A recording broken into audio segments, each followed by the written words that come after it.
Hello. The people of Gabon are today waiting for the results of their presidential election held on Saturday.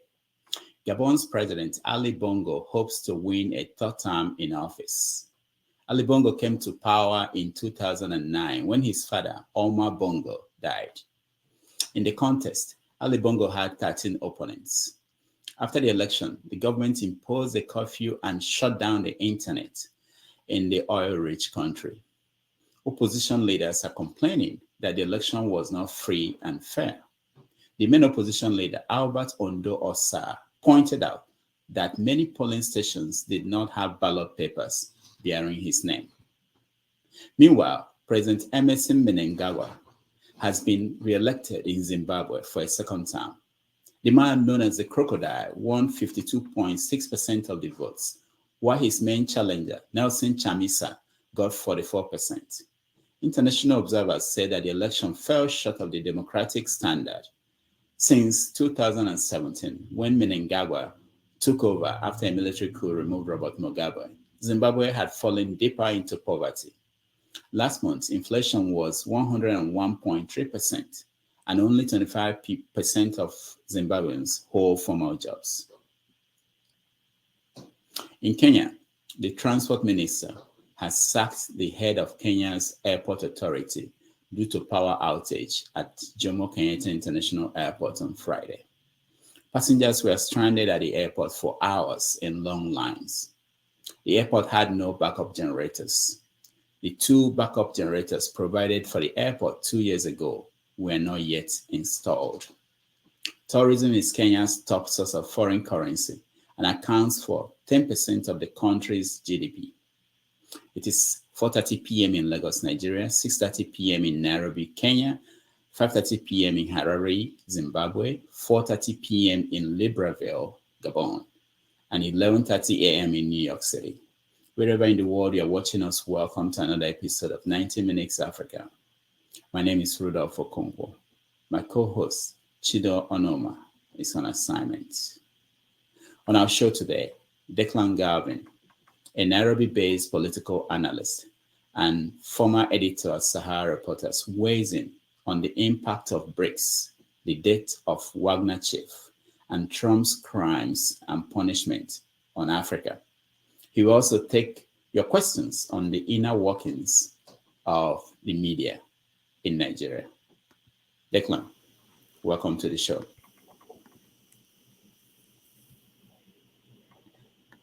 Declan, welcome.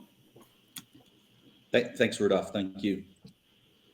All right. So let's start with Kenya. There was power outage in Kenya, and it's big news all over the world. What happened?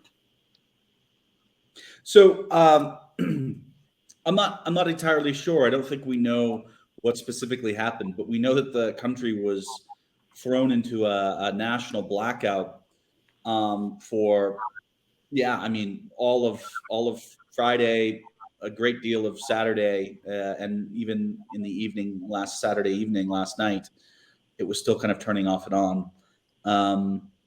And to the government's credit, in terms of response, they took it all very serious the next morning and started terminating people and redeploying individuals. What's most shocking is the airport, JKIA, which is a very significant, piece of critical infrastructure for Kenya, and one of the more significant airports in the region, was completely without power. It left people stranded. The Kenya Aviation Authority said that at no point was anybody, flying, landing, or taking off at risk. That didn't impact the lights on the runway. But there's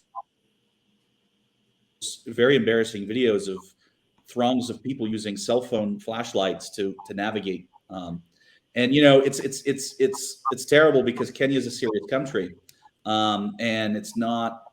It shouldn't be grouped in with the most impoverished.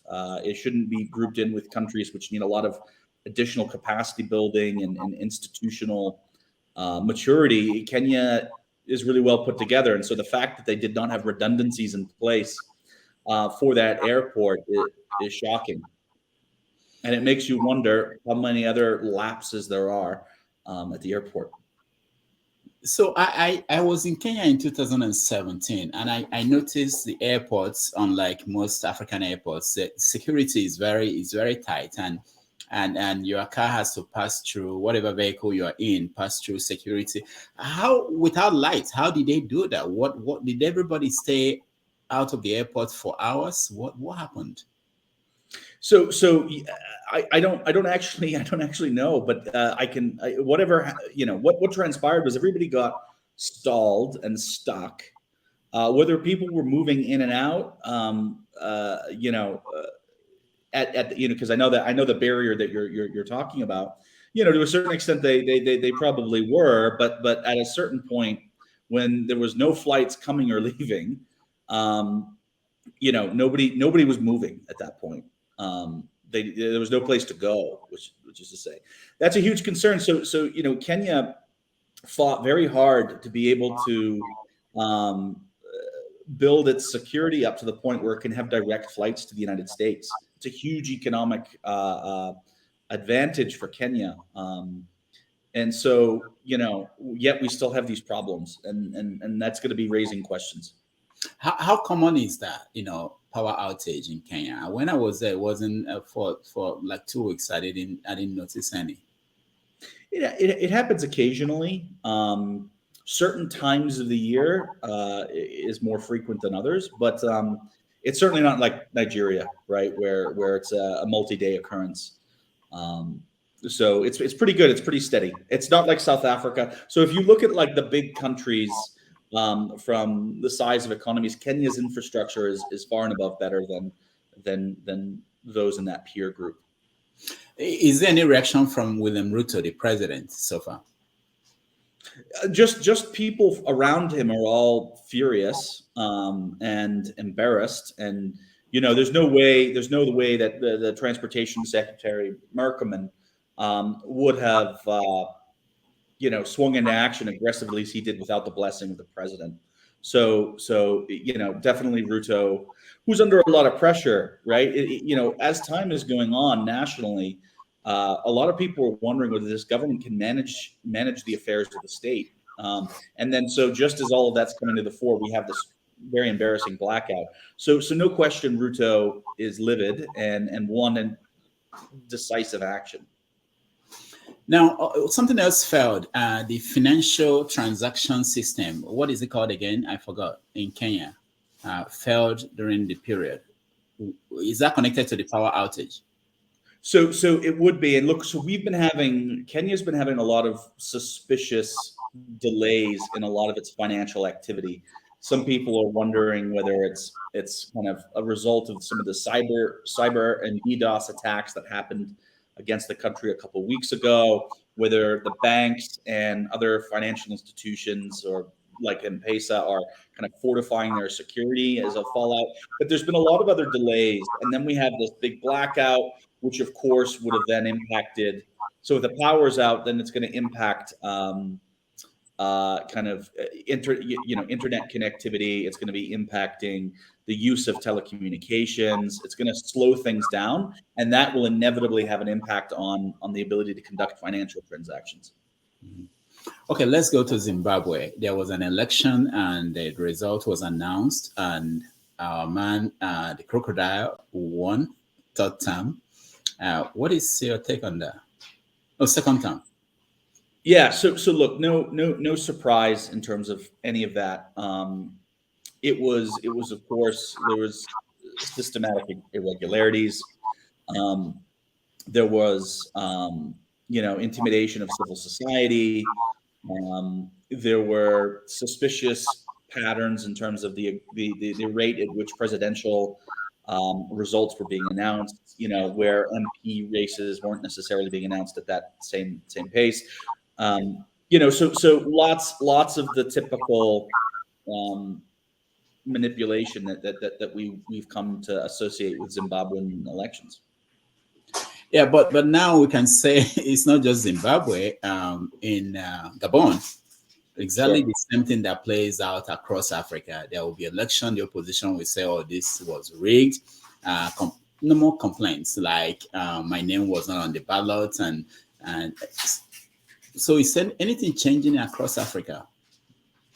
I think that the pendulum is beginning to swing in more of the negative direction. So I do think that there was a few years, where it looked like we were having succession in regimes. It looked like things were there was more accountable, but I just don't see the incentive structure in place to move the needle in the right direction. For African states, there's just too much that people are willing to excuse or ignore, or bad practices that get incentivized. So I'm becoming a little bit more of a pessimist. All right. Last week there was a meeting in South Africa, the Brics. They met in South Africa, and they admitted Ethiopia and Egypt. Did you follow the process of what Sure. happened? Yeah, the Brics expansion was a really fascinating development, and they added also Argentina, United Saudi Arab. Arabia, the UAE, and Iran.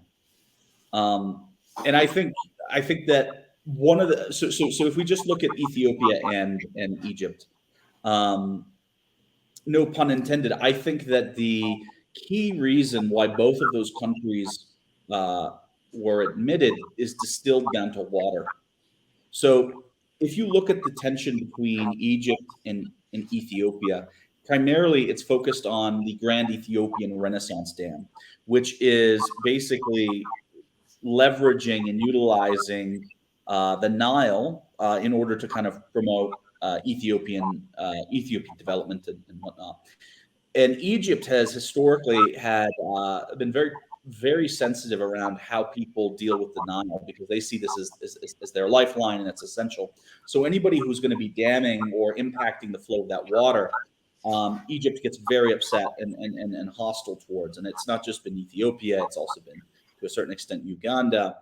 And so that, I think, is really key. I think that the Brics wanted Ethiopia for a whole host of reasons, but that they didn't want to risk alienating or making Egypt upset at them. So they had to admit Egypt. Egypt has obviously control over the Suez Canal, which is one of the world's most significant shipping lanes and nodes for cargo movement. And particularly China and Russia want to make sure that they have access and perhaps even sway over the regulation and management of that as much as possible. And so they can't afford to upset Egypt because of that. What about Nigeria? What happened? So I think so. Then obviously we've seen Shatima come out saying, "Oh well, we never applied," and maybe that's true. I find it hard to believe, but maybe it's true.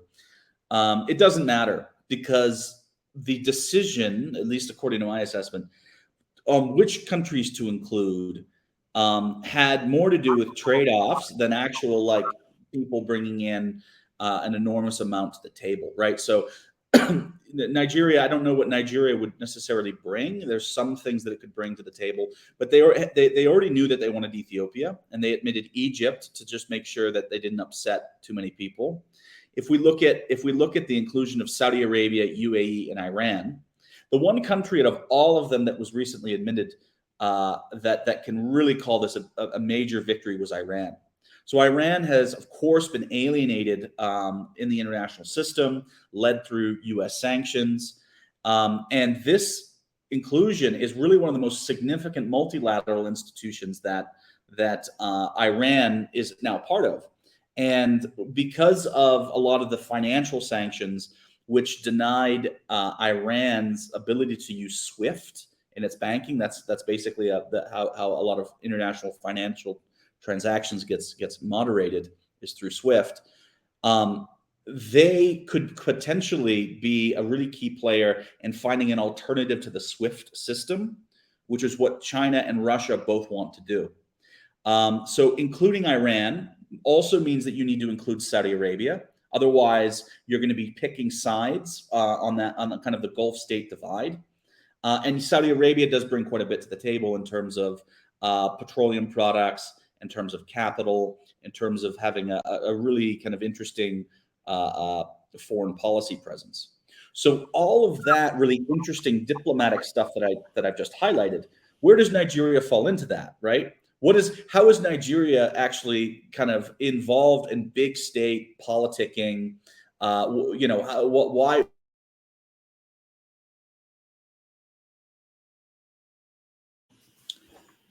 All right, Declan is frozen, and we'll wait for him to rejoin us. And we are going to talk about the Wagner chief and the impact on Africa, because they are operating in several parts of Africa. What would that mean? And we will also touch on Trump with this what's going through in America. And being that Declan is from Maine originally and now lives in Nairobi, we want to hear his viewpoint.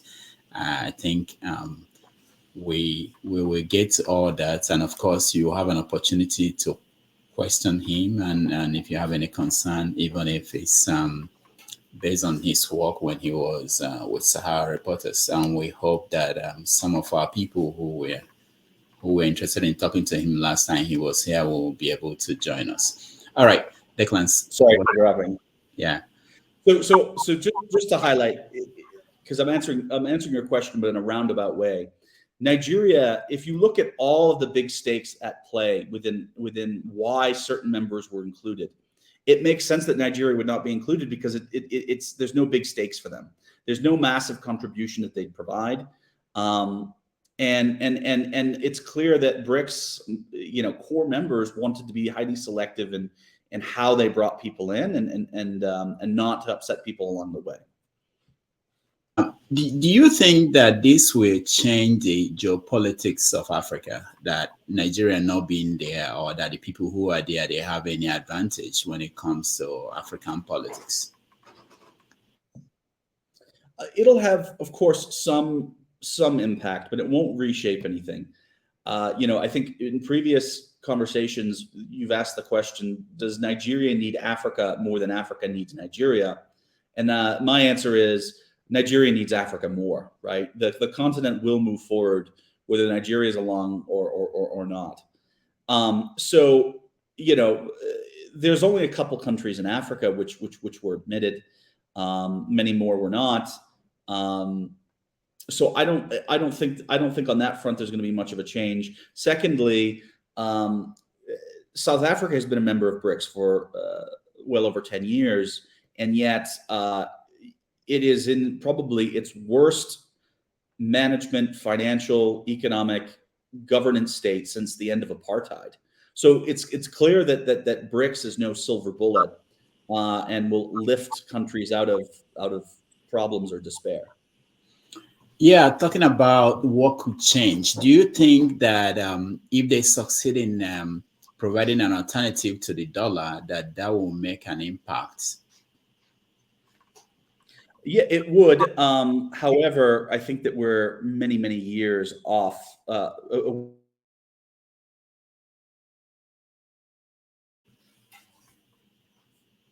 right. So away from anything realistic is hello. Sorry. Okay, go ahead. What they're trying to do now is use other currencies to the dollar to encourage kind of exchange and trade. So using the ruble or using the Chinese currency, using the South African rand to conduct commercial activity. Now, the reason that that's not a big deal in terms of confronting the dollar, at least based off of what I've read, is the total trade between Brics members is only about 6% of their total trade volume. So it's not a tremendous amount. How would this impact China's mission in Africa? So I think that China's playing a multi-pronged, very sophisticated strategy in Africa. And so the country that benefited the second most out of this, I believe, was China. So Iran was first, and it shows that China is really able to it really helped China advance toward normalizing or having people be aware that an alternative to the U.S.-led financial system is possible, however far that may be. So by bringing Saudi Arabia, which has a close relationship with the U.S., the UAE, and then Iran, which has a terrible relationship with the U.S., these three key countries in the Middle East could, if the right kinds of programs and mechanisms are put in place, could begin to promulgate other kinds of financial transactions beyond just the dollar. And Dubai is really important within that, because Dubai's future lies in being a financial services and banking center for the global economy. And so if they could find an alternative to SWIFT and then convince the Emiratis to say, look, keep using SWIFT. Nobody's going to tell you to stop using the dollar or SWIFT or whatever else. We're saying just also use this, and then we can continue to do business with your banks in Dubai.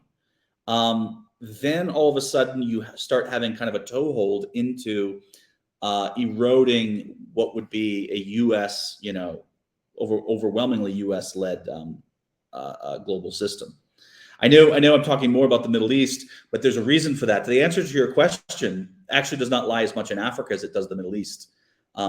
These African states, and then I'll specifically say South Africa, have always been junior partners within the Brics arrangement. And so Ethiopia is compelling. Egypt is somewhat compelling. Yeah, this is what China's approach is. One last thing about Nigeria. So when the vice president said that Nigeria did not apply, what do you think happened? Why was he there? And why did he not say that before going, why he went there? And, what do you think happened? And why is it that the BRICS nations didn't even comment on that? Yeah, so look, I think that okay, so there's lots of reasons to go on these trips, and we know that Nigerian public officials like to go on these junkets and to go to South Africa, and they'll shop a little bit, and they can just put their feet up somewhat. They don't have to be in Nigeria, and they can just kind of socialize in a different way. So that right there is all the incentive that Shatima needs to actually go to South Africa. However, on the diplomatic and strategic economic side, it is highly likely that Nigeria will be looking to reap benefits from BRICS arrangements where and when possible, and then that's what it is.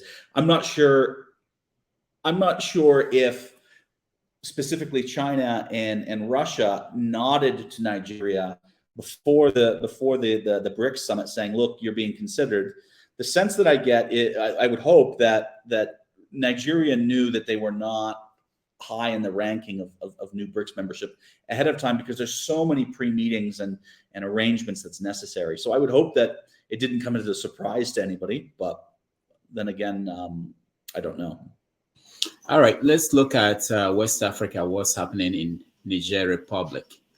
So overnight, we heard that the French ambassador is refusing to leave the country. The coup plotters asked him to leave.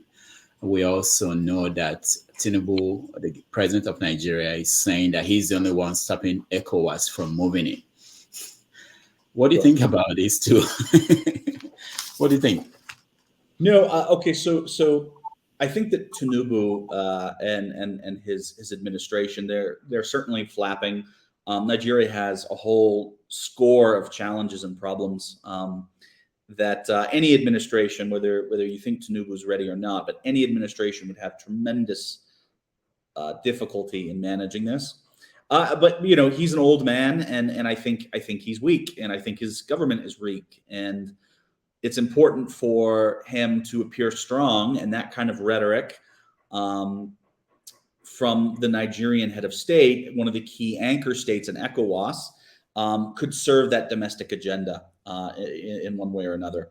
I am of the opinion that ECOWAS could deploy forces in Niger. Some people don't think that that's realistic. I think it could. I think they could. But the decision is going to be based off of the domestic political realities of every major ECOWAS state, not the overall situation in Niger. I think that West African states are increasingly feeling insecure. I think that the Islamic insurgencies in Francophone Africa risk spilling into Anglophone Africa and West Africa, and that this is something which has a lot of people concerned. On the counterbalance of that is we also have a number of West African states whose leaders are illegitimate, and they fear that if we start mingling in other people's affairs, that down the road maybe other people will use that as the precedent to mingle in theirs. So I think that's the strategic logic behind Tinubu's remarks. With the French ambassador, look, so the French government is obviously disputing the legitimacy of these putschists, and he's saying, therefore, you don't actually have the legitimacy to PNG me. But if when and if they become the legitimate government and head of state, if he's PNG'd, he has to leave. That's the rule. That's just 101. So I also know that the Americans are also in that country. What is the situation now? How could they be there in that large numbers, and the French and these people are in charge of the country? How does that work? You mean like why would these diplomatic missions remain in country? No, not the diplomats. I'm talking about the military. Oh, okay, right.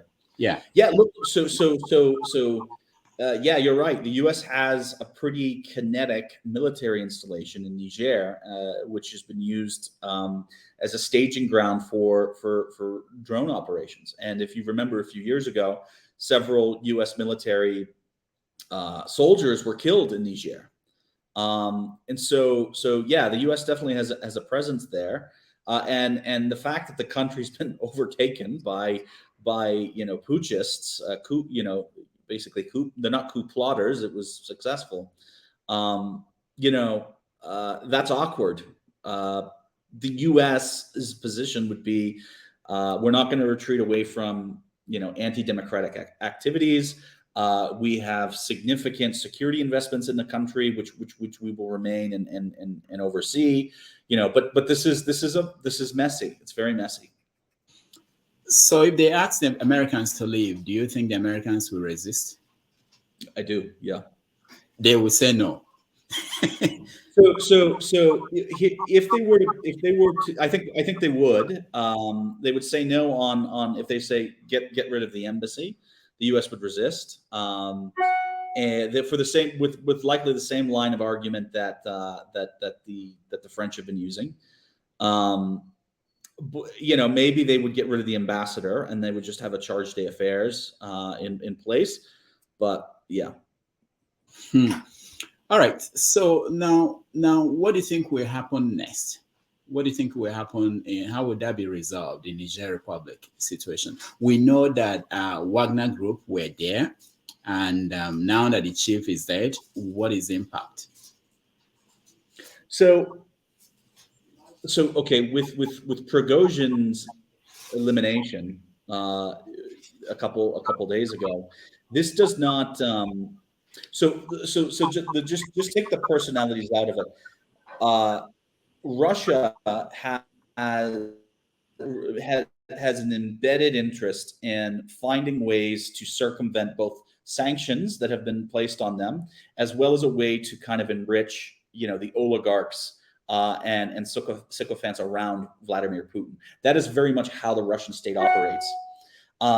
One of the devices that they use in order to continue to advance those interests is a group like Wagner, which overwhelmingly is invited into these countries, which have weak systems of government, which has typically illegitimate leadership, And then they say, look, we can provide you expert security around these things in exchange for whether it's mining concessions, whether it's certain kinds of access to airspace, etc. And that's a good deal for a lot of these governments, whether it's Niger or Central African Republic or Mali. They all fall into the same category. That will not change with the death of Prigozhin. Now, maybe it will be stalled, it'll slow down a bit, but ultimately this recipe that the Russian state and Vladimir Putin has found is a recipe for them. And so it's going to persist, at least in the medium term. Now, when we talk about Niger Republic, we don't hear a lot about the pipeline going from Nigeria to Algeria to Europe. We don't hear a lot about the uranium, which the Americans and all the Western nations are interested in. Why is that? I think that those things are complicated, and most people just don't do. I think French media does a much better job at covering Niger than English media.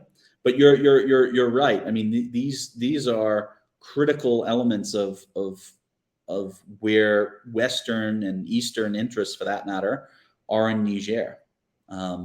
Niger is not well understood in English media and in English-speaking countries. Do you think that the alliance with Burkina Faso and countries like Algeria saying they're interested in getting involved in that it will change whatever ECOWAS might do? Yeah, I think that this is also why ECOWAS is sanctioning and putting pressure on these countries. Because, and again, this is all about the domestic politics of Burkina Faso and I think Guinea is another one. This is what's going on, and this is where it's being halted. It just makes Tinubu's statement that he's the only thing holding back an ECOWAS deployment more that ridiculous, because there is legitimate disagreement within ECOWAS on how to handle the Niger situation. If the Niger situation is not handled, I mean, I really think West Africa risks being destabilized, not just from Niger, but this is the most recent potent example. We have a serious issue in Burkina Faso. We have Mali is basically destabilized and exporting that to kind of the region. Nigeria is problematic. Cameroon is problematic. Like, the region is not doing too hot from a security standpoint. But do you think that the Nigerian military, they are capable of dealing with the situation if they decide to go into Niger Republic? I think that a Nigerian secondment to ECOWAS under an ECOWAS leadership, which is financed properly with a proper mission mandate, would be more effective than the alternative of a bilateral deployment. A Nigerian bilaterally deploying would be a poor idea. That would probably not work. I don't think that these putschists in Niger, I don't think that I think they have more bark than bite. And I think an ECOWAS deployment would scare them, and they would probably be more willing to negotiate some kind of soft landing.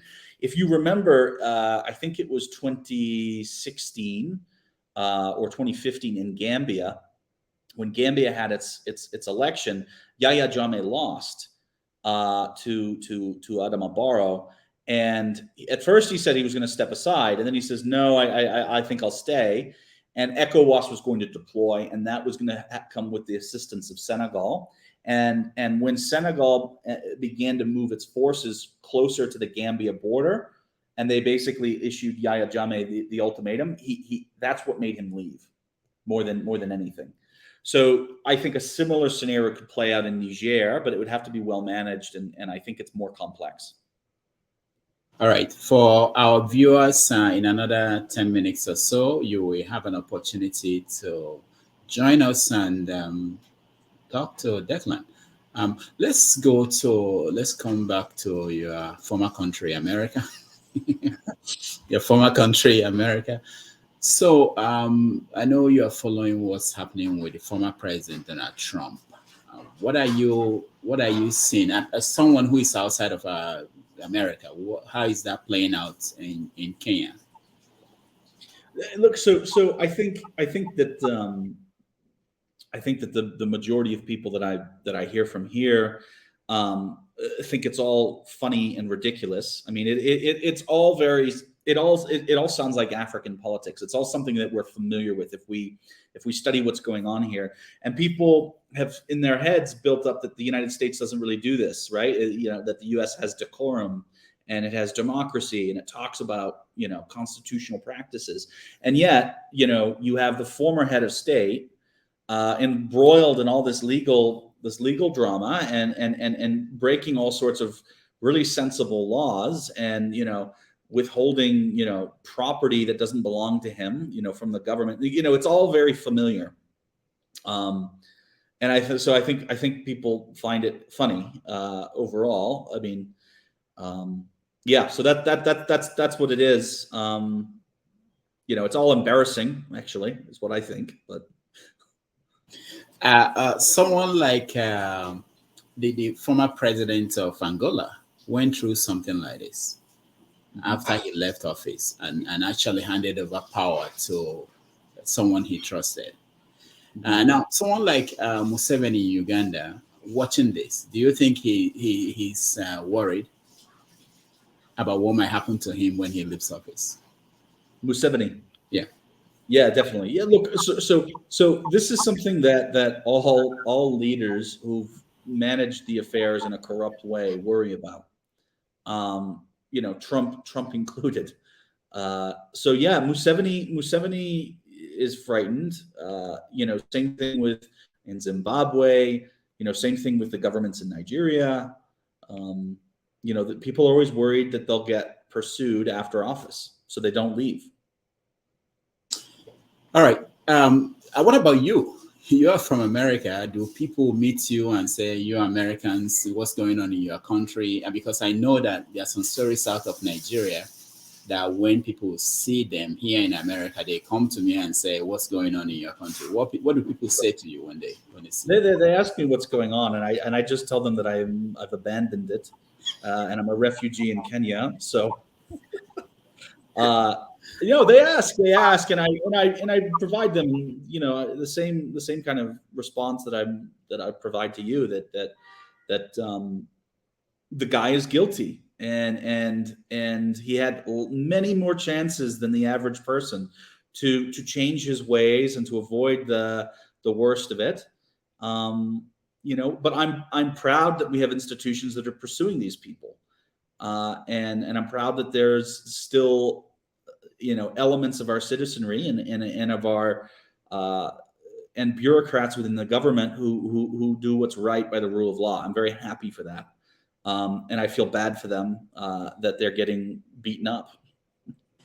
If should he win in 2024, how would that play out? Do you know? If with Trump? Yeah. I think he's going to get the Republican nomination, and I have him to win the next election. And I think that's what he's going to go for. And it's going to be very difficult if he wins that election. It's going to be very difficult for federal courts to reverse that or to jail a sitting president or something like that. Like, it's all, on the one hand, it's all, we've never done this before. On the other, it's kind of good that we're going through it so that we have legal precedent to deal with it. God forbid it happens in the future. But this guy is all in. This guy's all in. So for African leaders watching this, what lessons do you think they're learning? Do you think there are things they're thinking about based on what they're seeing going on in America? Say that again.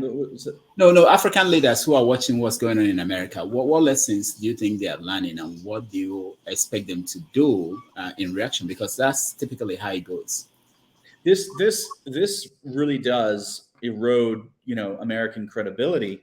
So when we talk to a country like Niger, we're like, this is undemocratic. This is not how you do things. This is illegal. This person was democratically elected. We need to uphold will of the people. Every one of those arguments gets eroded because of the conduct of Trump, and because of how the media is willing to segments of the media is willing to endorse him and agree and propagate his lies. How we've got institutions, individuals at the head of institutions who support him because he was their boss, and all of these other absurd things. It erodes the U.S.'s ability to say this is inappropriate. Now they can really say go deal with your own problems. This weekend in America, people are marking the 60th anniversary of the March on Washington, where Martin Luther King Jr. made a speech, I Have a Dream. And yesterday in Jacksonville, Florida, I don't know if you heard the story, one gunman killed some black people, and he basically left notes that he was going to kill black people, and he did that. He actually targeted a historical black college, but they didn't let him in, and then he went to a dollar store, I believe. So what do you think about the state of race relationships in America? Is it improving? Has it gone bad? What's happening? So I think the status of race relations in the U.S. it's tense, but it's also as strong as it's ever been. And I'm basing this off of actual people in the United States who have friends or loved ones or spouses or partners who are of a different race or nationality. Like if you look at that across the country, that matters the most. It matters that people are accepting, others of a different race into their houses and their social and professional networks. That matters more than anything. And that doesn't mean that diversity is easy. It doesn't mean that we don't still have a ways to go. But we should not allow ourselves to believe that the country is utterly failing because we have these horrific incidents like what you just mentioned, because we've made tremendous progress, and we'll continue to do it, and there's still a lot of work that we need to do. All right. One last question before I let the audience in. So if you want to join us, when you come in, please let's turn on your camera, and we will let you in. And please, when we call on you, just ask a question. Don't preach. We want to get as many people as possible involved in the conversation. All right. So Nigeria is going through a period, a process. They say all eyes are on the judiciary. It's either they rule for at the presidential level, rule for Bola Tinubu against him. So can you, based on the fact that you know Nigeria very well, you've covered Nigeria, what do you think will be the possible outcome and reaction? So with regard to I missed that what you said about Tinubu. If the tribunal should rule for Tinubu or against him. I you know what? So I've not considered at all that the tribunal would rule any other way than in Tinubu's favor. I forgot the tribunal was there. I did. That took me a minute. I apologize. Yes, if it rules against him, they'll be chased. They'll be accused of things. It's not. I haven't considered that. I hope I'm wrong, because that would be interesting. But it happened in Kenya. Kenya and Nigeria are not the same country. So all right. I know a lot of people will question you about the media, in Nigeria, and I will leave that to them. But let me ask you: when you look at this period in Nigerian history, how do you rate the media? Of recent? Yes, after you left Sahara, watching. So I think that Premium Times, there are new platforms that are doing a good job. I think that it's more difficult. It's more difficult than ever, and there's more platforms than ever. And people get a lot of their information and knowledge from WhatsApp, which is never vetted. So I think that's kind of the issue. But there are good sources of information. I still think the cable does a good job. I would like to see more investigative pieces. I don't really see that anymore. All right, let's open up the studio for people who may want to talk to our guest. Our guest is Declan Galvin, who was editor at Sahara. He's a political analyst in Nairobi, Kenya. So when I bring you in, you have an opportunity to talk to him. Welcome in, Cyril Orji. Welcome to the show. Thank you so much, Rudolf, and thank you, Declan. I really enjoyed your analysis. That was great. I have a couple of questions, but I'll just ask one so that maybe if it comes to my turn again, I'll ask it. I was kind of interested in your view that you think that ECOWAS will attack Niger. That really rang a bell off my head. On what basis? It would have been the likely thing because, in my opinion, leaders tend to go to war so that they can detract attention from the challenges they have at home. So that might be a reason why Tinubu could go to war. But I think it is no brainer that the Northerners don't want him to attack their brethren. Can you address that? Thank you. Yeah, look. So I think if the ECOWAS deployment occurs, it's because people will be genuinely concerned that the next coup that happens against them will not be met with resistance. And so this is all about people hedging bets on the future. I don't think Nigeria falls into that. I don't think that Tinubu's worried about a coup. But I think that Nigeria is a big country, and there's many small countries in ECOWAS where that kind of activity is more likely, and we've seen that historically. And just the same way, these countries which say no ECOWAS deployment, most of them rose to power through questionable or illegitimate means. And they're also hedging bets on the future that they don't want intervention, in their country. So I think that's ultimately the question. Just a follow-up. The fundamental question I'm trying to get at is, everybody knows, I have a couple of friends, when I discuss with them, everybody agrees directly or indirectly that the Nigerian army belongs to the North, whether we like it or not. The Fulanis have the army. So if the military is opposed to going to war, and they walk in and tell Mr. Tinubu, no, you can't. So how can Tinubu go to war if he doesn't have the military behind him?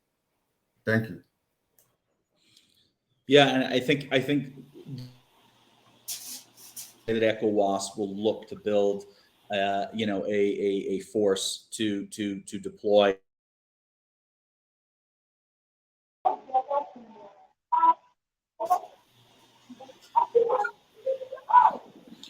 All right, I think Declan is frozen, and hopefully he will reconnect with us. Now, if you're watching Pansat, this is an opportunity for you to join us. Remember last Sunday, you wanted a debate or question for Declan. So we actually set up this program as a way to make sure that you have that opportunity to talk to him. So while we wait for Declan to reconnect, maybe we will take a break, and then we'll be right back.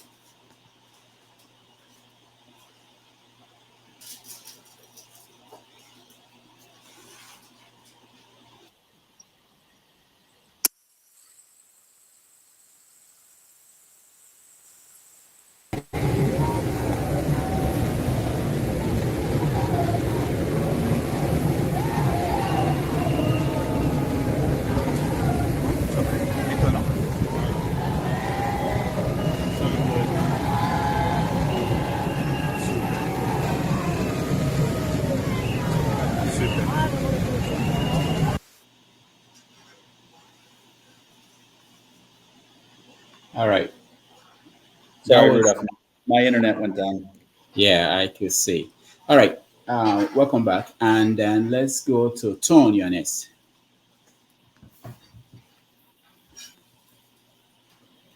Unmute yourself, please. Okay.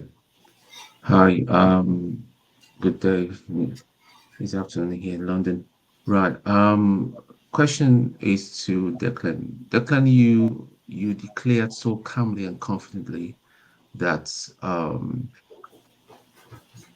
the forces, the ECOWAS forces will be a walk in the park in crushing the Niger coupists, if you want to put it that way. And you also pined that they are it's just a back rather than a bite. To you, what makes you make such an outlandish claim? Do you understand the military? So I think Do you understand the military yes. capability I think of this region? And bearing in apologies. mind There's a that delay. they'll be getting some support from these other African countries, and Russia is still in the picture. So, do you still stand by that claim? So if you remember what my statement was, I'm of the opinion that we could see an ECOWAS deployment. There are some people who think that that's completely unrealistic, and I don't think that that's the case. I think we could see one, and if we see one, it's going to be animated by the points that I made earlier, which is domestic political realities and concerns around the future. Which I think I highlighted.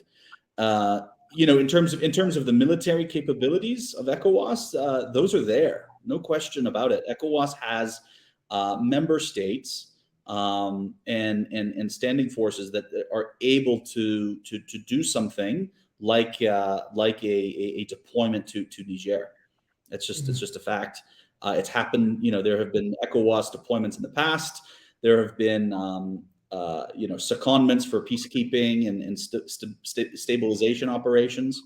So it's not technically it's not difficult. It's kind of been done before, and there's a chain of command, etc. Okay. Right. Right. Tom, thank you. We'll come back to you if we have the chance to get back to you. Okay. All right. Let's go to Righteous Man. Righteous Man, go ahead. Yeah, good evening from Lagos. Yeah, how are you? Oh, we bless God. We thank God for today. Declan, I have two questions for you. Number one, what is the legitimacy for the Western countries, US and France, refusing to leave Niger, considering that Niger is a sovereign nation? What are their legitimacy, and what is the difference between invading a nation and doing what they are doing now, using Russia as an example? And that is the reason why NATO joined forces to support Ukraine against Russia. So if France and US are refusing to leave Niger, what are their legitimacy? That's the first question. Number two, in your analysis, do you consider that the 7 states in Nigeria bordering with Niger are also considered as part of Nigeria indirectly, and they have warned that Nigeria should not get involved in that war? If they do, they will attack. They will become a weapon in the hand of Nigerians to attack Nigeria up to Lagos State. We are told today is on news. Thank you. Yeah. So first part of your question, the argument that the French are using to not leave the country. This is the French ambassador specifically that I'm talking about. Is because they're saying that the individuals telling them to leave are not legitimate leaders, that they came to power through illegitimate, unlawful, extra-legal ways, and that they don't actually have the mandate to issue such an order. And so that's the argument. It wouldn't be like if Tinubu tells the French, okay, you're PNG'd, we don't want to see you. They would have to leave. And if they didn't, it would be a serious violation of international law. It's not the same thing, according to them. And the same, when Rudolf asked the question, would the U.S. do it? We were talking hypothetically, but the U.S. would highly likely issue, use the same levels of justification. Your second question in terms of a deployment and something around Nigeria, you said that Niger, we have 7 states. We have 7 states in Nigeria, bordering with Niger, yes. Niger Republic, and these 7 states. You remember the last Coup in Nigeria, were removed from Nigeria to be part, that they are not part of the Nigerian state during the Coup. Now, these 7 states, their governors and their religious leaders and political leaders have told Nigeria, in fact, directly to Tinubu, not to get Nigeria involved into the war. If Nigeria does that, it's going to affect our country also. So what do you think about that? Sure. I think that's quite possible right now. I think that an ECOWAS deployment would, as I mentioned earlier, it would frighten the putschists, and I think that they would look for a soft landing. I don't think that this would evolve into a massive war. I think that the Nigerian military would not want to.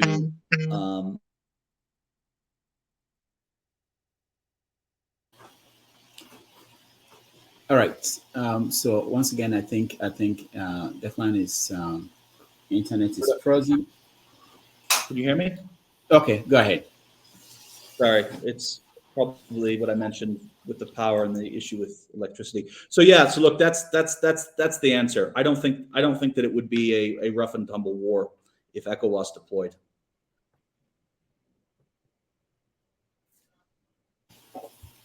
Chino, Nyeram, you are next.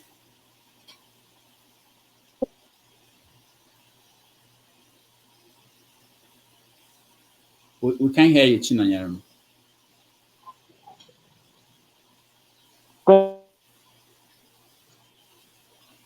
No, sorry, Chino Nyeram, you have to call back. Connection is not good. So my question, can you hear me now? Okay, good. Go ahead. Yeah, my question is, considering the 2 countries spearheading Brics as an organization, China and Russia,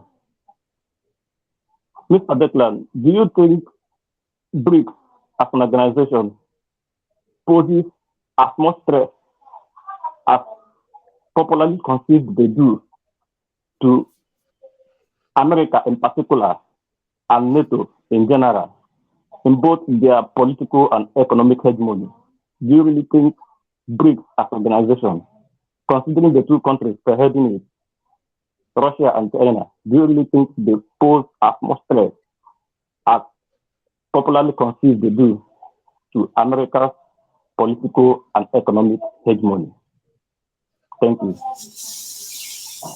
Yeah. So no. Look, I don't think that Brics presently poses any threat to the U.S. or its hegemony, particularly in the financial system. I think that expanding Brics membership is a good thing, and having different avenues for countries to conduct transactions outside of the dollar in their local currencies, I think that's a good thing. That ultimately makes economies more resilient, and it allows kind of more integration, which I support. I think in the long term, evolving away from the SWIFT system, which I'd mentioned earlier, and that does kind of pose a risk to the U.S. Having leverage, but it's one of many ways the U.S. maintains leverage over situations. And I don't actually think people are going to be de-dollarizing anytime soon. I think inevitably the dollar will no longer be the world's reserve currency, but that won't happen in 10 years. We're talking, in a lifetime. All right. Thank you. Before we go to forefathers, let me ask you this question: what's the difference between the way the guys in Niger, the military guys in Niger, are being treated, to the way that the president of Egypt today was treated when he planned his coup and took over the government from Islamic Brotherhood? Sure. Sure. Yeah. I think that, and I don't know enough about the Egypt case, but countries are selective in how they treat other countries, right, depending on their interests. It's not just, of course, the U.S. and France who are uh, very much against this existing government. There are other countries in the region who have issues, right? But that's just how it is. Yeah, there's a lot of hypocrisy in the system, no question. All right. Thank you. Forefathers. Yeah, thank you, Rudolf, for having me. Greetings to everyone on the panel, and special greetings to Declan for coming in. Regarding this thing, the Brics nation, from what my observation is that they are locking out a specific group of African population, which is the majority African population. And from my chart that I drew, you can literally draw a circle around the nations that they selected to join the African nation. It turns out that most of those nations were part of they attended the Brics, that's the League of Nations in early last century. So they seem to be dealing with specific people. And this is why I say to our own Niger Congo groups that they need to open their eyes to what is going on around the world. Because you came here, you literally said ECOWAS should go into Niger, that is not going to amount to anything. How can you possibly say that? You know full well that it's going to lead to all kinds of chaos. Algeria is talking about coming in. Algeria is a massive military. This in Burkina Faso, Mali, they are also talking about joining that conflict. And then you also went on to say that the French said that they're not going to leave Niger because they are a military regime, but they left Mali, they left other countries. But suddenly they got to Niger. Oh, we're not going to leave anymore. And this, I've been warning our people about this. They don't seem to understand the dangers of all these people coming to our territories. And now it begins to be revealed. They actually said it, that they're going to invade Africa using this method. This is what they are doing. And if they go and trigger a war now, they're going to trigger a war that maybe Russia will join, China will join, all of them, and they come and destroy our own homeland. This is what they are doing. And he comes here to say, ECOWAS should go in there. ECOWAS, that would be the most grievous mistake ECOWAS will ever make. And if Tinubu dares to do that, they should have to stop him. In short, they have already stopped him in Nigeria. And they stopped him in ECOWAS. I disagree with your analysis that it's okay for them to just go into Niger, because the kind of form that will open it to make Libya seem like a joke, really. And it will not do us any good. We should never, ever do anything like that in Niger. And this brings me to my question. Do you think a people that has enslaved our people, colonized our people, neo-colonized our people on top of it, will ever be viable partners in this world? Because it looks like our people have to make a decision whether to move away from the West permanently and go east, or if there is a way to work this out. Because I don't think so far the West has even any iota of intention to stop what they are doing. Because clearly, look at the way France is behaving right now. They don't want to leave a sovereign nation where the leader that has taken over says, leave the country, you refuse to leave, even when they did it earlier on. Now they are saying suddenly this one is because they have uranium, they have more strategic interest there. America is making the same argument. Is this not all about power and knowing full well that they have power over these African countries and willing to risk the entire population of that region if bigger nations join, like Algeria, Russia, and who knows who else will join the conflict on the backside? So do you think we should completely rule out the West? And if you think we should not rule out the West in terms of forming alliances with them, what do you think the West can do to reassure us that that they are still a viable partner to work with?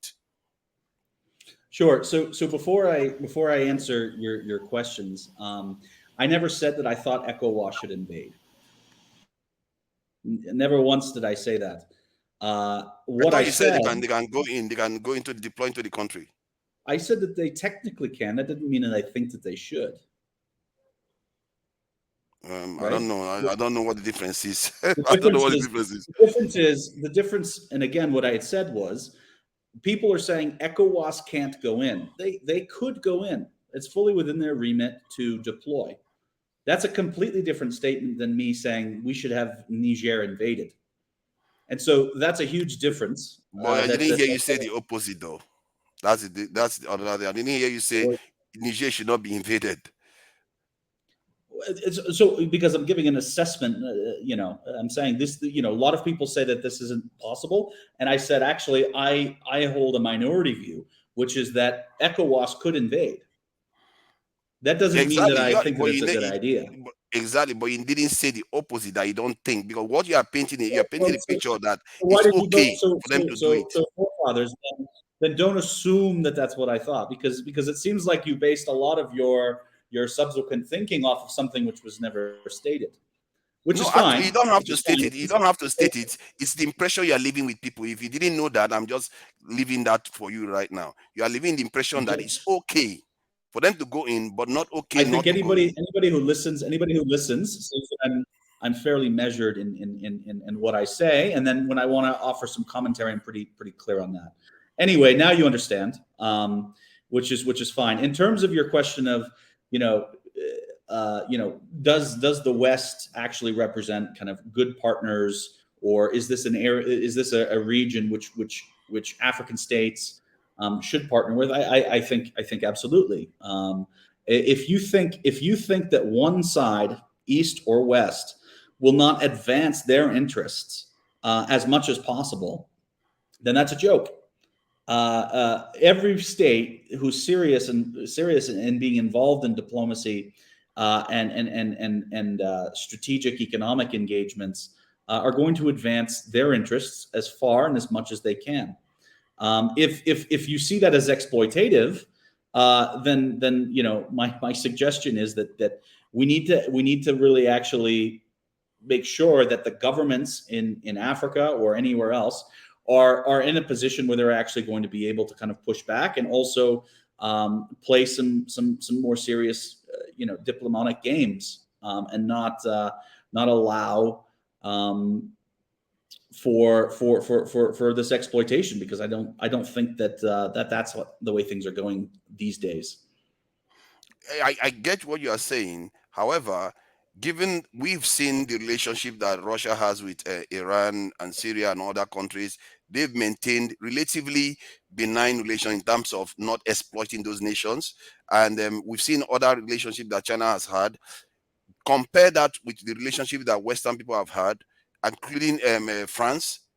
It has been very, very exploitative. So if we are to carry on with this relationship, personally, that's my original position. My original position was we should be natural allies. But no, they don't treat us like natural allies. Maybe because of the hang-ups of history. That's why I went back to the question. If a people have been enslaved and colonized, the people that the enslavers and colonizers, will they ever bring themselves down or raise the other sides up to the point whereby they see them as equals in terms of relationship? Is that ever possible? And if that is not possible, or if that is possible, what would it take? You did say that we should do diplomacy, but I'm looking for something concrete. What will it take to show that they actually mean it this time? Because they did do that with Israel. They did that with Israel. You can see that they were able to partner with Israel quite, in a relatively good way. They partnered with Japan, that they nuked twice in a relatively an okay way, and South Korea. If we have to partner with them, are they capable of doing having the same partnership as they have with the other nations that I just mentioned?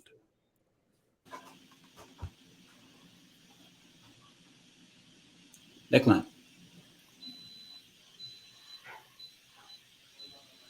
Look, I think if you're looking for an international system, which is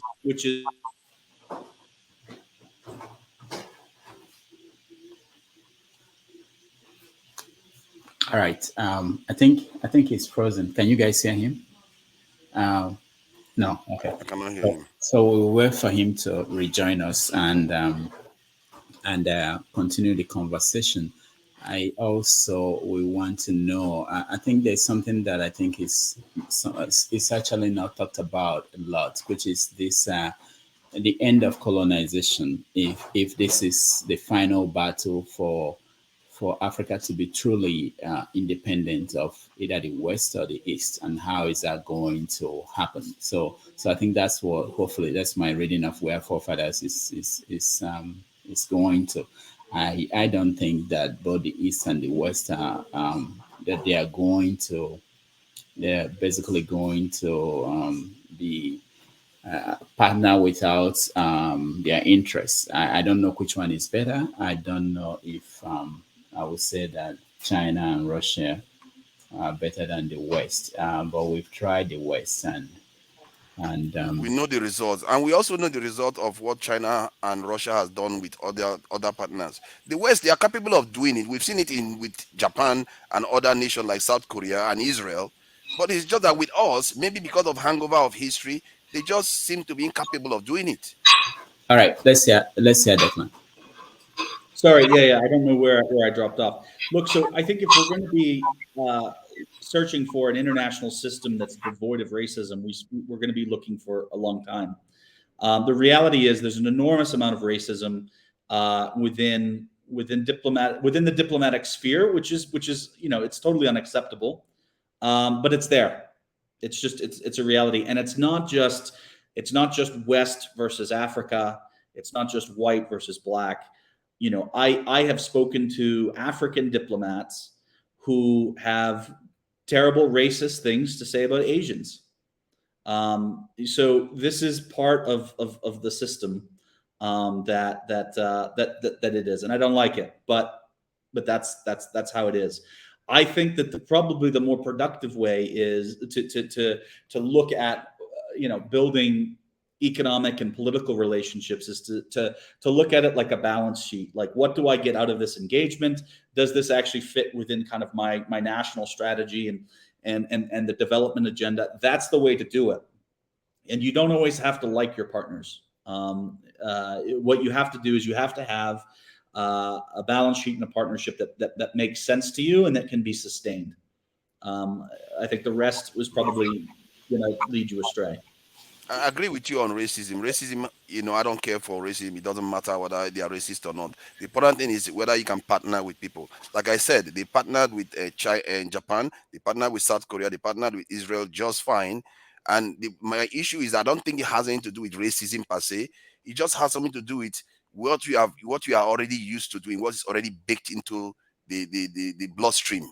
When you are used to exploiting the people, how can you suddenly switch from that without any major conflagration to just start partnering with them? And this is the problem that the West have. They have to answer these questions themselves, because I think this question is for them. And from the point of view of the African people themselves, especially the majority group on this continent, they need to start figuring it out very quickly where they need to go, because what is going on right now is clear case of slow motion invasion that is going on the continent. Because you just said that they are going to refuse to leave Niger. This is not their country. They ask them to leave, they refuse to leave. This is an invasion, basically. And this is why we as a people, I'm not referring to you now, we as Africans, we need to start thinking fast about what we need. If we need to shift our allegiances and alliances to the East, it shouldn't have to be exploitative, because we've seen that happen in a kind of a constructive way before. We could do that, but it needs to happen quickly, because I'm sure you understand that there is a bit of a flux in the multipolar world that we are in right now, and if we don't react now, this is a chance for us to react. And if we don't react now, when the world settles, we are going to be in the worst state, because we haven't gotten ourselves out of the mess we are in. But that said, I take your point that it's not about racism, and you also have to take my point that there is a serious rethinking that has to go on in the West, because this is one of my greatest frustrations for the last 20 years when I was growing up and seeing what is going on in Africa and what the Europeans are doing. I was like, we are on the West. Why are you not cooperating with us? Why are you being all this mean constantly to us? You can't seem to get yourself out of just exploiting the people. If they don't think about it, they are going to lose the future one way or the other. They will lose the future. That's my own submission on this one. Thank you very much. I will allow other people to go ahead. All right. Thank you, forefathers and Declan. Thank you. Before I go to Odi, let me maybe push it in this direction. Declan, what do you think is going on at Western capitals now? Knowing that whatever is going on in Niger and Burkina Faso and other West African countries, a lot of people are looking at it as this is a continue. The eyes of Africans are opening more than ever before. They are beginning to see that. So this arrangement we had with these former colonial powers is actually not working. That's how people are seeing it. People are not seeing it that somebody overthrew a democratically elected government. How are the Western capitals? How are they viewing this? And they know that the Americans were there, the French were there. These are regular people who may not understand the sophisticated diplomacy that is going on, but they see that it's not right. Something is not right. What is going on there? Look, so okay, I'll try to answer it in two ways. The attitudes in the Western capitals, right? And I'll agree with forefathers, and I've said this in many other forums. The thinking around policy to Africa needs to change. It's antiquated. It's two-dimensional. It's short-sighted. There's way too many issues with it, and that goes double for the United States, which should know better. So the challenge is policy for Africa is always the last in a series of priorities. So for the United States, its first priority is going to be the Middle East, Europe, Asia, Latin America, Africa, in that order. And so we've got very smart individuals who understand policy and understand language and culture and history in Africa, but they are stovepiped in certain parts of the State Department or in DC, and they're not always the ones who are able to shape the agenda out of Washington. And I would say that that there's a very similar problem set across all the other kind of Western capitals, and so it has to change. It's highly reactionary. In terms of recognition and understanding that, at least the way that I'm talking is at a higher level, like you pointed out, at kind of the strategic and diplomatic level, the intricacies at which not everybody kind of is following in detail, but they recognize that this configuration and the relationship between their country and the US or the West or the East just doesn't work. I think that that's absolutely true. I think that that the reality is the international system is not nearly as effective as some people, people with the power believe. And so we've got spaces across Africa and Latin America and the Middle East where it's just this thing is not working, and people feel as though they're left behind or they're alienated. They feel that immigration practices are stacked against them or elitist. They feel that economic systems are insufficient, and some of this is failings of their own government, but it's also the kind of failings and the mishaps of the international system. So I think that there will be a change, and it'll look more multipolar, and that will probably work better for people. All right, thank you. Odi, you're next.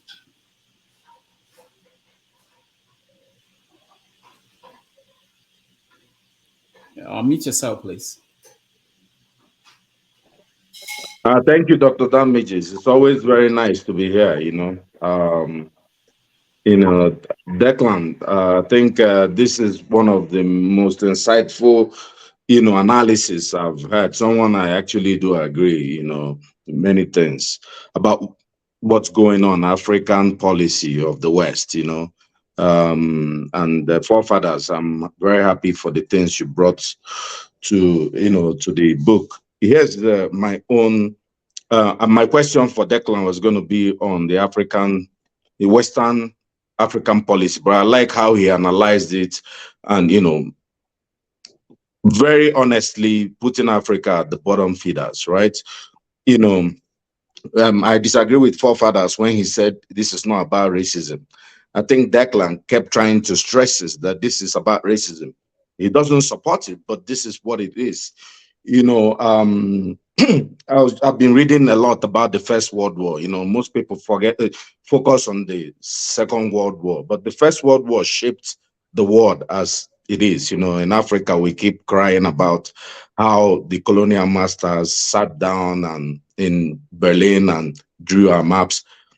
Actually, the Allies drew the maps in Middle East, you know, and broke up the Ottoman Empire and all this good stuff, you know, but you can see how those countries are trying to move forward.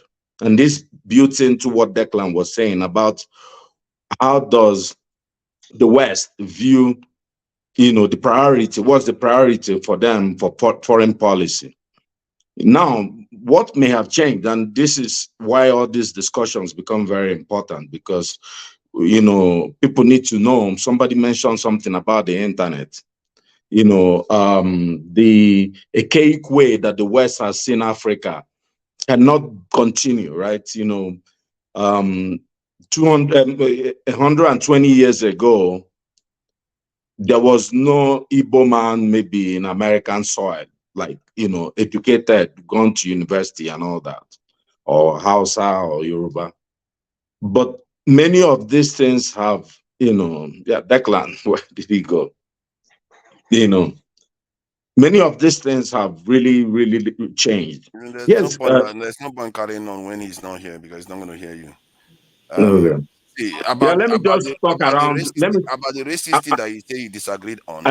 The reason yeah. why I don't subscribe to racism is because of our weakness. That's a problem. They were racist towards the Chinese, but look at what they are doing with the Chinese today. It's when you are weak as a people, that's how you get treated around the world. I don't subscribe to racism as an explanation for why they are treating us the way they are doing. Well, you know, so let me carry on. I'm happy Declan is back. So when I talk about you need to go and read the Treaty of Versailles. Then you understand why the decisions that were made.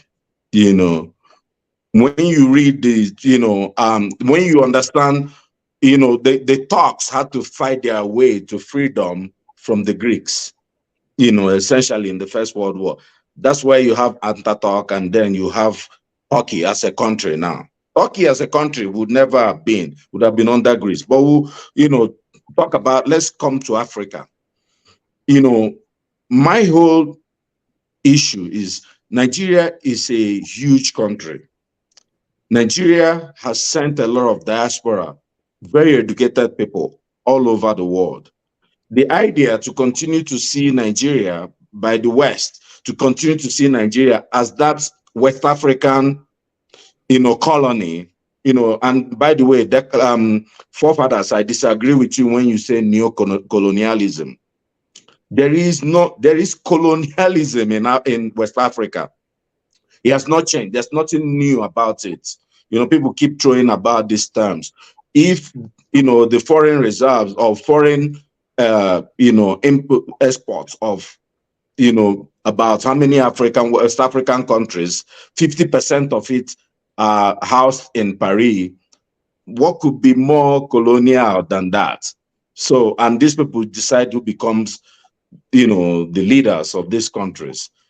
So my whole thing is, you know, I'm wondering when we'll get to the point that the foreign policy makers in DC will see that there's a huge country in West Africa who, by, you know, default and by just by sheer population, has the greatest GDP in Africa. And Africa has one of the most, you know, most of the minerals still in this world. You know, China is not going to allow United States or the West to enjoy their minerals. You know, Russia probably will not also, right? But Africa is ready to do business, but not at these terms. If you look at what happened, look, this coup d'etat. Frame your question so that I'm sorry. Yeah. Well, my question is, you know, really, how Is there a way to get the attention of the foreign policymakers in DC to understand that this cannot continue to go this way? Their policy on, like, especially Nigeria, West Africa, it's not successful because Russia and China are in the mix.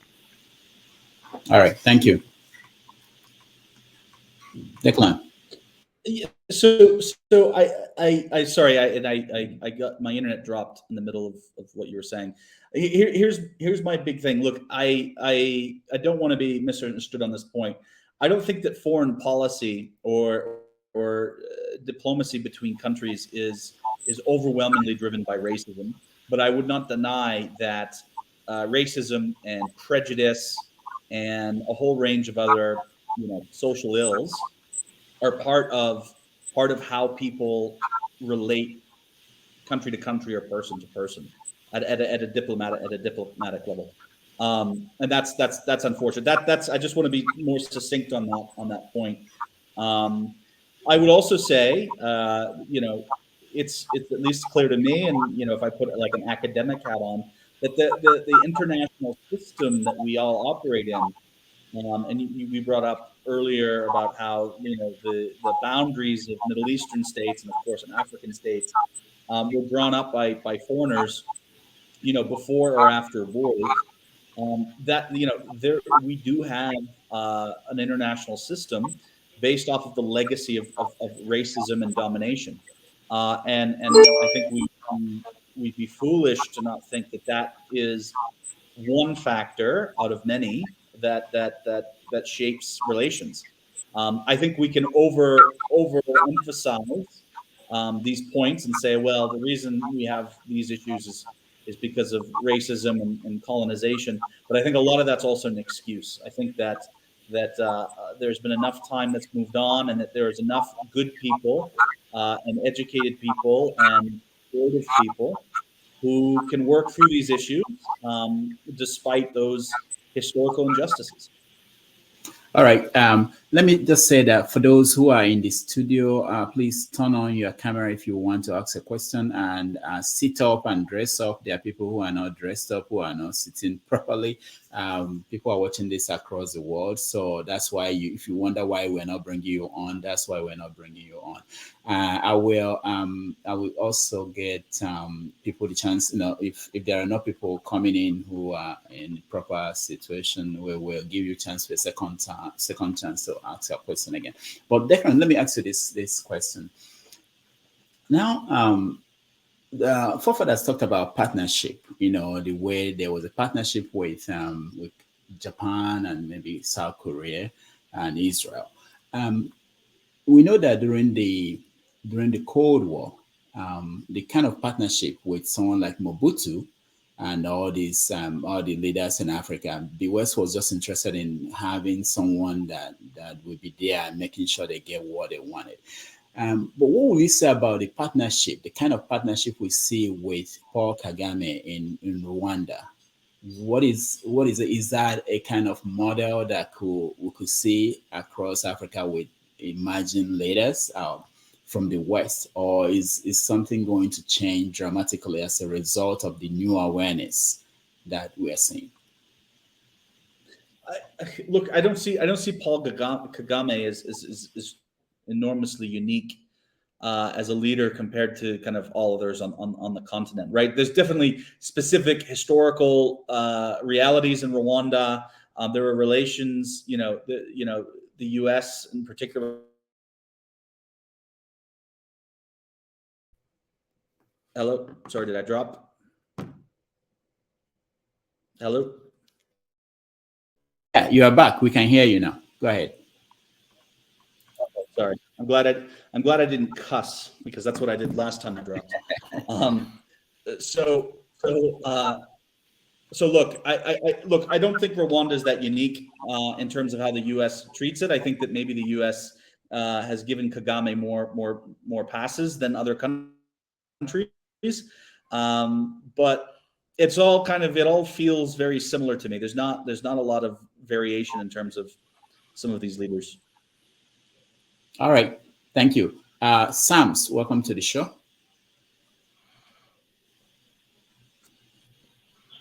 Yeah, even Dr. Damages, even Declan. I have just a brief question.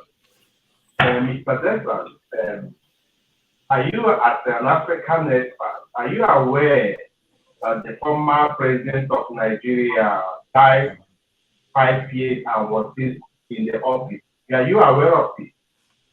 Or it's the same fabrication of lies that we have propagated in the internet through IPOB and the flash station? What do you have to say about this? That's just what I want to ask, if you are aware of that. All right, thank you, Sam. I didn't hear the question, Rudolf. All I heard was, the question is, if you were aware that Buhari died 5 years ago or so, I think he said. So I'm sure you've heard that story. Go ahead.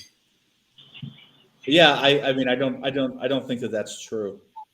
I don't think that's true. He almost died many times, though. I don't think he's actually died yet. And if he was dead, let me ask. So if he did die 5 years ago, why wouldn't they just let his body double retire? Right? Don't you think he would have done a really good job at keeping it somewhat a secret? They could have said, okay, now Buhari is actually dead, and then the body double can go retire some other place. I think they could have at least afforded the body double that. Don't you think?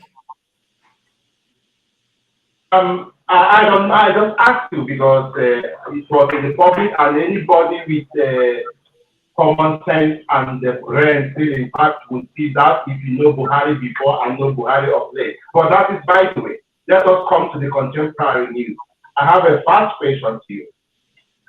If Nigeria is of course the leader of ECOWAS, they have 97% of the military capability used in this.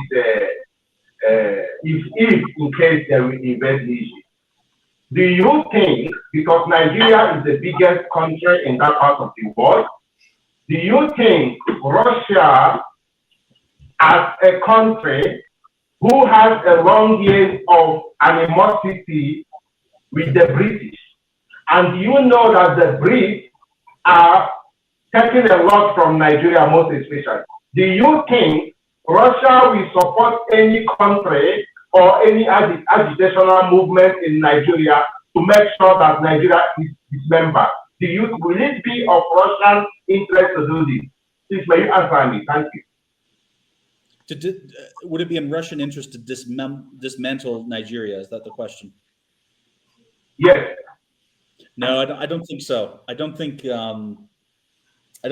I think Russia could benefit from some countries kind of falling apart, but its interests in Nigeria, and at least my assessment of what would happen if Nigeria actually collapsed or fell apart, I don't see Russia benefiting too much from that. I don't see anybody benefiting from a collapse of Nigeria. Not really, personally. Well, why do you think so? When you know that the Brits are working day and night to see the collapse of Russia, and you know that Britain, UK is benefiting hugely from the resource coming from Nigeria. Don't you see that it will be of the interest of Russia to do the same to them? Because if Nigeria collapses, the Brits wouldn't be able to be looting Nigeria dry. Don't you see this?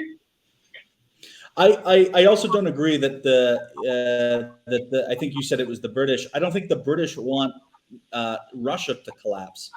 I think that the approach, the US and the UK want to put as much pressure on the Kremlin as possible, but they would fear a violent succession. Right? They would fear some sort of a power vacuum in the Kremlin because it would become uncontrollable. And so the breakup of the Russian state or the death of Putin would be really problematic. That doesn't mean that Russia and the UK are not adversaries, but they don't want the destruction of the state because it could just become so problematic. They couldn't control it. All right. No. Why do you guys change the sanction on Russia? That's not how it goes, Sam. You don't just come and keep asking questions. Let me ask you this, Declan, because the question he asked about Buhari being dead. Can you maybe use your own experience on about how the world works to maybe explain the possibility of what's this thing that people are talking about happening in today's world? I know that in the past, like in the 40s, former president of America, Roosevelt, was in a wheelchair and nobody knew. They were able to hide that. Do you think that in today's world it's possible to pull off that kind of scam and nobody will know, nobody can reveal it? Just explain that from your own perspective, what you think. I think so. Look, I think there are variations and degrees in which the death of a president can be hidden, but it's difficult to do for a long period of time. Okay, so FDR, you pointed out, he was very much incapacitated. You had similar mobility issues with JFK. That was a very long time ago where there was a lot of control over the media and there was a certain kind of deference that was provided to people who, maybe didn't have all their full mobility. If you remember, and I know you do very well, Yaradua and how he was medically incapacitated. He was out of the country. There was all these things, and then the Nigerian government was saying, no, everything's fine. It's not, nothing to see here, and eventually he died, right? And they needed to manage that. But it didn't go on for years. It didn't go on for months in terms of them trying to figure out the succession, right? Eventually Jonathan came into power. They had to manage it. So that is an example of where it can happen. Similarly, if we look at COVID, I live in Nairobi. Nairobi has the best hospital in the region, and they have kind of the executive suites where you can have a lot of privacy. And so heads of state, if they have emergency medical treatment and can't go to Europe or India, they'll typically come to Kenya. And so the executive COVID ward in Nairobi had several heads of state at the same time, including Magufuli from Tanzania and Nkurunziza of Burundi.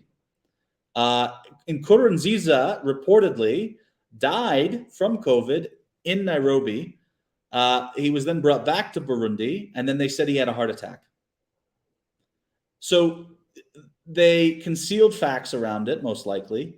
It happened, he was out incapacitated outside of his country, but they could not keep the lie, right? Nkurunziza didn't have a body double. They couldn't say, oh, no, it's fine. He's very robust and healthy. They couldn't do that. They couldn't do that with Magufuli, and I don't think we can do that with Buhari. All right. Thank you. Odi, I'll go ahead. Yeah, sorry, I just have my last question, then I will exit so other people can have space to ask more questions. Hey, Declan, I'd like to ask you, do you see the possibility of more coups, in Africa,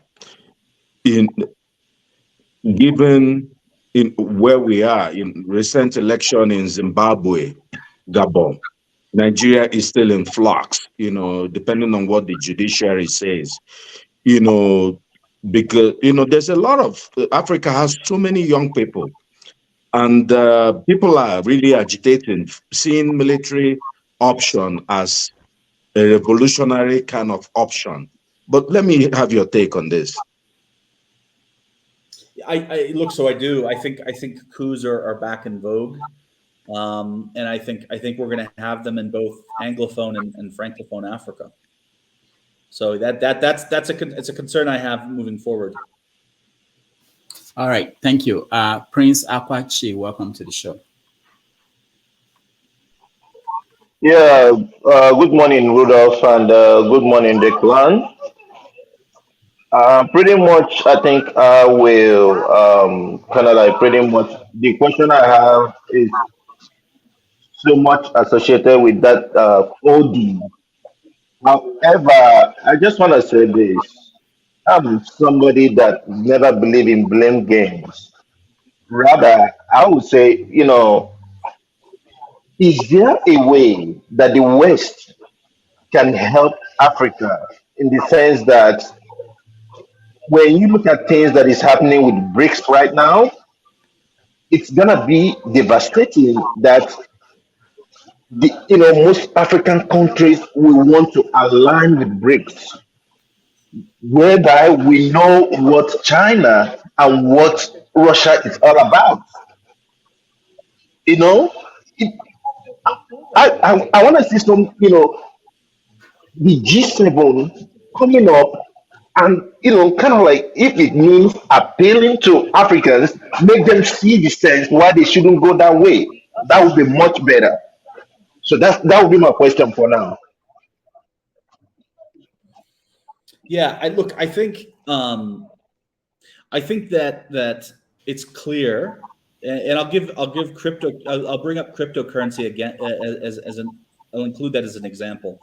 I think that it's clear that people globally are looking for alternatives to the current system that they operate in. Some people will have, more frustrated and hateful views of the system than others. But whether it's investing in crypto, whether it's thinking that maybe there's some opportunities through BRICS, maybe there's other avenues for commerce and trade. It's clear that the world broadly is searching for alternatives, and that the existing system is insufficient, or at least it's being perceived as insufficient. I think that that's true. And that's why at the beginning my remarks is BRICS is on balance a good thing.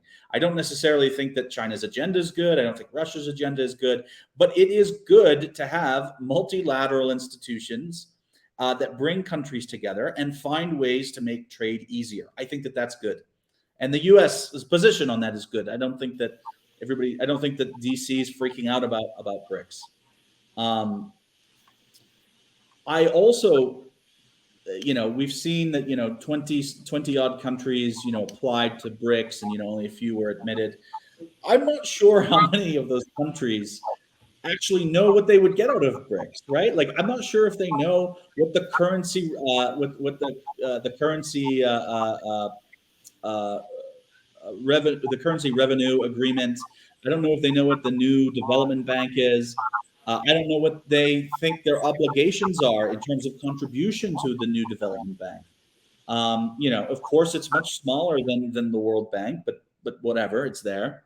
So I'm not sure if these countries who said I want to be part of it, if they thought that they could get access to some of this these cash injections or these development projects, or if they were actually really ready to try to build a more robust partnership. So, I think there's still a lot of progress. All right, thank you, Declan. Let me go to Righteous Man because you're in Nigeria. Then I'll go to Mr. James. Go ahead, Righteous Man. You are muted. Can you unmute yourself, please? Yeah, Declan, thank you for your analysis and being a journalist. Don't you think that this generation that Africa have produced now are much aware that the Europeans and the US bloc plundered Africa for 400 years. And after these 400 years, we have nothing to show. They succeeded in enforcing their languages on us. They partitioned us. They made us look like the lesser human beings on earth. Don't you think that having gone to school, this generation of Africans now haven't gone to school and have seen civilization, are no longer ready to welcome the Western world? For example, somebody like me, that is nothing you are going to preach to me or tell me that British will help Nigerians, that I will agree with you, because they are our problem right here. In the sense that whatever that is wrong in Nigeria, they support it indirectly because of their private or personal or governmental benefits that the British will get out of it. Americans' interest in Africa is based on what they are going to receive, not that they love Africans.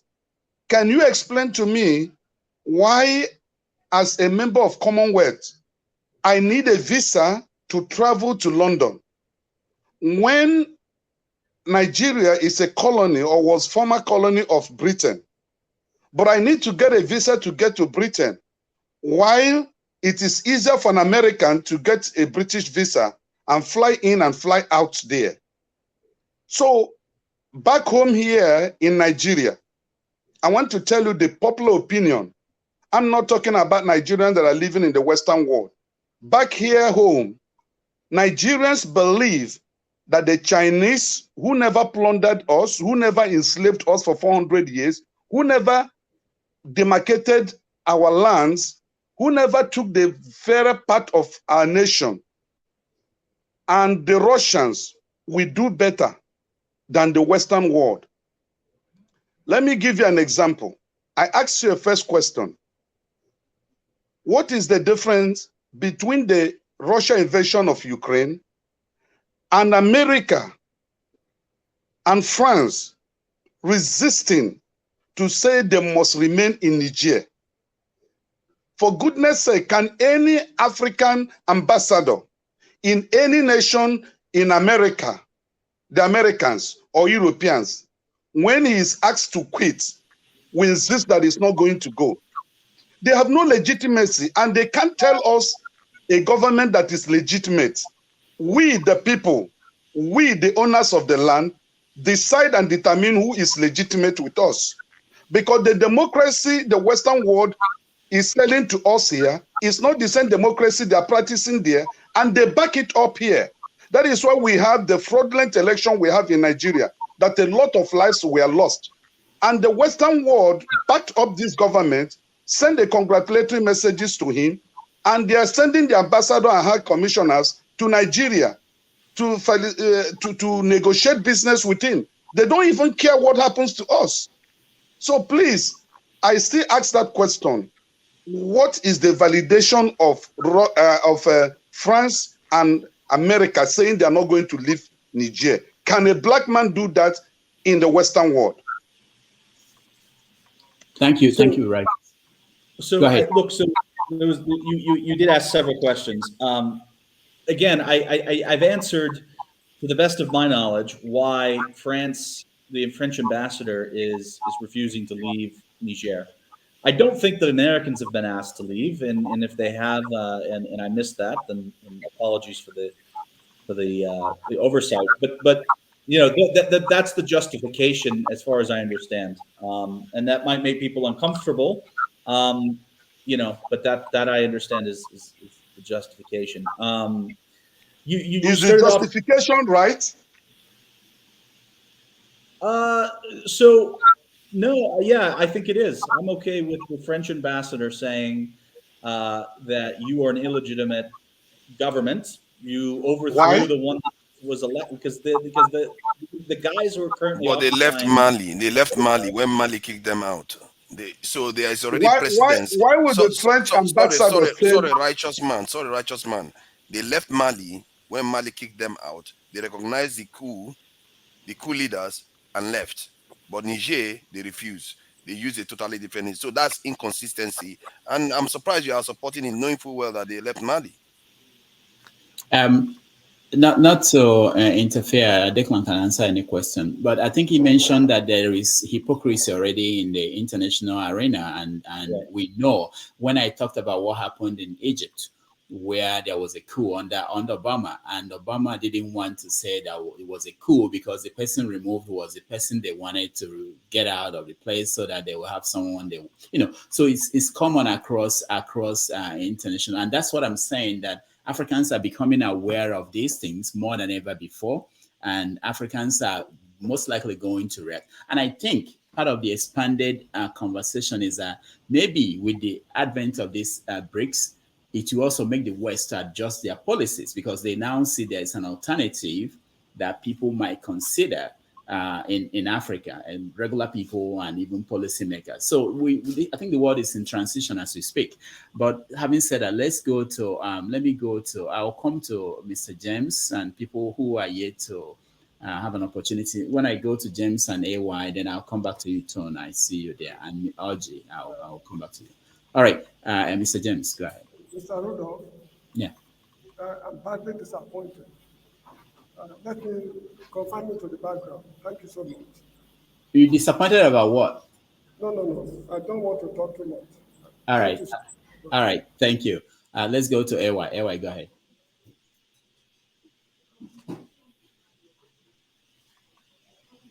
Yeah, definitely.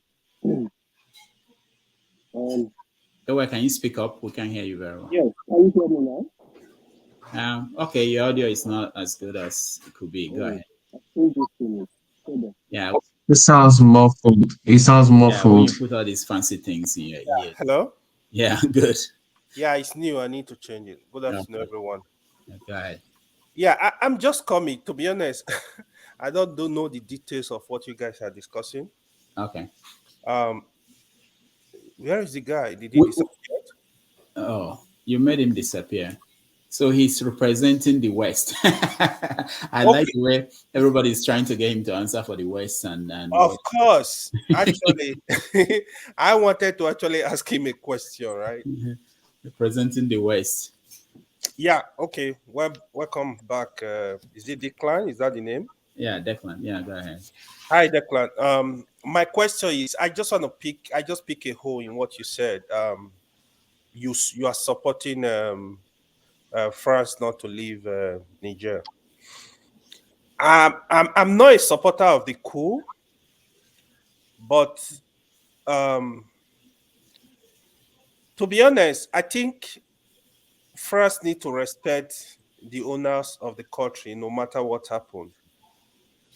When they are telling you to leave, you have to leave. I mean, even if you have a business in the country, you can negotiate from outside. The way it's coming out as if you come into somebody's house, you want to fight them to leave their whole house. It doesn't make sense to me. Even I'm not a supporter of the coup again. I understand where you're coming from, but I think like what I think Forefather make mention of something. Coup Apple in some other African countries, if France sponsors some of the coup, they are fully involved. My problem with the West generally is you would think they are fighting for democracy. No, they are not. What they are fighting for interest. Even if you rule for 1 million years, as long as you serve their interest, they give you the full support. As long as they benefit from the country, you are not against them, they will give you the full support. That's my problem. But now they are coming with we want to protect democracy. We all know what happened in Egypt, not only Egypt. A lot of countries, they don't care what is going on, to be honest. You know, even, God forbid, even when the leaders, they kill their people, they don't care, as long as you are serving their interest. That's what I just have problem with. It is a really double standard. Like, if you want to protect democracy across the world, let people see you protecting democracy across board. Don't protect democracy here, you protect military here, you protect monarchy here, you don't have a pattern. So if that's the case, despite I'm a supporter of democracy, but let country support, let it do what works for them. If the country come, if Nigeria come and say, listen, we want to change our system, this is what we think will work for us. Give them their independence. Let them have their independence. Let them do what works for them. That's just my whole problem in the whole game they are playing across the world. We don't want war in Africa. We want peace in Africa, because if any war happen in Africa, it's Africa that are going to suffer, not the West. It's Africa people that are going to die. We don't want that. So I sincerely hope some kind of negotiation, peace deal will be up for grab in Niger so that we can have peace. But I think the French ambassador, whoever they are asking to leave, I think it's good they leave the country just to respect the people that host the country. Thank you. All right, thank you. Declan.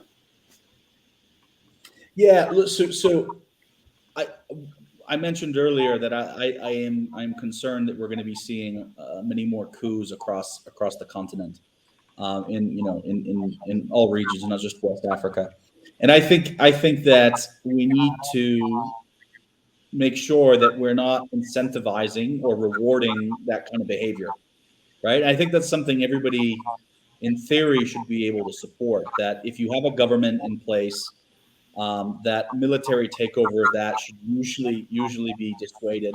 There's exceptions, but that's my approach. And so would I have complimented or thought that the Nigerian government was great or okay before it was overthrown? I probably wouldn't have. But that doesn't mean that I think that what transpired is appropriate, and that doesn't mean that it's not going to start impacting Niger's neighbors. And so that's my concern. And yeah. All right, thank you. Let's go to Ton for your second question. Ton. Augustine just came in. I think Augustine just came in. I know. I see him, but I don't want it to stay long. I don't know. Okay. I think I was cut short. I think I had the shortest time of the whole lot so far, but it's okay. I'm not complaining. Just wanted to put it out there. Okay. Declan. I just wanted you to know, because you actually did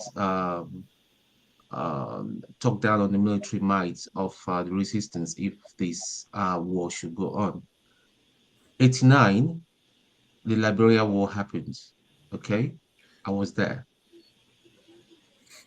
We went on the capacity of peacekeeping. A lot of soldiers died. I saw a lot of horrible things. But this time around, I think Niger is going to be a new, a different ball game. It's going to be a real head-on, and if Tinubu, ECOWAS think it's going to be a walk in the park, they better think twice about it. That's all I'm just going to say. I hope somebody in the government that listen to these brokers, they had better think about it and the implication that it's going to have in Nigeria, given the porous borders that we have with Nigeria, Niger, and other countries that connect Niger. It's going to be a disaster. And that's what the Northerners are not just happy, because they are saying right now is, if this situation was towards the southern part of Nigeria, will Tinubu, is it going to take the same decision? And I share the same sentiments. This is just going to cause a lot of internal conflict, other conflicts that we have that are going on. We've got the IPOB, the Biafra. They're talking about war, armed struggle, which I do not subscribe to personally. They had better think very, very hard about it. Yeah, that's just what I wanted to add on. Thank you. Declan, you want to respond? No, I agree. Look, if ECOWAS were to deploy, it would, everybody would need to be aware of the risks and the benefits of that kind of action. And you're right. I mean, Liberia, it was messy. It was not good. And the decision was that to allow the situation in Liberia to persist was worse than a deployment. A huge difference between Liberia then and Niger now is Liberia was an active conflict, right? You had militias and insurgencies. You had egregious and ongoing human rights abuses and some of the worst violence that we've seen in a generation. And whereas in Niger, you don't really have that. You don't have warring parties. You don't have people being defaced. You have an illegitimate government, and a political and constitutional crisis. And maybe that is not justification enough for an invasion. But I don't actually think that any of that will go into the thinking if there's an invasion. Like I said, I think that the decision will be determined by ECOWAS member state domestic political realities. I think that will be what makes the decision to go or not. All right. Thank you. Thank you.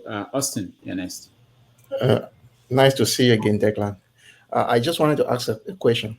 We have seen the dragging of Trump from one tribunal to another, some of them being linked to the election that took place some years ago.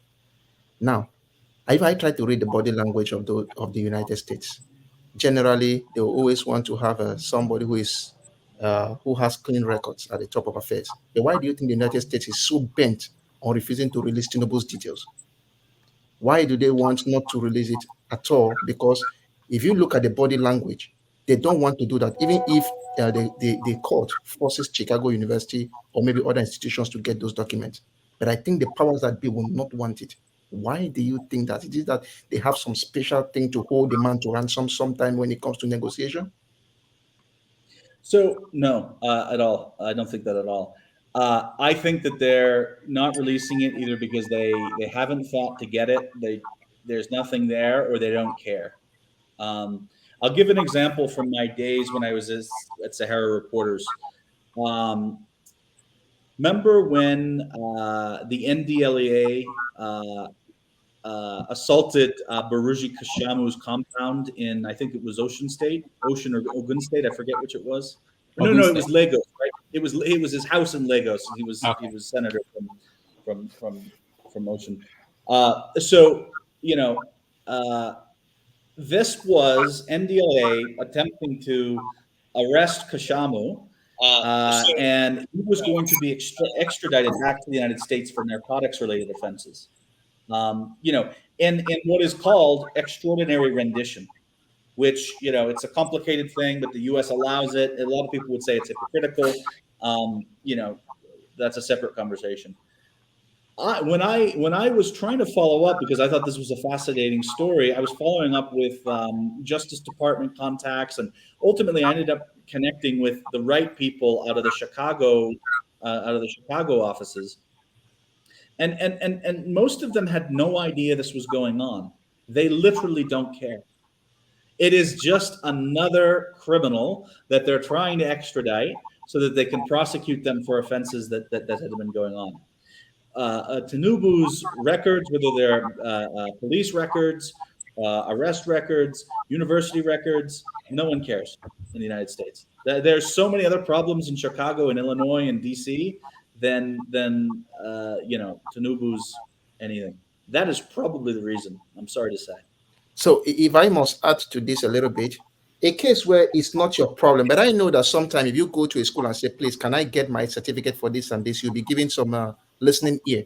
But why is it that those in Nigeria who have come to the courts abroad to say, okay, this is a public official, the day you decided to get into politics to become governor, president, therefore it means that you have decided that you want the public to scrutinize you. So why is it that now that we are going to the courts, at least can we have this? There is still some politics going on to make sure that it is being prevented from coming out. Because in a situation where you saying, after all, if you come to disturb me, that get something for me, I'll be the one to go and find it around and give it to you.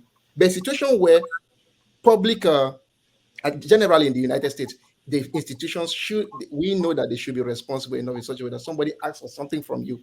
Even my students ask things from me. I present their examination scripts. So why is it that this is now becoming too difficult to handle?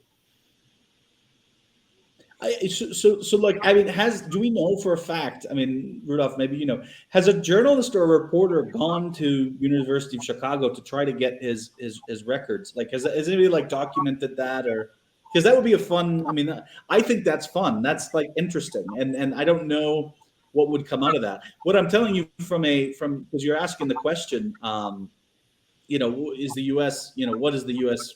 involved in? The U.S. doesn't care. The U.S. doesn't care about that at all.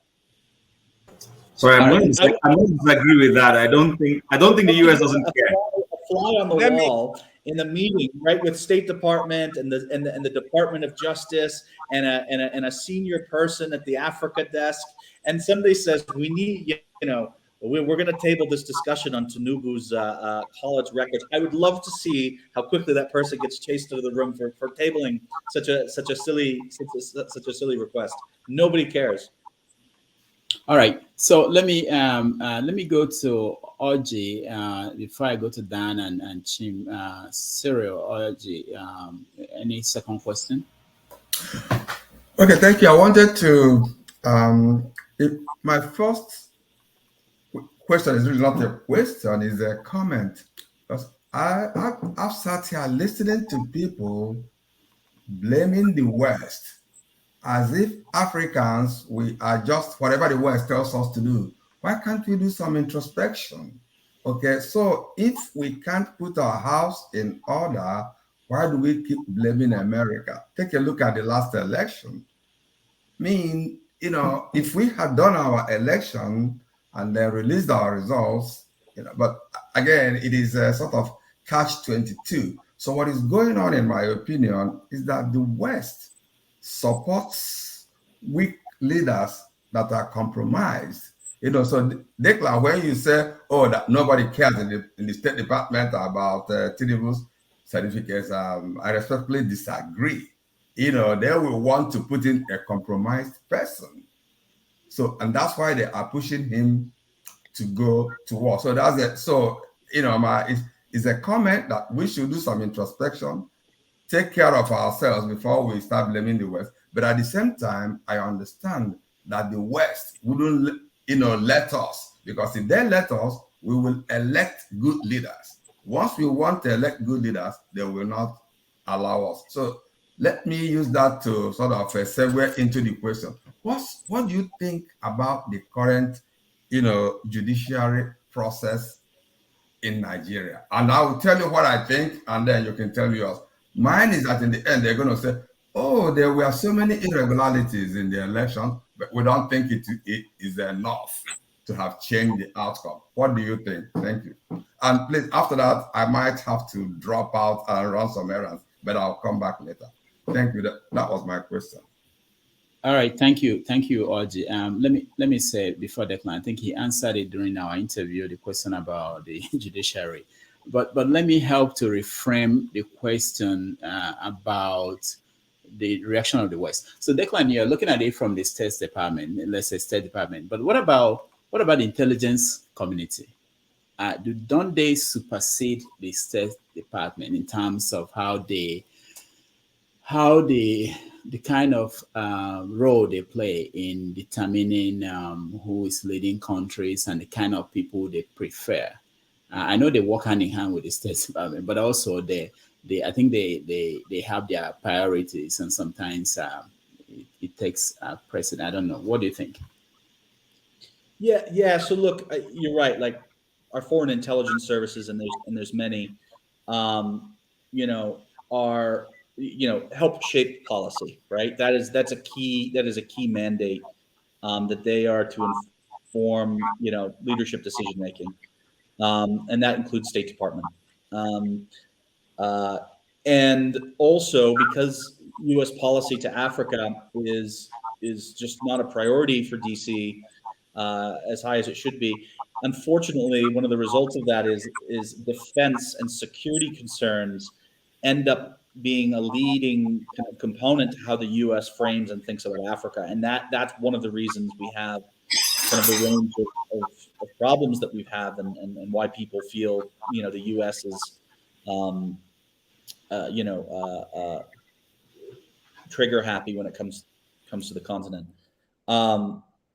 When it comes to, to kind of land on the Tinubu question, and having weak leaders and the U.S. dangling some kind of thing over Tinubu, there are so many other things that if the U.S. wanted to hold over Tinubu, that would be far more effective than his college certificates. And remember, these college degrees are very easy to forge. So there's so much there that could be used.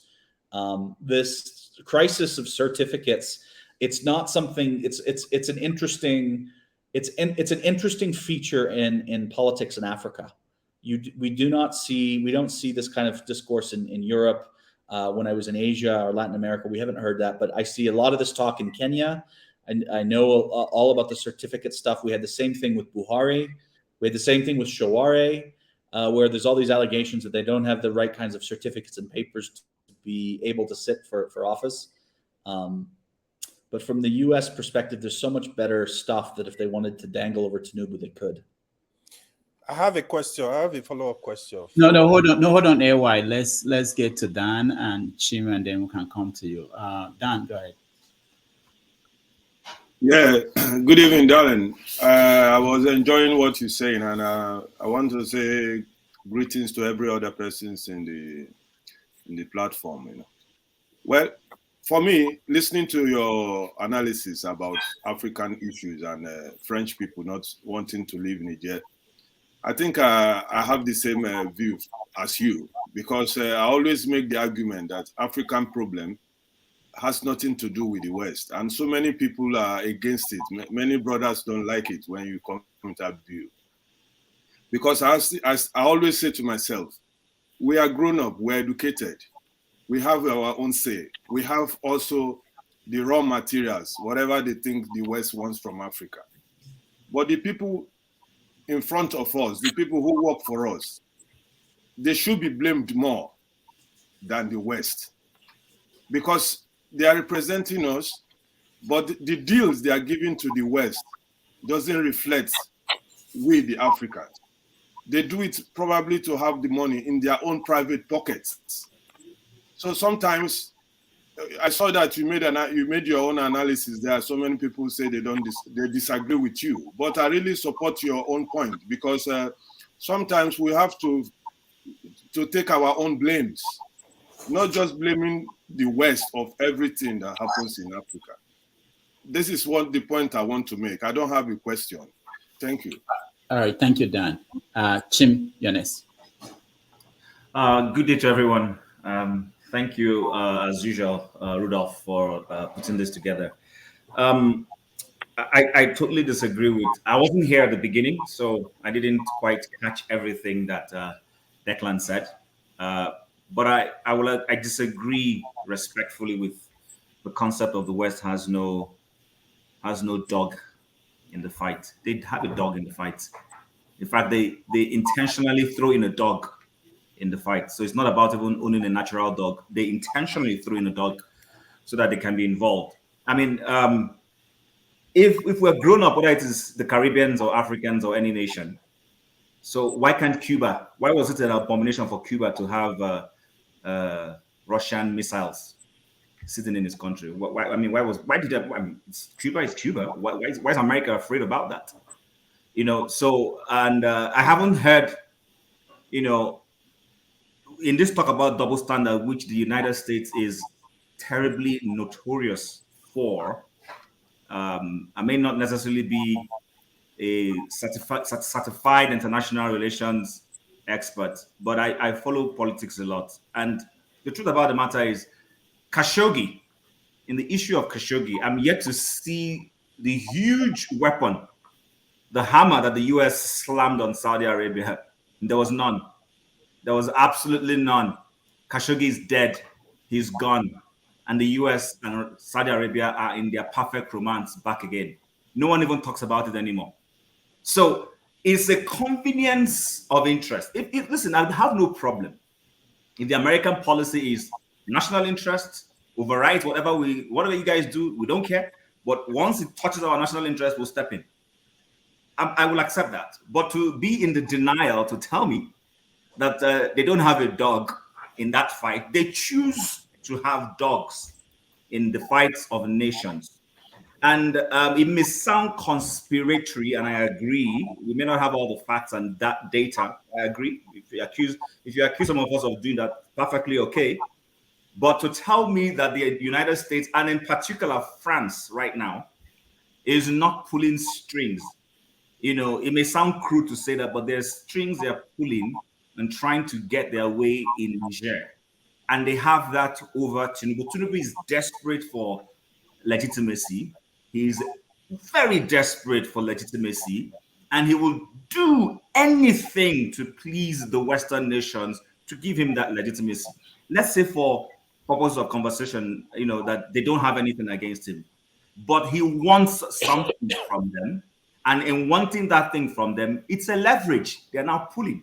They're pulling that. Say, okay, do this for us. will turn a blind eye. So, back to the whole conversation, the United States need to, if you're the police, if you want to be the real police of democracy, then let's see Saudi Arabia become a democracy. Let's see, don't tell me that it's okay that President Sisi of Egypt overthrew an electoral government in Egypt because they were, what's the name, Brotherhood, and you turn the blind eye conveniently. The man has taken off his military uniform, is now wearing jackets all over the place, and you welcome him to international. It's all hypocrisy. But like I said, the AU should grow up, and I agree with that conversation. Grow up. Actually, this Niger is a test of the mettle of African leaders. This particular Niger incident, I would like to hear the African Union say, United States, UK, France, please, thank you, stay away. We'll go and solve this matter. Yes, we want democracy in Niger, but we'll go and talk to our brothers and see how we can address it amicably. But we don't want you in here. You have never been a good arbiter of any issue. Anywhere you get in, problems stop. So please stay away. We'll go and address it. And we'll address it in such a way that you will also be proud of us. But like I repeat again, let me not keep repeating myself. The United States doesn't just have a dog. They have thrown in several dogs into the ring. So they have an interest in this matter. Thanks. All right. Thank you. Declan, any comment? Yeah, so I just wasn't sure. So I agree that the U.S. has an interest in Niger, if that's the matter you mean. If it's the Tinubu certificate matter, which is what I was specifically debating on, then I wouldn't. Yeah, I mean, I made my position on it clear that nobody in the U.S. cares about Tinubu certificates. So yeah, I mean, but in terms of U.S. hypocrisy and the inconsistency, I mean, and the Khashoggi case you brought up is classic. If this would have happened in another country where the U.S. didn't have such of a relationship with, like, Saudi Arabia, the U.S. would have been more aggressive on that. But because it was Saudi Arabia, the treatment is different. And I agree with you. That is incorrect. That's not how I see things that they should be. But nobody listens to me. All right. Thank you so much, Henry. You're next. Yeah, thank you, Mr. Rudolph. Good evening, everybody. Good evening, Declan. I have a problem with the American hypocrisy. Like what Clem said just now about Egypt. When the Egypt President Sisi overthrew the President Mubarak, when they have arrest in Egypt, I was expecting France, America, British to go there to intervene, to stop the coup. It's like the American hypocrisy selecting countries that can intervene, just like the Saudi Arabians. They don't practice democracy, but they do business with them. The Russians, they don't practice democracy, they do business with them. So I have a problem with that. When it comes to Africa, mostly Nigeria, the Americans turn blind eyes about what is going on in Nigeria, about Tinubu. They saw the unrest in Nigeria. They could not say anything about they could not allow the FBI to release the criminal documents about, criminal record about Tinubu, who is to be the president of the giant of Africa, as they say. Don't you think something America is not fair? Don't you think it's not fair? They're not practice what they preach, like they call democracy. America is not practicing democracy anyway. So what do you think about it? So I mean, just amongst the conversations that we've been having today, it's clear that there's still like two perspectives. On the one hand, you have people who say the United States and the West should not be involved in anything in Africa and they should just butt out. On the other hand, people will say, okay, but they must get involved with Tinubu certificate. They're doing this. There's an inconsistency in here. There's two, right? So there is no consensus over what a U.S. role should be in anything, right? There's lots of people with lots of different views, and that's fine. The point that I'm making on that is that the U.S. is also confronted with people. The second there's a huge issue, people say, okay, the United States, please help us. Why this leader's terrible? Why are you doing this? Then other people will say, No. Let me just cut it off from there. That's not what I'm trying to say. What I'm trying to say is no, we don't Nigeria want anything to do with this. Then others are saying, no, you have to listen to kind of our. Sorry, Declan, if Dr. Rudolf, if I could just step in and just say a word. Don't step in. Let me finish my time. Nobody should step in. This is my time now. Not like yesterday. Nobody should step in. No. Henry, we're not fighting. I'm not stepping in to take your time. It's okay. They did the same to me yesterday. No. I'm not going to. But it's okay. I'm not insisting. Thank you. Okay. It's my time. What I'm trying to say is this. Why America have to select countries they have to intervene? Why are they doing this?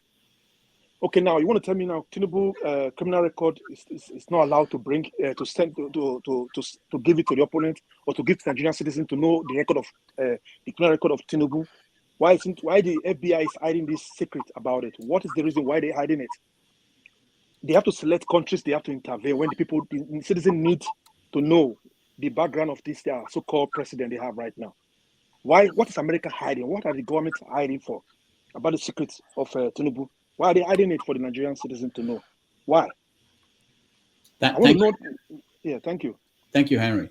So, Declan, I think maybe a way to look at this is: are there historical examples where America will release information on potential candidates or people who are running for president in other countries?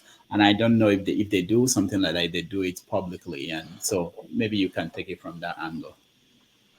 I'm sure there have been, Rudolph, and I can't think of it off the hand, right?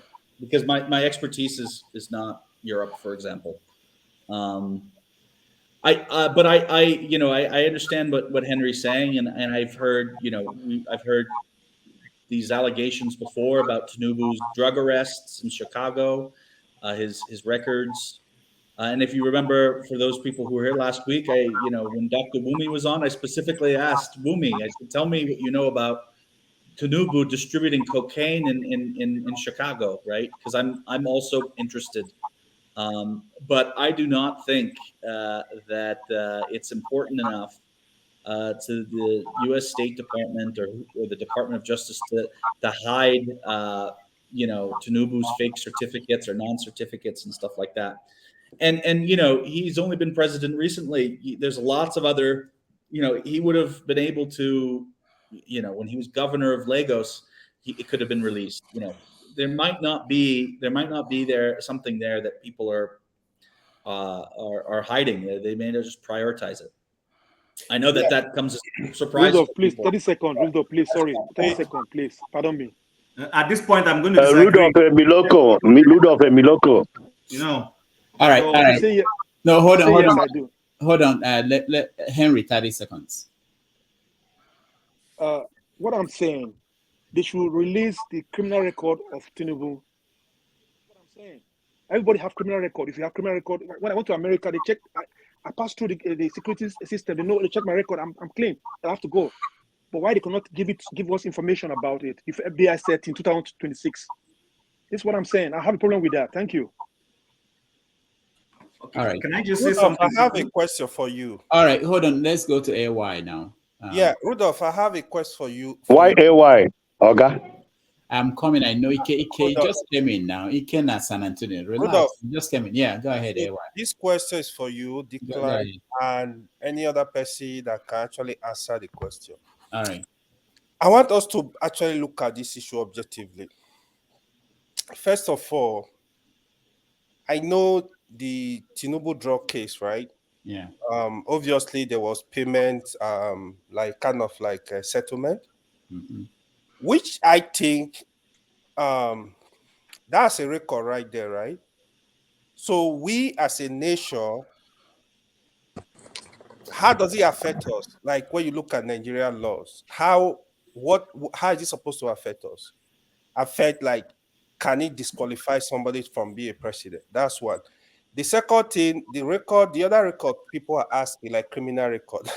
I'm not sure exactly what they are looking at. So that's one question. The other question is for the certificate, right? I live in Canada, I live in America with job verification, certificate verification, stuff like that.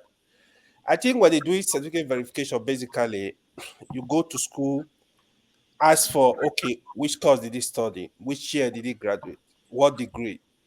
I think this information have been provided. I think like what Mr. Atiku is asking now is like they need the background information, how he got to the university, like maybe probably provide the qualification he used to enter the university, stuff like that. Are they supposed to provide this kind of information to the public? That's my second question. Or I'm a bit confused where exactly the issue of the certificate, where exactly was the issue? Because I personally believe Tinubu is educated from the way he speaks, from when you listen to him. You can't tell me Tinubu is not educated. But what exactly is the issue with Tinubu certificate? I just need some clarification. All right, so we can have that conversation after this when our guest is out of here, because he's been in the public arena. All these answers to all the questions you asked. Not that I can't take on them, but there's no time. I want to make sure that we have an opportunity, because one of our special guest, Pansat, is here. But before we get to that, I want to hear from Ikena and San Antonio and Lexi and Chim. Do I and get then a second question through? I don't know how long Declan is here, so I don't know how long he's here, but you have impunity. You don't need to come in. You have impunity, so there's no need to come in. Okay, so please mute yourself if you are not speaking. There's someone I don't want to. We go. Let me see. So that's what we're going to do. Let me hear from Chim. You just go 30 seconds so that we can go to quick. My name is Iken, I'm speaking of. Go ahead. All right. So what I was going to say is, still on this conversation, then I'll let it rest.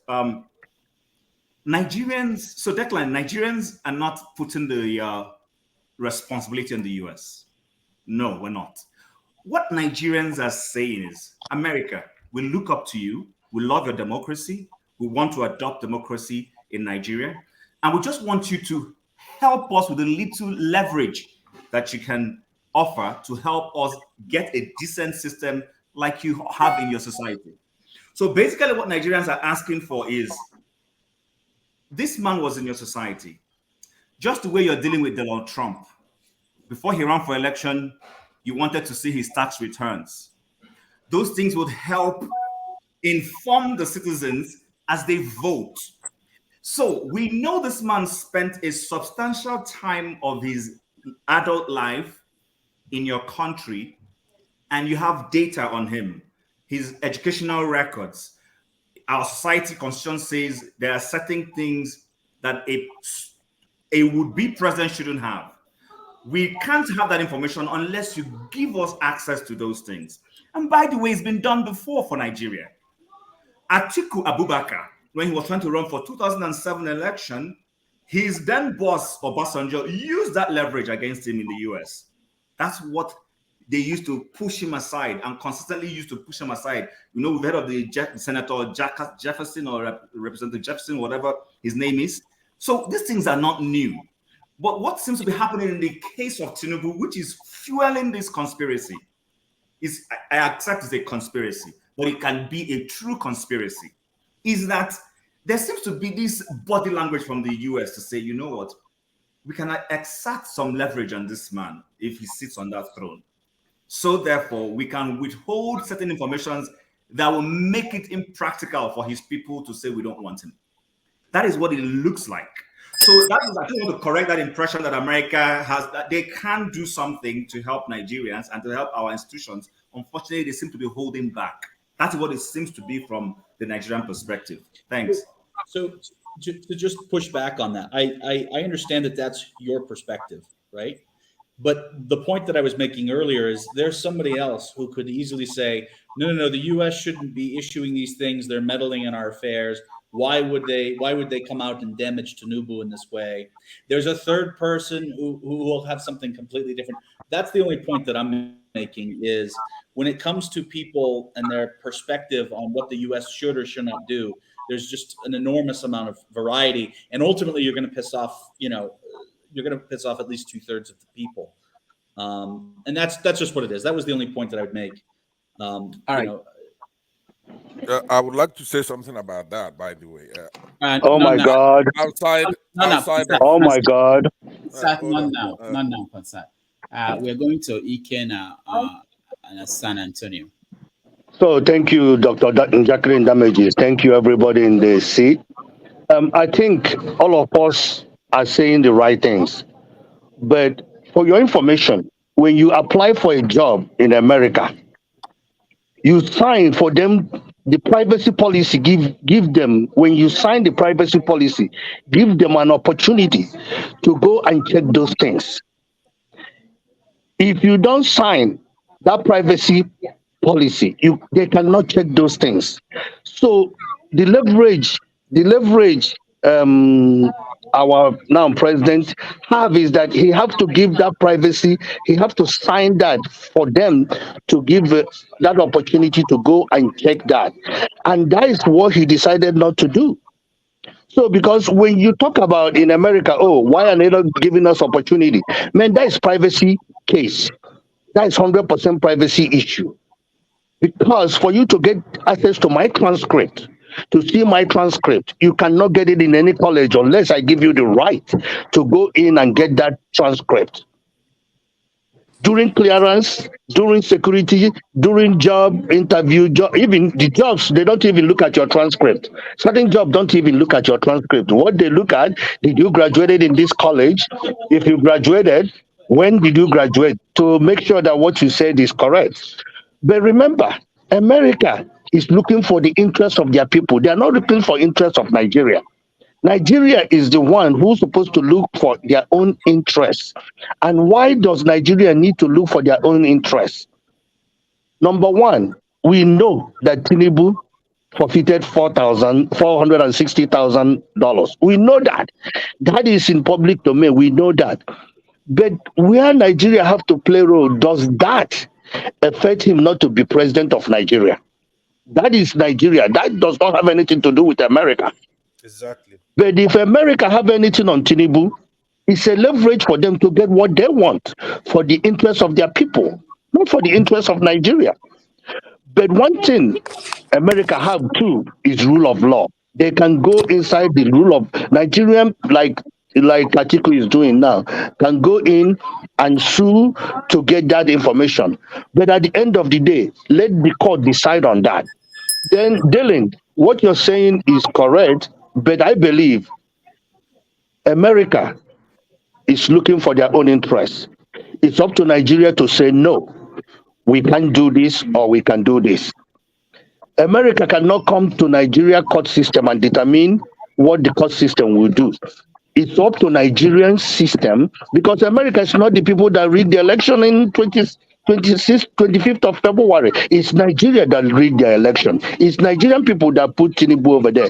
Whomever that person is, it does not have anything to do with America. But America have a leverage because they know what the drug arrest and all that. They have that information, and it's a leverage. Oga, if you do this, we protect this. If you no do this, we will release it. And Tinubu doesn't want that to be released, and that is the reason why he's dancing their music. When they beating the music, he's dancing it. So I don't like the idea we blaming the West. Yes, the West are meddling into affairs of Africa, but it's Africans supposed to take their destiny in their own hand, not the West. It's Africans that are supposed to take their own destiny in their hand and leave the West alone. Thank you. All right, thank you. Let me skip Pansat because we will have enough time after this to talk to. No, but Rudolf, I do want a little bit on that Chim issue. I'm not just here for that discussion you're talking about. I would take a little bit to talk about what Chim and Declan are going through there, right? Because it's important. Please allow me to say hello. All right. Let me say hello to the erudite panelists that we have here. those listening to us on the comment section and everywhere else. Now, this thing is being couched as if it's a binary thing. It's either this or that, interest and all that. Chim is right in the international affairs, right? Yes, states make their choices with the ontological claim that they are rational actors, right? So, but how many actors do we have here? You have the British, for example, right? What their interest is in Nigeria is very, very important. And they delegate, I mean, Americans delegate their politics, relations to Britain to handle for them, right? Same thing is going on in Niger. What the interest of the French is in that place, they could use the leverage of supporting the United States against Russia, for example, and they say, look, we'll vote for anything, just give us Niger for the French. And Britain has been doing that for ages now. We'll do anything, we'll vote for anything at the United Nations. If you want to go to war with Russia, we're going to support you, but give us Nigeria. Let's take care of whatever you need in Nigeria. We're going to handle it for you. I mean, it's redundant for even the United States to have an embassy in Nigeria because the British High Commissioner runs things there, right? So I had pledged to be short and brief about this. But it's not a binary thing, right? It's dynamic. But it's an insult for anybody to say, oh, Nigeria is just inconsequential to the United States, that nobody even knows that Tinubu is running for office over there, right? Well, that's silly. It ends up being that administrations are different, okay? It's not the American people are savvy, they're good. But the administration of this particular administration now, it's a continuation of sorts of the Obama administration, which in my opinion now, this is speculation. I don't have any evidence, but I believe that the State Department under Obama was corrupt. And at that time, John Kerry was the State Department, the Secretary of State.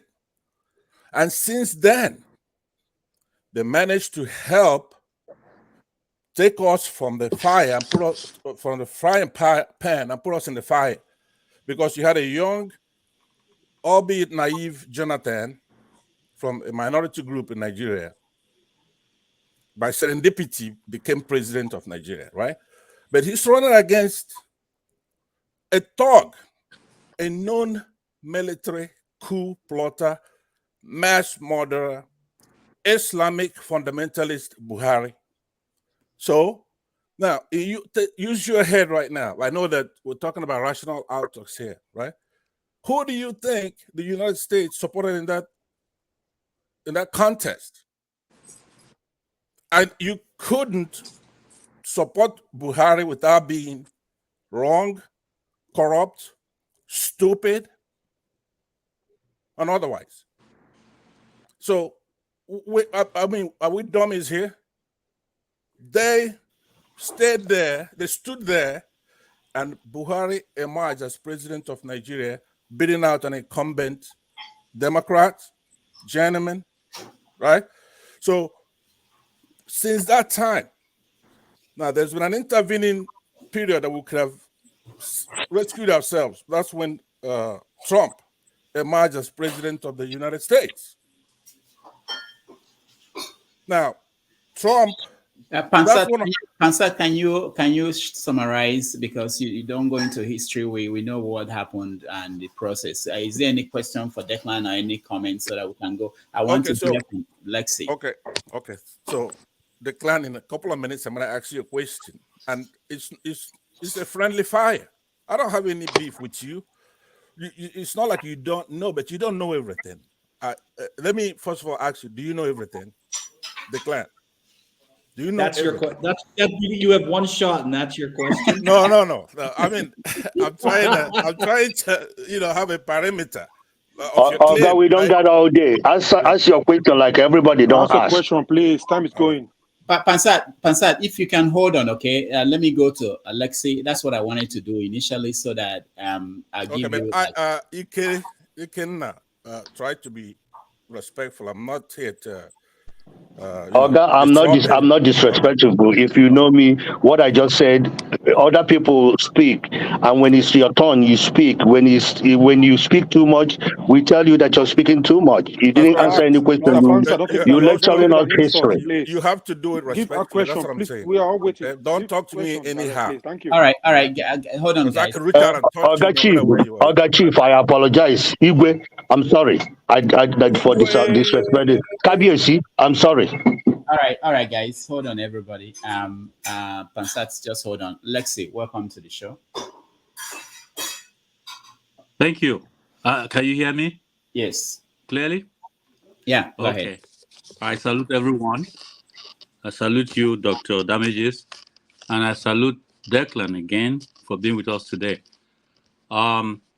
The point you are making, Declan, is very clear to me, and it should be understood in the sense that America has so many things they are doing for the interest of the country. There are things that are minor. There are things that are even negligible for them to now concentrate. I'm not saying that the Nigeria situation and what's happening around there is not something to be considered. But I think for the interest of America, they are approaching the whole thing from a point of deciding what will interest the country. Let me say, before the present administration came, Nigeria was declared a country that was very moderate of Christians, because it was proven that there was such things going on in Nigeria. But when this administration came in, the Secretary of State removed Nigeria from that list. So what do you think? He came in, he weighed the importance of us dying the way it was being reported, and he didn't find a good place to have it running for their government. And so they removed Nigeria from that list. But Nigeria is guilty of supporting very very wicked activity going on in the country, where people are being killed, and particularly churches being burnt and pastors being shot and all that. Yet they removed Nigeria from the list. And that's because they want to have their interests taken care of. Now, if we know that, that same principle can apply any other time to any other thing they're doing. Saudi Arabia is another example. During 9/11, it was seen that Saudi Arabia was, could be accused of having neglected things and, of course, connected, maybe not directly, but with 9/11. What happened? They still continue with Saudi Arabia as if they have done nothing. So if we understand the game in that way, we will say less about, blaming America, because they are doing what they are doing for their interest. Democracy, yes, but it doesn't matter to them if another country is burning themselves up, not doing democracy. So when we know that, then we should not allow that situation to consume us. And so whoever is leading the country, the leaders should know this kind of thing, and then know how to handle situations like has just arisen now. Nigerians, where we have this problem now, they have confessed that they voted for Tinubu. Did you all hear it or not? Why should people from another country come into Nigeria to vote for any candidate? You all heard it from them. Nobody has said a word. And they are threatening Tinubu that if you try to fight us, our brothers in the northern part of Nigeria will join with us, and that will be our pushback. Again, that's another thing to note, that situations are the way they are based upon different reasonings of the people. So we have a situation in our hand where Nigeria that was dead is being now revived by those who are standing strong to revive it. Now this war, if it comes, I'll be surprised. Don't be surprised, but I look forward to something that's totally different that nobody has mentioned here. The way Boko Haram came into play, these guys in the north joining Niger, in the end, what will be left of the strength of Nigeria in preserving itself? It will be a question to answer. So I have no question for Declan, but he's doing well, letting us see the thing the way they are, even when it's not to our own interest or for our own good. America will preserve America, and we have to preserve our people. I want Nigeria to sit down peacefully and decide how to continue, if there is a room for that continuation, or how we will exist as states that are cooperating among ourselves. You keep doing the same thing over and over, you keep getting the same results. We don't know how to do elections. When we do it, we crook the whole thing into something else. We don't get the right person that the people are voting for. Who doubts that Tinubu did not win this election? Who will doubt that? But now we have condoned what has been done, and we are even now trying to tolerate what the judiciary is going to do about it. So we are not serious. And let's stop blaming other people who are preserving the good thing they have. Our own is bad. Let us do something about it. All right. United States Let's see. of West Africa with Biafra, North as Arewa, and Oduduwa. We can all work together and begin to exist like 3 countries. And finally, Dr. Davids, please, let me make this point. You see, India was Bangladesh, Pakistan, and the current India. Those 3 countries, when they split apart, India became nuclear, Pakistan became nuclear, and now India has gone to the moon. We are still running around this whole thing that will never work, trying to say we are preserving Nigeria. Look at that particular example. Those countries are doing well for themselves to the point that they can today. Let us come together and decide what to do about Nigeria. Nigeria is dead. All this is just to revive it. It will never come up. It will never work. It's not working. That's where I stand. All right, thank you, let's see. I will allow forefathers to yes, he's the one that will come in, I know. Second question, no, to ask his second question, and then I will go to Pansat for a conversation with Declan. Wow. Go ahead, forefathers. Yeah, thank you for giving me the opportunity to ask a second question. I just wanted to address some of the points I've heard Declan make regarding some of the points that have been raised regarding why you don't hear a lot about Europeans seeking criminal record from the US about their candidates or politicians, because they don't care. And they defend their own interests, and most of them, their countries don't even use criminal record to judge their politicians, like the US doesn't. Trump can be convicted tomorrow and he still becomes president, but somehow African countries subscribe that foreign countries can determine who their president is based on criminal record. That is on us. This is one of the things that seems to be coming through from some of the speakers, saying that we should take care of our own interests. And regarding this in the reasons why Europeans see this. Sorry, I'm just okay. What would you consider a good sign that the West has changed their ways in terms of changing their relationship with Africa? What would be the sign that we should be looking out for if they are going to change their ways? And if not, are we not justified to shift our alliances to other areas or power blocks in the world? Thank you. Declan. So okay, the second question is much easier. Yeah, look, any country anywhere in the world has the right to build any relationship that they want with any other country, right? I think that's obvious, and so for me, there's not a question of justification or not. If Nigeria wants to deepen its relationship with Russia or China or Myanmar, it doesn't.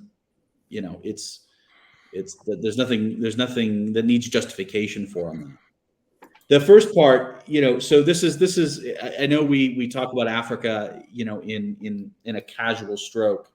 So it's unfortunate that the whole continent is rolled under one specific division in the State Department, right? This is a very diverse, massive continent with millions of people, and so there's no singular policy or there's no singular stance that makes sense. That makes sense to apply universally to the whole continent. It needs to be taken on a country by country or region by region basis.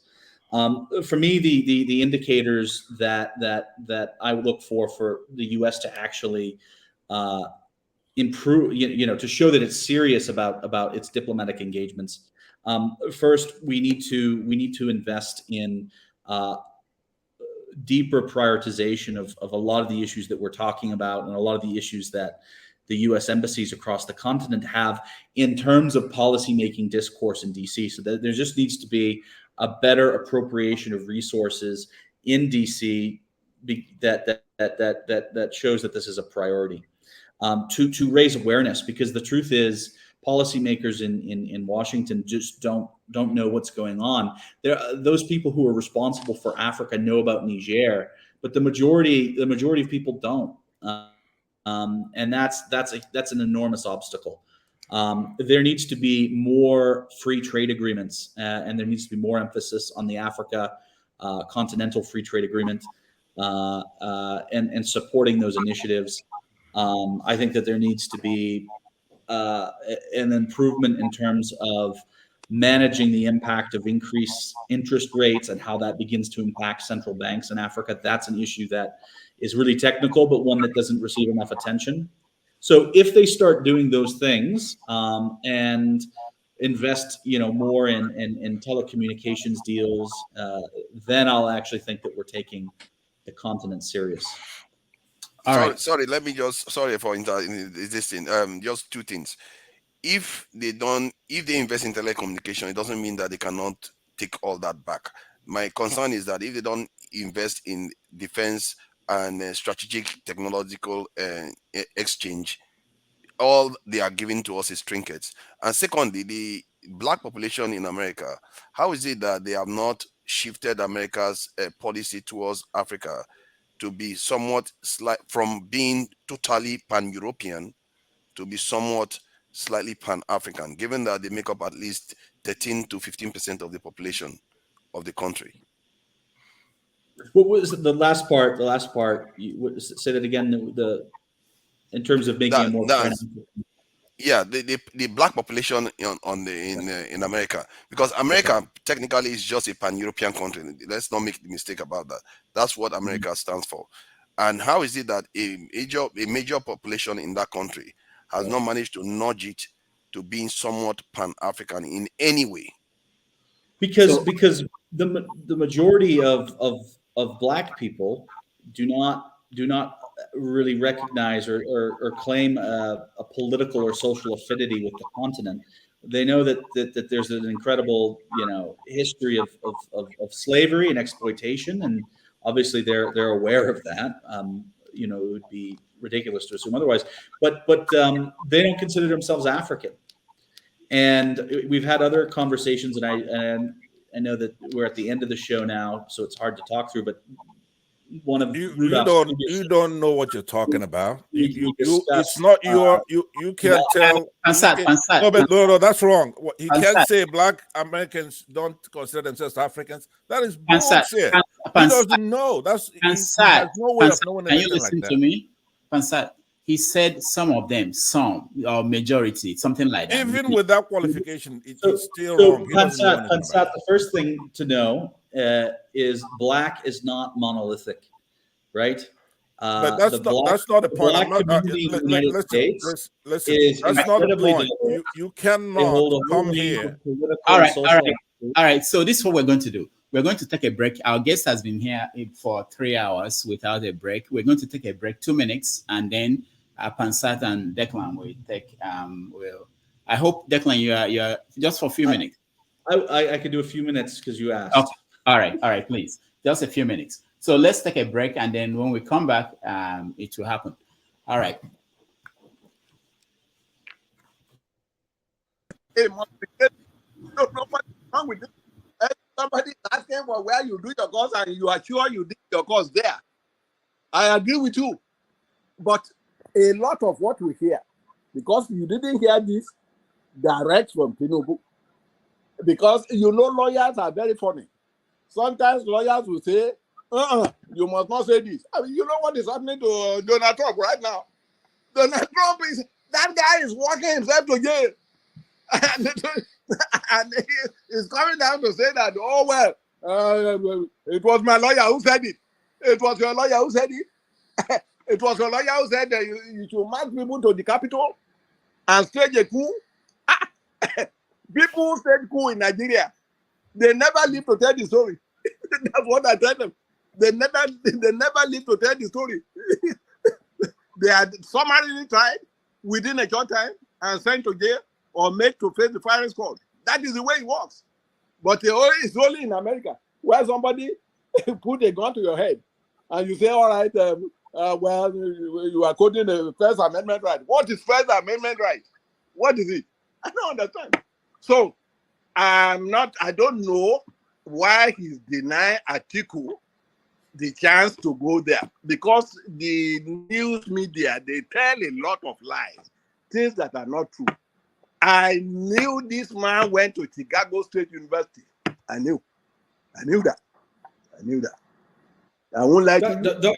Dr. Wumi, if you were aware of Tinubu when he was at University of Chicago. Yes. Can you elaborate on us the accusations whether he was actually distributing drugs and was a drug dealer in Chicago in those days? What do you know about this? Okay, thank you, sir. I heard about it, that he was distributing drugs. And I know a lot of people who distributed drugs. Who was the girlfriend of but let's be more specific. So look, we've all heard that Tinubu was a big drug tycoon. We have all heard that. What kind of specifics? I mean, when you say you heard that from people, were your friends the ones who were buying from him? Did he tell them that he was selling? Like what can you tell us as a distinguished man around that area at the time when Tinubu was there? What can you tell us that he was really up to? Well, what I tell you, I don't know whether, in fact, the first time I saw drug, I thought it was in Lubon.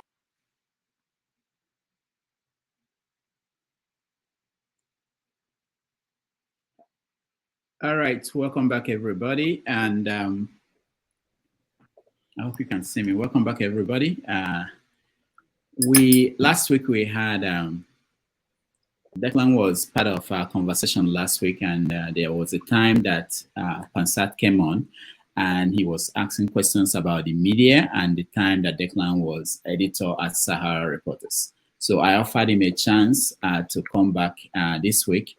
And so that we didn't, the goal was that we didn't want to move the conversation away from what we were discussing, so that he will have a chance to talk to Declan about his role in the media in Nigeria. So this will be an opportunity to expand the conversation and maybe talk about media in general, which is my one of my goals of starting this, so that people will understand more about how the media works, because I find it so surprising that a lot of people do not know. So we allow Declan and Pansat to have a conversation for 20 minutes. Declan has to go. I hope you can say for 20 minutes. So it will help that the questions will be brief and conversational and respectful, and then we watch and listen.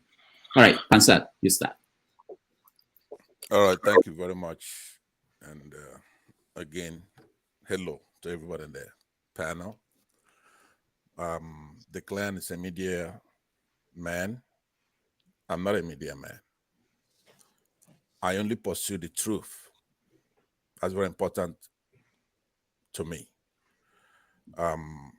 This conversation between you and I, you said it's going to be cordial, respectful, and I like that. That's good. But there are certain things that he's already admitted to that rubbed me the wrong way. Like you said last week, about a week ago, I came here and I was questioning or having a discussion with Dr. Wumi.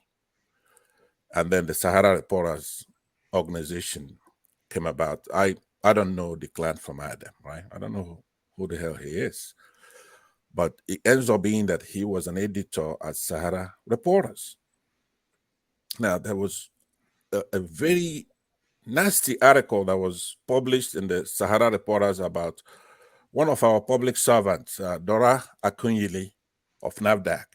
And she's served in government before. She's one of our gems. A very beautiful woman, very dedicated, very passionate, incorruptible. Now, SaharaReporters did a lot of stories on her, on their run-of-the-mill thing in those days. They were credible and they're going after everybody, like you said last week. And you were there, Dr. Rudolf. But in my colloquy with this gentleman here, he said that he's the one that did the article on Dora Akunyili being in a hospital bed, going through chemotherapy with her hair shaved. This was towards the end of her life. And SaharaReporter did that story. This guy right here told me that he is actually the actual culprit that did that story. But what I didn't know is that if there was a miscommunication, we're talking about something else, and he admitted to being the one that did that story. So first of all, I want you to ask him now politely, did he do that article with Dora Akunyili, with her going through chemotherapy? Because I need to know that before I determine what I'm going to do from here on. Could you please find out from him, did he misspeak or he did that article? Find out from him.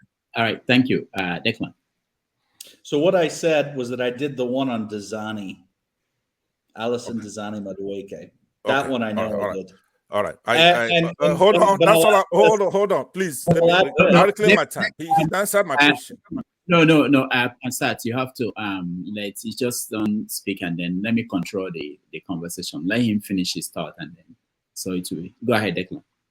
But I'll add this: if Sahara had found out that she'd fleeced the state or stolen money, I would have gladly written that story.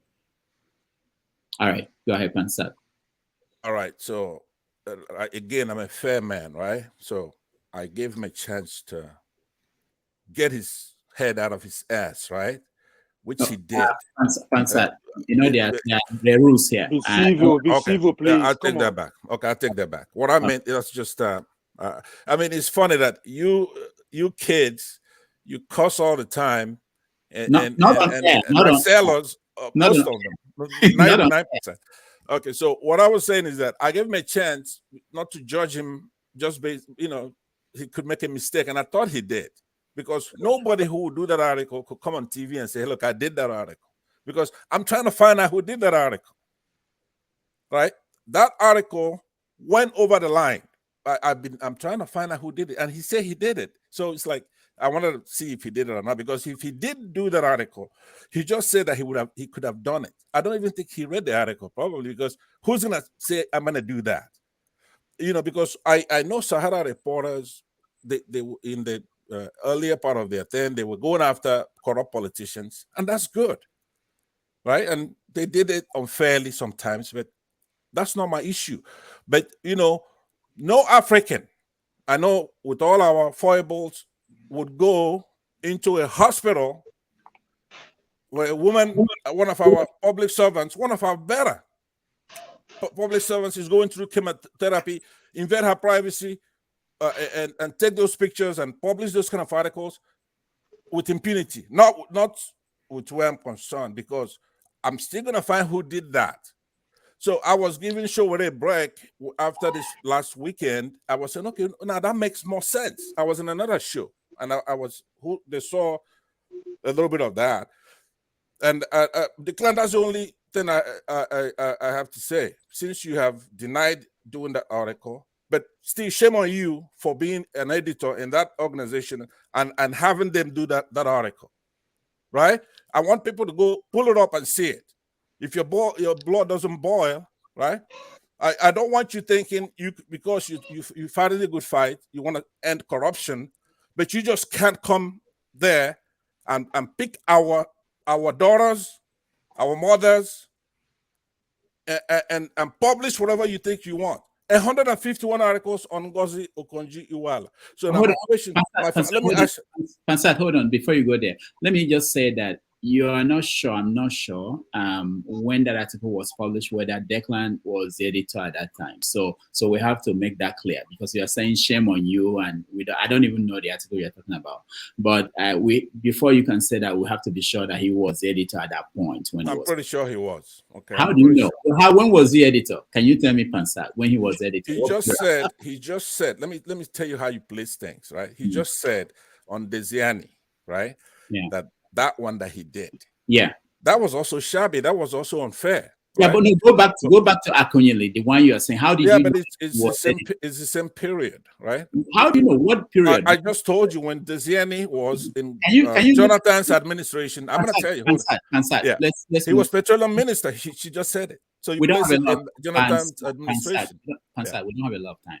Can you pull up the article? What year? Tell me the date. And Declan is here. He will say, I was there, I was not. He knows when he's aware of when he was at Sahara. I know, but I don't want you to say. I don't want you to say. Listen. I understand. I'm running the show. Pansat, right. Listen. Right. I don't want you to say that. You're not running the truth. You're just running your show. Yeah, the show. You are doing administrative work. Come on, man. Pansat, you run the truth. I run the show. What I'm saying is this. If you are saying that he shame on him that he was there, the editor, okay, I'm saying confirm it by telling us the date he was published. He is here. He will say, that's it. Okay, we'll do that. There are two ways to do that. Okay. First of all, like I said, I'm a fair man. Let me give me a chance to deny it. Declan, are you aware of the article I'm talking about or not on Dr. Akunyele? No, so I do not recall this particular one. You don't recall, all right? No, there was a lot of stories. Like I said, if you were to bring it up, if you have the dates and things like that, maybe I could recall it. Okay, we'll do that. Let me also see then. Were you the editor from 2000, anytime around 2011, the beginning of Jonathan's second term, I believe? In essence, he inherited, he was vice president and Yar'Adua died, right? And then he ran against Buhari in 2011, right? You understand?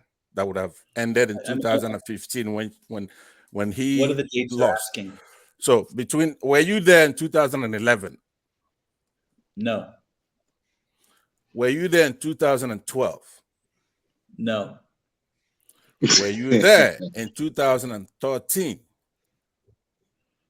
No. Were you there in 2014? Yes. All right. So you should have, or you do know about the article. Do you understand? Do you understand what I mean? I did not. Now, you may not have had a direct input in publishing, and maybe you went on an editor then, but you should have been aware of that article, and then you should have quit. You shouldn't have worked there. Either way, shame on you, and shame on you, Rudolf, also for being there. And they published an article on Dora Akunyele, and you didn't get upset about it because she's a woman, she's a public servant, and she's an Igbo woman. And SaharaReporters were relentless in devastating our people. I made that accusation when I was here. Now let's talk about that. It's a lesser issue, right? Rudolf, are we allowed to interject in this or not? No, not yet.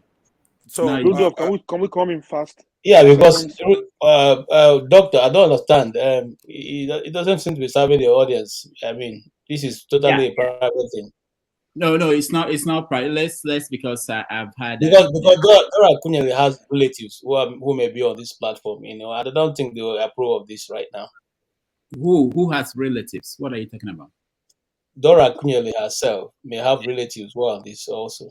Yeah, Yeah, it's but okay. Rudolph, I don't think they have written that- any that's complaint another to problem that Sahara we have in our Reporters to say country. they are against that report. The only relationship or people who should be concerned about the truth, it has to be either familial or tribal, right? For me, as a good person, right? As a Nigerian, as an Igbo man, I'm gonna have an organization publish articles of a public servant. There's no statute of limitations on that. Okay? So, Rudolph, I You asked, can we cannot do it. interject? You cannot do it with impunity. Is what I'm saying. You're Okay, not going to be a friend of mine if Rudolph, I will you comment if here. you go there disrespecting Ngozi Okonjo-Iweala and there's a parent, any woman you Answer. mentioned. This Ngozi Okonjo is a public office. Is working in a public office. They have right to publish anything about them. So don't forget about that. Let me control this. Let me control it. I don't want to remove everybody other than Pansat and Declan. But if people are interjecting, I want to. Let's get this out. And this is simple to handle. So can I speak? No, not yet. So let's listen to Pansat. And so Pansat, you haven't said the date of the article. That's okay. We now know from what you are saying, it was when Declan was there. So maybe Declan, you may have to tell because I want people. We don't actually know that yet, Rudolph. Okay. Because I joined December 2014. Okay, all right. Okay. So I have no idea what happened in June. Okay, Pansat, let me just hold on that. What I want Declan to explain is the process of publishing articles, because sometimes people don't understand this. I had Pansat now said, "Oh, Rudolph, you are there at Sahara, shame on you." I don't care about defending myself. That's not why I'm not interested in that. I don't care. But the point is this: what you don't know, you don't really understand. So, for instance, I didn't even know any article was published. I was there. I wasn't working in the news division. So, I was at the TV angle, but you don't know all these things. So you can say whatever you like. We don't care. But I want to give people opportunity to understand the process, because it's not just about Sahara, it's about Premium Times, People's Gazette. Sometimes people don't know and they make statements, like somebody is picking on somebody. I gave an example last week. I think I said it on air when someone wrote me and said, "You are Sahara. We have this story, this big story about this politician. I want Sahara to publish it." I said, "Okay." And this is what I do. I will forward it to the editor, whoever is the editor at that time. I'll say, "Declan, this is a story, follow it up," or whoever the person is. I went to this guy, said, "Okay, send it to me. I'll give you the email of the editor, talk to them." And then the guy said to me, "How much am I going to be paid?" And I said, we don't pay. And this is a guy that has been complaining to me, "Oh, they're attacking Igbo people at Sahara. You don't publish about all these people, about other people only." I said, "What story?" It's about the story. If a source sends the story to Sahara and it's confirmed, they publish it. And I said, send it to the editor. He wants to be paid. And then tomorrow he's complaining, "Oh, they're writing about Igbo people, they're not writing about Yoruba people or Hausa people." I don't understand. I want people to understand the media, and Declan was the editor. I wasn't the editor. Let him explain to you the process. Maybe you understand it more. Go ahead. All right, thank you. Not you, Declan. I want Declan to maybe a little bit on the process. Okay. Yeah. Okay. So look. So the first thing, Sahara is a unique platform in that it encourages citizen journalism and citizen reporting, and so that means that there aren't these staff writers scuttling around all of Nigeria. There's people, there's reporters, there's all sorts of other ways, and we would use these networks to triangulate and verify stories. Of course, we do have people who are writing and doing editing and whatnot. Everybody would be astonished to see how small the Sahara operation was compared to kind of its impact. It was not very large, and yet so that's more or less what it is. Certainly, everything that I was involved in, I feel confident on. Everything gets verified, but there's no question. The purpose, the goal was to run people down. If you were caught stealing, abusing office, involved in corrupt activities, mistreating people, that is the story that Sahara does. There's no puff pieces, right? Not while I was there. There's no like, oh, isn't it great that so-and-so, opened up a hospital? No, nobody, we're interested in what money so-and-so stole and then how much small amount of money he decided to give back. That's what it is. So if you're on the website, you're in trouble. And that's a thing. All right, thank you. And Pansat, go ahead. All right. I would bring it down a notch. After all, the clan is plying his trade. He's, I guess, a journalist, and he's taking interest in our part of the world, right? I don't know where he's from. He could be from Africa. He may not be from Africa, but he's walking over there. I don't like a soft bigotry of low expectation and say, okay, look, I'm not gonna go hard on you because you are not from Nigeria and you're meddling in Nigerian affairs. No, I'm still gonna go. I'm the one who's giving you the respect and say you are one of us. That's why I'm going hard on you. The rest of these people you see here on this panel, they don't want to really push you so hard because it's not in our culture to be mean to strangers, right? People who come into our house, we like to treat them with respect. Now, we've been doing that, as you know now that you've studied African culture, but others are taking advantage of us because we do that, right? They come in and then they disrespect our people. In some cases, take our lives while we're being nice, Mr. Nice Guy, right? So I'm not gonna, but I'm telling you, that's not why I'm not trying to defend us from that. I'm just accepting you as one of us. So we have to hold you accountable. Aside from this Dora King one, there were 151 articles written about Ngozi Okonjo-Iweala that I made that claim last week. So you should have had time to research that and know if I was telling the truth or not. If you're lazy, you didn't do it, then you have to take whatever I say, right? The best evidence rule. So 151 articles. Rudolf, you're not exempt from this now with your excuse. You must have been there when they wrote one of those on Ngozi Okonjo-Iweala, who's a very, very good public servant, human servant. One neutral article out of that 151. So Declan, I come to you again. What is the worst thing about Ngozi Okonjo-Iweala that you have against her? What did she do? Why did you publish 150 articles with one neutral against Ngozi Okonjo-Iweala? Okay, Declan, before you answer, let me. Minister of Finance and the coordinating minister of the economy in the time at that, which was the highest graft that they'd had since 1999. She aided and abetted or ignored incredible amounts of looting of the central bank and the petroleum accounts, and she absolutely should be held to account. And it's and we were talking earlier in the show about the hypocrisy of the United States and how we are selective in terms of what we're okay with. And it goes in Okonjo-Iweala gets so many free passes. All right. So, by the way, hold on. I don't know if you could hear Rudolf very well. It looks like Rudolf wanted you to hold off. He wanted to say something before you answer. So I don't know if you're just answered your question. That's why she gets 150 articles. And hold on, but Okay. Pastor, hold on, okay? I wanted to say something, but it wasn't necessary. I wanted to actually say to you, when you said that he published 150, because we have to be accurate here, 150 something articles. You didn't say the period. It didn't say whether it was when Declan was editor, but you lumped it together and you said it's him that published, all those things. But okay, that's Rudolf, one thing you're gonna have to learn is that, for example, like government is a continuum, right? If Nigeria does something, I don't have time to start figuring out who was president at the time, right? You can say Sahara published, but you can't say that Declan published. No, I have never said Declan. You said he published. He published. He, in the sense of SaharaReporters. He's not SaharaReporters.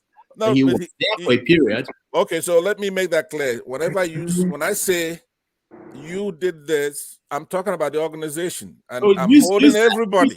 Use that. Everybody. Use that. Okay. Say the I'm organization. holding everybody, not just Declan. I'm also holding you. Yeah, use the okay. organization when you Rudolf, talk. if he's not having a conversation with Sahara Reporters, I can speak to the mindset at certain periods of time. I can speak to a history and a philosophy, but I'm not knowledgeable about. I can't credibly then let me speak to conclude the with this. story that I hear you. about I hear you. which So was then in let's do this. If that's 2013. the case, that's okay. That's not customary, but I'll do it for you, right? I'm a nice guy. No, it is. Actually, Hold on. I'm saying, because the wrong person would come in and say, "Oh, actually, I can talk about all of it." I'm saying I'm only credible for certain things. So you know, you're saying, "Oh, you're going to hold me to account, and that you'll treat me like everybody else." Why don't you just treat everybody consistently and stop worrying about who's in the room? Of course, nobody can credibly speak to things where they were not present. Okay, so then that's what I'm saying. Let's make it. I'll conclude with this. If you just answer this question, then we'll go on. Would you then say that Sahara Reporters, first of all, either that you're not aware of everything they did, that if you're aware of everything they did, that you condemn some of the things they did? Do you understand what I mean? That you wouldn't have done it that way if you were in charge. Would you then, if you did that, I will exonerate you as far as an individual, and then still hold that organization responsible.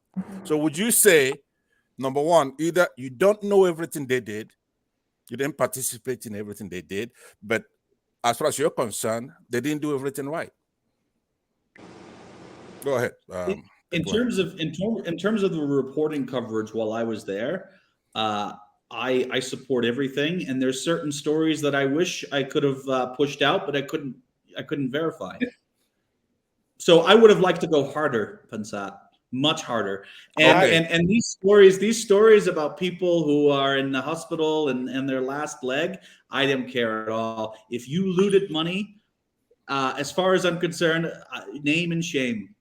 Okay, so then hold on. Okay, this is, by the way, this is not a laughing matter. Like you come here and you're smoking, right? You made that statement and you're smoking.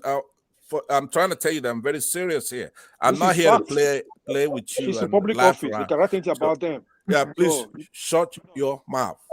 So shut what up I'm too. Declan, here's my point. Declan, don't allow anybody to bully you. Declan, let me ask you this. Do you believe, okay, Declan, do you believe somebody included Ngozi Okonjo-Iweala, right? That somebody is innocent until they're proven guilty beyond a reasonable doubt to a moral certainty? Do you believe that?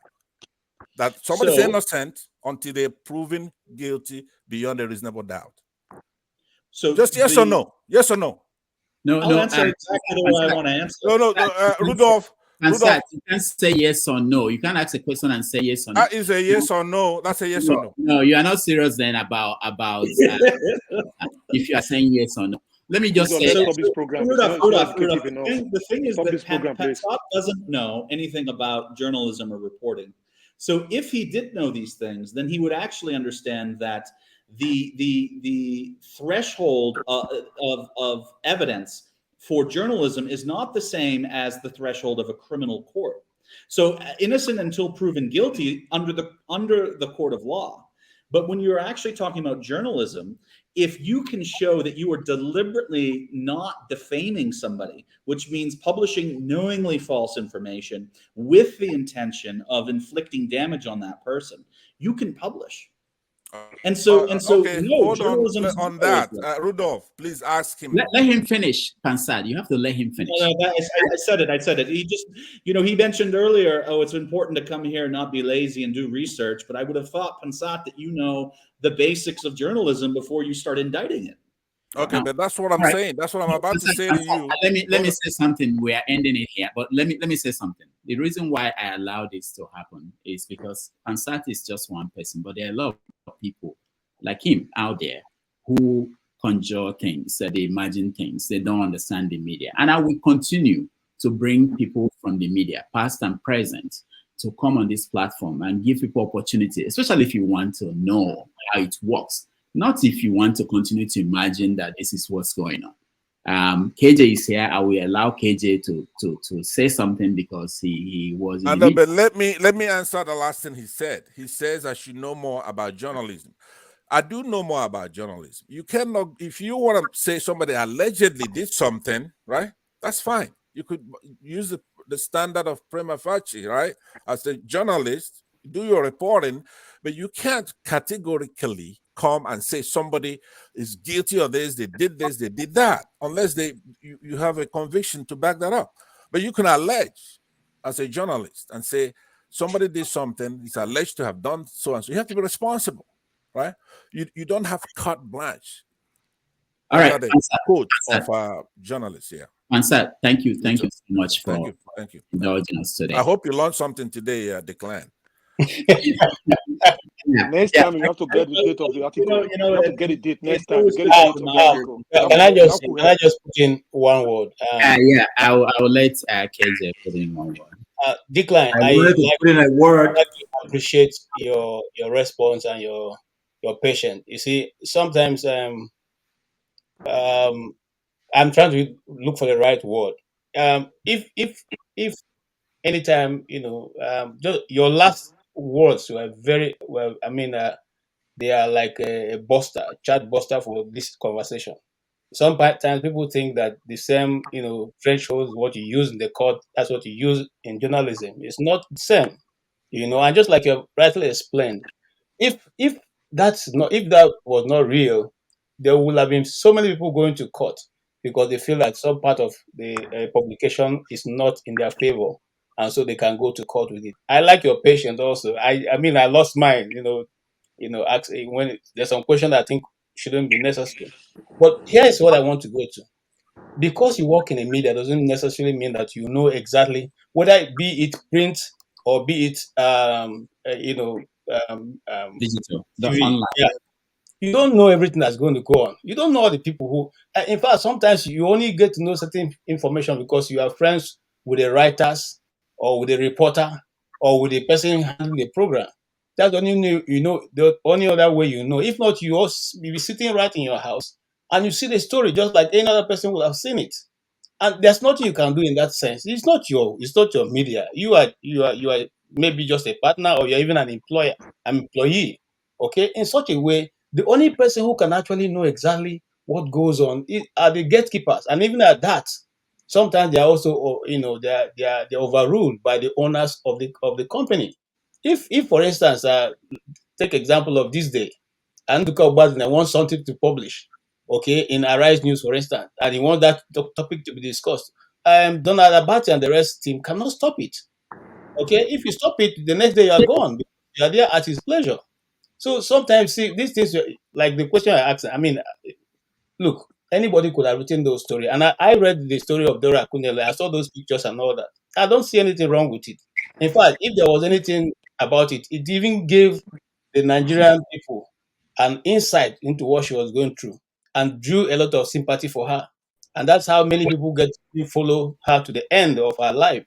And then, just like Declan said, Okonjo-Iweala, I had an opportunity of having one or two interviews with her.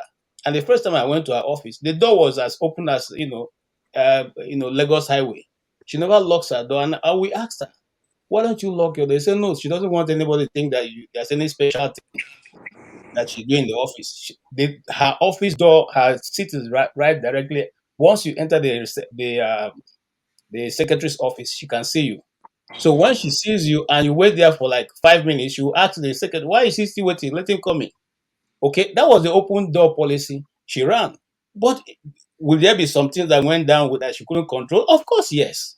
Many things went down. She couldn't have no control about it. And if a good journalist is able to put it together, it's a good story as far as I'm concerned. It's for everybody to be able to judge. When a journalist publishes a story, it's not because that's the last, it's not saying this is the last say. It's for you to have an input, of what is going on and make your own conclusion. I think what you have done today is you have just shown how you journalists who can contain anything, who can just take it all in and just respond to you in the best way we can, and that's a good thing for you. Thank you so much for coming. All right. Yeah, could I respond to KJ on that? Briefly. Hold on. Let's hear from Chim. Maybe he has something else you respond to. Chim, go ahead. Yeah, sorry. Just wanted to make it quick. Pansat, I hear you.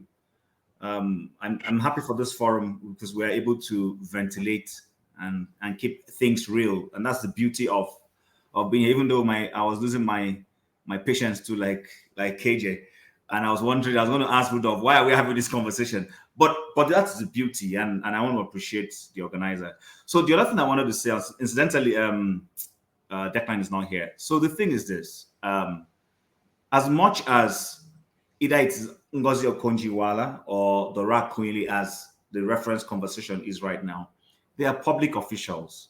The moment either elective or appointive you accept, you no longer have dominant control of the narrative. The narrative is no longer under your control. The only way you can spin the narrative is in your good works. Now, I'm not saying it is right, if that be the case, that people should write seditious or things that are not right about public officials. No, I'm not suggesting that. However, it's not going to be nice for us to take offense if a public officer of our preference is written about in a manner we think not to be right. And then when someone is not within our loving and something about them is written, then we say it's okay, it's not us. So, because that's what it will come across, Pansat, people listening, they will think maybe Akunyili being your auntie. That's why you're angry that something was written about her or something. But I do understand you to an extent that, yes, you want people to be written fairly about. But she was a public official. Right. I agree with you, when it comes to health issues, it can be very touchy. But the truth about the matter is Declan was a media person. He's a reporter. He needs to make the news. And that was the news. And he put it out there. But we shouldn't be making, what's the word? I said this to somebody. We should be careful the excuses we make for certain people and we don't make for others. They are all public officials. Right now, we're talking about Tinubu and how we don't want it to be him. I come from Abia State. I've told people have often accused some Igbos that we voted Obi because he's Igbo. And I've told them, if you had put Ojus or Carlo against Professor Yemi Oshibajo, I will fingers, hands, head, everything I have vote for Professor Yemi Oshibajo. I can't vote for Ojus or Carlo, and I'm boldly saying it. Not in this world, not in the life to come. I can't vote for him. I know him. You understand? So it is not. These people are public officials. If something has to be written about them, unfortunately, it is what it is. Even me, I'm telling myself, the day I mistakenly show up in the public domain as a political office holder, I've opened myself up. So I think we need to understand it that way. Pansat, thanks. Yes, sir. And Rudolf, let me respond now. I thought there was something different about you. You came here. You're sharp. You're smart. You're on point. I didn't know you're from God's own state. That the only state in the Bible, and that's Abia State. And kudos to you for that.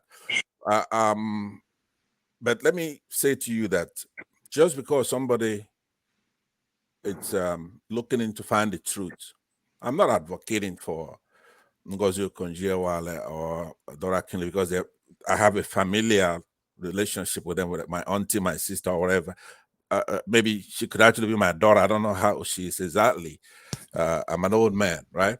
So KJ can lose his temper. You said you could also, you were holding yourself. If you go and lose your temper against me, you try to either commit suicide, right? Because physically, I could whoop KJ with my left leg, right?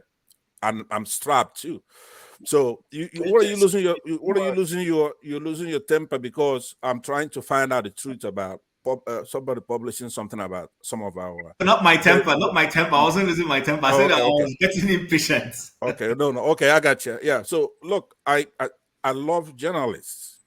They're the fourth estate here in the United States. They help build this country, right? There's nothing wrong with journalism, but if you're gonna set up an organization and then you're going after people either because misogyny or tribal, because I found that a lot of that in that organization was it to say they didn't do a lot of good work. They did, and it's periodic. When they started, and then obviously when you get power, they were very popular, but then they started going after our people in the southeast. They started going after Jonathan against an evil military thug, a dictator that committed a coup d'etat before, right? So you have to have judgment. Just because you're a journalist, you're not immune from criticism. There's this idea that, like KJ, you could see a little bit on him, but he still has more sense than most that are here complaining against me. And his politics and I are very close. So what, let me just put it down this way, right? If you pardon? You have to move. You have to move on. Okay, all right. I'll rest my case on that. You know what I mean. But Yeah, don't go losing your Rudolph. You Can and I, your friends. Rudolph, can I just say one losing your thing temper. to Hassan? No, hold on. Just one, less than 3 seconds. See, there in newspaper especially, there's a what you call a soft sell magazines. The soft sell magazines do not get into the kind of research a magazine like Newswatch or Times International. You see, those soft sell are just we call it in media the water cooler stories. They're not really stories that you go into deep investigation and all that. And that was how Rudolph, can I please that was how we this saw is interesting. Hold on, KJ, let me ask you. KJ. No. All right, KJ, see what I mean. I gave you 30 seconds. You took 2 minutes. I want Declan to have his last word, and maybe he has to go somewhere, do something. And we didn't agree that he would be here for this long. So I want to thank Would I him. have a last word too after him? I thought you did that now. No, Declan, thank you so much for joining. Have your final words before we go. Before I let you go, No, I want to hang out. Nothing on my side. I know KJ. Okay. KJ was asking a question and I dropped off. Could I use his time? Let me use Declan's time. I'm not 2 minutes. I'm not hanging up. Okay. Something if I go. No, hold on, Passat. Hold on, everybody. I think there's a delay. Declan was saying something. He didn't finish. He said you're not hanging here. So let me just thank you for being here today. And at any time, if there's anything going on across Africa, I know you are an analyst and you understand most of those things. We'll call on you. Hopefully, you'll join us again. Thank you. Thank you, Declan. Good job. Thank you, Declan. I hope to see you next time and we talk about something else. But before you go, what I wanted to say is this, right? It's a judgment call that I'm talking about. Like in this election, right? There's an election here where Showore, who is your main principal, right? You have an election between Peter Obi, a Democrat, a man of integrity, purpose, has served as governor, has been there, right? And then you have a drug heroin accused person who forfeited $400,000. I'm talking about 1990s dollars, right? And then he's geriatric. He's no good, right? It's right there. But Showore is treating these two as something he could not. He doesn't know which way to go. He cannot choose. So Pastor, hold on. This is the problem. I thought it was discussed here. You don't understand the media. The job of the media is not to choose sides. That's not what we do. That's why I bring people from the government. You know how many government officials have called to come on this show? You know how many times I've called them to say, come here, come and talk to our people. You don't pick. I'm not interested in picking somebody because this person is good or bad.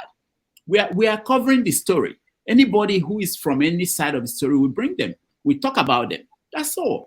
I don't know where you think I have to decide that this is the right because this person. Can I respond to you? Let me respond to you because when the first day I came to your show, right? If you recall, will you mute this other guys while we're talking?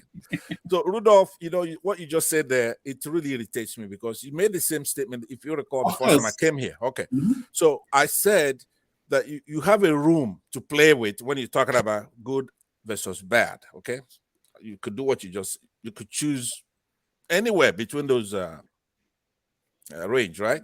Or when you're talking about right, wrong, right, good, evil, Fine. But when it comes to true or false, you cannot say, look, I'm a journalist, so I'm gonna say something false. I'm gonna choose false over the truth. You don't have any room right there. So when you're gonna make a judgment call, right, that factor is the very news, important. Listen, Pastor, the news does not make judgment call. That's not what we do in the news. If I'm writing an opinion article, I write an opinion, my own opinion, based on what I think is right. But in the newspaper, when you pick up the news, this is what happened. You decide, not the writer, not the news. They don't decide for you. All right, OC, go ahead. Yes. So I was going to ask you if because OC is the publisher of Ikenga Online. Some of you may not know. So OC is also involved in the media. So OC, I'm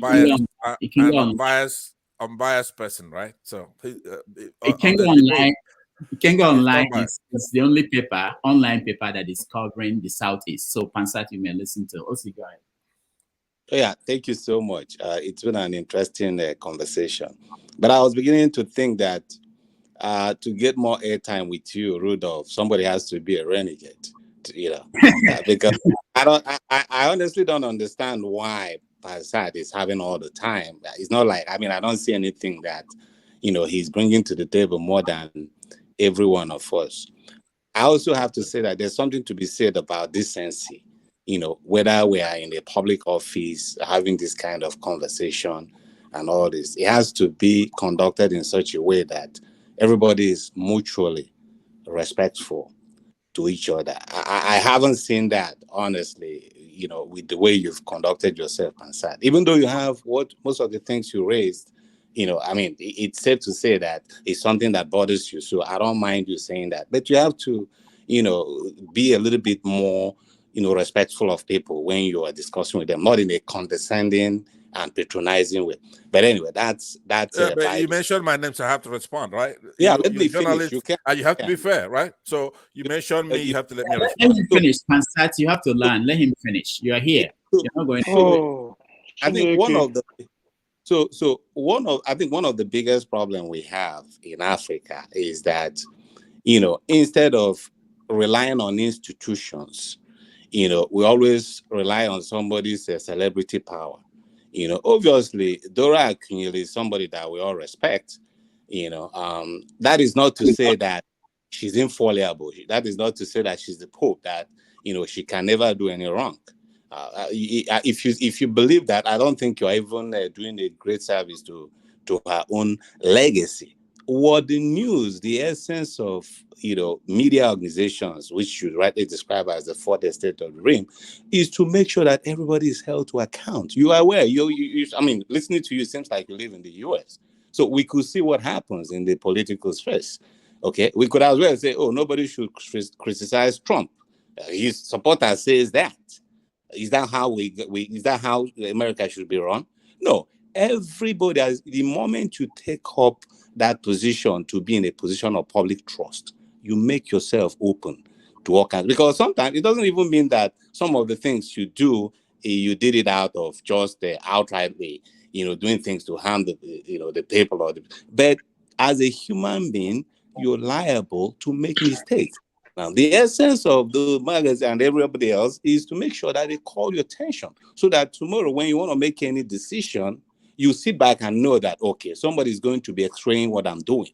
If we give you, a clean slate like this that you could just do, we know you're very good, we know you mean well, and nobody's going to criticize you, every human being will fail.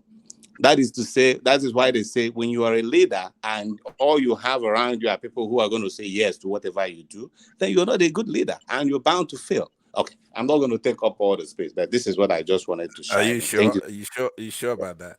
All right, thank you. Let me respond to you because it's quite interesting, the pattern of you journalists, right? You want to come here and gang up on me, right? You come in, you set up a straw man and you destroy it, and then you agree with virtually everything else I said. I said that Dora Akunyili was an unwavering patriot in Nigeria. She had concern with the Chibok girls in the NAFDAC and all kinds of things. And I said, you come here, you confirm the same. You're agreeing with me. I said I'm not against journalists. I am not at all. You're right. Looking at me, you should know. You said just by mere observation that I should know, and you're right, right? So I'm not against you guys. We love and respect Rudolf. I said it.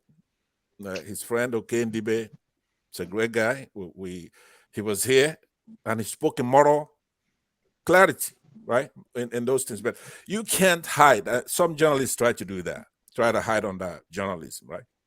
It's a profession like anybody else. We're trying to build our country. Journalists are very, very important. Like I said, on the issue, it's like a binary choice, pretty much. Just forget about Tiku in this election. You have Peter Obi, right? And then you have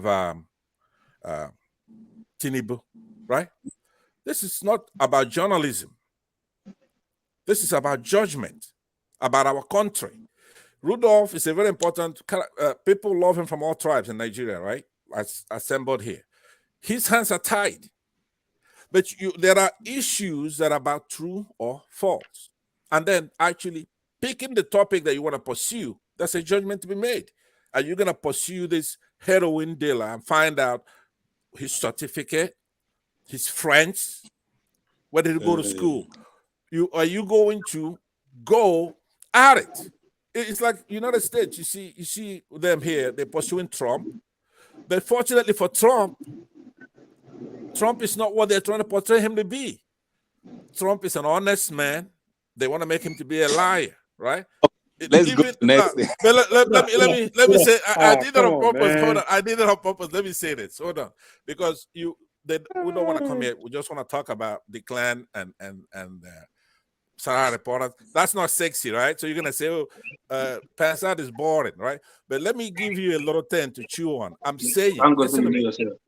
Who said that?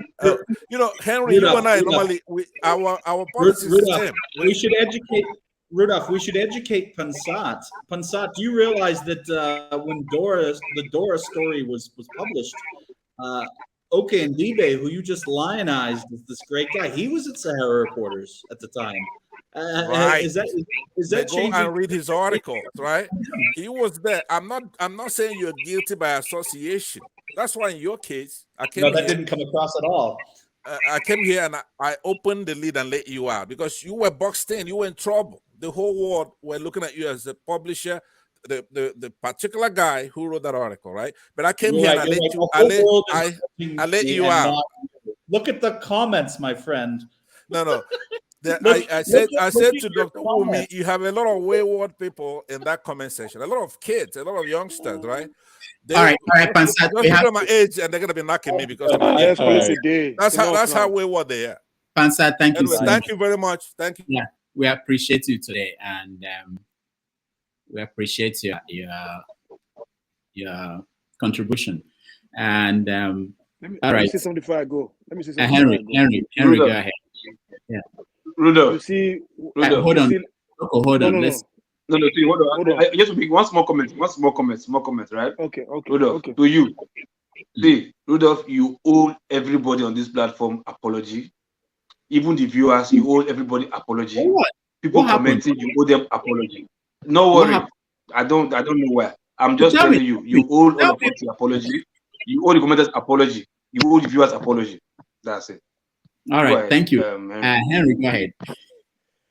I was expecting Pansa to go to Shore. You know, Shore handle media, and he could go there asking questions about the article, than to come here and start ranting here, bullying. Somehow try to bull. Somebody try to, I was thinking go direct to what they call him, Shore. Should send email or go to his Facebook or Instagram or Twitter. Write something there. So we'll give information. Than to come and start out ranting here, spending all our time here without bringing no point. Anyway, he's trying to defend this woman because his son, because this woman is from his own tribe. That's it. What I'm saying, as long as you're a public officer, you're not a public, you're not secret no more. You're public. They can publish anything about you. It doesn't mean you have to be Igbo, Yoruba, Hausa, or whatever. They publish a lot of things about Buhari too. That Buhari was in the bed they published something about Buhari was in the country. Published something about Buhari died in Saudi Arabia. There are a lot of things. He's from Sudan. Now he's from Sudan. Yeah, all this kind of. So why you don't say something about that? Just here, come here and start ranting. You should go to Shore, ask Shore about it. All right. I mean, thank you, Rudolf. Henry. I give a blame to you too for allowing him to bull on your guest. It's not working like that. Sometimes you have to shut him off. All right. Yeah, sometimes you have to shut him off. Thank you. Thank you so much. Rudolf, I understand that you try to Rudolf, I understand that you try to be fair, to give everybody opportunity, but that guy was disrespectful for people that come in this platform, and that shouldn't happen for any reason. He's saying somebody to shut their mouth up. I remember when I said something, take your time when it's your time. If your time ends, take it. He said that I disrespect. I said, oh, I'm sorry, even though you chief in your tribe, but here is a platform where everybody have opportunity to speak their mind, but you're supposed to shut it down. The way she disrespected people should supposed to be shut down. And I concur with the person that says you need to apologize for everybody because that guy was rude and disrespectful. I'm an Igbo man, and I'm from the same area Akunyere come from. But you don't see me, article that was written years ago, to come over here and blab about it. I mean, I don't think it's necessary. Thank you, San Antonio. Let me, I will apologize, but let me show this. Coming on Sunday on this show is Dr. Perry Bremer. Next Sunday is a good example of how we take conversations to everywhere.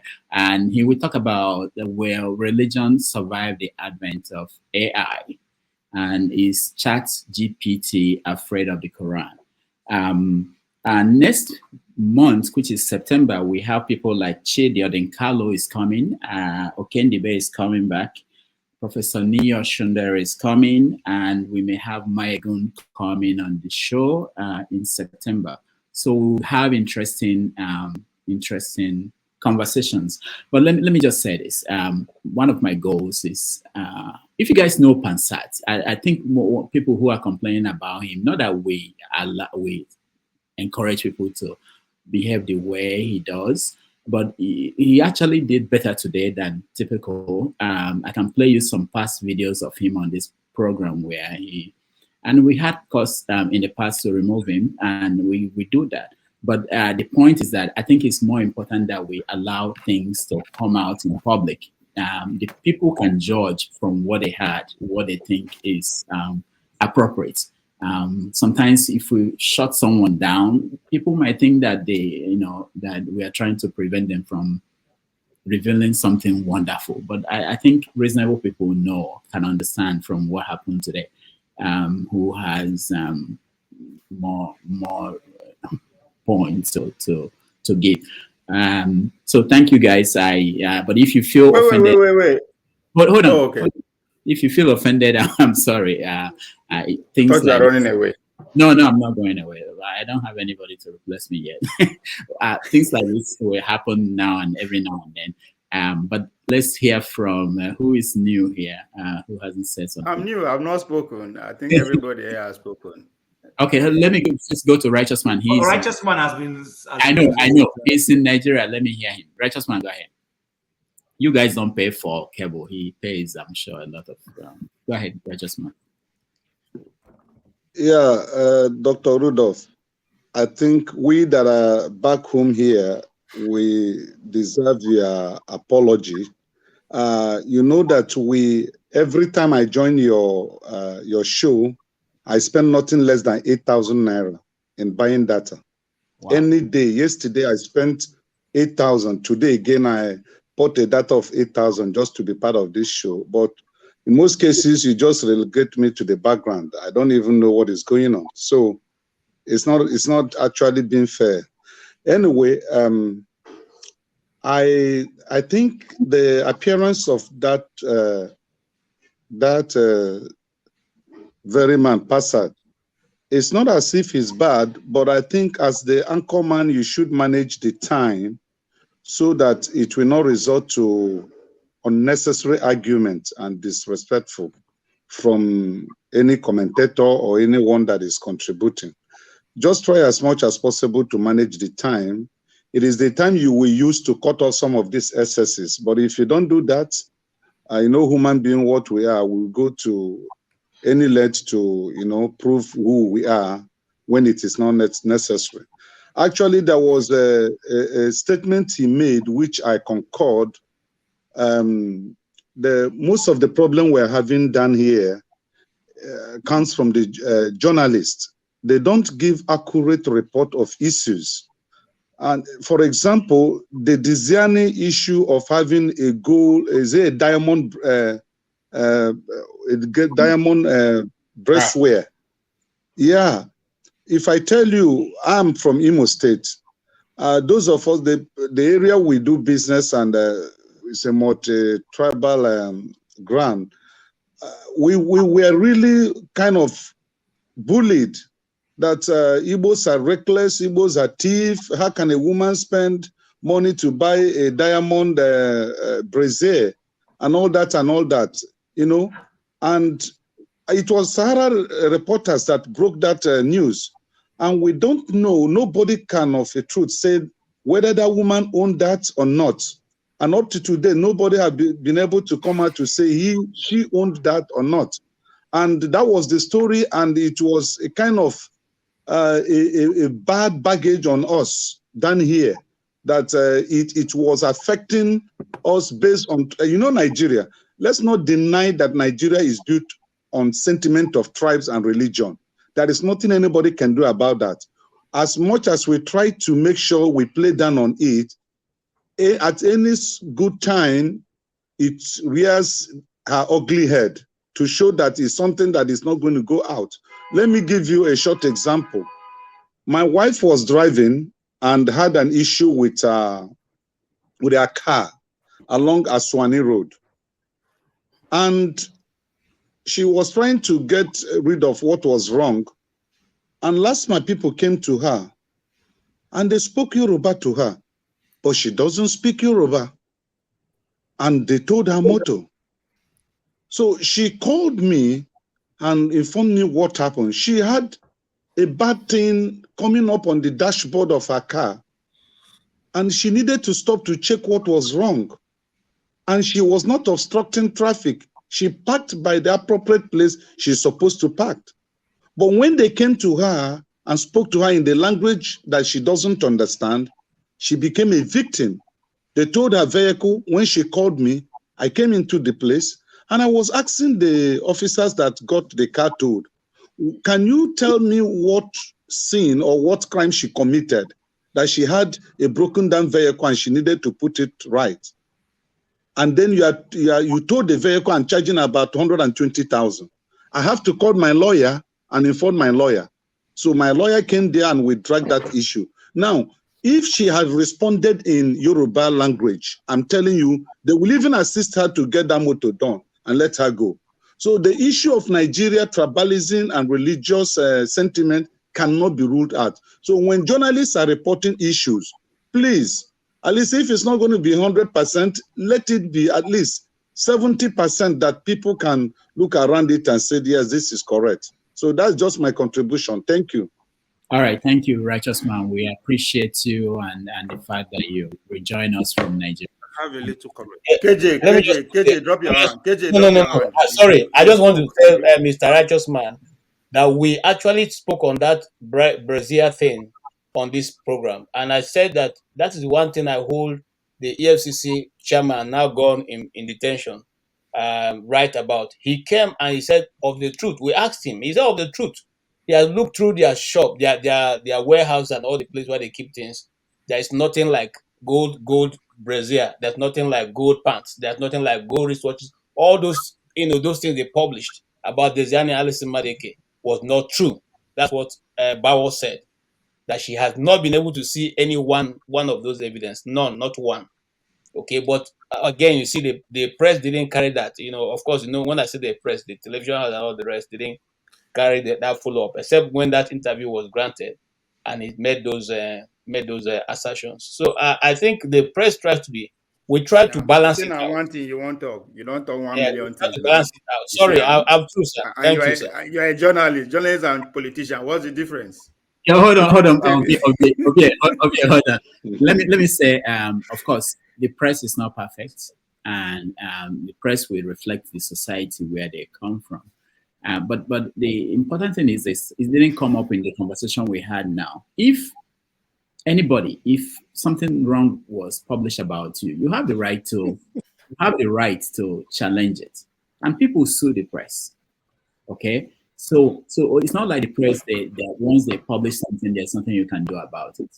So if there are cases like that, and it does happen, and every day, so there's still something someone can do. Okay, go ahead. Yes. Before I get into it, you said something that I didn't know before about Mr. Osi, that is the publisher of Kenga online news. I mean, I'm very happy to have a conversation with you on that, if you don't mind, Mr. Osi. Not today, anytime, because my biggest criticism about the Southeast is that they fail woefully to invest in the media. I mean, this is 2023, right? So you taking that part is something that I really want to have a conversation with you about. And Rudolf, no, before I come to Rudolf, I will say, no, okay, before I go through Pansat, Rudolf, anyway, thank you. Thank you for actually allowing that short episode to take place between Pansat and Sahara. It's not necessarily about Declan or you. And it's interesting that we are beginning to put the media. I think everybody is beginning to see the bias of the media now. We talked about it yesterday, if you remember, and you are trying to make a case about that. And I respect your opinion, Rudolf. I mean, you put over almost 2 decades in journalism. That's something that you can't just buy. You can be able to buy in the market. Almost? Did you say more than almost? I say almost 20 years. I don't know. I'm just I don't know. It's more than 10. Sorry.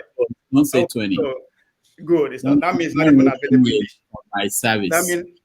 That means your experience is not even available on the shelf, even if I want to buy it, right? So, but in this case, you not go win. You not go feel win this year. I say you not go win because we are single to have this conversation. This is a case.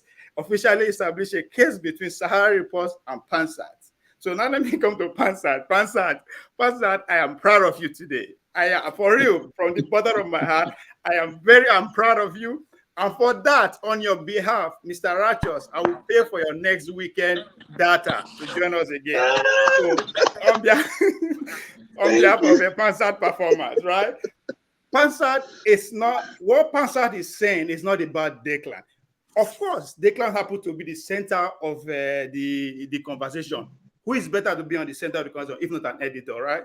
An editor of the conversation. So it's about SaharaReporters. Yesterday, we are talking about how media spend too much energy in projecting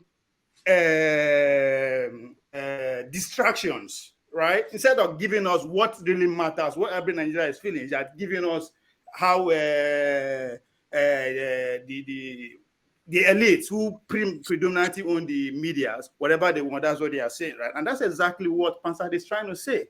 Why so much energy on those women, right? I'm not even pointing them out because they are women, but on all those people, knowing that they know fully well that what they are saying, nothing is going to come out of it, right? Yes, you are opening Nigerian people eyes to know what is happening. But at the end of the day, you could see why Nigerians were very suspicious about Sahara role in bringing Buhari to power, right? Quote unquote. So if we pay attention to what Pansat is saying, it's not necessarily about Declan, right? There's a reason I didn't even come out to ask Declan. He was an editor. It's a Mokreta journalist. Today as an investigation journalist. So what is the difference between Declan and David Odein? They are on the same level. So giving that much attention to him, for me, you know really water. But let's give it to Pansat. Yeah, at this point, we need to call this media out. As I said, it's not necessarily about Rudolf now, who works in the Sahara Report for many years, as Pansat wants to point it out. But it's about SaharaReporters, right?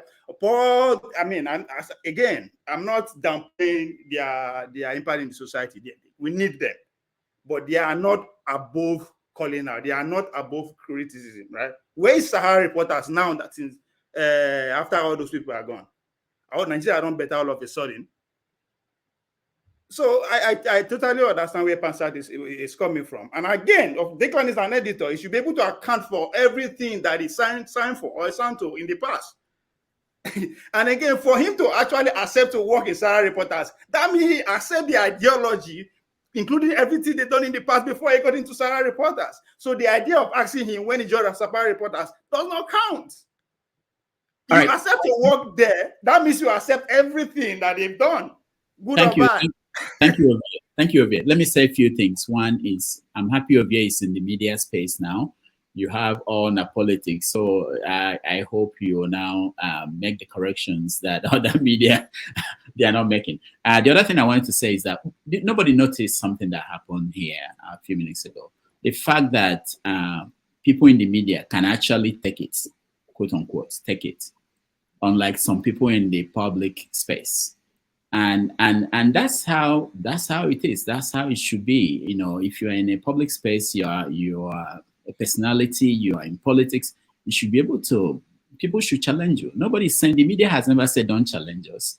In fact, it's one of my goals here, and I say it again and again, to bring as many people as possible in the media to come here and give you guys, anybody, opportunity to talk to them. And hopefully people will learn one or two things every time that happens. Osi, you know, you said Pansat, I gave him a lot of time. This was it was the reason why we had Declan today, because we wanted him to have an opportunity to talk to Pansat. And we've talked about you coming on the show. I don't know when you are available. Anytime you're available, that option is still there. We can have you as a guest and you talk about what you do at Kenga Online and your book that is coming out. I just wanted to mention that. All right. Go ahead. Righteous man, give your number to Rudolf. I will get that from her. Righteous man, you can write on the private chat so we can see. Go ahead. Yeah, go ahead. Yeah, but Righteous man, though, remember all of us still pay for our own data, though, when we come over here. So I understand that Nigeria is unique, but we all pay for data too. Mute themselves. There's noise coming from somewhere. Yeah, I think it's from Osi. I think it's Rudolf. Yeah. So you were supposed to actually apologize to us. Oh, I thought Hold on. You can monetize it. Just send me $10,000. I will leave you. Don't worry. Just kidding. The point I want to say, right? Honestly, I'm a bit disappointed. Pansat coming here to discuss Dora Akunyili. In my own honest opinion, he is actually demeaning Dora Akunyili. Dora Akunyili, she is the best we got since she came into the public space from NAFDAC. She is one of the best. She's not a regional leader. Nigeria love Dora Akunyili. May her soul rest in peace. You should not come here and pretend that she loved Dora Akunyili more than other parts of the country. Nigerians love Dora. I can say this. So Dora, she did her best. She's human. You know, she did her best, to be honest. But the way she was just, my own concern was the way he was attacking the other guy. I don't think if he sees Sowore, he will talk to Sowore this way. They will have a serious fight. Sowore will reply, it's fire for fire. So I think he was just attacking the wrong person today. Even when people try to, I mean, why will you just come and be attacking somebody like that? Because he public. And the truth is, in all he said, he never really pointed out something like, oh, this was your offense. Bring out the article. What is not correct? You know, that's what I was expecting, but he didn't do any of that. But to me, I think next time, I don't think you should give him the such time and he will start be bullying everybody here. No, thank you. Thank you so much, AY. Who is next? Chim, you wanted to say something or you did? No. Okay. KJ, you want to say something? I'm rounding it up. Yeah. In rounding up, I think Rudolf, I appreciate your patience and because it takes a lot of self-control to bring someone who virtually not allow other people speak, and you still be able to let them go on. I'm not sure with my Bible mind and church going spirit, I would have been able to handle all that. It's okay. And you see, the thing is, the more we understand how the media works, the better. You see, Rudolf is the one running this show now. He cannot stop me from what I want to say. Maybe even before he knows what I want to say, I've already said it in the air. And there's no way it's going to. The only thing he can say, well, this is a disclaimer. I'm not that statement I made is totally his own idea. It's not the view or my idea of this platform. KJ, sorry. Say, let me not to talk. interject. No, not to interject, but that your excuse no work. You know what? Because even that I'm coming to you, sir. That said it. Okay. Yes, I'm coming to you. You see, sometimes we assume that the journalist is taken from somewhere and we are looking in. No, it's not a question of if you read a little bit of literature, you find out that one of the things we used to criticize Woloshenko those days that it takes you to the end and allows you to make your judgment whether you want to agree with what he has presented or not agree. That's how journalism sometimes, some of them write. They bring you the stories. They don't conclude, for you. You make your own conclusion. And if you feel deeply touched about it and you want to probably go research about what they've said about the individual, you can do that. If the individual feels that what he or she has been presented as does not represent his or her true color, the person has the right. In fact, what some people even do is that I know some people they'll call say, did you see that story you wrote about me? Oh yeah, rewrite my own. This is my own this thing. And you see a rejoinder, still coming back in the same paper. Okay. And sometimes you see, whether you like it or not, there must be biases. A news house does not just exist on its own. That is why if you listen to CNN, if I was Trump, I would have taken CNN to court many millions of times because some of the things they've said are not exactly the way it is. And when he says the good ones, they don't carry it on that station. But you see, because of the peculiar nature which Declan outlined, you can hardly get a conviction if you go to court. Okay. And so the best way to do is to get someone to tell your own part of the story. And that's it. And as for Dora Akunyele, the whole Nigeria loved Dora. Okay. Everybody loved that. And that's why I feel a little bit worried that he's bringing this story many years after. And like this program travels far and wide. Some of her children may decide to watch it. Some of her relatives may also be on the platform or even watching or may watch later. Okay, for whatever purpose you present it. Look, I want to say this as a journalist also. I do not think that the South is well represented. I mean, it's a bit more tackled when it comes to corruption in Nigeria than the North. That is true. And if you come even to the South, it's divided. The East is more tackled than the West, which is true. I mean, nobody is going to argue that. Remember that I hope I'm not taking too long. Remember that Wagbara, who was Speaker of the House of National Assembly, was removed. Sorry, sir, for money he didn't even see. So what I'm talking about is Senate President. Yes. So money he didn't even see. It wasn't even in his hands. He didn't see it, but he was removed for that because they ganged up and wrote so many things. So you see, it's not just something like politics and all that. Sometimes it's played to your advantage. Sometimes it's not. But the thing I would advise us as people from the Southeast especially, is to also get into the media, just like my brother OC is doing. Get into the media, get more people who will speak your own part of the story so that it also be out there. Thank you. Thank you for the time. All right. Thank you, KJ. Hold on. I just want to, just before I forget, that OC that you are looking at now, OC is a medical doctor. He may not want me to say, but I don't care. But he ventured into the media, and it's open to anybody. You don't have to be a writer. You don't have to be the editor. You can start one.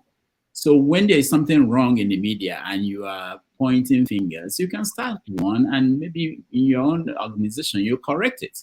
Okay, so I just wanted to say that. And Ovie has started one. I hope Ovie will correct what is wrong that he's pointing out, Okay. Thank you, Rudolf, for recognizing my giant stride in the media industry. But on a more serious note, right? See, I'm happy that you pointed out that I am not in the media industry, so I should do the correction. I am emphasizing on that point because if I did not go into philanthropy, I won't understand what is actually going on in that industry, right? Good. So, as you said, I should correct. Let me go ahead and call KJ out. KJ actually said everything that Pansat was talking about. That yes, we are human beings, we are biased, we have our own biases, which is a fact. Nobody is saying you are not human. You guys don't have your own biases, but don't see it as an attack when we are pointing out that bias at any particular story or any particular period. That's what Pansat is doing. And the fact that journalists, they are good at what they are doing, already they are narrowing the whole conversation of Pansat and SaharaReporters to Dora Akuyemi. It's not about Dora Akuyemi, for God's sake. Please, let's not just make it about her. It is bigger than it's bigger than that. So for KJ to say, "Oh, our family are angry," no. She said, "What Pansat has never even portrayed Dora Akuyemi in a negative way. She's loved. That's why that explains the anger Pansat is feeling. It's because of the love that Nigeria has for this woman. She doesn't deserve how we are portraying her. That explains Pansat anger or response. Whatever you want to describe how he display his anger or his opinion, right? So when we are pointing out people are pointing out the biases of the journalism, accept it because you just said it. You are human. You are meant to be biased. That's okay. I agree that yes, there's so more negative article written about the East compared to the West. That's why I say yes, man. That is again the bias aspect of it. When you invest in media and use your biases to counter that the one that you have not approve of. Declan said something. Because I listened to him from the beginning today. He said something. There are so many articles that he was not able to pass through. Because guess what? Somebody or somewhere did not sign up on it. Why? Hold on before you run away. Okay, hold on before you run away with that. That's not what he said. He said he could not verify. He did not say. Now, nobody's saying in the media that, hold on. People in the media they don't have biases. That's not what we're saying. What we're saying is what was published is ethical in terms of what is required in the press. So, for instance, if Ovie is my friend and I found out that the person smoking weed somewhere that is Ovie and it's against the law and Ovie is my friend, the question is, am I going to publish it? And I'm sure that it's Ovie and I'm sure it's true. Okay?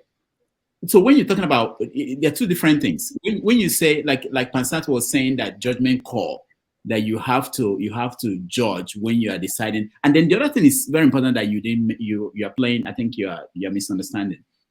Newspapers, every newspaper, like you over here, if there is, let's say, let me give you an example. Let's say Trump wants to talk to Africans, okay, on any platform. Over here, you want to be the first person to get Trump. Everybody who has a platform, all newspapers, they want to break the news.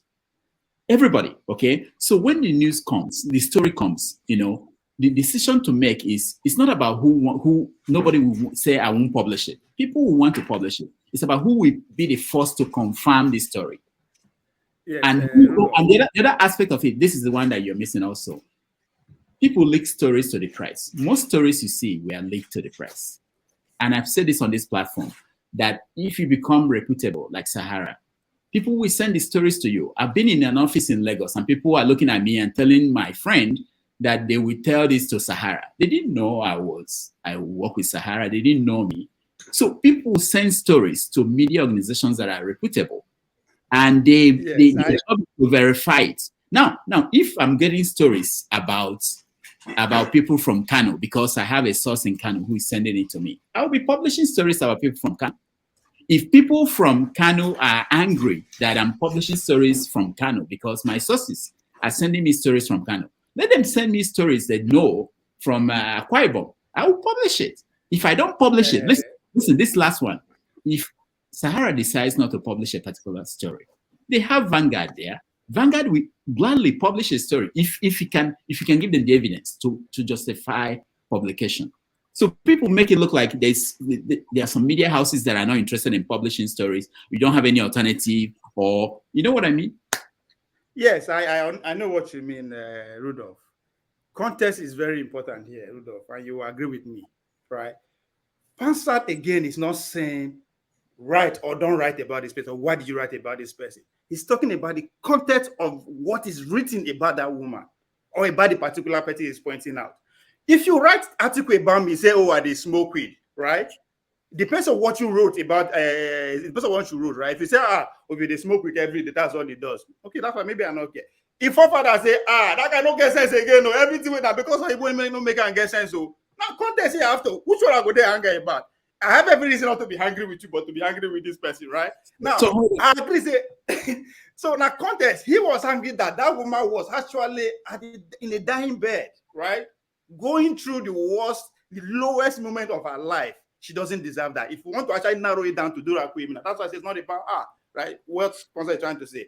But so it's about how you actually write it. Now, people they send stories in, as you say, you said it because of the conversation too, and I agree, right? But that again, that also calls to question who is sending it.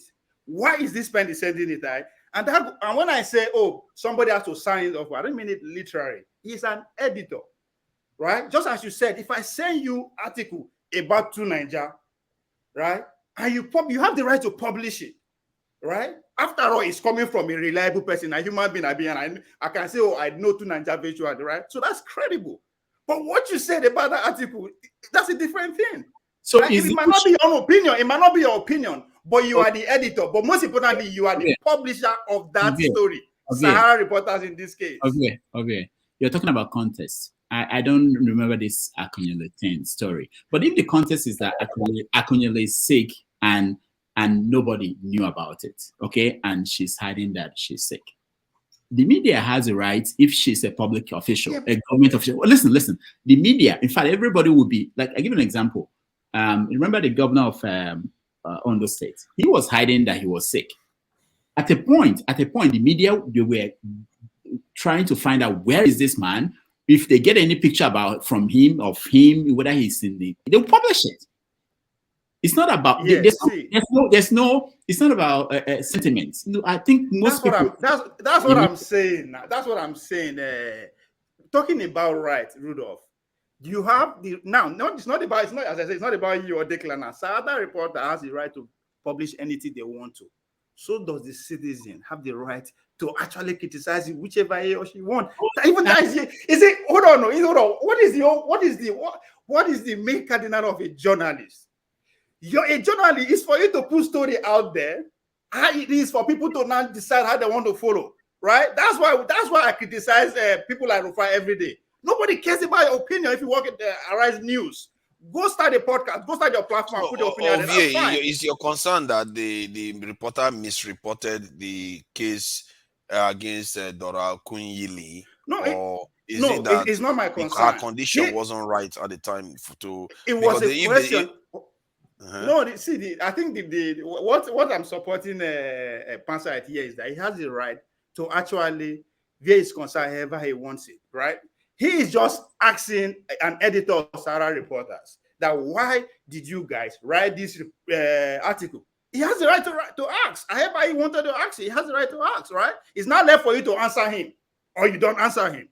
I think that's the beauty. I think he has the right to ask. I think it's evident that he has the right to ask. But if the Declan said, okay, we were not aware that the lady was ill, so we just approached it normally. I think the point here is that people are saying, oh, the way Pansad is going about it is not right and all that. I say, no, he has the right to actually interview. See, I think that is the beauty of democracy we say we want to practice.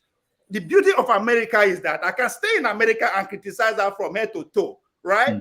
That doesn't mean if I cross the line, they will not call my attention. But I have the right to say, man, this person is not doing by this. I have the right to say that, right? That is criticism. Opinions, that's how, because the society we want to build. Now, story, where would they talk like this to build the society? Okay, thank you. Hey, White, hold on. Okay, let me just say this. And the last thing is this. That's what the media is also, someone mentioned the right to reply. most people don't know this. You have the right to reply to any story written about you, and there's an obligation to publish it.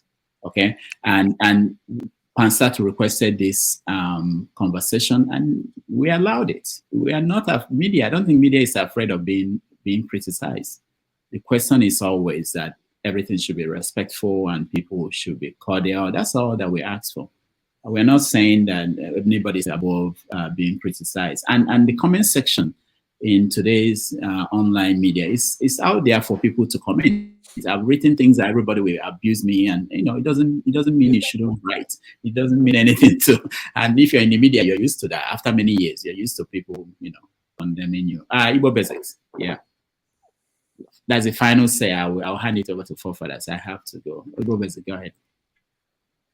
Unmute yourself. You're muted. Muted, Igbo Basics. Can you hear me now? All right. Yes. All right. Because I'm on the road, that's why I just wanted to chip in very quickly. First of all, Rudolf, I wanted to congratulate you for a job well done on this particular episode. And I also wanted to thumbs up to Pansat and KJ and Declan, the professional way that you have handled these things today. Let me just add that if I was in the shoes of Pansat did a very good job in bringing out his airing his views. If I was in the shoes of Pansat, before I come out to the public space of today, I will have the articles, the days that the articles were, the page number of where the articles were. I'll have those kind of specifics. So that when I'm talking about, I'll be saying, in the year 2017, you wrote an article about Dollar, it appeared in so page 2, page 3. That's the details that I would give if I was doing that job. Having said that, I just wanted to say congratulations for a job well done on this particular issue. And for me, last time I asked a question, as Igbo Basics publications, we started way back in 1995. That was almost 10 years before SaharaReporters came on board.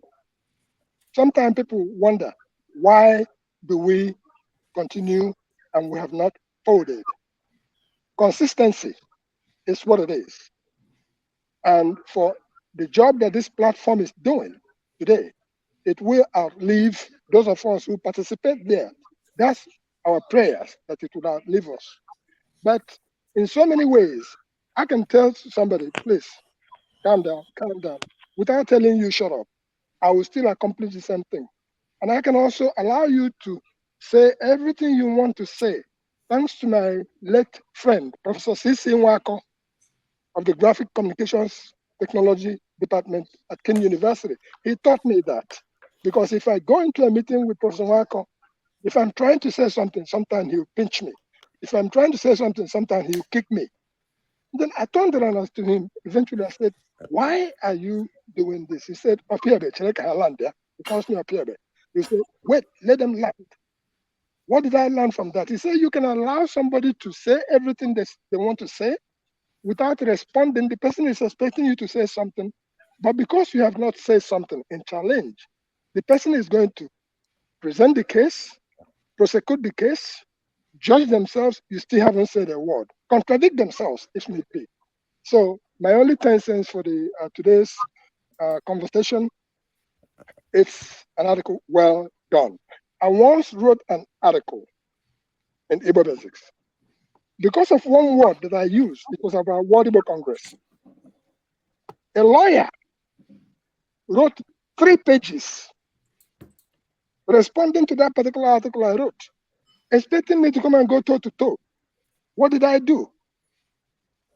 The next thing I wrote was Ngedere Biro, Edere Okafo. That was my question. The place where they write Biro. Now, Mr. Show, they write Mr. Show there, or did you see your name there? Then he kept quiet, because it fits the mold of anybody who is in that.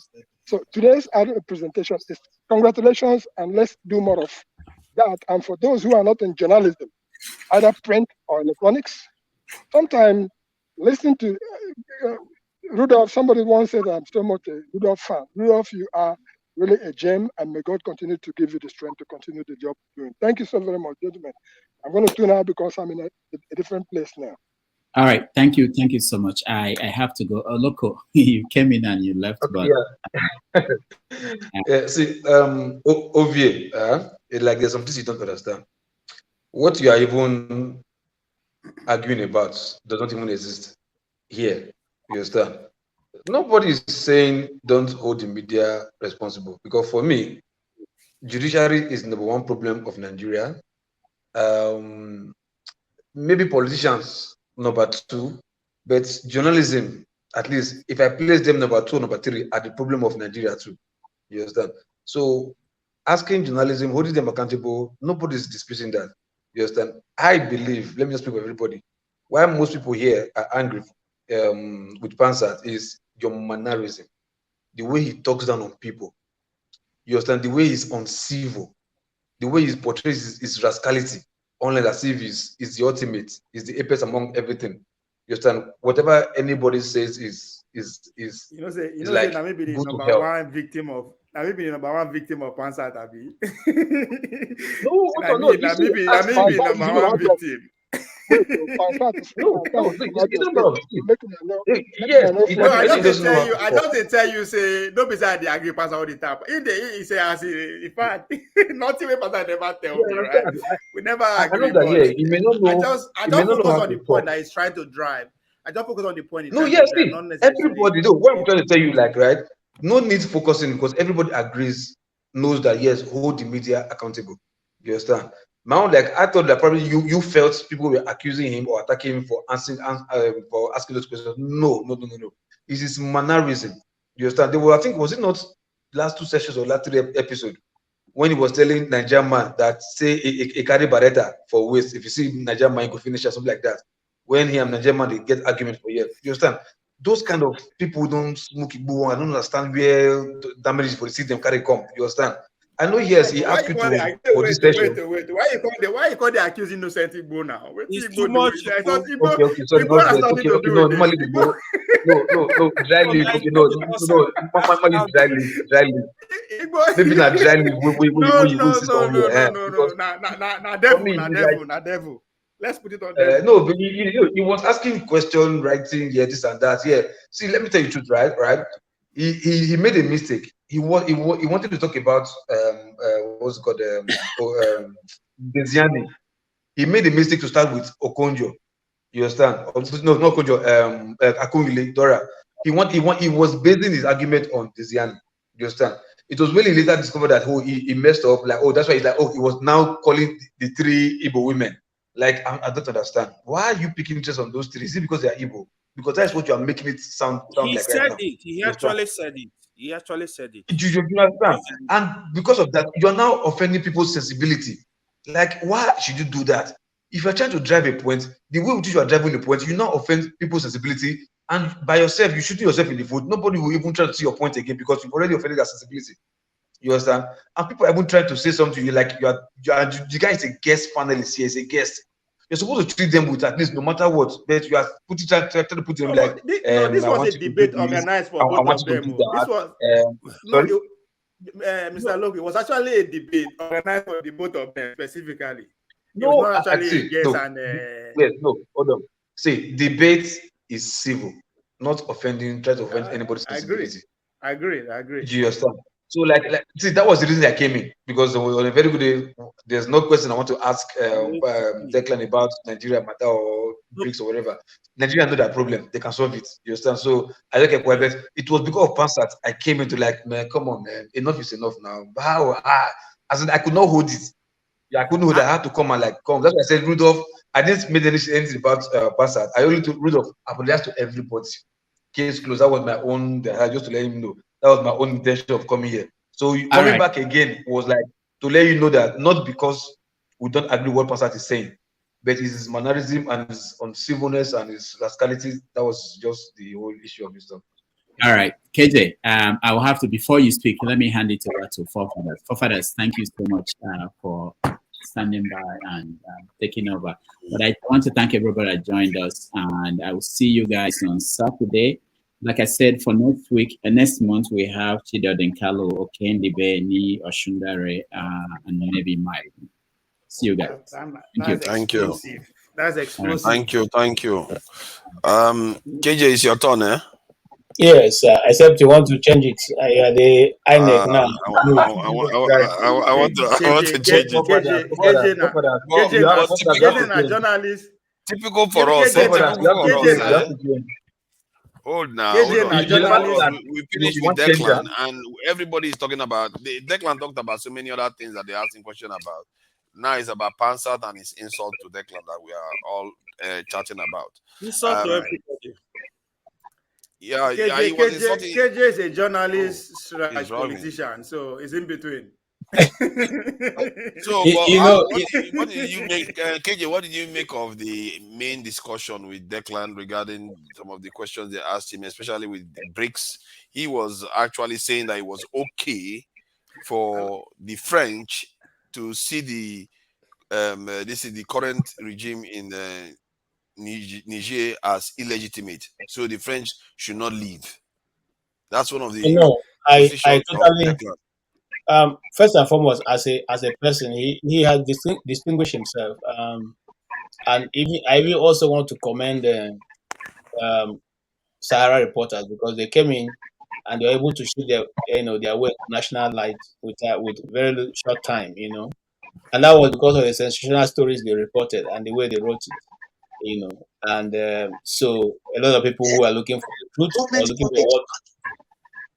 or looking for what to use to hammer other people go to SaharaReporters to get those information.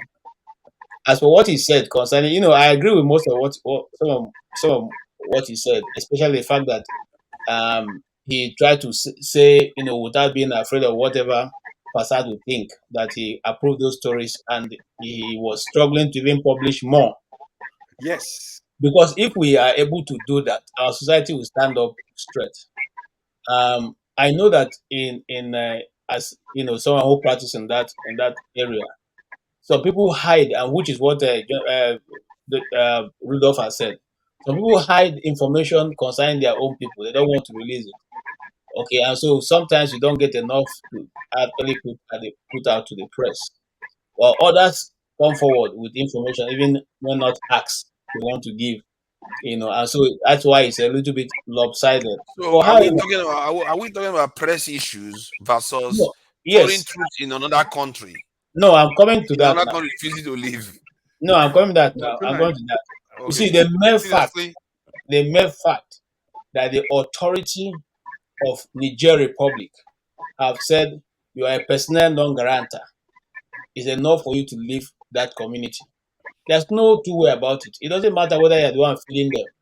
They've said, take your foreign aids and go away. It is their try. It is you're not even supposed to be the one to determine whether the government is legitimate or not. Is it in your right? Do we do that in Europe? Do we go to Germany and say to Angela Merkel when she was there that you're a woman, why should you be the leader of Germany? Okay. Do we come and question the woman who was all their policies have been running? Have we ever gone there to say what people are doing is not correct, so we will not obey it? And for you now to come to a person's country and say you are illegitimate because you took over power are they not the one who have been installing all the puppet governments in Africa? Have they stopped are they not the ones? So if we have learned from them, if we have mastered the art of installing puppet leaders, and the puppet leaders who have installed are people we like, what is wrong with that? And he had the goal to actually come here to say he agrees with the French that they should not listen. If it was some people, they would run him out of this. If it was like on an African American panel, they will run him out of the panel immediately. It's like Tunaja. Sorry. I think what he's trying to do. He's trying to say. I think he's trying to say, look, French wants to survive. You understand? So thank you very much. If with them, also they agrees with them. Super chats. No, hold on, man. Forefathers. Okay, let's break it down. When I wanted to speak, I was the first speaker. Hold on, guys. When I wanted to speak, wait.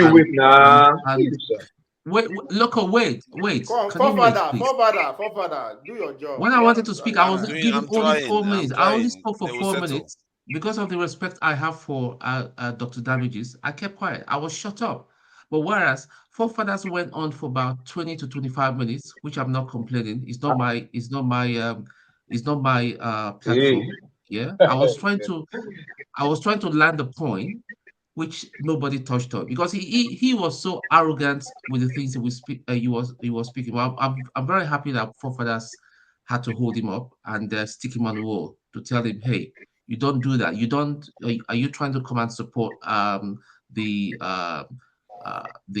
people that say they're not going to leave? You know, because he was so arrogant, saying that the military that was going to put together by ECOWAS is going to run over these guys, and that's it. He doesn't even know nothing about military. You know, I was trying to explain some certain things that, listen, this is the Nigerian army that we have today is different from the Nigerian army we have back then. And across the region, I know that they have said they're going to support these guys. If you discount that, it's going to be a disaster, not just for Nigeria, for across the region. And forefathers also highlighted that point. Sorry, Loco. Continue. Okay, but what I was trying to say, right? When he said they wouldn't leave, right? Is like it's not saying that it's their right to be there and they have the right to be there, or they are staying there is correct. For me, I think it's just making the emphasis on survivor. Like, hey, if you were them, will you leave? Like, when you know you're being there is your survivor. You understand? That I think it was trying to, because on a very good day, they're not born aware now. When you can't come this platform, they tell you to our face, say no, they have the right to be there. When everybody know here that they don't have the right to be there. So that's what I'm saying. Like, he's not that dull enough or foolish enough to say that. So probably the point he was trying to drive is like, hey, look, these people, they are like a leech to Africa. So if they're removed from Africa, they won't survive. So probably, like, if it were you, will you leave? When you know you're being there is your survival is based on staying there. You understand? Probably that's where I think. Can I contribute? Who is that? Wait now. I think Ovie wants to say something. After So Ovie, go. Let him go. Let him go. When he go, I go after. What kind of chaotic people is it? You want to talk? They say you should go. Yeah, They say the other one should go. Let him go now. You want to complain? Excuse me now. Let me speak. It's okay. When Chim wants to say, he said, "Let me talk." Then I say, "Talk." Then he say, "Go." It's not me. He doesn't mean he must complain. Let him talk. Not me. We are just switching spaces. I respect that in Naida and exactly. Let him speak. Is he local? Okay, thank you. Yeah. Go ahead, Chim. Yeah, so Loco, I will admit, like I said earlier on, when I just caught a glimpse of what he was saying, and then I quickly took him on a bit on some of the things he said. But if he indeed did say that the French shouldn't leave and all that, whether it is he meant it arrogantly, as Tony has said, or he meant it in the sense of, well, because they are there, they are elite or whatever. The truth about the matter is, and that's why I said African Union needs to step in. Actually, African Union should step in and tell the French, first and foremost, whether we accept this military government or not, life does not operate in a vacuum. Exactly. You leave first. Leave first and foremost. You leave the place. Then we can come back and start diplomatically dealing with issues and all that. Now, but the truth about the matter is, and I keep saying it, you see, this is a very important time for us as Africans and for African governments and statesmen and leaders. The sort of decision we take right now is going to inform how most of the Western governments and world will deal with us going forward. If the French are allowed to insist on what they want to happen in Niger, then that's going to become the template. So, of course, whether it is they need to be careful. All this one, a lot of them are doing, and that's why I believe our so-called president is pandering towards the Western people. He needs to say, okay, you know what? We want to solve this, and these are our brothers. Guys, leave the scene. Let's deal with them. If the guys come and they say, listen, because clearly, majority of Nigerians do not want the ousted president back. They don't. You can't force them in the name of, democracy.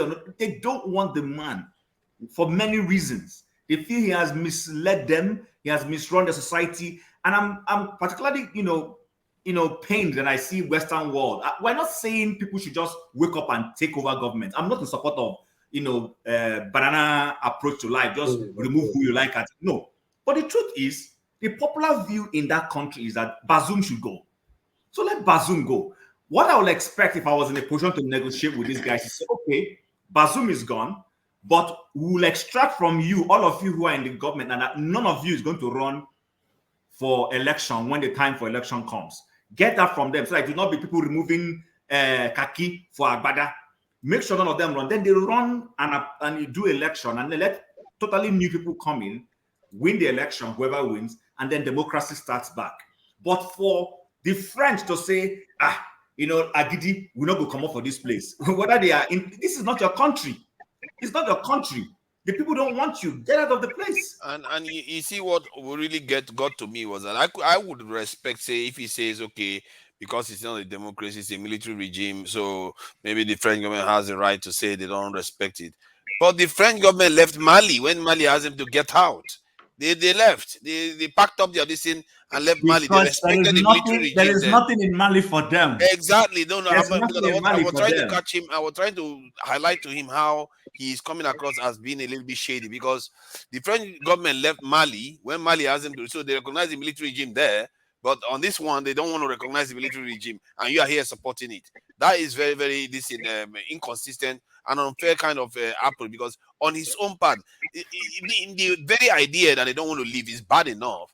Then him coming here to someone and say, okay, the French government is right to reject it. It's like, what?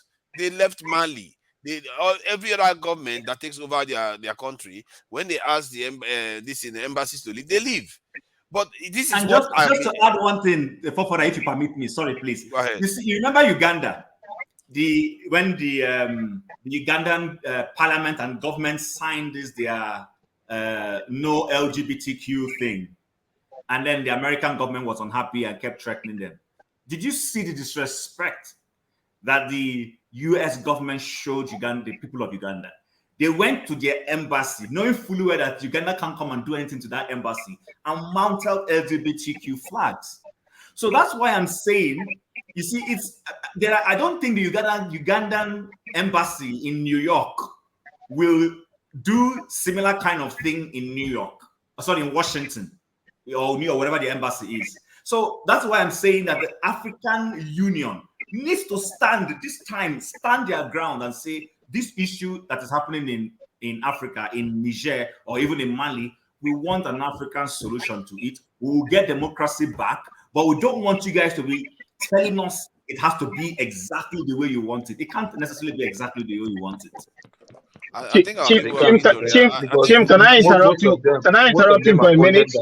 I hope you're not driving. No, don't interrupt him. No. Hey, hold on. Let me put you backstage. You're actually turning the steering there. Look at this guy. He wants to interrupt you while he's driving. What's wrong with you? Go ahead. No, I think most of African leaders, right? They are being funded by this. I think Ovie wants to say something local. Go ahead. I think at times we get carried away. I don't know why. Either because the guy now Igbo or because now American. Now we get carried away. What do you guys expect? Not just by the virtue of in American, by the virtue of his profession, he's an ambassador of the United States. So they expect they make it content say, oh, Americans don't have the right. What do you get? What are you guys thinking? That is being patriotic. What do you expect him to say? Nothing short of that. His presence here is to defend America's interests. You will do the same thing. I will do the same thing. I'm sure there are a lot of white people that actually call their government. Man, I just tell you by the virtue of his profession. I know they talk about Nigeria, but he's an investigative journalist. This guy is from Maine. Including journalists. I can present them here. Everybody is not going to be. I'm just telling you, an average American, how he will behave. And that's exactly what is happening. He's not doing anything wrong. I expect him to behave, to support the interests of his country. What is the interest of America? Yeah, but we have the right to disagree with him now. Of That's course, the I'm not saying you cannot disagree with him, but I know the angle you are disagreeing with from is that for me, I will not disagree with him, right? I would rather pay attention to him and learn, right? Because why am I saying this, right? Somebody's talking about ECOWAS military. Oh, they'll get support from Mali and other. What are you guys talking about? America has over $110 million investment, military investment in Mali. So they will not support people who are fighting on their behalf. You guys are not seeing from that angle, and that's because you carried away by the guy where they decide where they make that point. He said exactly what America is going to do if just come to shop. America will back their interests. Every means necessary. They have the right to do that, whether you like it or not. Their investment is already on ground. For What do them you mean? to convince You just said they have the right to do that. Yes, yeah. Hold on. You know what I said? Have the right to do so. They did not force that upon you. Right? They were able to hold on now.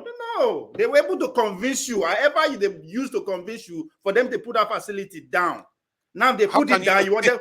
How can you say they didn't force it onto you? But however, they used to convince you. What if they use force to convince you? Hold on to now. The last time I checked, they are investing over $150 million in the new island they are building in Lagos to build their embassy.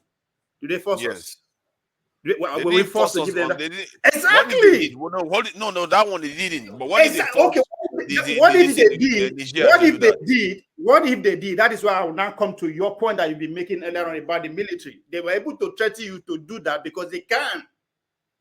But isn't it why I tell our people all the time, if they don't take care of their security, this is the kind of nonsense that they'll be enduring, and they don't listen.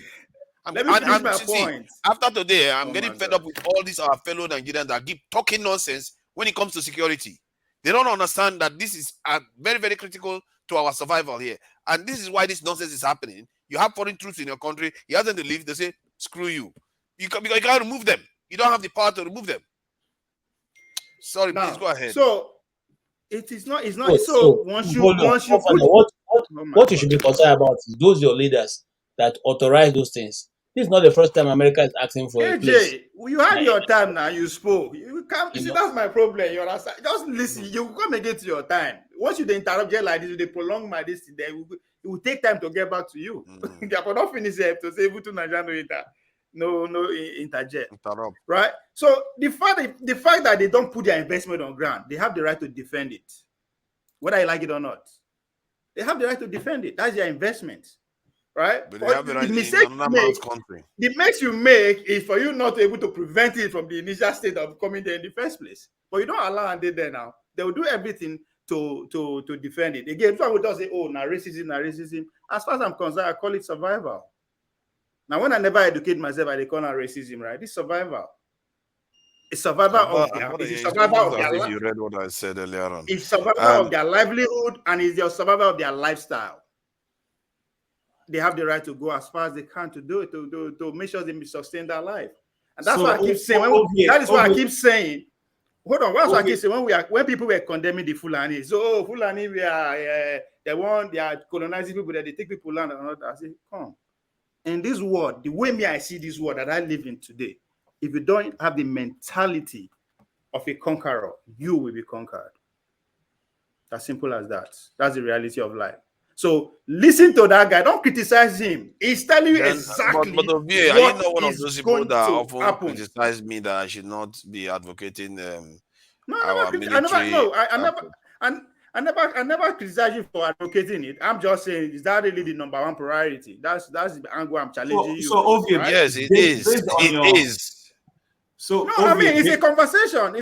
You are making case for that every day, and I respect that, right? You are making case for that every day. It is good. Everybody cannot be on one side, and that's why I said, if you remember, I give it to you that if our generation should take power today, the way we will run the country, it will be different from these people, right? There's no place where they go put you to the road that you play that you will not find your way to have influence to what going in the military, even if they're not giving the military directory, right? So it is good. I'm not saying stop me. I'm just, if I don't challenge you, I agree. I think you have to be fair. You don't normally oppose it wholeheartedly, but you often say something. Because Jim, don't worry, you're going to go next. Just to remind people the kind of leaders we don't want to see in Nigeria. Now, I think it's very strange because since that 2018, the House of Assembly in Kano State set up a committee to investigate the governor. Till date, till the... Yeah, I thought the video was here. I thought that video was here. This was a different. This was, you know, this back end is crazy. And sometimes you get on a different channel. These people that go and have a meeting overseas, all these are leaders traveling overseas to go and have meetings. Now you're beginning to see the consequences of what they are doing. They go there, they go and snog with the Europeans, and they invite them into their countries, and then you have a situation like this where if somebody that means well for the country takes over and says, "You guys leave," they're like, "No." Suddenly you know that you are being invaded now. This is the British, here in the UK, there was a British defense minister that said that they need to invade Africa, and he talked about this process they are going to use to invade Africa. By the time the news came out, he had already sent troops. He said the way they're going to do it is through humanitarian work. That by the time the news came out, I went to their defense, their MOD DC page. He has already sent troops to Malawi or one other African country in the southern region of this thing. This is how they do it. They just, and our leaders keep inviting them in. This is a slow motion invasion, and this is why they don't want to leave. And Ovie even testified to here that, okay, if you ask America to leave, then they'll say, hey, you can't. It's an invasion. Slow motion. These useless leaders are bringing foreign troops into our country in a slow motion invasion. I've wondered, these leaders are caretaker government. They are there to serve other people. If our people don't start waking up to this, they are not going to fix it. Okay, so let me just say. Let me speak today, no, you go talk. No worry. Make I just talk this one now. You I go soon now to court. You be not there here before now. You go. Chim, allow me lama point, right? Because you never learned in that time. Tunaja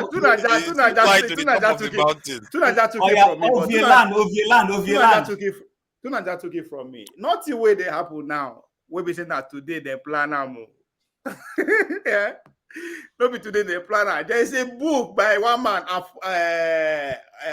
Harford Mackenzie.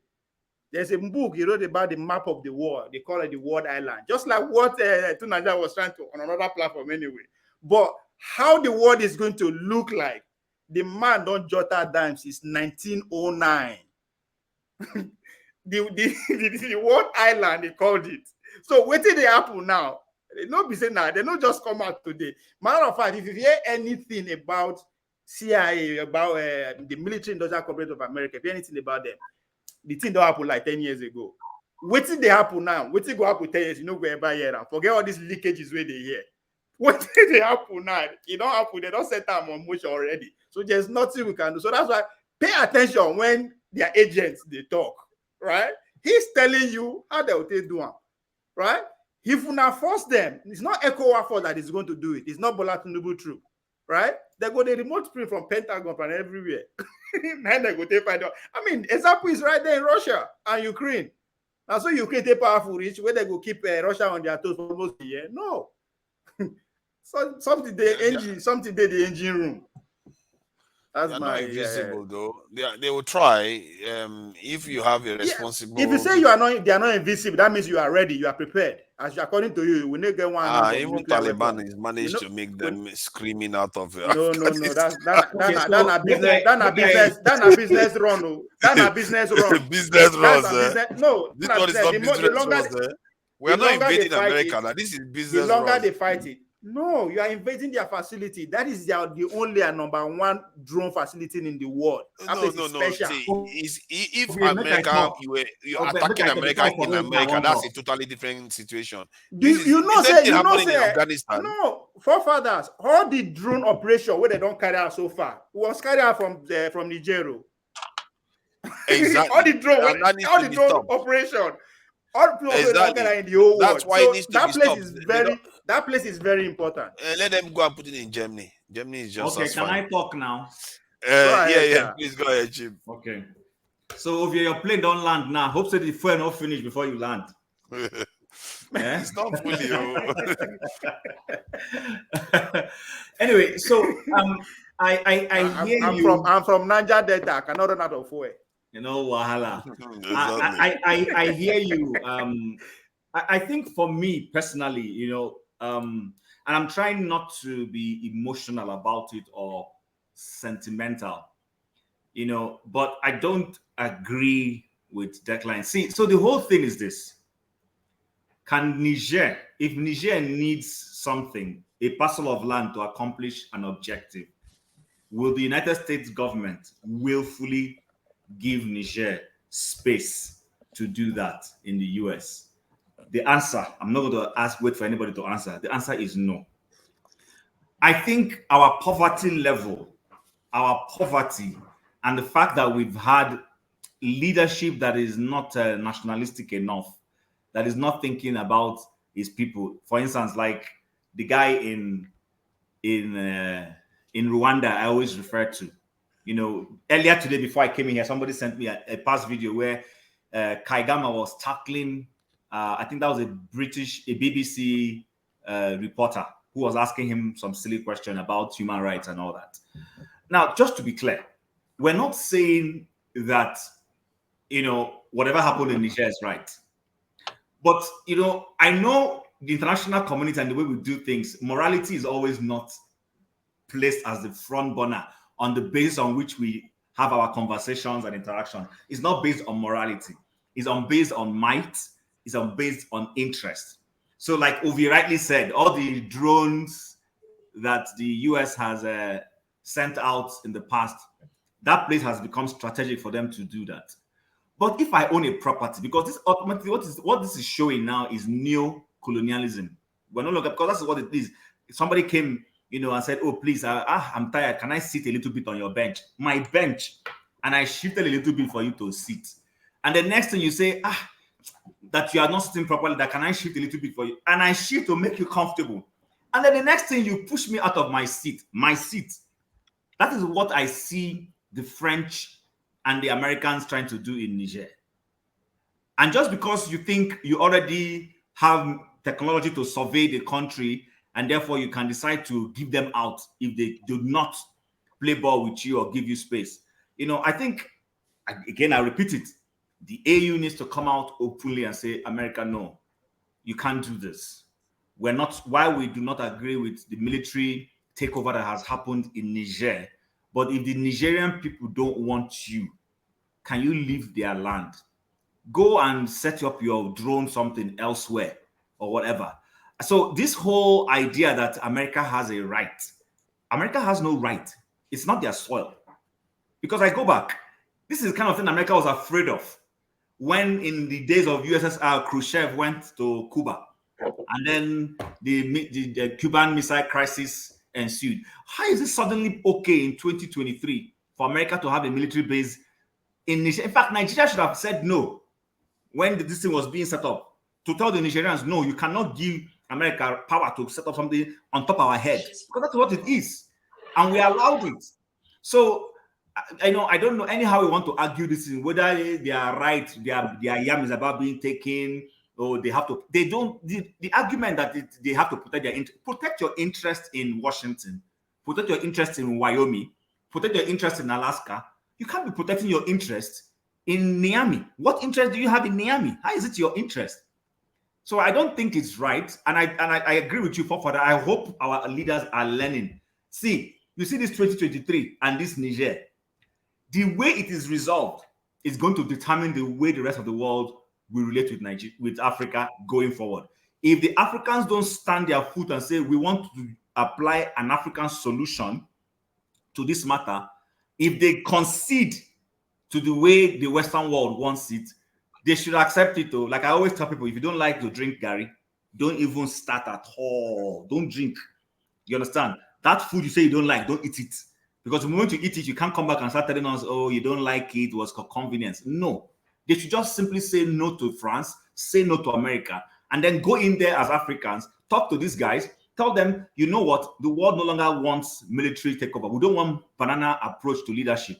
We're going to give you 2 years. You say you want 3 years, but let's make it 2 years. And we're also telling you that in these 2 years, none of you in this junta should succeed himself. Let totally new people come and register parties, run for election and win, and you're out there.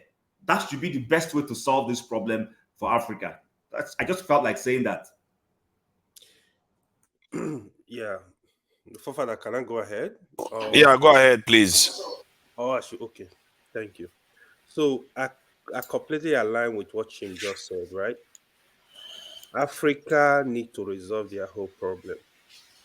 AU is big enough. Even ECOWAS is big enough to really sit down with the military junta in Niger and have discussion with them. How do we resolve this issue?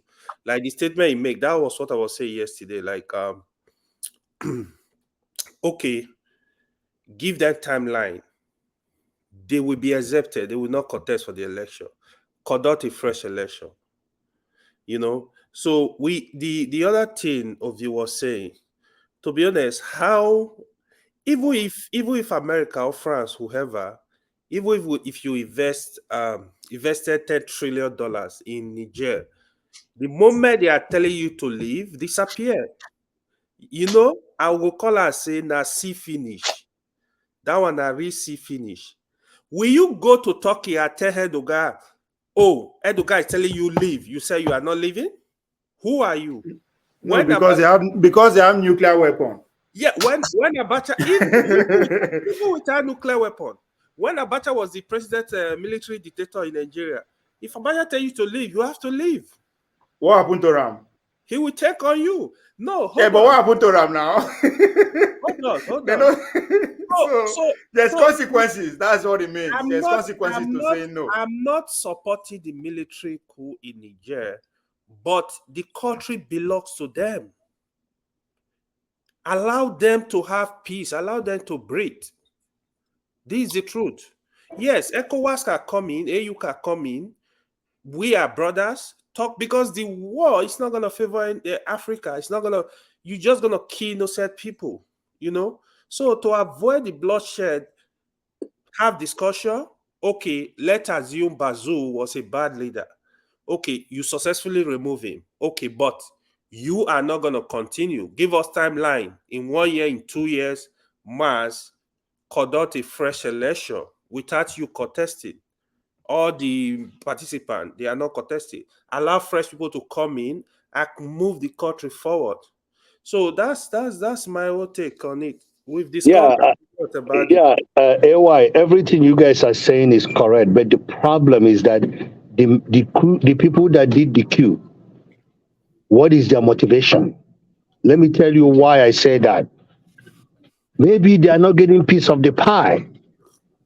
We have to be true to ourselves. Probably they weren't getting piece of the pie and they decided to take matters into their hand. One of the things all the people that have done the coup over the years have demonstrated is that after the coup and they transition to become military, they transition to become civilians. And you find them doing the same thing.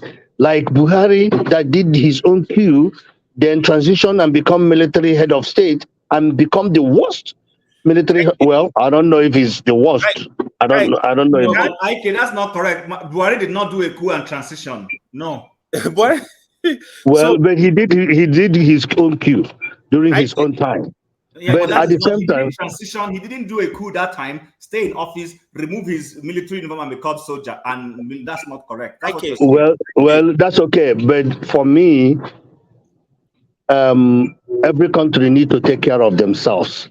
If you invite white man to come to your country and they invest in your country, you need to deal with the consequences. And it's like what is happening. The white man goes over there and give people that are legislative people, give them money for them. They are greedy enough to take the money and put it in their pocket and make laws that will favor the white people. That is the people's issue. Let me say this. What you just said, that is the reason why I don't really support the military. That is the reason also why I'm saying they should, give the ECOWAS or the AU timeline.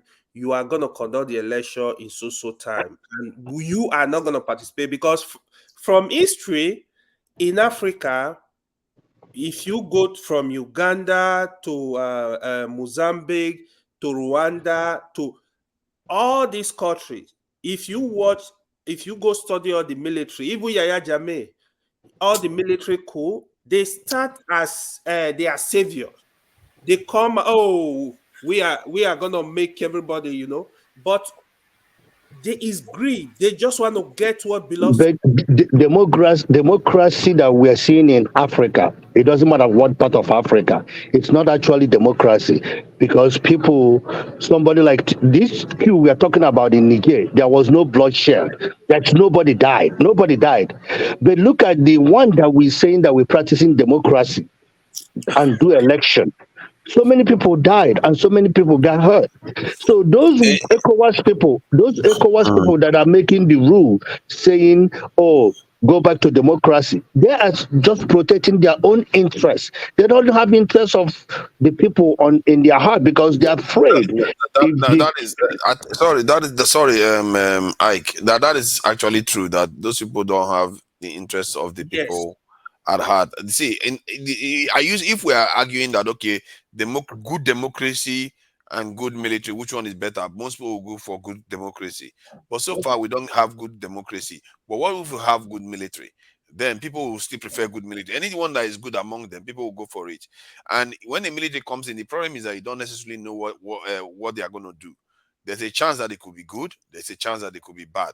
So far, these ones have been making the right noise. But I'm not too convinced about the ones in Mali, Burkina Faso, and Guinea yet. They've done a lot of good things, removed French from their national, official language, and all those things. They've done a lot of good things, but I still am waiting to see them actually take complete charge of their country and not rely on the Russians to fight insurgency. KJ, please go ahead. In your hand, you must be tired by now. Please go ahead. Okay. What I just wanted to say is that you see, one of those who do not really bother myself whether it is civilian versus civilian dictator or military dictator, because they are all dictators. The last time we are dealing with Buhari says something and it becomes law. For instance, he was being interviewed and he said, you mean a man who stole this much should be allowed to walk in the street? No, he's guilty and he has to be locked away. That's what happened to that individual. He was kept in prison even without the court ruling that. So this is what you see. It's not no different from a military rule. However, as it is now, some of us have said something very pertinent. You go to the Western world, you allow them to come and build a station in your country, and then you turn around and say they should not be there. It doesn't work that way. It doesn't work that way.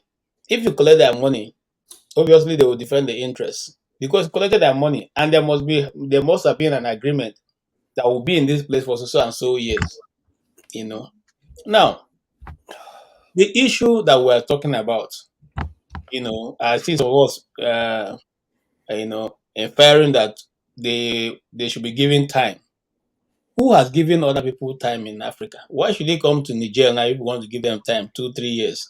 What's the basis for it? Did the people in Niger tell people that they don't want the people who have taken over? Why is that we are now so concerned about making sure that Niger now must comply what the international community says? Why? Why? Why? Our neighboring state here, our neighboring country, Nigeria, the election was not concluded. Did Nigeria come to say no? People must hold another election immediately. Tinubu cannot be there. No. Did the ones who took over in the Mali? Wait, did they send soldiers? They voted in Nigeria. Okay, now the Mali people who have no much interest in Western world interests, who has gone there to complain? Nobody. See, let's look at this thing holistically. Okay, these guys who Buhari helped to install. In fact, Buhari single-handedly financed that guy's election.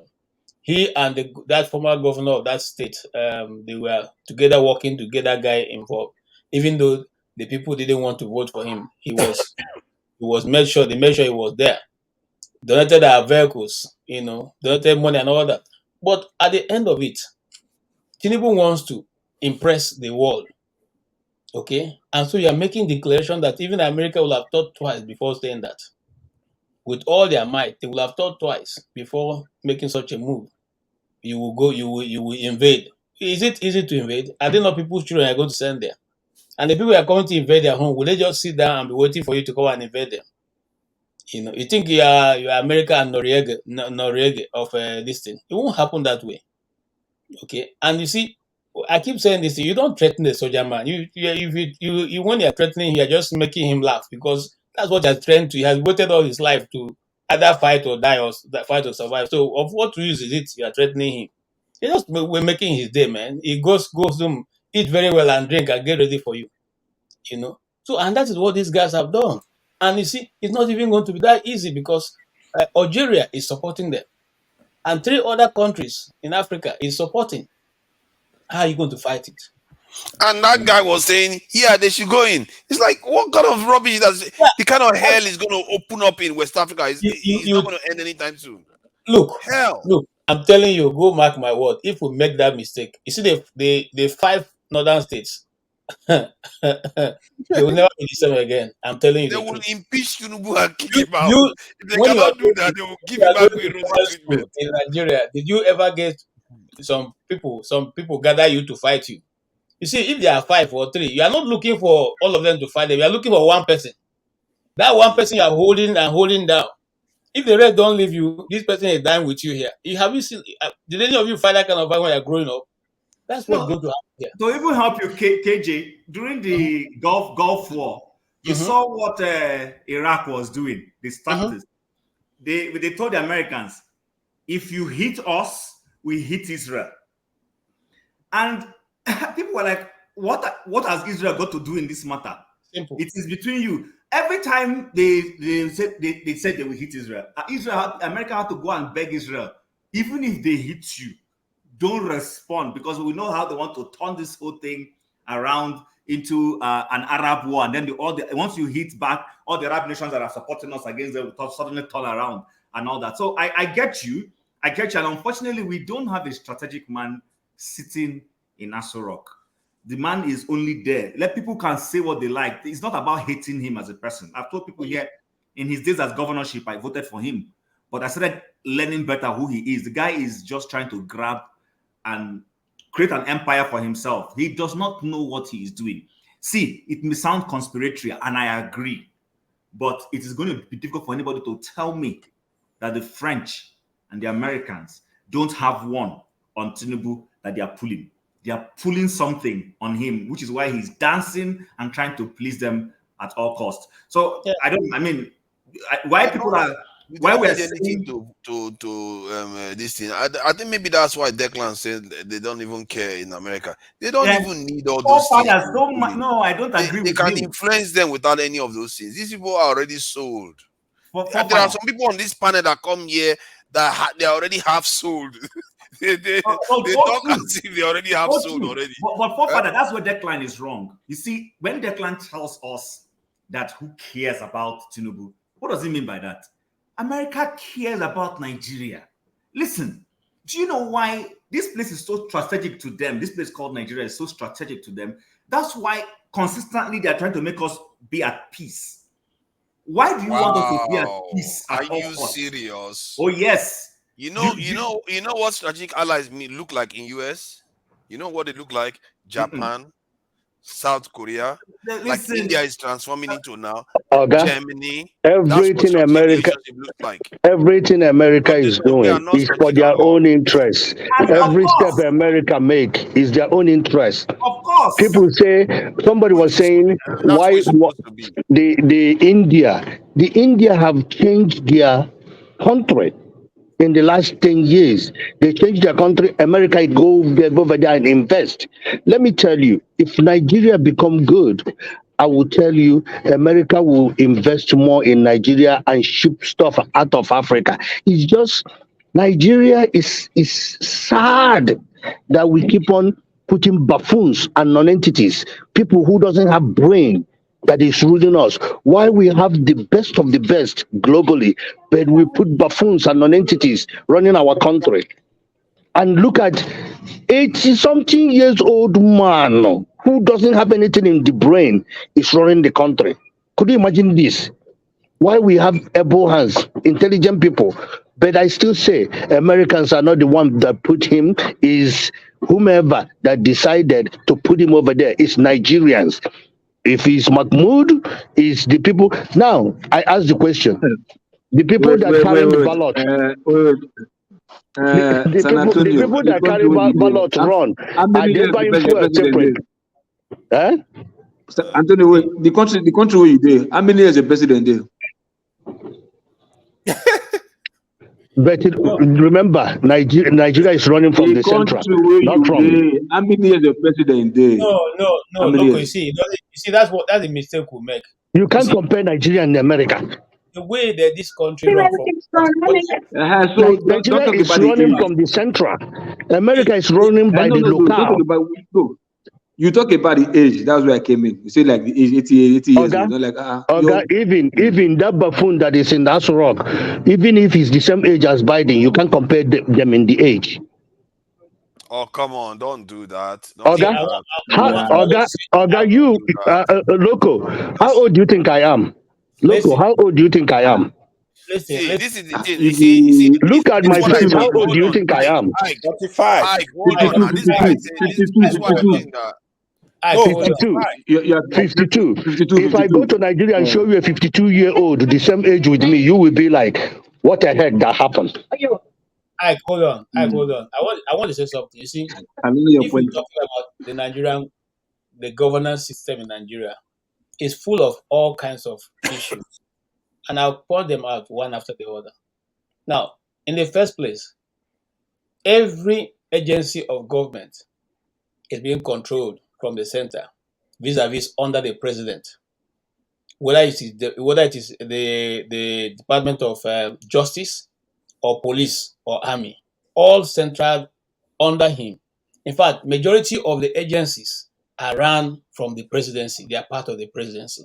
And so they report to nobody. But this is where it gets bad. We are supposed to be a federal government fashioned after America. America does not have ministers for that runs the offices. So we took the ministerial appointments from Britain, where we were before running as a republic, as a unitary government. Actually, KJ, you're wrong. America run by secretary. They call them secretary. They call them secretary. Listen to me, sir.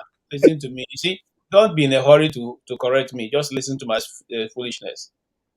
In the UK, they call them what? They call them the ministers. That's why you have the West Minister. So you have them as ministers. In the United States, you have them as secretaries. They are secretaries. Now, because we are confusing these two in trying to infuse them, we don't even know which way we are supposed to be operating. So first and foremost, let's go back to our government and sort it out. Starting from the nomenclature, what are the names for our officials? What are they supposed to be addressed as? If we are going to go back to the British system of government, let's go back. If we are going to go full all the way in to the system America runs, then let's go in. Let's give autonomy to all the levels of government so that the local government can operate, the state government can operate, and then we change the nomenclatures to be exactly what is done, what is with Okay. Do you think 47 people call themselves minister supposed to? Do you think 47 or 45? He put 45 people naming ministers. Do you think a country that is as big as Nigeria need all those people? No. I know that the law says get one person from each state. If they can get one person from each state, that will put 36 people, and FCT, that will put 37. They don't need that extra 10. They don't need that extra 15 because it's not necessary. So if I first thing first, ministries are created, right, for something, right?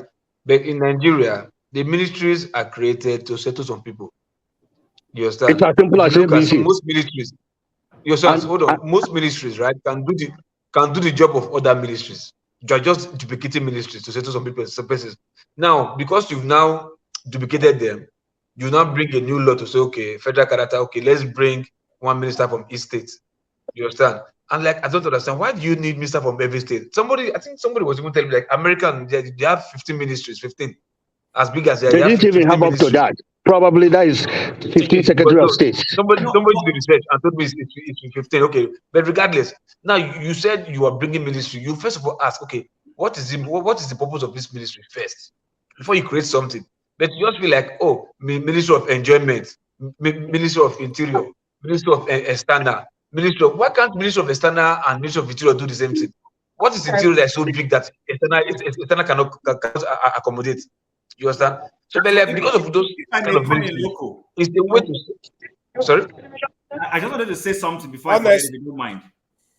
KJ, it's not about the nomenclature, whether they're called ministers or secretaries. It's neither here nor there. Honestly, it doesn't matter. Exactly. It's what their duties is. Their duties. Point. And then secondly, why it looks okay. I had this conversation with somebody earlier. Exactly this conversation, and the argument was whether somebody was qualified. Now, our constitution in Nigeria empowers the president to appoint ministers from 36 states to be able to execute his executive duties. And the same constitution enables him to create additional ones if he deems it necessary.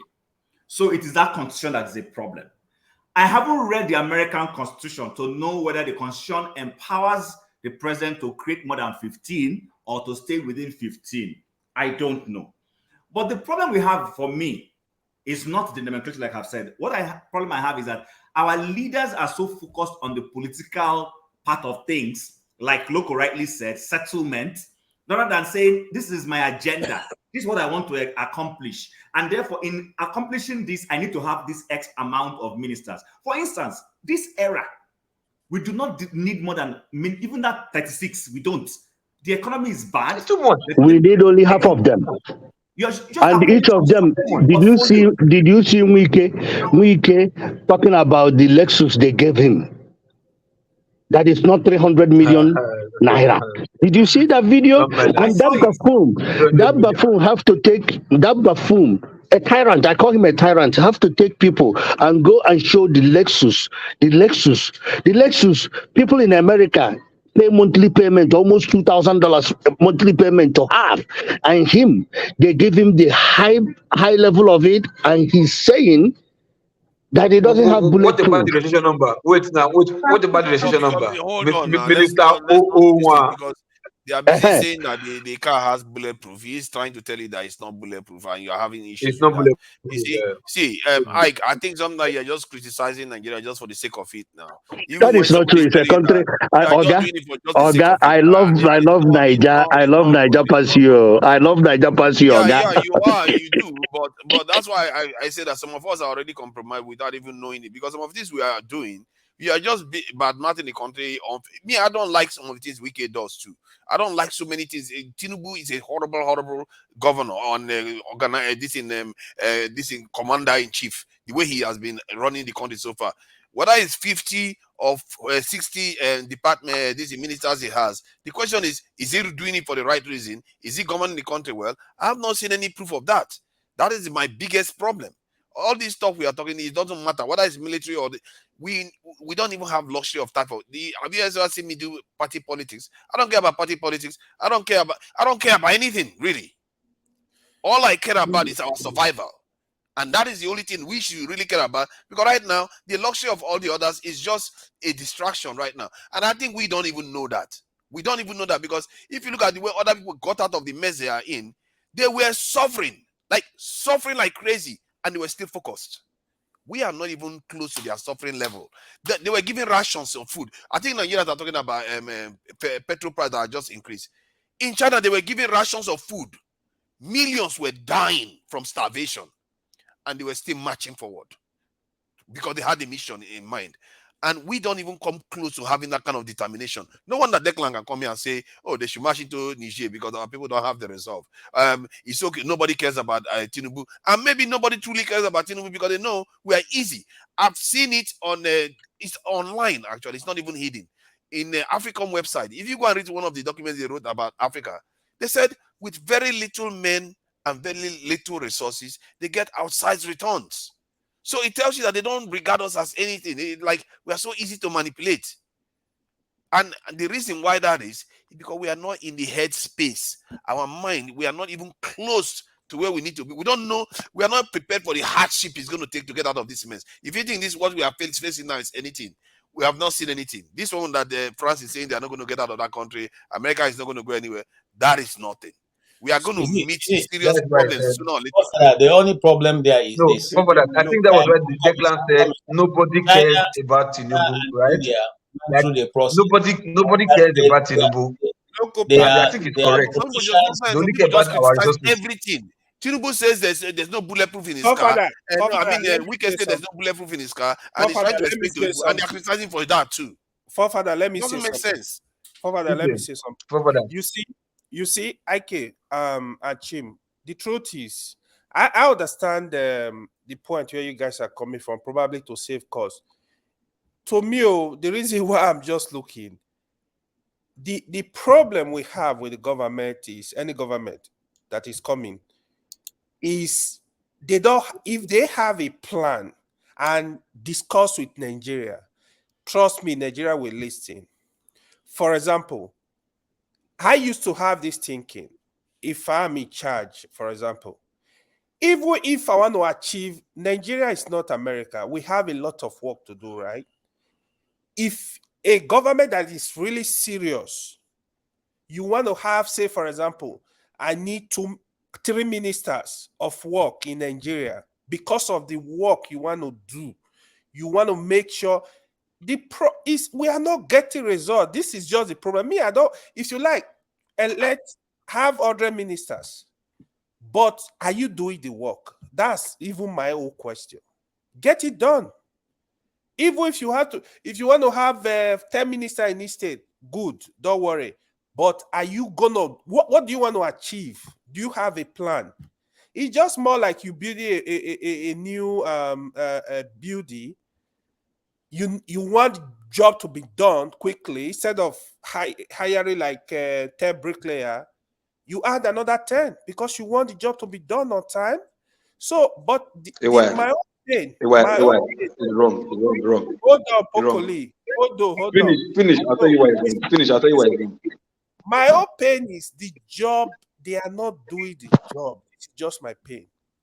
So I hopefully, like, because the reason why we have a lot of ministers too is the state minister. Why do we really need the state minister if they are not doing nothing?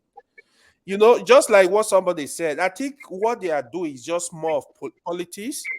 You know, let me give some people, they help me in the election, give them some positions, you know. But if they are really serious, they will see, okay, this is where we need more work. Let me deploy more resources. This is where we need more work. That is what I see they are not doing. Thank you. Okay, see, for me, most cases there, people say it's all about results, right? There's some in cases where result is not important. It's the process that's important. You understand? So, like, if, for instance, you said you made of billion right now, right? So, yeah, I think there's some many instances where processes is important than results. It's one process, as in the process with which you get your result. You understand? So that's what I'm saying. So, like, you can't say because you want a house to be strong, right? A house that is designed to consume 600 bags of cement, you say because you want it to be strong, you not go and use times 3 of that quantity. No, that is waste of resources. You understand? Who's going to account for that? Is the people you are still creating even pain on the people because you think you want to have a job done. No, that's the process is important. You get me? So if you know by design, one minister can do. I'm not sure, but we did receive a communication. What is that sound now? I think somebody was driving. Okay. It's okay. Okay. So if you know, like I said, the process in the design, even government is all I about don't know design. whether you call like somebody building a house to be very strong the process. No, it's a process. No. Listen. Everything has structure. Everything is designed. Everything, no But matter you what are it saying is the different thing. structure. What we are discussing is not what you are discussing. We are talking of Just resources. listen to me. Listen. Okay, then you ask me, how do I mean? How do I corroborate it if you want to do that? So, because I think probably you articulate what I'm saying. If you don't articulate what I'm saying, I will explain further, right? You don't say having 100 ministries. You understand? As far as the job is done. That's why I gave you that analogy. Like everything is designed. Even ministry, even to run a government is designed. To run the country is designed. You don't say because come, everybody can come. Let's do because you are no. I think I get what you mean to an extent, but how is that relevant to what AY said? I get what you are saying. Yeah, it's not Process relevant. doesn't matter. But how is Listen that to me now. relevant? He said, listen to me. Listen. Okay, go ahead. Listen. He said, even if you take 3 minister for works because of load, like I said, that is it's even the practice. Like I said, everything is going to be designed. Resources, human resources. Then you now said, like, hold on. You now said, like, even 100 ministries, like even you have created 100 ministries. You understand? So what I was objecting about for is like you saying 3 ministers of work, 100 ministries. That's why I said no. In a country, right? Everything are done in design. You don't say because you are fast, you want to get something quick done, like you will not skip the process. You understand? Because at the end, that's why I came with analogy of building. Like you can't say because you want the house to be fast and this and that, you now bring some whatever. You understand? Because you might end up having conflict. You understand? These are done in design. Actually, to be fair, I think in the context he was speaking, I think generally you are correct in terms of process, but the context he was speaking, even if you have even 200 ministries, in the context No, of a it's nation of resources. 200 million. Hold on, now, wait. Let me finish my Those point 2 now. ministers, now things they want to work, not the resources. Hold on now. I Those know. Hold on. Let me finish you my hold on point. first. You see, he wouldn't let Those me finish 100 the point. ministers or whatever. Now, it's not resources. Yes, it's true. It's true. I agree with Exactly. you on that. I was just talking about. I was just talking about creating ministries for to settle somebody. That the ministries are even too much, because there's no point. You can the ministries that we have, most of them are like you have one ministry and you split it into 3. Meanwhile, the 3 of them are doing the same thing. Just like EFCC and ICPC, all of them are supposed to be under Nigerian police force. All of them, everything. See, It's there might policing. be nuances. Let's see. For me, it's about. I think what AY is saying is about performance, and I don't see any sign of performance yet. However, if there was good performance and they have even 100 ministries, what that would mean is that it's equivalent to it's a 200 million population country. Yeah. There are nations that have about 5 million. If you take those 5 million population country, they don't have just 5 ministers. They still have about 10 or 20 ministers. You don't say they should dismiss all of them because they are just 5 million in population. So from that point of view, 100 or 200 ministries is still within reasonably. This thing is still within reason to deliver. If they can deliver, ministries are not created. What are you saying? Ministries are not created with the size of people. Ministries are created as they're not created because of the population of people. No. But you are talking Ministries about are resources. created. That's what I'm saying. Now, ministries are created as a unit, not because of the people. Because they are too much, then we'll create. If you are 2 million, okay, we should create lesser ministries. No. Ministries are just like offices created to take in different aspects of life. But ministries that you create, that sounds like you are even duplicating the aspect of life. You understand? That's where I'm coming from. You said, like, if you create that ministry, you end up duplicating ministries. That's what I'm saying. Let me give you and an it takes example of what I'm to talking run them. about. Let me give an example of one of the areas that I think may have been duplicated, like Ministry of Science and Technology or something like that. And then there's another one for Minister of something Science and Digital Technology and Innovation. I think there was another one like that. The reason why you could split that is because the other one for digital innovation may deal with things like, all these this in tech companies that are popping up now and the giga economy and all those things. If you call department, you create department under ministry, not creating a ministry. Hold on. They are the same things. You're just slimming it down. from the point of view of departments. No, See, if you Forefathers, create no, them in department, what is the biggest difference? Okay, let's say it's Forefathers, no. no. See, what you are missing the Forefathers, point. no. You are arguing for the sake of Okay, it. see. Okay, What is Forefathers, the see, I get your point, right? You say, hold on, listen. Okay, now, listen, listen. Let me come this way, right? Okay, you have, like, in a school, there's a faculty, right? And there's departments. You understand? And there's what I call it, maybe department was the lesser one again, or maybe laboratories. You understand? Now, you know, if you want to run a ministry, you have a minister, right? You now have maybe head of department, you now have head of service, you now have PAMSEC and all that stuff. You understand? So for you to even say, okay, right now, for you to have one PAMSEC, you understand, in one ministry, you end up having 3 PAMSEC, 3 ministers, 3 head of service. You understand? 3 whatever directors or whatever.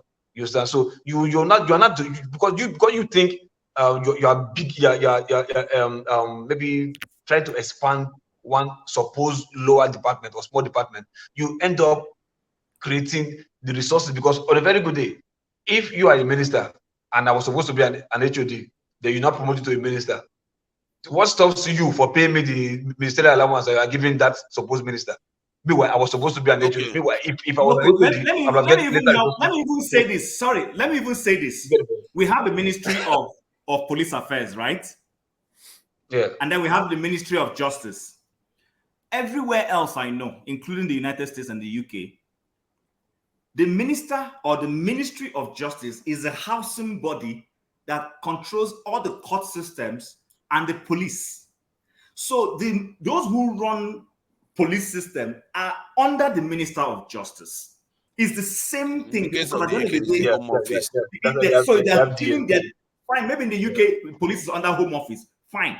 But in the American system, it's under the Ministry of Justice. Here in Canada, across all levels of government, whether it is at the provincial level, the Minister of Justice at the province, that is like what you call commissioner in Nigeria, is the head of the judicial system, and the court systems are under that office, and the chiefs of police, your IGIs, are under him.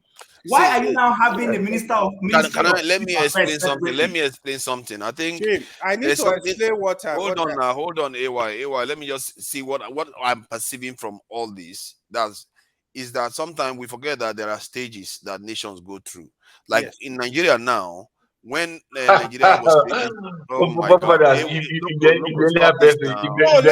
he won't let you finish. He will just interrupt you. See, gosh. See, nations go through stages. When we used to have fewer states, then some people thought, let's get more states so that it will spread, everything will spread everywhere, that development will spread into all the states, or at least all the various regions within the old states. So what you have right now is that maybe where we are right now as a nation needs more institutions or more ministries.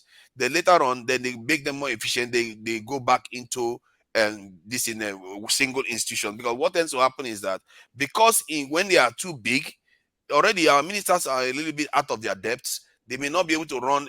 One minister may not understand all the scope of what they need to do in their whole department. So you better to give it to people that are split. They split authorities. Sometimes it may be I can see reasons for that. Later on, when you have people that then you can bring them back together again. It's normal. 1 minute. 1 minute. So 1 minute.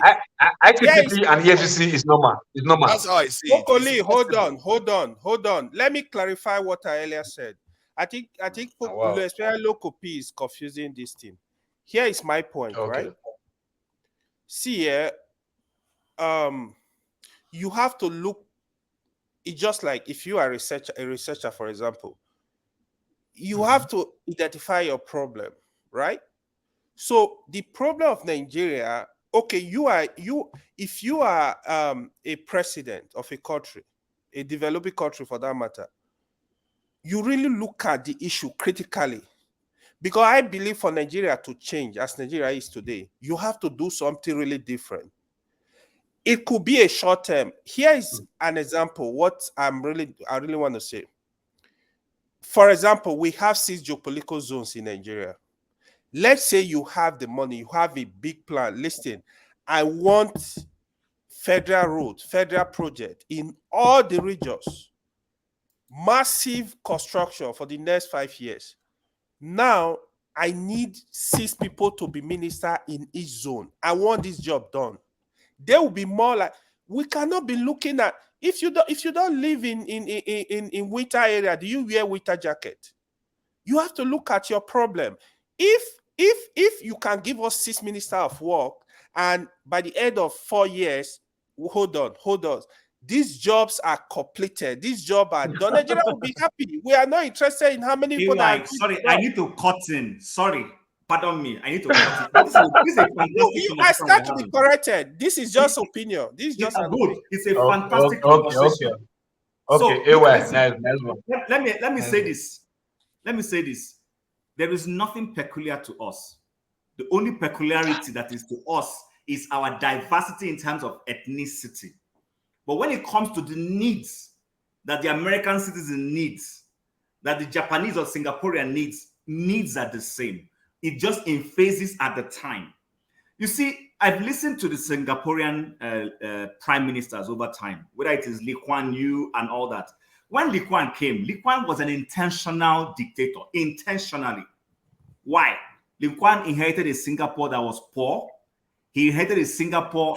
In fact, he used his mouth to say it. So please, nobody should hold me saying no. He called Singaporeans lazy, his own people. He said they were lazy people. They were dirty. What did he do? He realized the only way he could clean that society was first and foremost to put away politics at once. Because first of all, if you remember, Singapore had even joined Malaysia to be part of Malaysia, and they were kicked out of the Malaysian Union because of the same things that Lee Kuan, their leader, mentioned. They were lazy, they were dirty, they didn't want to work. This man went into an agreement with the Western world, United States and UK, and they signed a bilateral educational program. They send Singaporeans in quota system to those countries, and the agreement was as soon as any Singaporean was finishing his thesis, finishing his program, he should be on the next flight back home. And that is how today Singapore is one of the most educated nations in the world. Now, he was a dictator for a lot of time, developed a lot of things, changed the mindset before he opened up the democracy back and took a step back. Today, a lot of things in Singapore are almost templated. You can't change it. And that's the way they work. Now, in the case of Nigeria, we have lost opportunities. The average Nigerian is not looking for an Igbo man to be president or a Yoruba man to be president or an Hausa man to be president. I will tell you the truth. The average Nigerian wants to survive. If he sees a leader that is going to be fair, that is going to treat Zamfara the same way he's treating River State. Not that you ask River State to bring their oil and yet you tell Zamfara to keep their gold. The moment you see all that equity operating in Nigeria, all these agitations will melt away. It doesn't mean we will not have challenges. Listen, there is nothing to our population, I will say, because we have 200 million people, therefore we have to have 45 ministries. Come on. It doesn't happen anywhere. America is better than our us. situation. It's not based only on the population. Oh, Father, there is no this situation you keep talking about. There is no situation that warrants us to have an bloated ministerial system. Okay, let me give you now. Do you understand everything there is to know about the technology? Let's say you are a tech person. Do you understand everything there is to know about technology? You probably don't. I don't understand. See, I don't understand. What's that conversation about? What I don't get you. No, the reason why I say that is because if you don't understand everything there is to know about tech, and they go and make you a minister of science and technology alone, you will not be able to deal with the other problems of tech too. So hold on, tell me now, like what now? Like what? It shows up. Like when you are dealing with minister of science like and technology. What now?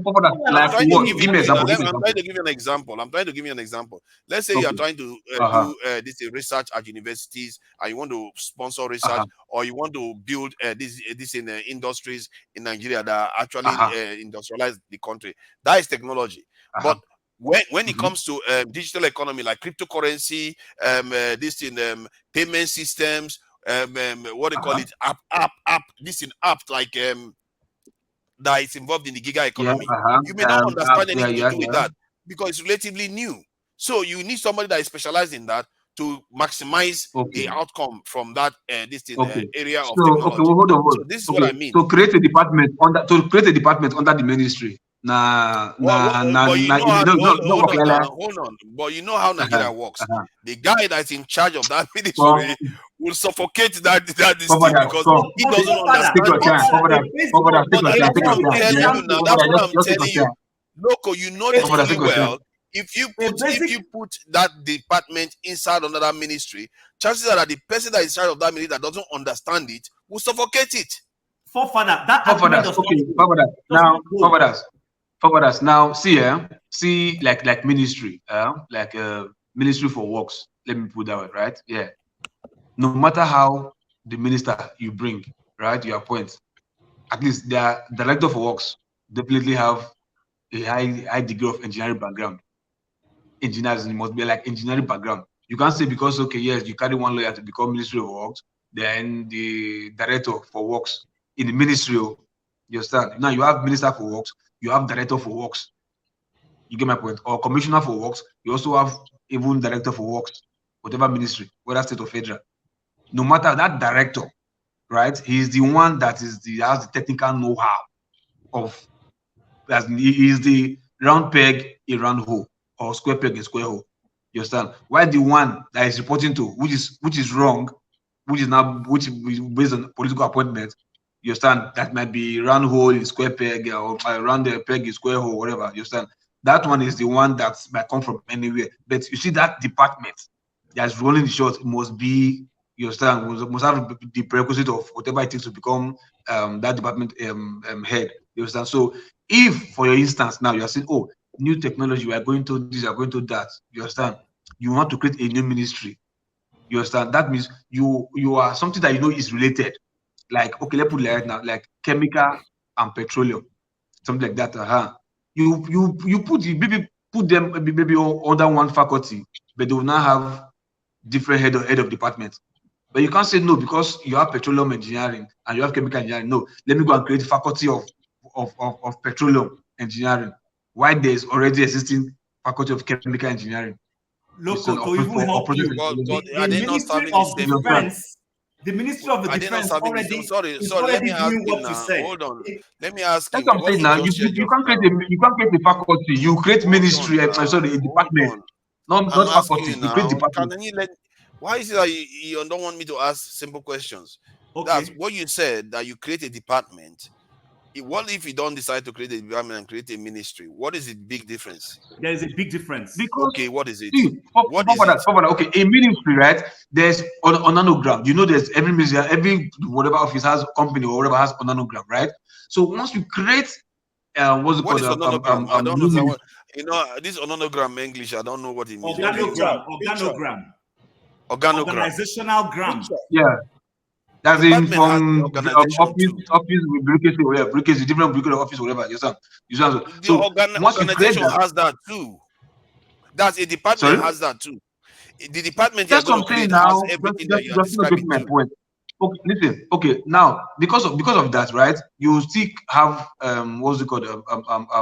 Head of department or PAMSEC. You understand? You in that one ministry, you not create another ministry. Now that means you're not replicating another ministry because of one maybe small new something that you just discover. You understand? Meanwhile, if you put them together, because creating a ministry, it takes a lot. It takes a lot to create a ministry. You have different things like so. Like I said, what does it take?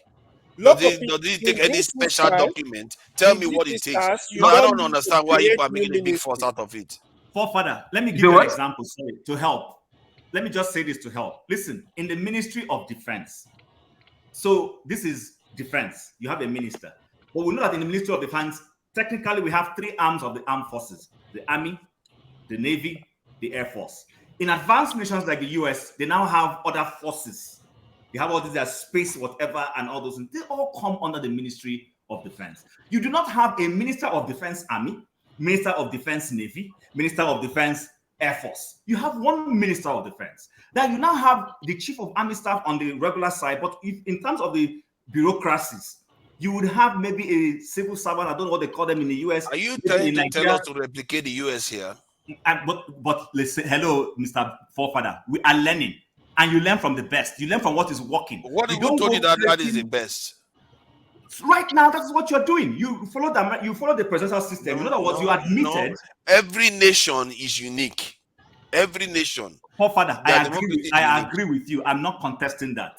But what I am saying is, when you are applying a system of governance, you template. And right now, we've already templated. Hold on now. Hold on now. Just to change it a bit. You're always against interjecting, so hold on. And you are interjecting too. Go ahead. No, I'm explaining something now. I took permission before I came on. I didn't just run up.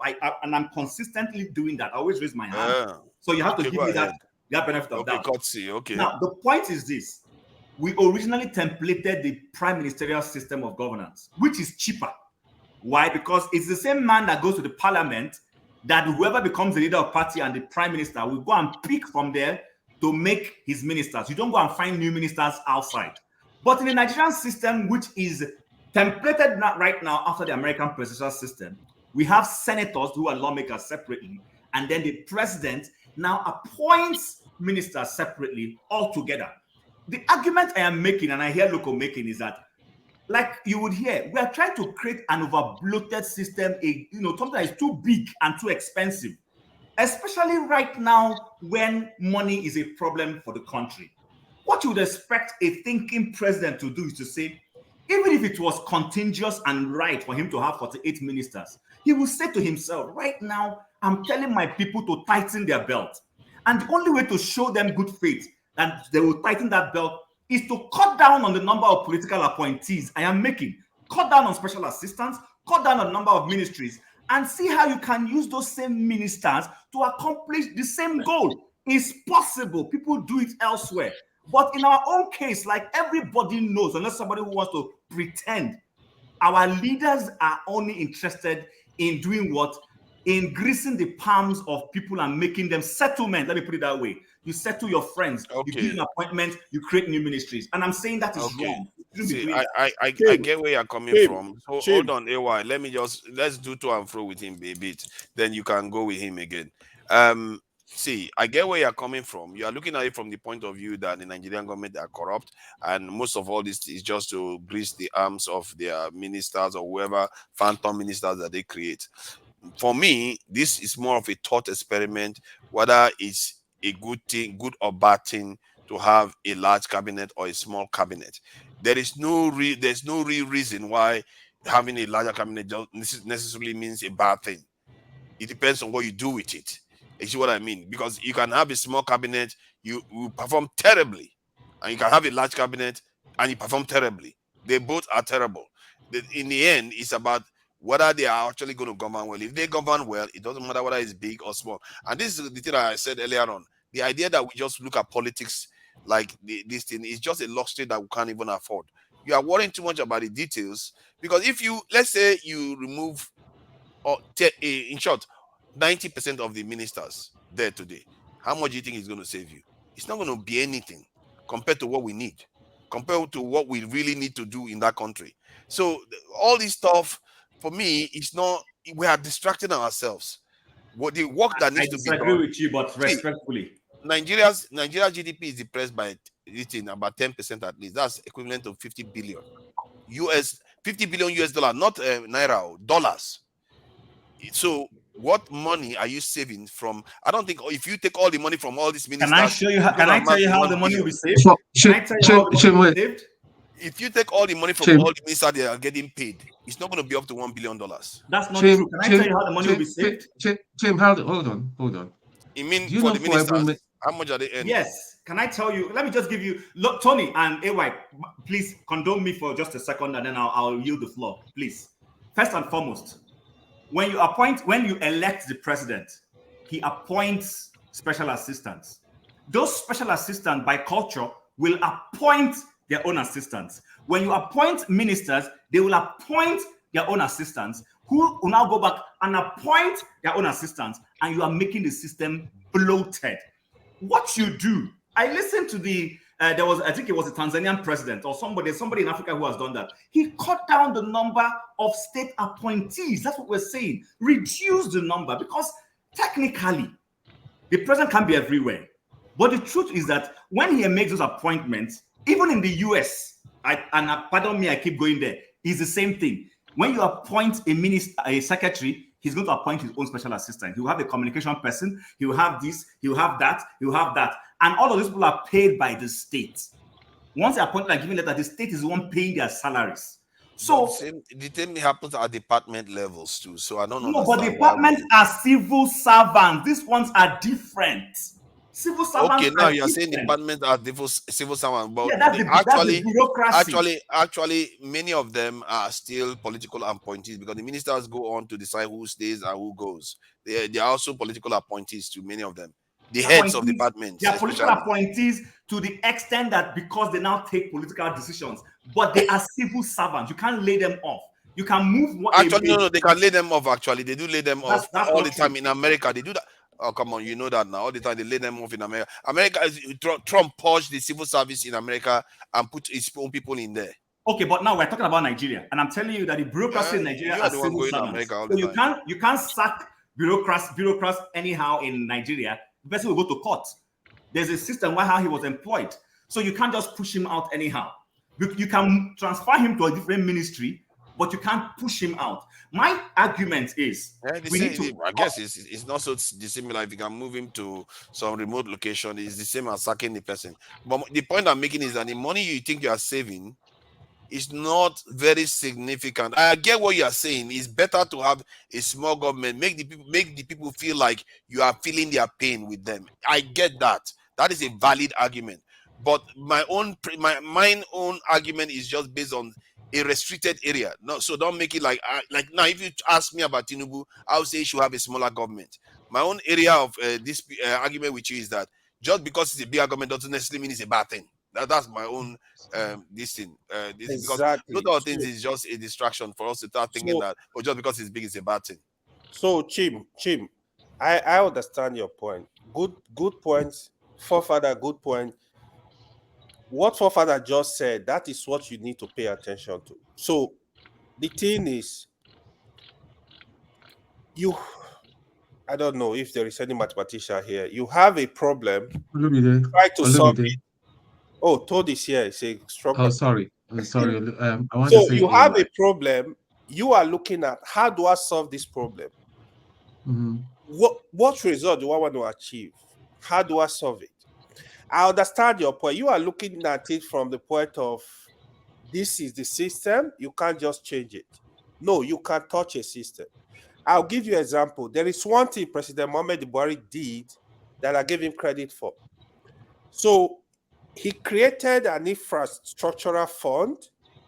Most of the capital projects around the country, the money was approved directly from the presidency, straight, no bureaucracy. He cut out everything, which was good. If you actually have a president that actually have a good thinking, I want this stuff to be done.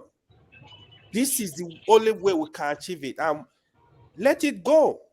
On the issue of ministry, what I'm saying, I'm not like say the president should do this.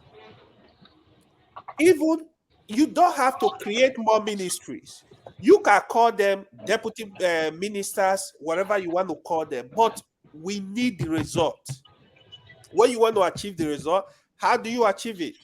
If you want to choose deputy ministers, deputy ministers of Southeast, deputy minister of Southwest, deputy minister, you want these jobs to be done. It's just like minister, it's just like PM, project managers. If I give you 100 projects and I give you 20 projects, efficiency obviously is gonna come. You have better efficiency with 20 projects. This is the truth. If it depends, it's just that. It's just look at what your man said there. He said they will still pocket the money they are saving. Yeah, exactly. Are you worried about saving? That's the other point. The corruption we have in this ministry, they are not from the salary, from the allowances. They are from the corruption itself, like inflated contracts, all the stealing, even when you approve contract, they are not done. You collect the money, put in your pocket, and move on. This is the major problem. It's not paying salary. How much? Okay, wait. If I ask you, how much do you know the salary of a minister? It's not up to 2 million naira a month. What is wrong with that? If I go and work in Saudi in a month, I will earn over $20,000. Mr. AY, that is a private sector thing. This is public taxpayers' Why do money. you think private sector? This type of thinking is the kind of thinking that I I find told weird. you about this Why kind do of you think thinking. private sector? Why do you think private sector get AY. the best, but the public sector should get the crappy one? To be fair to the Niger government, Delta Military. Just American thinking. Paying a minister 2 million naira is not too much.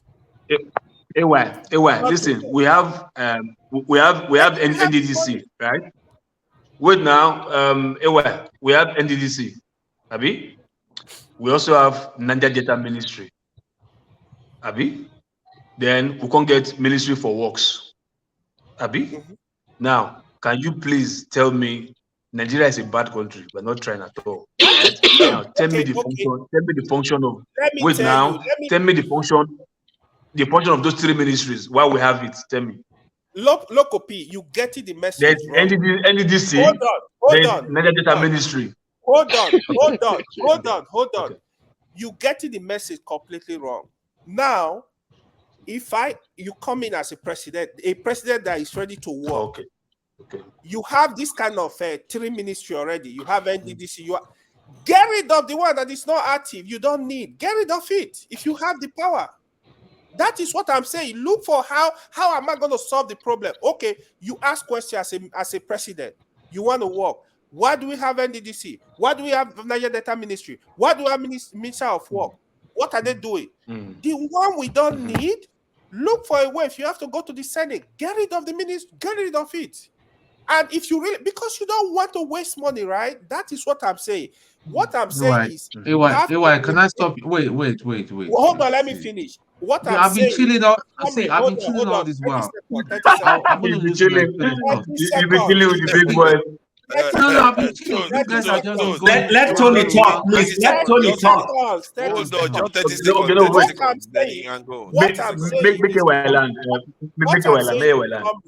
What I'm saying in summary, if you have to eliminate. If you have to add. As long as you have a clear plan, you want to get the job done. This is my point. Period. Thank you. Okay. Oh, sorry. Before I start explaining, you just contradicted yourself. You're saying that once some a president that comes in that sees a way of saving money, but whereas prior to this time, you were going against Chim's No. Chim understand better. No, you don't get. How does he understand better? I don't understand you. I don't understand you. I'm actually throwing you under the bus right now. I don't understand. Let me answer the question, Tone. Let me answer the question. Okay. That is the last statement I made now, right? I'm not saying create 1 million ministry. I'm not here is my point. I come in, we have 40 ministry. And I know the job I want to do. We don't need 40 ministry. I get rid of 10. I use what I need. If I come in, we have 40 ministry, but I need 60 ministry to get the job done. I will create more. That's my point. Okay. So my focus is the job. Get the job done. Okay. Do you get right. it now? Yeah. Okay. Right. What I do is part of finance. And for me, every fraction of a penny makes a lot of sense when it's scaled up. Say, if somebody tells me that there is I'm just trying to find the best way to give an example so that you guys will understand. Okay, let's say I want to buy a particular instrument. Now, somebody will say a capital base. This is just an example. Okay, hypothetical example. Say you're buying a stock worth, say, of £10,000, for instance. Okay, worth of that stock, and it's just a penny. Now, it may not be much, seeing that it's a penny, but however, a big corporation that comes in and picks up everything with about, say, to $20 million or $50 million is a lot of money. You get what I mean? Now, we're saying that it's not a lot, that we shouldn't, that you're not saving much. See, at this point in time in our history, in our country, every money that is saved makes sense. It counts towards building and boosting our economy. What is the sense of having a minister, a deputy minister in this day and time? That is why it's important to appoint credible and qualified hands as ministers. There are a lot of management tools that you need, that you, if you're a minister, that you have, that you'll be equipped with. You're able to use it and all that. You don't need a deputy. Even where you even all these army of special advisors, if you equip yourself with technology, for Christ's sake. We're in 2023. We're not talking about the 60s here or the 50s. Equip yourself. It's just like my office in my house here and all that. I do stuff that what people do. When I tell people that I work from home, they say it's so easy and all that. Oh, I don't need in the good old days. I will have to have an office and some secretary and all that. I don't need all that. I have equipment that costs a lot of money and all that, and I know it helps me to compete with the people in the city. That's what technology is about. Nigeria is not even talking about technology. When you go to Nigeria and all that, the internet speed is still so very slow, and yet we complain that the economy is not improving. You can't even, the internet there is just good enough for you to surf. A lot of people in Nigeria may not understand how powerful technology is until they come here. The other day I was on a train. I was on a train one of these days. I saw one of these Japa people. They were just talking in Yoruba. That guy was saying, I used to think that the internet access in where I had when I was in Nigeria was fast. I was saying, oh, this was, see, even look at the one on my phone, how fast it was. So that's part of the thing we're talking. We need to change our mindset. We need a mindset shift. We need to start saving money. I saw one of the new ministers, he had a convoy to the Agbado people and all that. It's normal. Why do you need a convoy?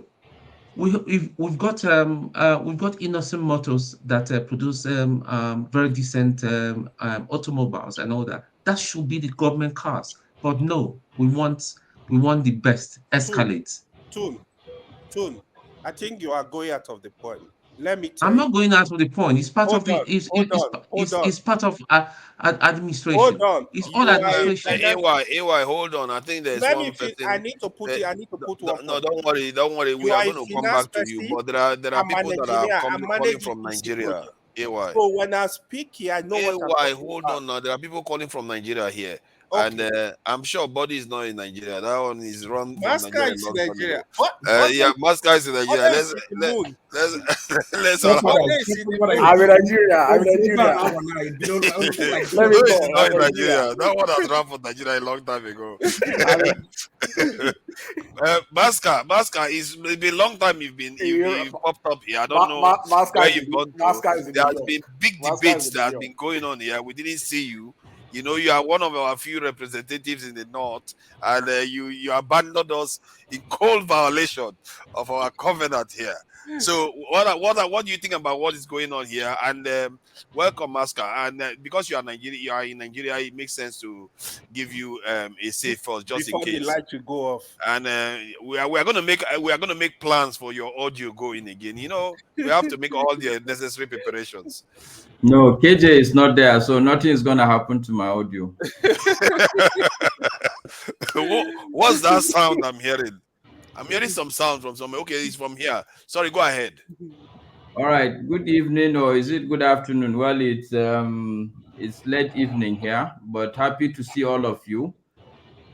I've been away simply because, you know, sometimes, well, time is very precious, and sometimes I get the feeling that this place tends to sound like an echo chamber, and so sometimes it's good to give a break. But you know, as people, we tend to develop affinity, and I've developed an affinity to you guys. So every now and then I pop in and see what you guys are saying. I kind of find the topic very interesting. That's why I quickly joined.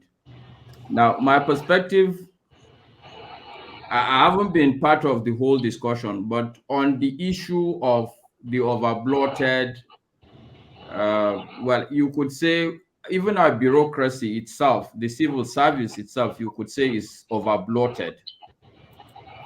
Not to talk of the added layer of political appointees, which technically speaking, really, they do not add too much value apart from just to make sure everybody is feeling a sense of belonging. This is my perspective.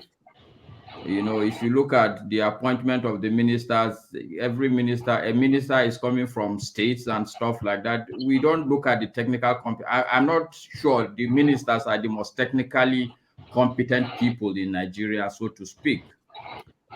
So, having said that, that the bureaucracy itself is over bloated, the additional layer of political appointees, in my opinion, also is over bloated. But I think the real issue, the real point that Nigerians should really be bothered about, sincerely speaking, is not even, yes, it's a problem. But when you start looking at that, then you are looking what I call the shadow of the real masquerade. The real challenge in Nigeria is not the number of people who claim to be working in ministries or who are purporting themselves to be senators or ministers. The real challenge is that are they working for even the money they are collecting to start with, for instance? When they come to the office in the morning till evening, what is it? What is the content of the work they do? What is the basic objective of the work they do? What is the end product of the work they do? So before you even start saying he's actually collecting too much money, you ask yourself, is he even doing the work itself to start with? In my opinion, the real challenge we should be looking at is not even the salaries. It's not even the money they steal. The real challenge with our political appointees and our civil service in Nigeria, the real challenge is the level of endemic corruption, which makes the system impossible to work. The real cost of corruption, even in Nigeria, is not the money they steal. It's because the policies that we put in place will not work. For instance, let me give you a very basic example. You say, okay, everybody must wear a seatbelt. Let's take as simple example as that. But if the road safety people that are supposed to work and ensure that people are wearing this seatbelt are corrupt, do you think people will be wearing seatbelt? The answer is no. So if I give you 5 naira, I'll collect it. You collect it and I go free. Let's take, for instance, let's say customs, for instance. You said these items are banned. They shouldn't be imported. If the customs are corrupted, whatever we say as a matter of policy, because we've sat down, we've spent time, we've decided this is the economic policy, 1, 2, 3, 4, 5 items should not be imported. The truth is that these items will still find their way into the country, and you'll still be paying a lot of people calling themselves customs officers. Yeah. In my mind, these are the fundamental issues that we have to deal with first. Yes, I agree that yes, as accountants, people will say every penny will count. But the truth is that the system needs to first even work before we even start talking about whether we are paying too much or not. I think it was somebody, I think it's Choma in the comment section. The truth is that even if they save this money, they will still come back and chop it. So work done, as one of my bosses used to say, work done will be zero. Exactly. And more money for the few people. There will be a lot of commotion and motion, but there's no movement. So I think we as Nigerians, really, the most important, sorry, forefathers, let me submit, and I think this is just, I'm going to wrap up. Your My audio point has been solid today, you know. Maybe there's something to that KJ they thing. said KJ is not around, so once he comes in, we'll see There's what something to happens. it. I'm beginning to be convinced now. Go ahead. But I know what I'm saying. I mean, when I make statements, I have some sort of clarity around it. But anyway, to sum up, I think we all Nigerians really need to start worrying about the fact that our systems are so corrupt that nothing will work. We say the election has been rigged. What we are saying is that the election process is corrupt. So election, even in Nigeria, will not work. Judiciary, if it's corrupt, judiciary will not work. Policing, if it's corrupt, policing will not work. Statistics, if it's corrupt in Nigeria, statistics, you won't have the numbers, the correct, accurate numbers to work with. So I think that is where we really need to begin to focus our effort, the level of endemic corruption. Because even if people save the money, if there's only 10 ministers and they are very corrupt, nothing at the end of the day will be out there as a productive output. Thank you very much, and good night, everybody. Thank you. Before you go, I think what you said about corruption is very interesting, because you didn't just mention corruption, which a lot of people tend to do, but you also went on to describe some of the policy implications, or the fact that some policies cannot be enacted because of the corrupt practices, like seatbelt and all those things. Those things are very, very, it gives life to the negative aspects of what corruption actually means. Because no matter what the minister does, it won't work when there is endemic corruption like that. But don't you think that, okay, some people will pay bribe, the ones that don't want to wear seatbelt. But if the government is strong enough and push a strong policy, 80% will follow the rules and they will not need to pay bribe. Then the 20% that don't want to follow the rules will pay bribe. But I guess maybe I'm already rethinking what I just said just now, because Nigeria, once they start taking bribe, they don't care whether you obey the rules or not. They will still try to force you to take bribe for you to bribe them anyway. So that if you don't bribe them, they will not let you get out of there, even if you're following the rules. That's the problem with Nigeria sometimes. You know, see, forefathers, you know the level of endemic corruption in Nigeria. The police we are talking about will give about, and it is a known fact, for you to be, what do you use? What's the word when they hire you? For you to be... Apply? Well, for you to... Recruitment. Recruit? For you to be recruited into the police, it's a big racket. You have to pay about 700, between 600 and 800K. Now, if I pay money to enter the police force, sincerely speaking, what are you talking about? If I had to pay to be recruited, this is the level of the endemic corruption, and I don't know how good you are with Excel. It's like that in the military too. You have to pay to get recruited sometimes. Everywhere, even ministry. So I'm saying that I don't know how. Go ahead. So in Excel, there's when you do some calculations, it will tell you cyclical error. It means because you're trying to reference a cell in a formula, and so it's correct. I mean, the assumption that the government, when you say, oh, if the government, okay, how is the government? Who is the government? How does the government come into place? And who are the people that, how do they get into? It's the system. Once the system is corrupt, you are not going to get these assumptions that you are making. The people who will be in government, most likely they may have paid something to even be in government.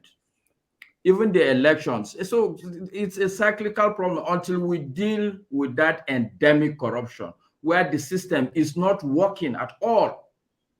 I give people an example. We tend to worry about the money being spent, how much the SUVs people see on the street. It's not the issue.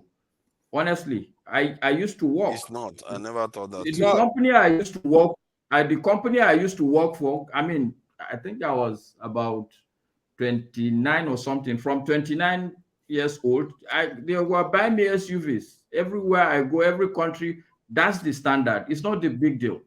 If you will deliver the goods, if you will deliver the value you are being paid for, the car, how much is, honestly, how much is an SUV? It's really not a big deal.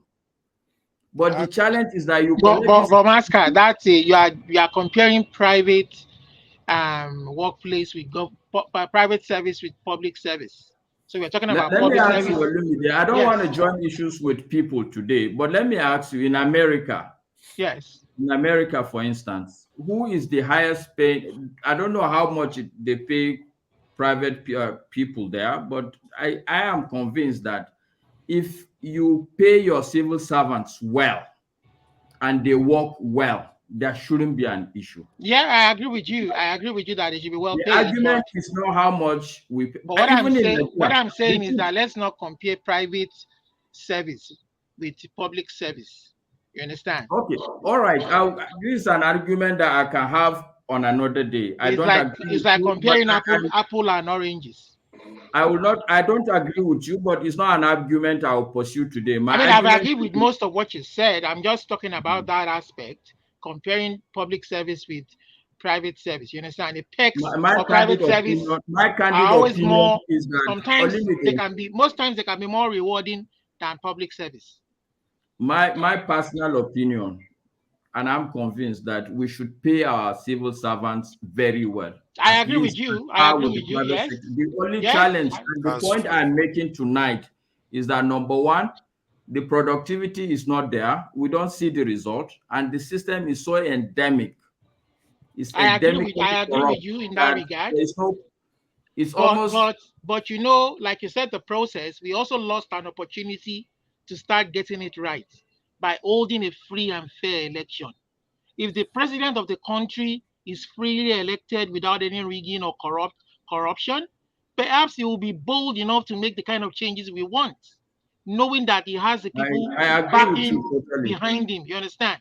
But where a system is rigged all the time, and the people in the system know that this guy is for them, then there won't be change.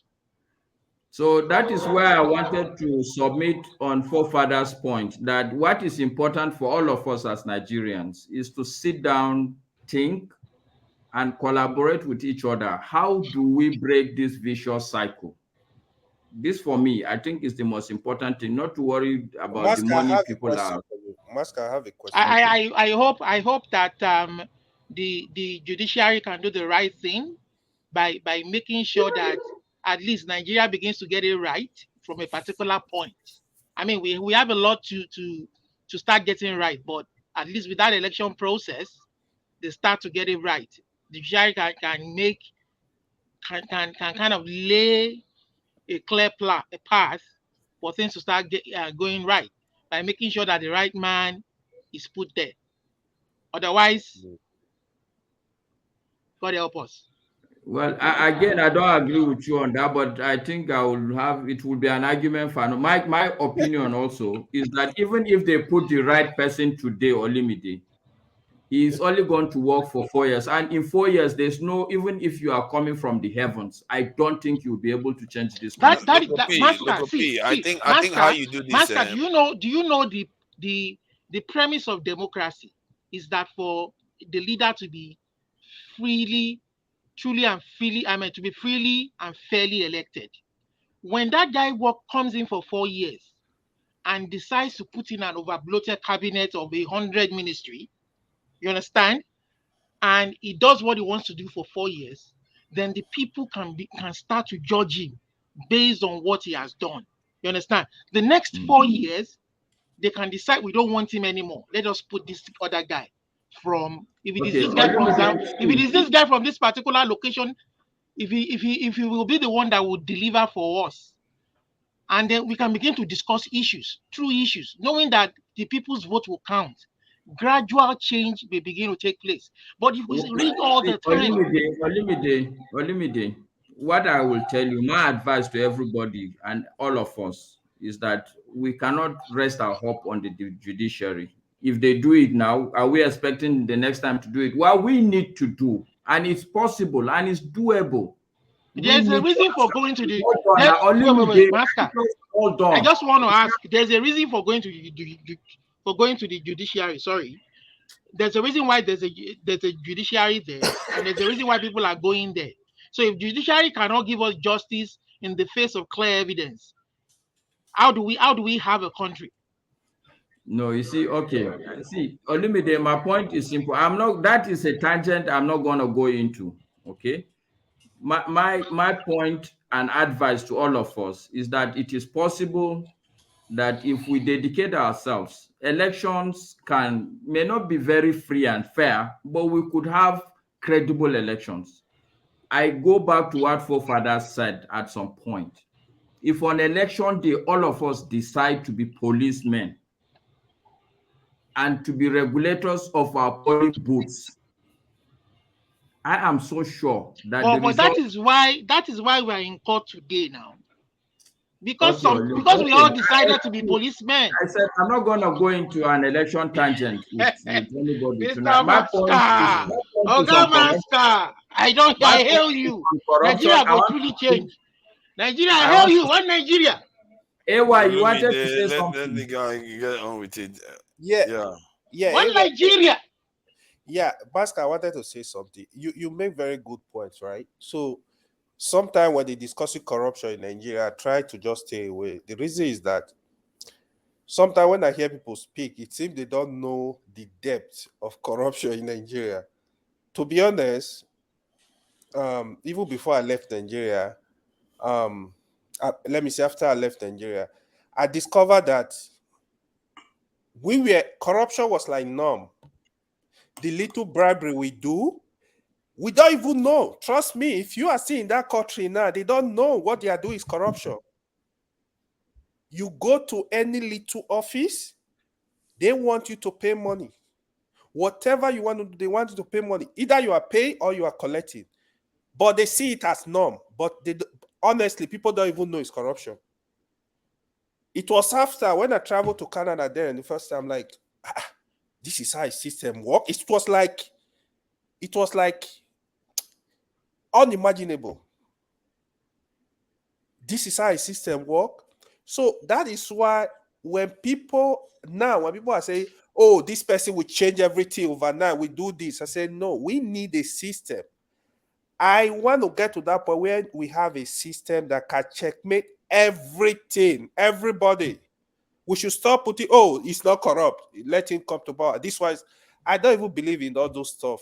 So my question to you is, today, I know it's getting worse from the past 20 years. How do you think this corruption can be eliminated completely? Bodhi, you will also answer that question. you are all right.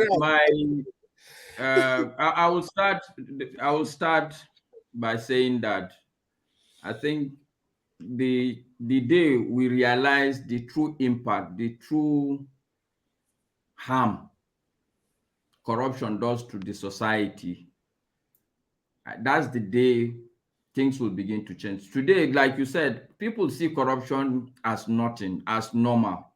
They don't tend to realize that when your brother is taken to the hospital and he dies, what has killed him is not the disease. What killed your brother that was taken to a normal hospital is the corruption in the system. When people have unnecessary accidents on the road and they die, what has killed them? It's not the potholes, it's the corruption. When bandits kill people, it is not the bandits that are killing people. It is the corruption. When there's no light in your house, it is not, it's corrupt. Let me explain that one. No? How that one because so what I'm saying, we're saying that the elections were not fair, this blah blah. The basic problem is corruption. So the day we realize the level of harm it is doing to us individually, even the people who are collecting the money, that will be the beginning of the day. But the practical answer, I still go back to what forefather says. This has now become a vicious circle in Nigeria. If you are not corrupted, you can never be part of the system. Go and write it down. So, yes. But the good thing is that the system in Nigeria is still a very small system.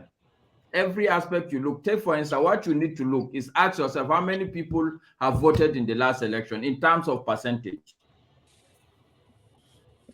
Do you have an idea? it's not going to be up to 25% of Nigerians. All the things that are happening in the system as a whole is a minute system. If we as Nigerians begin to take responsibility, things will change. The issue, the real problem in Nigeria is that especially us, the educated ones, we really don't take responsibility. And I blame all of you that are sitting here on this panel. The solution for everybody is to carry his bag and go. When you jump across the river, you now carry microphone. Mr. Maska, well, you see where I disagree with you. Maska, I disagree on that. Of course, you disagree. Okay, body I will tell you the reason. I will tell you the reason. If you've been observing me for a while on this platform, my opinion usually differs. And people would always think that I hold this opinion when I cross over. No. I've always been a challenger of the system way back when I was in primary school, way back when I was in Nigeria. Okay, why do you leave? Perfectly so well. Why do you leave? All that's done is in such a way that I usually find myself in such position in places whereby I will feel it, I will experience it. And anyway, Buddy, I'm not talking in particular about anybody, and I'm not casting aspersions. I myself have been out of the country. Okay. I came back because when I was outside the country, I could see more of the opportunities in the country. And I told myself, okay, look, if the truth is that there is so much opportunity in this country, I will go back. It's a difficult environment, but I will go back and try and survive. Okay, so I'm not claiming that I'm here in Nigeria because I want to die for Nigeria. I'm not saying that, but I'm saying that this is the pattern of irresponsibility. We don't take responsibilities, including myself. Election day, we all put on AC and put on movie and watch. After elections, we start complaining. Okay. If there is any riot, well, I call it a riot. If there's any peaceful protest, the educated people will never come out. We want a better nation, but we will never want to do the things that are required. I think I said it before about if you want a solution to this, that you need the ones that want to do the right thing. Can I finish, Olumide? I just want to quickly. I was talking before you started talking. I was talking before you started talking. See, if you want to fix this whole system, you want to band together the ones that want to do the right thing. Like now, just like you are saying that you want to fix the system, people like that really have a stake, that at their very core, they can't stand the corruption that is going on.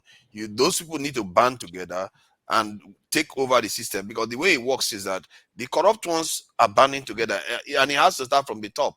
The corrupt ones are banding together. If the ones that are not corrupt don't band together, they tend to be one lone soldier in one ministry and another. No, it's not all Nigerian ministries that is not performing. Some of them are actually performing. It's just that they are too far in between. And if they want to seriously make an impact in the entire country, they don't tend to survive because they don't band together. They don't protect themselves. And I think if you want to succeed, you have to have a way of the good ones banding together to protect themselves, because people are going to always come after them because they're trying to do the right thing. This is why some people say if they go into any military, they will not survive. But the reason why they are not surviving because they are not organizing. They need to organize and be sure to survive. I was going to make the point you made now, but I was also going to say that when people are seeing our leaders, the governors, the ministers, getting away with open what they see, that these guys have enriched themselves with government money and getting away with it, that is not showing good example. And the ones down there feel they can also get away with it. But the process, there was a certain process that happened that was supposed to be a foundation for the beginning of change. That electoral process, all of a sudden, the beaver stopped working. You understand? So that is where the leaders have to show good example. They're not showing good example. That is where the judiciary. See, we have an arm of government. I've been waiting for a while. We have different arms of government. You spoke earlier now. I'll let you go, buddy. Yes, you spoke after Maska. I only interject like. No, don't worry, guys. Go ahead. Go ahead. I've been waiting for a while. Sorry, I just got off. Most of the Maska. I wasn't sure when you guys were going to pick. I agree. So we have to change our perspective about corruption like I said in the past on this forum, that like in the case of our crime, we tribalize crime, we give it another name, we don't call it what it is. The same thing with corruption. We only see corruption in Nigeria as a naira and kobo until we start seeing it for what it is, giving it the names that is called. You have a pothole on the road. I remember in year 2000, University of Ife student, they were traveling, the fellowship student. They died on Ife-Ibadan road due to pothole. And they were coming from, I think, from a Christian convention thereabout. And then people were saying, oh, that's the act of God. And I said, no, it's not an act of God.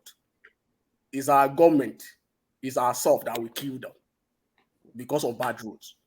By the time we started defining corruption by its level of severity, how it impacted us. So I think people will realize. I remember way back when we were in primary school, in one of the course or one of the subjects that we take in primary school, what they call creative study. If you remember, if you school in the past, maybe in the 90s, 80s, that's what they call creative study. That they will ask you, they will give you a kind of a homework, whether to make a clay, to make a mat, to make a broom. You have to come up with something. Yeah. And then you have to draw stuff. And they will basically grade you on that. It's got to a point that they change it. Sorry to butt in. Forefathers, I beg my apology. I have a very critical meeting in the morning and I'll be present. I need to sleep early. So please, I would have loved to be part of the conversation, but please, good night, everybody. Good night. Thank you for coming in. I think we appreciate your time here, So anytime, please come in. Your voice is often needed here. Yep. It's got to a point that they've changed it. They ask you that, oh, don't bring handcrafts, don't bring anything, just bring money. Yeah. They started collecting 5 naira from those people. At what level is that? At the local level, at a very primitive level. I remember at the point in Nigeria whereby they will tell you that, oh, before you can get a job, you have to know somebody. It's graduated from that to, oh, you have to pay for a job. We're now at the point that either you know somebody, you don't even have money to pay, there's no that job anymore. We find ourselves on our knees. I think what I observed in Nigeria is that things got worse towards the end of Buhari's term in office. No, corruption has been so endemic. Let me see. I'm telling you, when my visits to Nigeria, what I saw physically. See, I'm telling you, I have even evidence of. Let me make my point now. Let me make my point. Let me ask you a question now. Hold on. It's my turn, boss. No, I'm just making a point. I cannot interject anymore. Okay. So the point I'm trying to make is that when I've seen cases whereby things have happened in Nigeria and they try to bribe, they couldn't bribe. This is real life in Nigeria. There is an institution in Nigeria that we know takes bribe all the time. But in this instance, no, they refuse to take bribe. Like what the guy told me, I didn't know whether to be proud or to be angry because it was me, it was affected. Because they refused to take bribe this time. So it tells you that it's not, and you can tell in some institutions, they will tell you that, oh my God, my Oga, they are worried. And you go and call a retired person that is like the highest, that is ascended to the highest rank. He will tell you, follow the rules. So they don't want that. So it's not as straightforward as we make it sound like, oh, everything is just free for all. It's not that straightforward. I've seen highly ranked people say, you know what, go and follow the rules. They are not going to help you. They will help you. But forefathers, so we're trying to talk about something that has been entrenched. And by this, I'm not just talking about corruption. So you are either entrenching corruption or entrenching meritocracy, transparency, integrity. I listened to Mascas. Unfortunately, he has left. I wanted to hear him out, sound him out very well before I respond. I don't like jumping on people. I like to listen to them. And I've read comments. You see, the truth about us is, when I was talking about cutting costs, people think, oh, this person is cheapskate. What do you mean by cheapskate? Do you know where I live? Do you know what I own?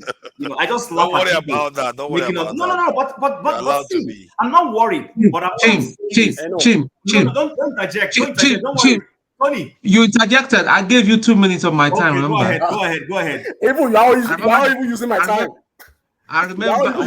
Sorry, other body. Remains. They're not using I remember the day, because I say I work from home and all that. I remember the day I went with a colleague of mine, went to pick up his car, and I liked the car in the showroom, just because we're wearing flip flops, and I like my shorts because my legs are very, very nice looking and all that. It was a summer day.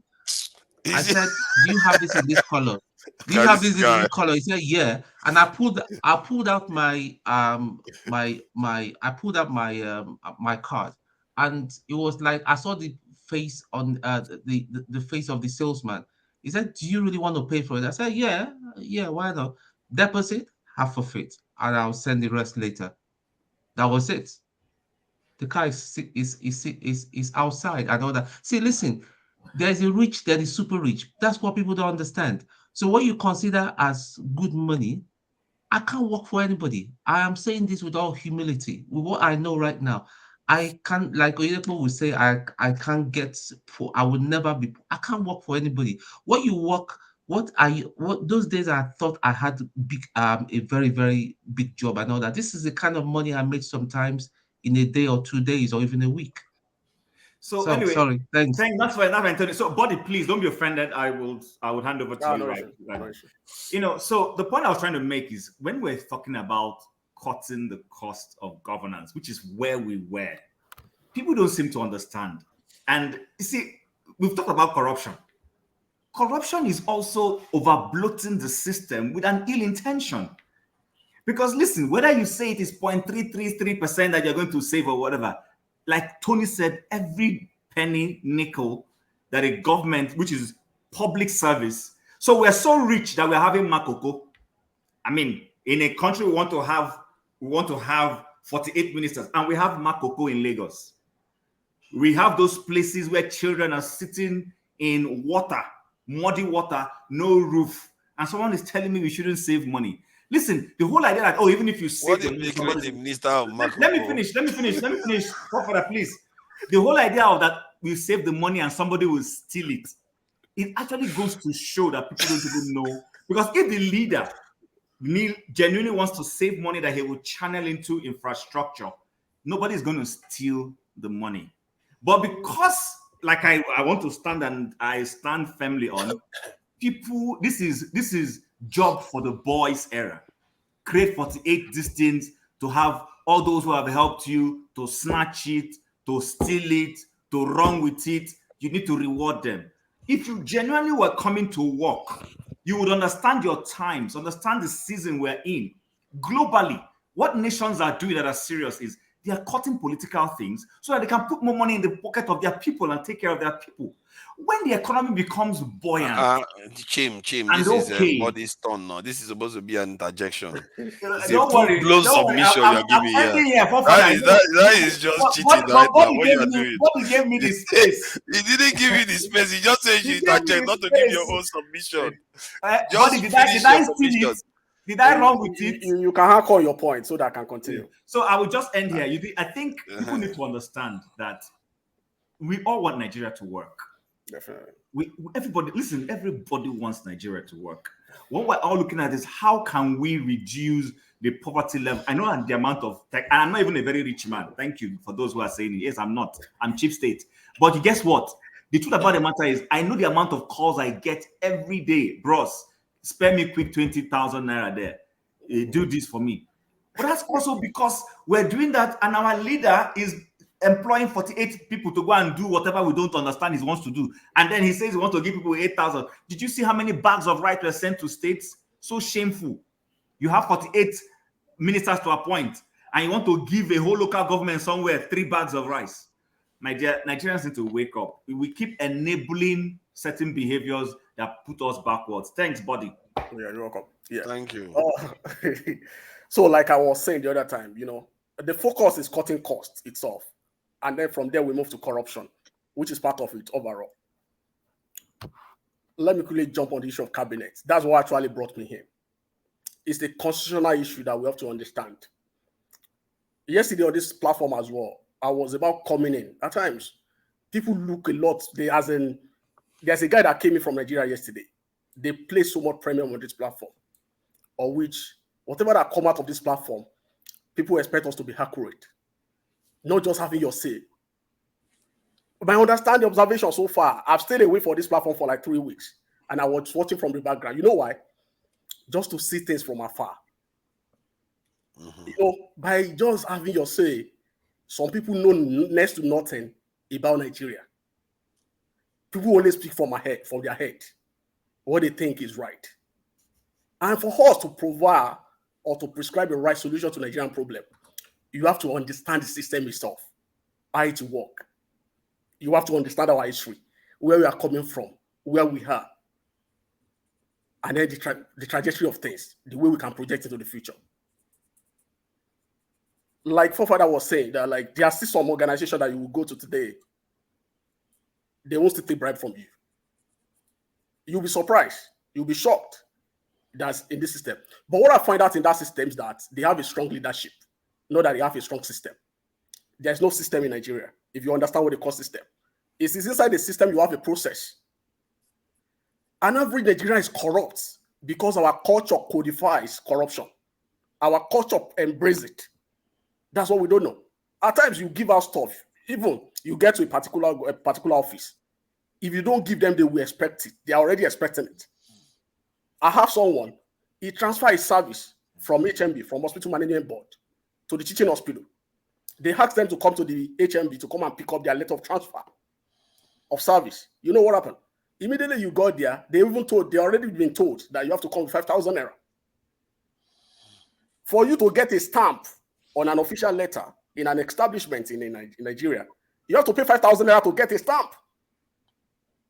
So that's how corrupt, that's the level that we are even going to entrench it. And if you don't give it, they will make you so bad. Last month, when I was coming from home, when I was coming from Nigeria, when I got to the entrance of the airport, there's a police officer. He said, "Oh, I have to give him money to pass by." I said, "No, I don't have." And unfortunately for me, I have like 200 naira left in my back pocket. I did get my heart into because they even make you that you are even like better than them. That's how they make you to believe. Either you are coming into the country or you are leaving through that airport. I dig my hand to the pocket to give that man 200 naira. He was telling me that 200 naira is too small. I said, "Officer, I'm taking back my money. Give me my money." He has to give me back. And I leave. And I told the rest of them, at any point I'm passing through, if they ask for money, I don't have. I don't have. That's how bad, that's the level that we have gone to. At the point where everybody are complaining about insecurity. Insecurity in the countries that are making. People will ask how. You can't get into the Nigerian police force without knowing a politician, without knowing somebody. That means it's ourselves that we recruited ineffective people into the system. Back in the days, we want to ask those people in the federal civil service in Nigeria today to submit their credentials. Only few of them has 2-1 or 1-1. Go to UK, they put the best of them in the civil service. If you want your system and your process to be seamless, you have to put your best in the civil service. But in Nigeria, the reverse is the case. Majority of people in the civil service, I remember when in 2011, 2012, the federal recruitment service that was done, when they released the results, go and look through, check it, you can Google it. The results were put on the internet. The majority of people, if you look at that, you go and check it. Statistically, 65% of them were top class. And you want your system to be the best. But do you believe that holding a free and fair electoral process is part of it? That's even a bigger thing. Because once you don't have a system in place, you don't have a seamless process in place, you are not talking about election. Why are we not talking about censor? It's because our process, our system is corrupt. Asking for a fair and fair election in a corrupt system, you're asking for too much. What's your state of education? Go to university system. Go to polytechnics. Go to primary school education. But how is that asking for too much, though? I'm telling you, you don't have the basis. You don't have the foundation yet. It's until you have the foundation. So what kind of foundation will give us a free and fair election? the system that will give you a free and fair election. That's what I'm telling you. You have to build up your system. And what made up the system is the people. Our people are very corrupt. Those people that man the election, are they Nigerians? Are they not Nigerians? Body, just to answer Olumide shortly. Olumide, how do you expect people who are in love and entrenched with the corrupt system to hear a person who says, I want to come and change it, to come and change it? You think they will allow the person to come and change it? Of course, they'll be working for the person who is going to tell them anything for the boys is what I'm coming to do, which is what has happened in that election. Because I think that the corrupt practices in Nigeria is as a kind of reinforcement of the corrupt rich at the top, or corrupt political class at the top, that is actually empowered from outside the country. And the people of the country have not chosen to take the power from the people that our leaders are serving. And until because these are macro level issues here, and we talk about these things as if it's a micro level issue. It's not a micro level issue, because if you have a class monitor, the teacher leaves and says, class monitor, you are in charge. The teacher will empower that monitor to make sure it takes charge of that class. That's how it happens. And if the class teacher is more powerful than every student in the class, there's no chance. The students don't have any chance. And that's what is going on. If we don't deal with the fact that our leaders are serving foreigners and they are enabling these corrupt practices to carry on, because corruption is, they even have a movie where they said corruption is why we win. They literally said it. Corruption is why we win. It's a weapon. So these type of things, if we don't know how to deal with it, this is why we know we all hate corruption. We hated it since Fela's time, but yet it's still here with us. Why? Because we have not confronted it from the very, very source. Since if it's not your turn, you will hate it. Since it's become your turn, you will like it, you will embrace it. That's the culture in that country. Yes, but some of them, I believe that some of our leaders, when they make it to the top, they even some of them want to change and do the right thing, because they are corrupt too. You see, corruption has different levels.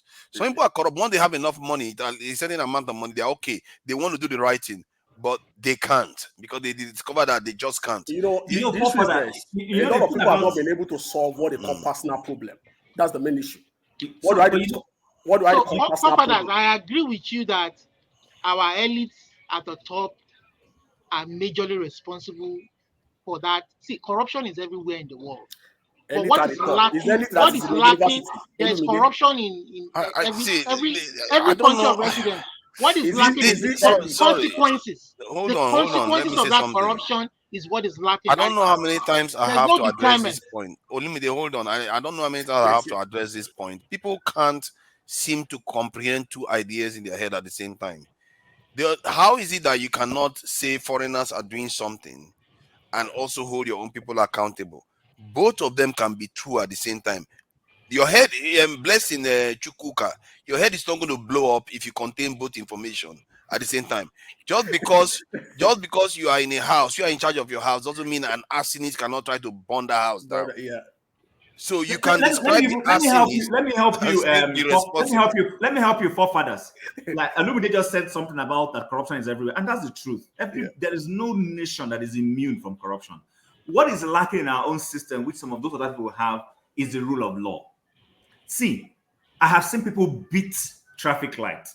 And the consequences. Oh, yeah. I'm even telling you, somebody who knows, the person knows they're going to be made to pay. But maybe as far as what he's heading for is more important to him. People do this. Just this past week, the Deputy Prime Minister of Canada, who doubles as the Minister of Finance, was given a ticket on the road for overspeeding. On 100 kilometers road, she was doing 140. And she was caught. Police stopped her.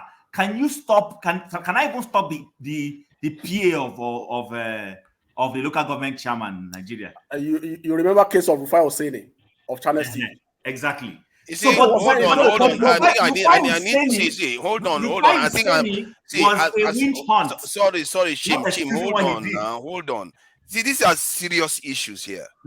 See, Tracy Jacobin, stop it. You have to be. If you are not, maybe you should.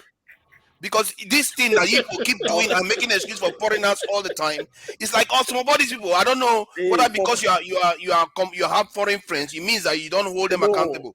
Did you know that I just found out? Hold on. Did you know that I just found out that The French people, P, they never. Hold on, let me make my point now. Hold on, I don't like this because I'm getting tired of our people doing this thing over and over and over again.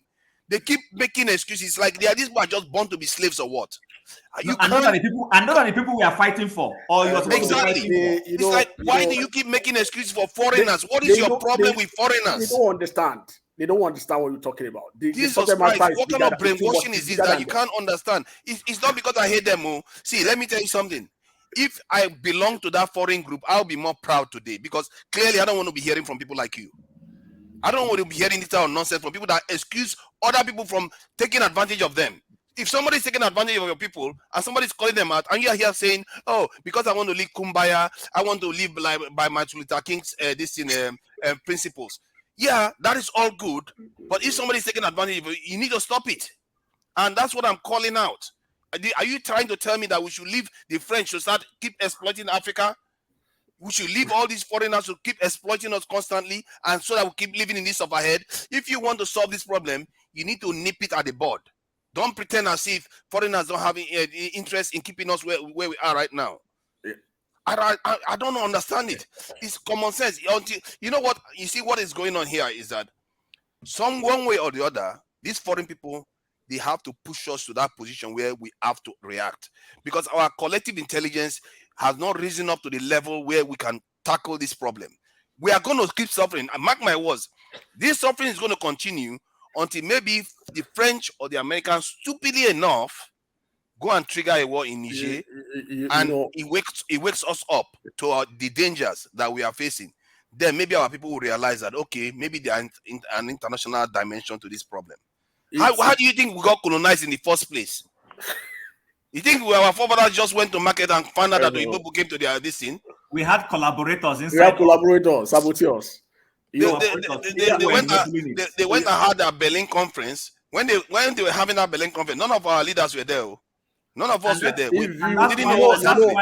And that's why you keep hearing me say that. I mean, before this 2023 and all this election thing, I'm just tired of that point. What is this apologies for foreigners about? They don't know. This is going to be badmouth their own country. They will be excusing foreigners. They will be badmouthing their own country like crazy. What I usually say to those set of people is that they should pick up the map of Africa. They should look at it. If you look at Senegal, look at where Burkina Faso is. Burkina Faso is in the middle of Senegal. How would they come about that? If that's not fraud. Sorry, you mean Gambia? Gambia, you mean? Oh, Gambia. Sorry, Gambia. In between Senegal. How do they come about that? And look at Africa generally. You are dividing people the way they like. You are exploiting them. And these people don't understand because it's beyond their scope. It's beyond their knowledge. And maybe we can give it to them. Maybe what they are saying for is that, like, oh, we should hold our leaders accountable. They have to understand it too. That once our leaders are corrupt, they are more susceptible to outsiders to corrupt them. Yeah. They have to understand that. And once you have inferiority complex, like many of them are showing here, once you have inferiority complex towards foreigners, what makes you think these kind of people, they end up in office, they will sell their people overnight? The issue we have in Niger Delta concerning our oil is because of some corruptible leaders selling us out, betraying their country. That's the issue we have in Niger Delta concerning our oil. We only have resources, but we don't have control over our resources because our leaders have decided to sow their birthright.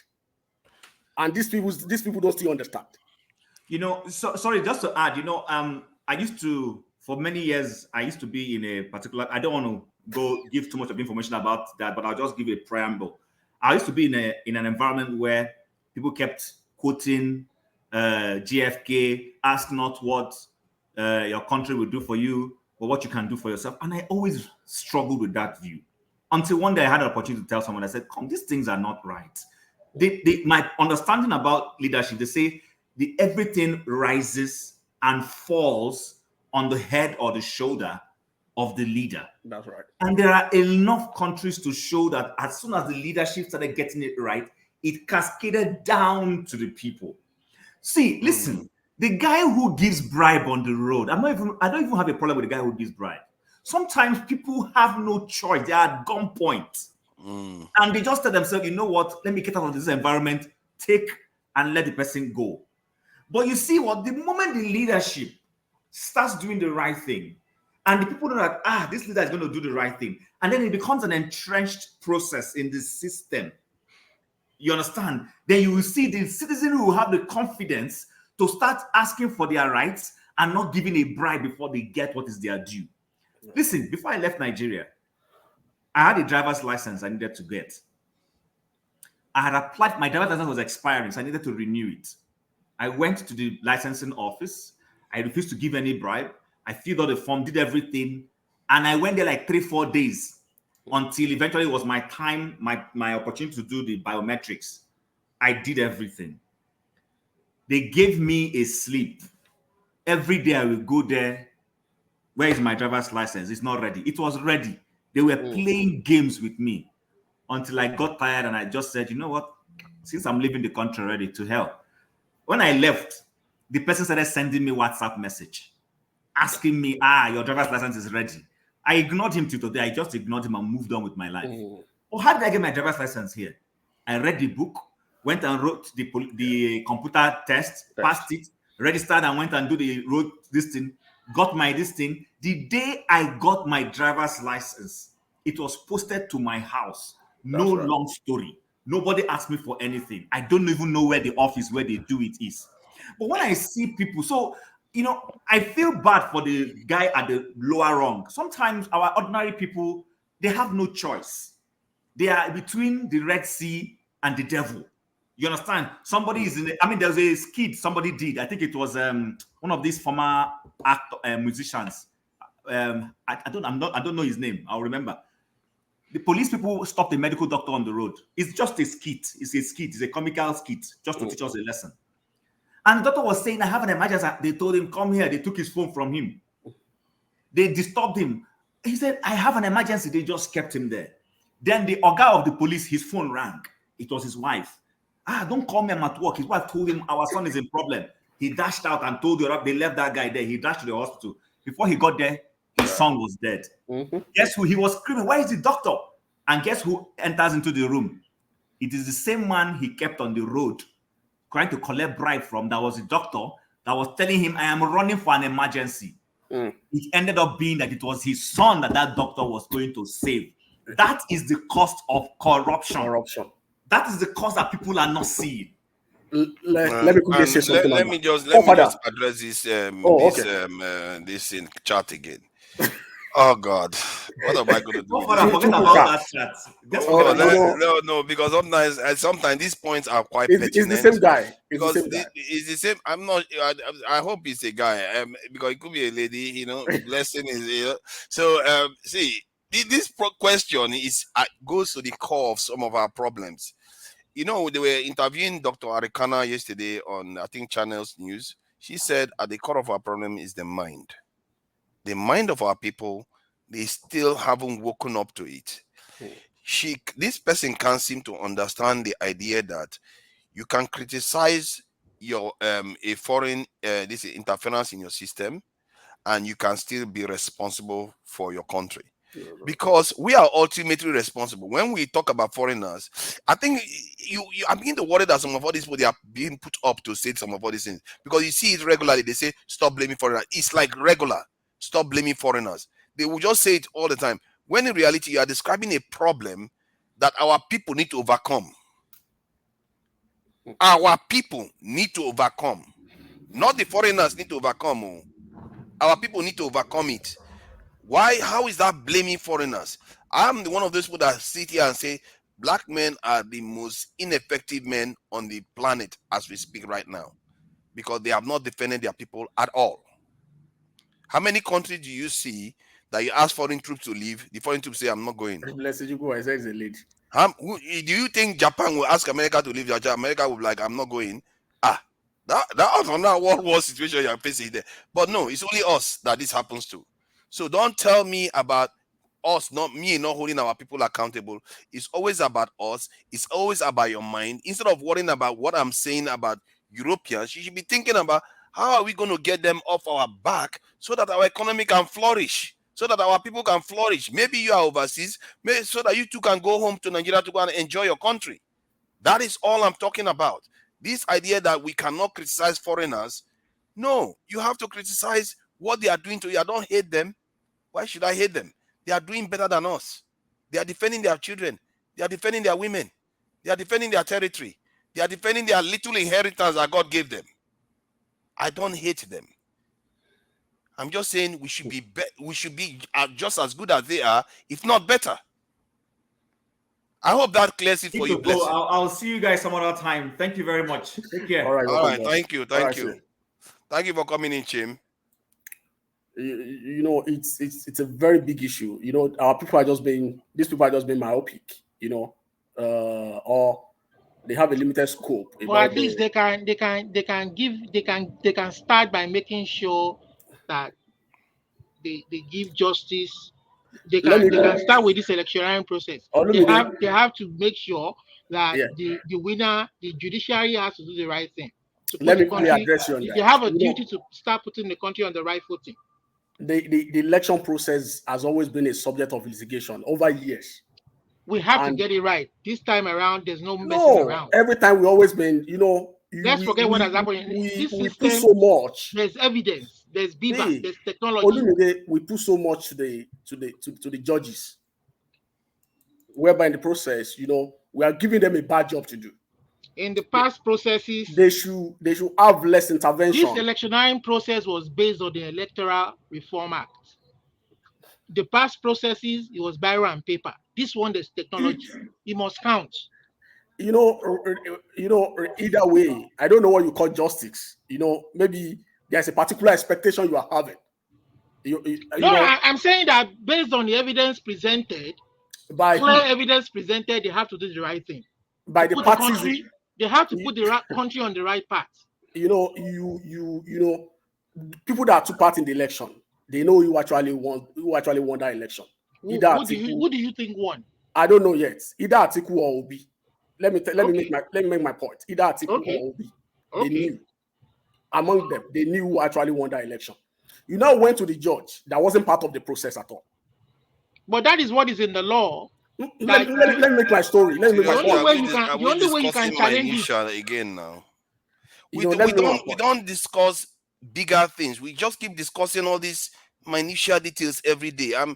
I think one of the things I'll tell Dr. Dami is that when I'm on this in channel, it's either something on a higher level. Than all these minutiae details, because I think we have enough channels covering them all over the place. All our Nigerian channel is about, Wike did this, Atiku did that, this one did that one, this one, that one, that one. That is all we talk about.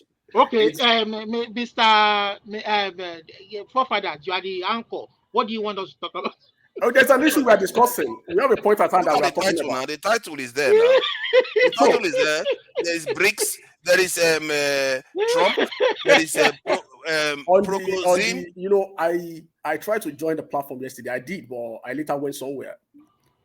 I haven't made my submission about Brics of a thing. You know, some people are saying, hey, Nigeria went to Brics to join. You know, I think there's a guy that came up that actually gave us the fact about the Brics, that Nigeria didn't apply. And for facts, Nigeria didn't apply. If we are familiar with the issue of NAFTA, we know the process. A president cannot unilaterally go to join a bloc that I wanted to be part of them without making recourse to the National Assembly. You have to be that consensus before you leave. And then we have to know that Nigeria is a nation. Are we sure that the government didn't do that with the National Assembly? No. It will be a public. How did they manage to go and express interest in joining the Brics? No, they didn't express interest. The way the details started. They did. Their details are online. I can show it to you. They did. Oh, forefather. Brics started where when did they apply? The guy that said he applied in 2016. They didn't. No, I'm talking about 2022. They said they listed the countries that expressed interest to join Brics, and the Nigeria is one of them. It's like forefathers like this. When you are forming an organization, like maybe we want to form a particular organization from this forum, we have to talk to people first. People will express interest. That like it's always a non-committer. They will express interest that they will signify maybe they want to. At the end of the day, maybe we are able to reach out to 30 people. maybe at the end of the day, is a 10 of them that will actually apply to become a member. Because you have to assess the pros and cons of you joining. And then we have to realize from basis that Nigeria is a non-aligned nation. That like we can't go and join that kind of geo-economic organization whereby we are a non-aligned nation. Seriously. Yes. Nigeria is a non-aligned nation from start. That's our culture. India is also a non-aligned nation. Brazil is also a non-aligned nation. Brics is not about being non-aligned. G7 and Brics is not about being non-aligned. It's not like a military alliance. No. What is going to be the economic benefit of joining? You know one thing about Nigeria. We always like to maintain that neutrality because we are the pride of everybody in Africa. Two, South Africa is also non-aligned. Two, another point is this, because I've listened to people that are experts in international affairs, and they really said that Nigeria didn't apply to join at any point. But they express interest. At any point, they might express interest, but they might consider it later that, it's not expedient for them. Why? Maybe because of our closeness to US. Want to trade with US, want to trade with Russia at the same time. We wanted to be friends with everybody. People say the reason why is because to work with India. I don't know how to that is. They say Nigeria that they will just come and borrow money. Let me clearly say something. That's why they refuse them. Let me clearly say something. Yeah, so father is so heavy on security. At the point during Obama's regime, we requested for them to send to us Super Tucano to fight the insurgent. You know what they did? They refused. And then that made me furious to no end. I'm surprised Nigeria is even cooperating with the US after that. They anchored their rejection on a law that there's a fundamental human rights violation in the Northeast and this and that. What saved us then? We quickly looked towards Pakistan, India, Russia. Those Apache jets, all those fighting helicopters that we have, that we're able to use, were sold to us by Russia, Pakistan. Yeah, then why are we worrying about being non-aligned or whether being too close to the US? We should be looking to join Brics because it gives us alternatives. That gives us that flexibility to easily relate with any country. Because once you commit yourself and you're doing that, they will see you as a saboteur or betrayer. They see it as an act of that. That's why today you said if Nigeria buys aircraft from some other country, they'll see it as saboteur. No, that's not the point. The point I'm making is that not joining, not being aligned. You said, what do we get from not being aligned? And I said, it gives us that flexibility to relate with other nations. Okay, good. Let's say that is true. The case of Brics, Brics doesn't remove you from being not aligned. Brics doesn't remove you from doing that because South Africa is still not aligned. Let me make another point. United Nations General Assembly will be coming up in September. The only African leader that's invited to see the American president is the Nigerian president. Yeah, because they know that Nigerian president is the only sellout that is still remaining in the continent.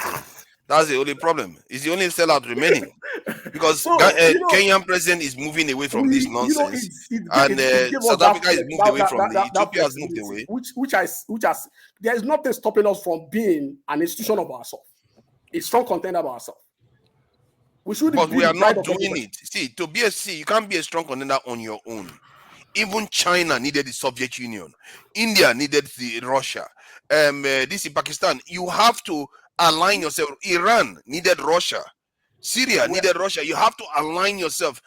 Israel needed America. That's how it works. You can't just sit there and say, I'm going to do non-aligned, and you're just going to get toasted. What we are saying is that we need everybody. You don't need everybody, actually. You need a strategic relationship that works. If you look at the case of Russia and Ukraine, it got to a point that the Russian guys trying to toast Nigeria that, we should be on their side. At the same point in time, Russia has helped us in the past and they are still helping us. But not the same level. Not the same level. But the point is this. That's why I cited the case of US.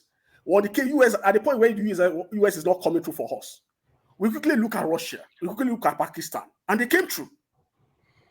And at the end of the day, they what only Obama came didn't do through for at the us. last minute. See, What hold Obama on. didn't do for us. Hold on, you have to understand this. I think what you are missing is that every single time, it's almost like they wrote it in our constitution that our Nigerian government have to go to a UK or US first for whatever they ask for. Then, if they reject them, then they have the option of going somewhere else. It seems to be the principle. When they should be looking for I can't overstate this point. When they should be looking for real alliances that empowers their people. Perhaps this kind of strengthens the facts and the rumor mill that when the British left Nigerian soil and purportedly they gave us our independence, they never truly left. They handed political power to the North. And then they're stringing things. Wait, let me finish. That they are stringing things from the outside. And that is why they are a strong ally. Yeah, because Tinubu is a northerner. Sorry? Because Tinubu is a northerner. But Tinubu is not really independent. Olumide, let me help you. Let's see. He's not a northerner, but he has northern allies. Olumide is not prosecute. Why can Tinubu not stop the killing in Benue? Why can he not stop the killing in Jos? Tribalistic talk again. Yeah. I'm not entertaining it. Listen. When Dr. Damage is coming, you can come and have that conversation. Let me finish. I'm not interested in the time. Ayo.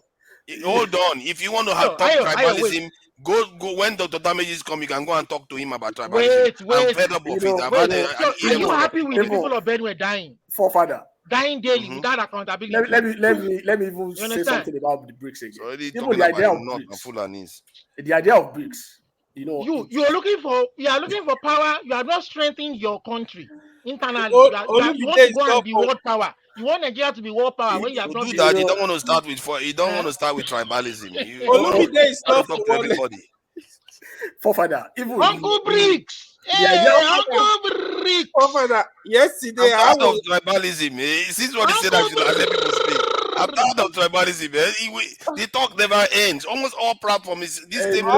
This, Hausa this, Igbo this, that. Come on, it's not getting us anywhere. India just landed on the moon, and we are still talking tribalism. You want me to do the pie every day, but keep quiet. India's landing on the moon. We are here talking about tribalism constantly. This is why I say our men. I've never seen any group of men this way before. Father. I said yesterday, even when I was sick, I was laughing seriously. The tribalism thing that give me headache. You saw me yesterday that came in. Yesterday now. Yesterday was yesterday.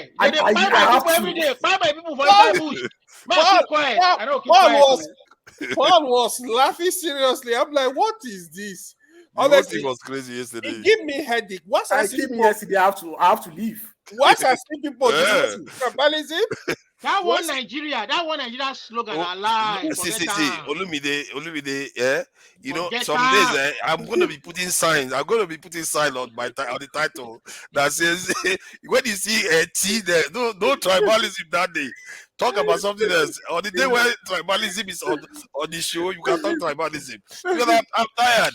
Some people can say one thing that is ending up in the southeast or in the Fulani area.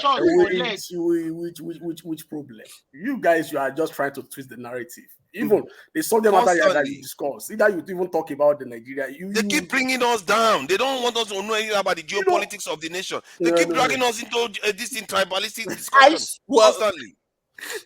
Even they don't want to discuss that. They don't even know what they're talking about. It doesn't matter. That's what bothers me. They don't even talk about it in a kind of constructive way. They just put you in there. But the one that surprises me, right? Go back to Zamfara. But the one that surprises me, sometimes I will not speak. The person will come and say, Ewa, where are you from? Where are you from? Tell me. I'm like, what is this? Let's go back into the tribal talk, because that's where we really want to talk about.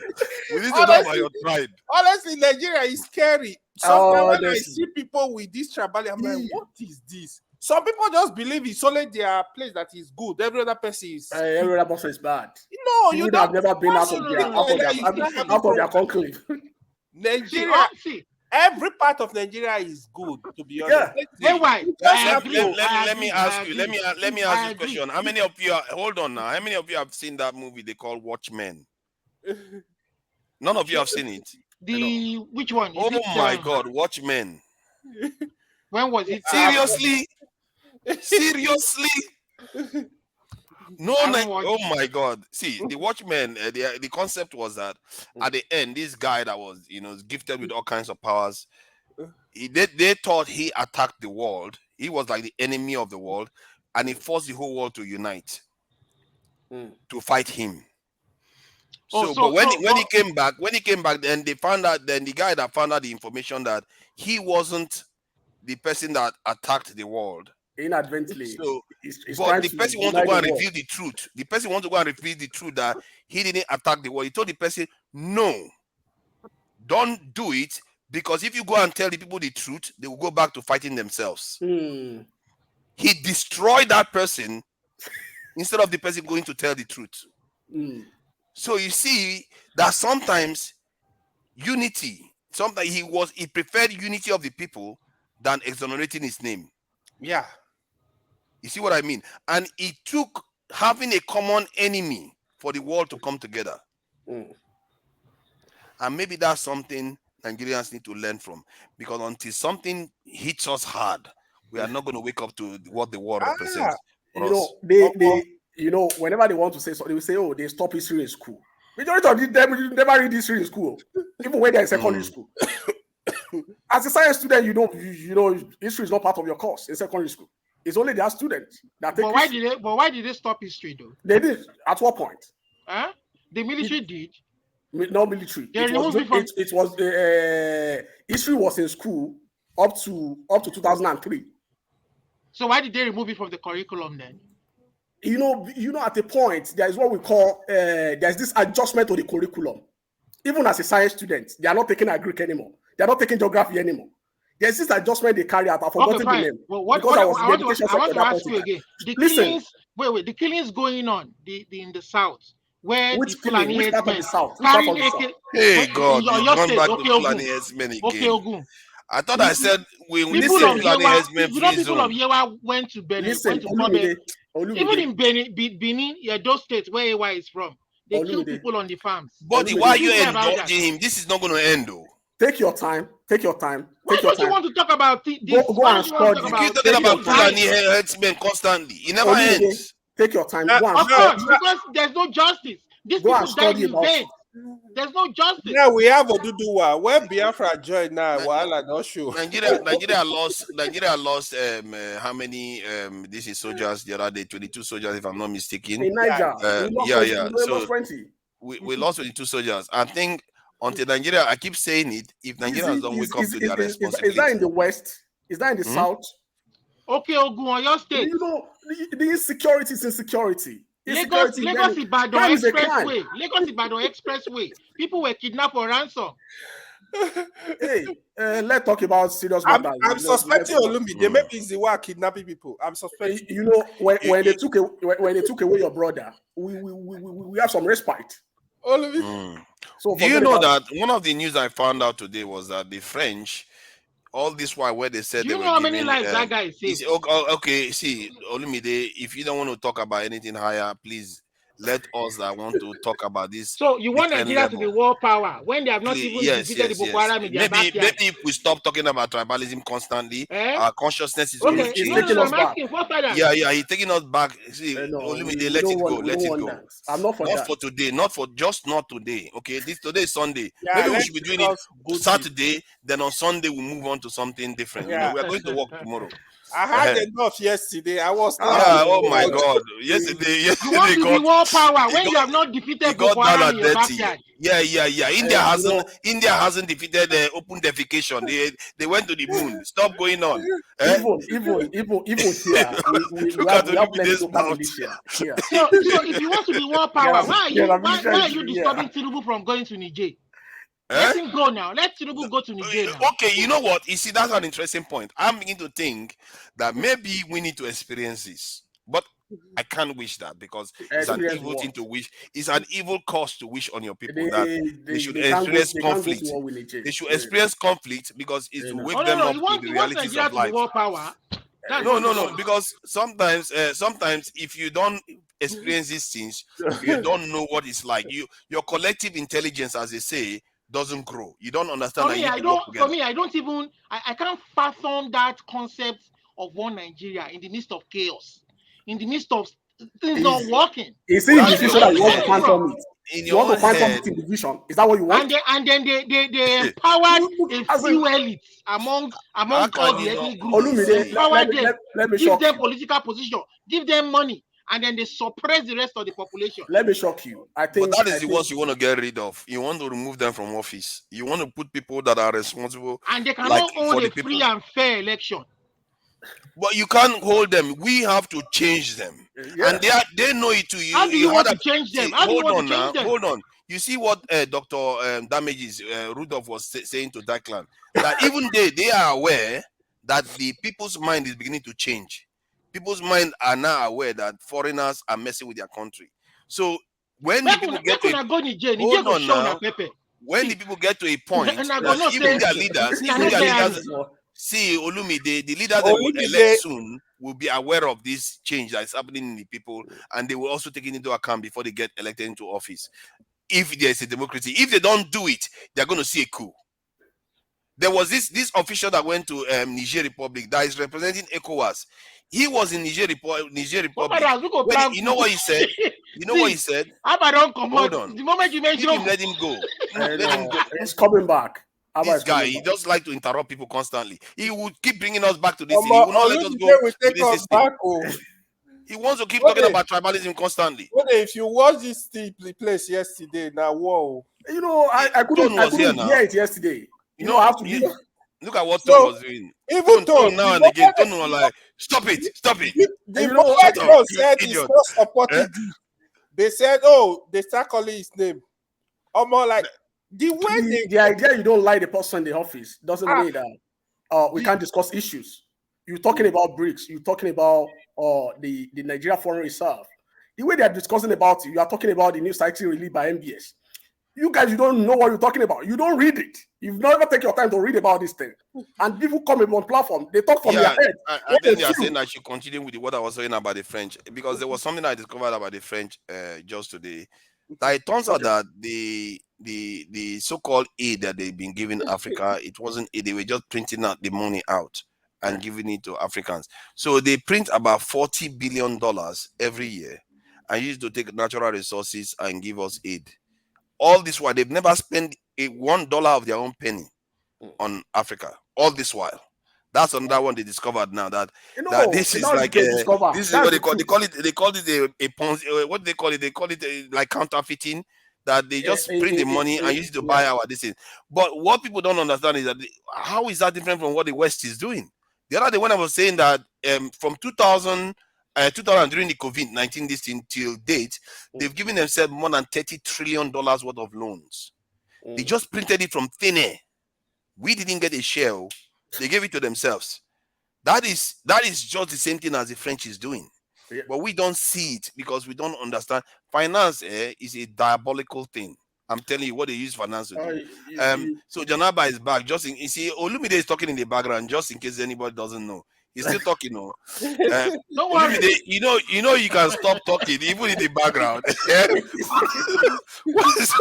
I'm telling you, all of them will start disappearing. Me and let them go. You are talking in the background. Who say will take care of them for us? Olumide, this is how you're gonna run your Duduwa Republic. Even in the background, he's still talking. He's in the background. You can see him. He's still like.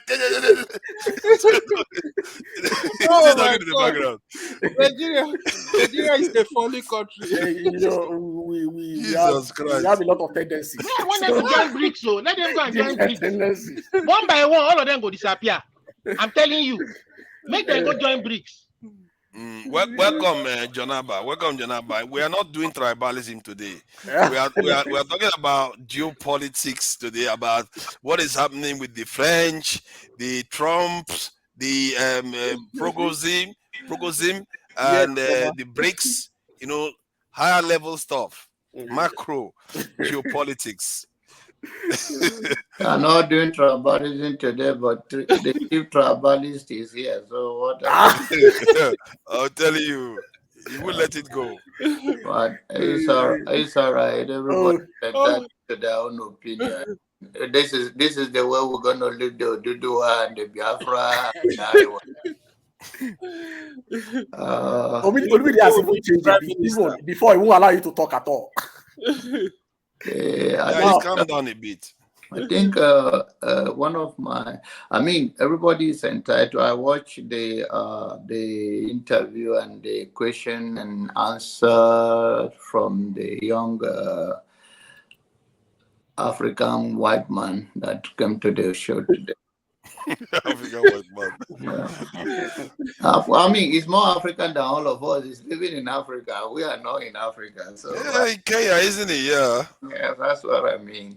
Whatever keep him there is on the ground. I think one of my own thing is that he's a very smart guy because he answered those things and he was honest about most of his answer. Because they are expecting, there's what is called interest. And that is life in general. If you want to cut deal, you cut a good deal. They talk about the West interest, American interest, and we are trying to use the media to change the narrative of the people. Are we going to be better off than before? And if you are to cut a deal, whether you see China trying to cut a deal or Russia, it's all about interest and how those people that are going on behalf of the nation, did they really understand what they're going to negotiate for? Because as far as this world concerned, everybody needs an ally. That is the truth. You cannot do it. Solid ally. And it's just about having the intellectual people who also have the interest. You can be very intelligent, but if you have the interest of the nation you are negotiating with, or you go with your self-interest, and just that is all about life. You're not going to come and say, oh, why Russia, why America interfering in our election, why I understand it, so why the French do not leave? And he answered, we say, still, it's about the interest and also they weigh the options about what is the consequences if they stay back. If you want to fight somebody, all fighters are selective.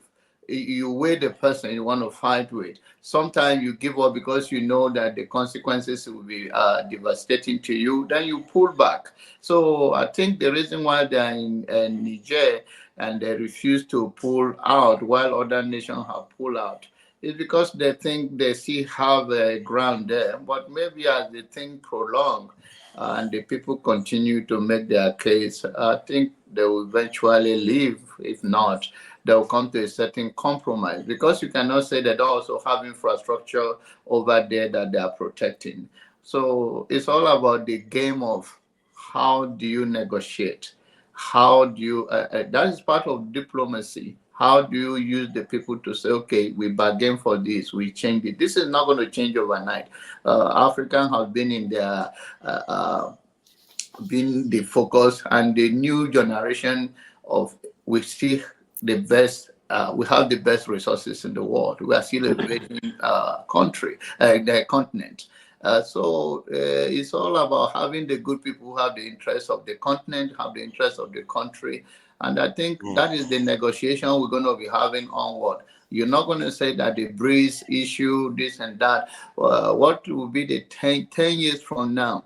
How did the dollar in the market will be the popularity? Is there anything? And I think they also are aware 20 years from now, what is going to change in our currency? Look at the cryptocurrency. And the world is changing rapidly. And I hope Africans take advantage because we still have opportunity to turn things around. Life is what the world rotates. What goes around comes around. But when we think, you cannot say they are not going to interfere, but sometimes is that when you have the people that come to the table say, okay, we all need each other, but then what are you going to give up for this? What are we going to do for this? That, for instance, a lot of telemarketing, a lot of IT business, India cut a good deal with America. They also work from home. If you call from here, most of the time you speak to Indian people in their house, and it's about giving that opportunity. And with the digital world now, Africa and Nigeria can cut that deal. We have smart boys in that town. We call them Yahoo, call them whatever you're going to call them. They are very smart. If they give them the opportunity to be in the global square, they will be very competitive to work from home. And this is why we are talking about the infrastructure like power, the common electricity we are not having. If we have all of those things, we'll be able to compete. That's all I see for now. Yeah. I think I hear what you're saying. So sorry, buddy. Let me just add to what he said, because there's a lot in there. In terms of negotiation, what I didn't like what Declan was doing was that sometimes he would say something and he pretend he obviously is doing it for some people, and people should not make a mistake. Declan is here basically for the American government. Don't make a mistake, because the way he talks about things, he says, "Oh, the dollar will still remain, dominant for a whole lifetime." No, it's not. Even the U.S. senator is saying that the U.S. sanction is going to be meaningless in 5 years' time. That is because there's going to be alternatives now, and there is also the idea that one thing I think I should have said to him was that when he said, when I asked him about how would we know that the West have changed their strategy in terms of partnering with us on the continent, how would we know that? He talked about interest rates change and telecommunication. What I should have told him was that you have to give us ballistic missile technology, nuclear technology. You have to share those technologies. That's when I would know you are serious. And I really wish we should be thinking about those sort of things, because if they don't share those sort of things with you, know that they are just giving you trinkets. They will take it back whenever they get the advantage again. That's what they are going to do. Because Israel didn't sit there and say, "Oh, we are allies. I'm not going to go nuclear." Israel, the moment they get the chance, pew, they went nuclear. They were not looking behind. They didn't waste time at all. China, pew, nuclear. Godfather, like Niger, where the Americans have built their drone station. See, that's the problem. Do you know that the people in the government must have been settled for that to happen, and that would not be for the advantage of the nation of Niger as it were. It would just be an individual thing for each of them to allow that sort of project to be cited on their soil. And look at what is happening now. They don't want to leave, and they are saying that they are illegitimate. They don't have any right to ask them to leave. So that's the problem with Africa. Invasion is happening. They can leave. The same thing happened. They can if leave. you remember, They are refusing to leave. That's the problem. They were asked to leave. No. I liked it. That came to my mind. I liked they were it asked because to leave, and then they have to move their. That's when they move their assets. But they left Burkina Faso and Mali, but they are refusing to leave Mali. This in Niger, that's the problem. The reason, one of the reasons I'm saying where they're not leaving, they got there in the first instance since the fall of Libya. They are using that to monitor Sahel, because that region is a threat to US. If that place is left open and it's not monitored, that's why they stay in Niger. No. It's not the reason why. It's before us. I said that's one of the reasons. I didn't say that's the whole reason. One of the reasons. Okay. If you remember, early last year, they were planning on building the largest consulate in Lagos. The one they never have anywhere in Lagos. They purchased the land in Electoral City. Have they built it, or they are planning to build it? They should have started right now. They bought the land already. Hey, I hope they don't complete. It's the biggest one. These people are very. How is Nigerian government so silly? You allow a foreign country to build an embassy right by the ocean. Hey. And then over time, I don't know where we have always been skeptical. American Africa Command, they moved to Germany. That command is supposed to be in Nigeria. If you remember during Yaradua, whereby they are planning on having African Command in Nigeria. The whole Nigerian pushed against it, and they have to move it to Germany. Because around that time, I was planning on joining. When was this, buddy? During Yaradwa's regime.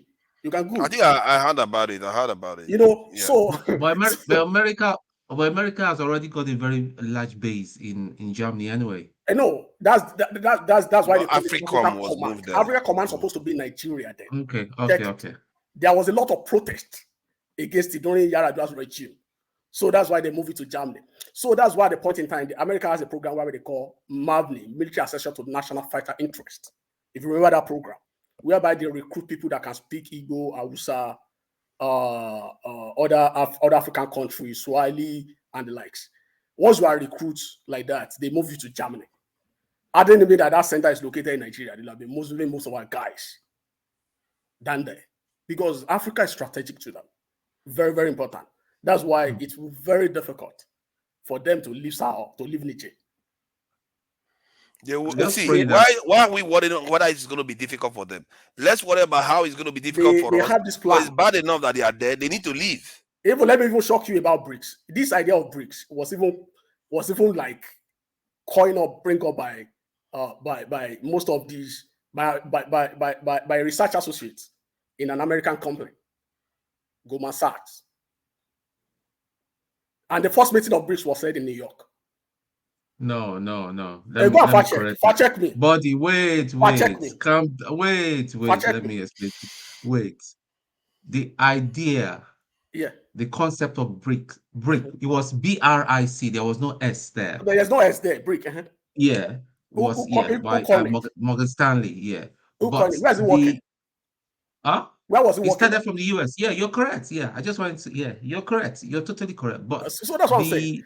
The political bricks that we know today, the political organization, because I consider it a socio-political organization that we know as it is, I think it's spearheaded by Russia.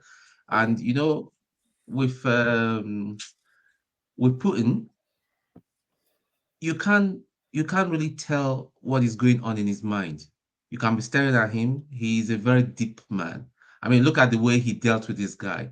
We already know that will happen. That's not magic. Yeah. So we don't even know. What I want to say is this. You know one thing about America, they are not folding their hands to. They have a lot of researchers. I said it yesterday. They are planning to. They are looking out into things. The scholar that came up with the idea is not from that country. You realize that? We've not heard from Nigeria. Whoever has the blueprint. Whoever has the blueprint on the design, holds the concept. You realize that. So that's all stuff that I want us to be cognizant of as well. Forefathers was saying that even all these people that we may not even understand, we may not even expect, maybe spying for the US or even on the UK. Even me that I'm talking, I might be a spy, but I'm a spy though. But so over time, you see, China that we talk about has not left off in front of US. You know why? Most of the design, most of the stuff that you see from China, they don't own the design. America owns the patent. It's all about reverse engineering, really. I mean, if you can do grab reverse something, engineering. See, this is another thing I think Nigeria need to get good at doing reverse engineering. The chip today is a very big issue, whereby China is struggling with. They are telling them now to go to Netherlands and get their stuff. Buddy. Yeah, let's let Nigeria. Hold on now. Let's let Nigeria go better. Say something. Father was saying something yesterday, which I agree.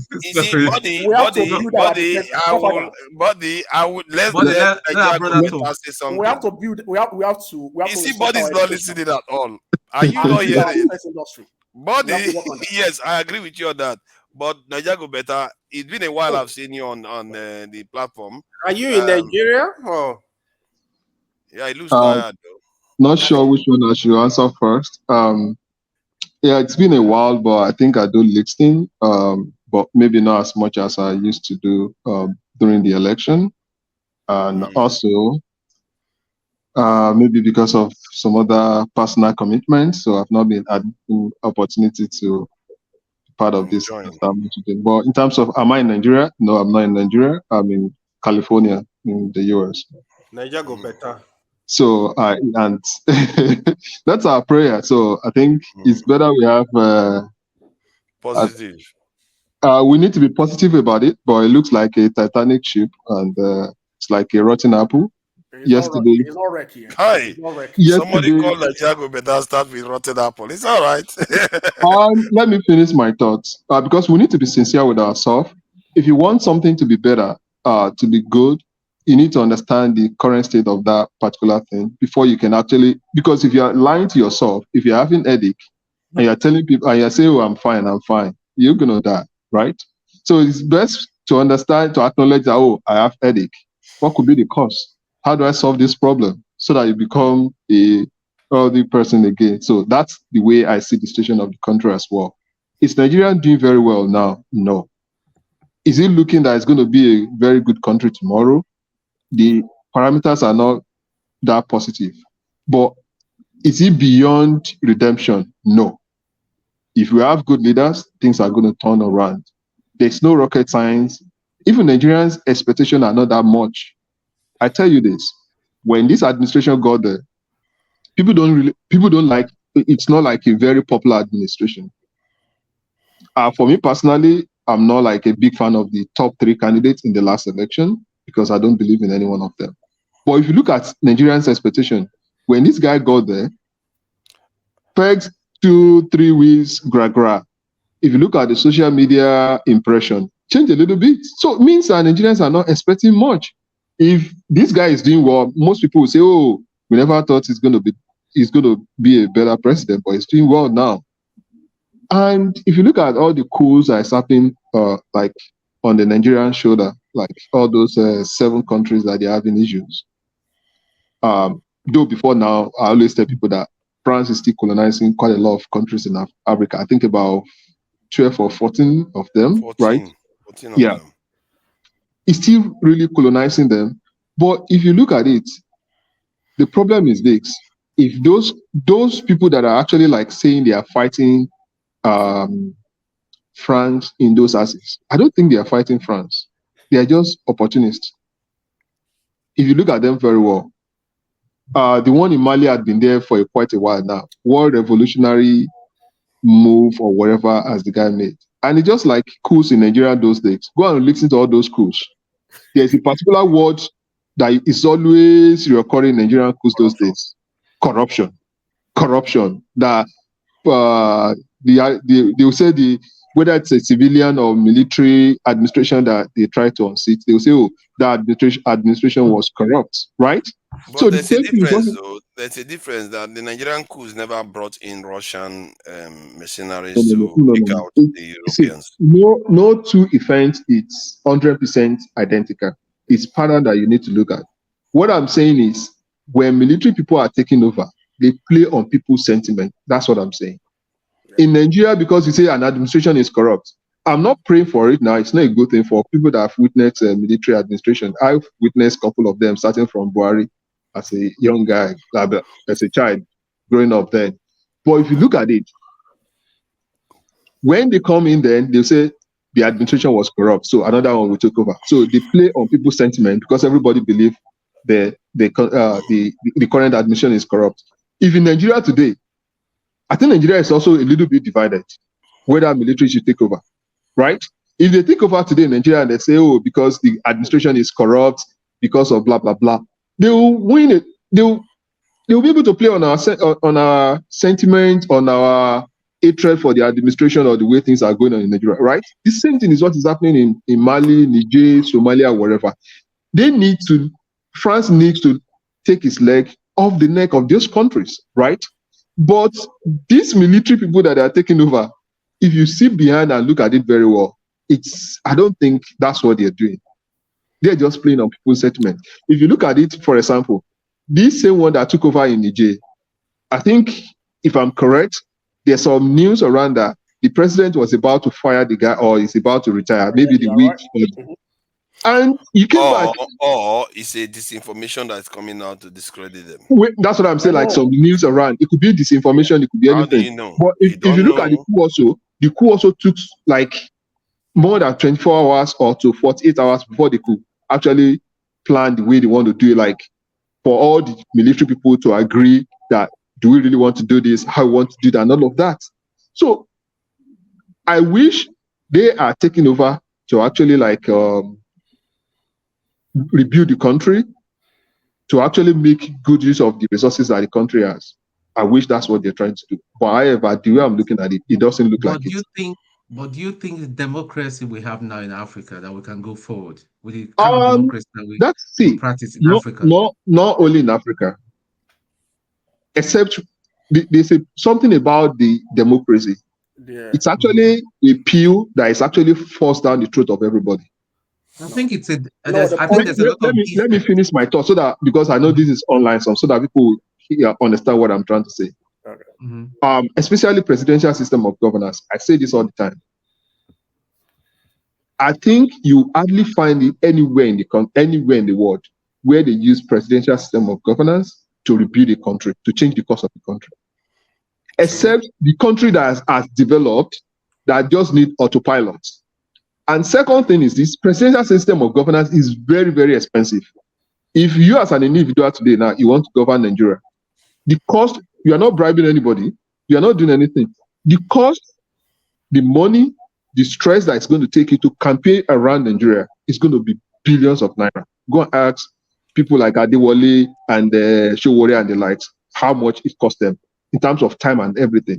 But if you are doing parliamentary, if you want to do democracy and you are doing parliamentary system of governance, just imagine, it might be very easy for Obi to win Southeast, right? And somebody that wants to represent that artist maybe in form of parliamentary or whatever. The cost of campaigning, convincing people will be cheap. Now it's going to be like, okay, the system converts up as a parliamentary system of government. Okay, somebody from each state now comes up, they vote again, they decide. And the party and the power will be equally shared. And it won't be like somebody's just there for years. But the way you have it in Nigeria today now, it's very cumbersome. Even if you're a good leader, if you're there, if the Senate doesn't want you or the parliamentary doesn't want you to do well, there are a lot of ways they can get you. Exactly. It's somehow cumbersome. And it's a system that doesn't have anything promising. Even if you look at it in the US or anywhere in the world, another statement. Point of view, the military regimes are a kind of Russian roulette then. So not necessarily like that. What I'm trying to say is this. The presidential system of government, even in the US today, is not producing the best person in the society. If you look at what is going on in Democrats, look at what is going on in Republicans, it's not a system that will produce the best person in the society. No. The same thing In with your view, what do you think will be the solution? The democracy is the issue. What I observed, I was discussing with a friend of mine. There are a lot of No, what is the solution? What is the solution? I think in Nigeria today, because I see I like that kind of question. We shouldn't just be looking at problem. We should be able to provide solution. And if you look from my statement, I'm not praying for Nigeria to break. It's not a solution. I've not seen people that are advocating for Nigeria to break. I've not seen them solving Nigerian problem. Most of them sometimes they overcomplicate things, or they want to take advantage of the problem, or trying to create another problem again. But if you devolve power such that we have a form of parliamentary system of governance, like each state, they elect their people. Maybe the governor or whatever name we call it again, whether prime minister or whatever from each state. Now, those people are the ones that will go to the federal level again. And resources also will be shared in that way, so that there will be power will devolve around. The need to go to the central, also, you take it out completely. And I'm not saying this to exonerate the governors. The governors in Nigeria, maybe they are more criminals than the president that we've had, because they are like totalitarian. The State House of Assembly is not running. Local government is not running. They just wake up, they make decisions. Just it will shock like you that some local government chairmen are so corrupt, but we don't even look at them. No. I'm not exonerating anyone, but the problem is how many states in Nigeria today actually have a local government worker, functioning local government system. The governors pay the money and give them. No. The second part of those people that you think they are in local government, those are people that are unpicked by the governor. Exactly. So you are just there. Even Buhari himself said it, that they will say you sign a document that you receive 300 million naira a month, right? But immediately that money go back to the governor's cover. So, but how does making the various regions? So you are saying that you are advocating autonomous states, basically. It kind of more autonomous, more regional, and more parliamentary. A kind of building system such that that way it will be more competition. If you are not using why is it that we whenever we talk about fixing the country, we talk about the systems of the country in terms of the structure of the country as the reason why we are where we are. I don't subscribe to that. Let me tell you this thing, forefather. System is very important in everything in life. It is, and but structure. it's not the most the system and the process is very, very. Let me tell you the reason why. You are in the US today or you're in the UK. I heard somebody saying that in Nigeria it took it so long or he couldn't get his driver license, right? But here, do you know what? You apply for some things, you just get it. When I first got here, the first job I got job, like multiple jobs. I got job in Schlumberger. I got a job in some other companies as well. At the same time, I was deciding. Something that struck me, like in Nigeria, who born me that will get job in Schlumberger in Nigeria without knowing anybody? In Nigeria, they will tell you fast and pray for several days before you're placing the cat, as they say, before the proverbial No, horse. I'm not placing. I'm telling you a system that is functioning, but you don't know. You didn't. No, that's what I'm now pushing you into. When you say system is functioning, before a system can function, that means you have a process that can just run seamlessly without anybody interrupting it. You have structure that is already laid down. You have process in place, and if you obstruct that system, the law is there to take its course. That is already laid down by what? But you still have hold on, because I wanted to get to what he said himself. Laid down by what? Is devoided the system of the people. Let him answer. System cannot run without the people. That's the point. Let him answer, because he said something earlier on that I want him to come back to, but I'm not going to force him to get there. So laid down by what? Laid down by governance that has a structure, that has a consequence if you don't do the right thing. Who lays that? And for US as an example now, you have autonomy, like states have autonomy. The reason why I asked you that question is you have a disconnect in your statement, because earlier on you said to put a system that is functional in place is not a democratic system that puts it in place. I didn't say that. I didn't say that. I did comparison for you between presidency system of governance and parliamentary system of governance. Okay, who puts the autonomous system in place? Both of them are product of democracy. It depends on what kind of democracy are you trying to run. That's what I'm telling you. So are you trying to say that autonomous, because then you were not talking about democratic systems, you were talking about the autonomous systems. You said the system that puts the autonomous system in place has to be in a certain way. What was your precise description? This is what maybe you are missing it. This is what I'm proposing. I see Nigeria going to be a better country if we devolve more power to the states, but not the current state that we have, a more parliamentary system of governance at the state level also. Parliamentarians are elected at the state level. Those are the people that will be the commissioners. Those ones are going to be the one that will be in charge of road and everything. You are not going to be the governor now and start putting your cronies in there. Independent people that are elected, right, are going to be the one to run the government. And that's the same thing that will be obtainable at the local government. The local government will function as a parliamentary itself. Then at the state level, you have a form of parliamentary. At the federal level, you have it also, right? And that way, when you want to become a president in Nigeria today, you need to start from your local government. You need to start at your state. Then from there, you go to the federal level. You don't need to campaign all throughout the country. The same thing with the presidential. Same thing with the presidential. That way, it makes so it's now become like now as a citizen, when you have a system running that way, if something is not working in my local government, I don't necessarily have to look up to somebody in Abuja. I know it's my neighbor. It's somebody that we know in our community, in our city, that is responsible for it. Not that you'll be giving excuses that, this is not working because of somebody in Abuja, but I know that you are the one responsible for it. I want to hold somebody close to me responsible for my immediate problems. On the assumption that the local governments are not under state. That's the point you're making. If you look at it also, it's not that they are not under, but they have their own autonomy on a lot of. For example, now if you look at it in the US, remember in the US, in 2019, hold on. In the US also, you have something that we call, it's like a local government, but it's called a county here, right? A lot, even a count like Los Angeles County today. If I'm not arguing, it might not be correct. It might be richer than Nigeria. A county itself, it has autonomy to do a lot of things, to do the road, to do a lot of things, to collect, to get some tactics. That know that if somebody is working in this in the cities under Los Angeles County, they have some money that they do. It comes to them. You know, those one that you're talking about, they were and they have their state. And let me tell you something. County also they have their senate. You know, what I'm saying is this. You know, we keep talking about Nigeria without actually understand the state of Nigeria. In Nigerian constitution, we only have a true federating unit.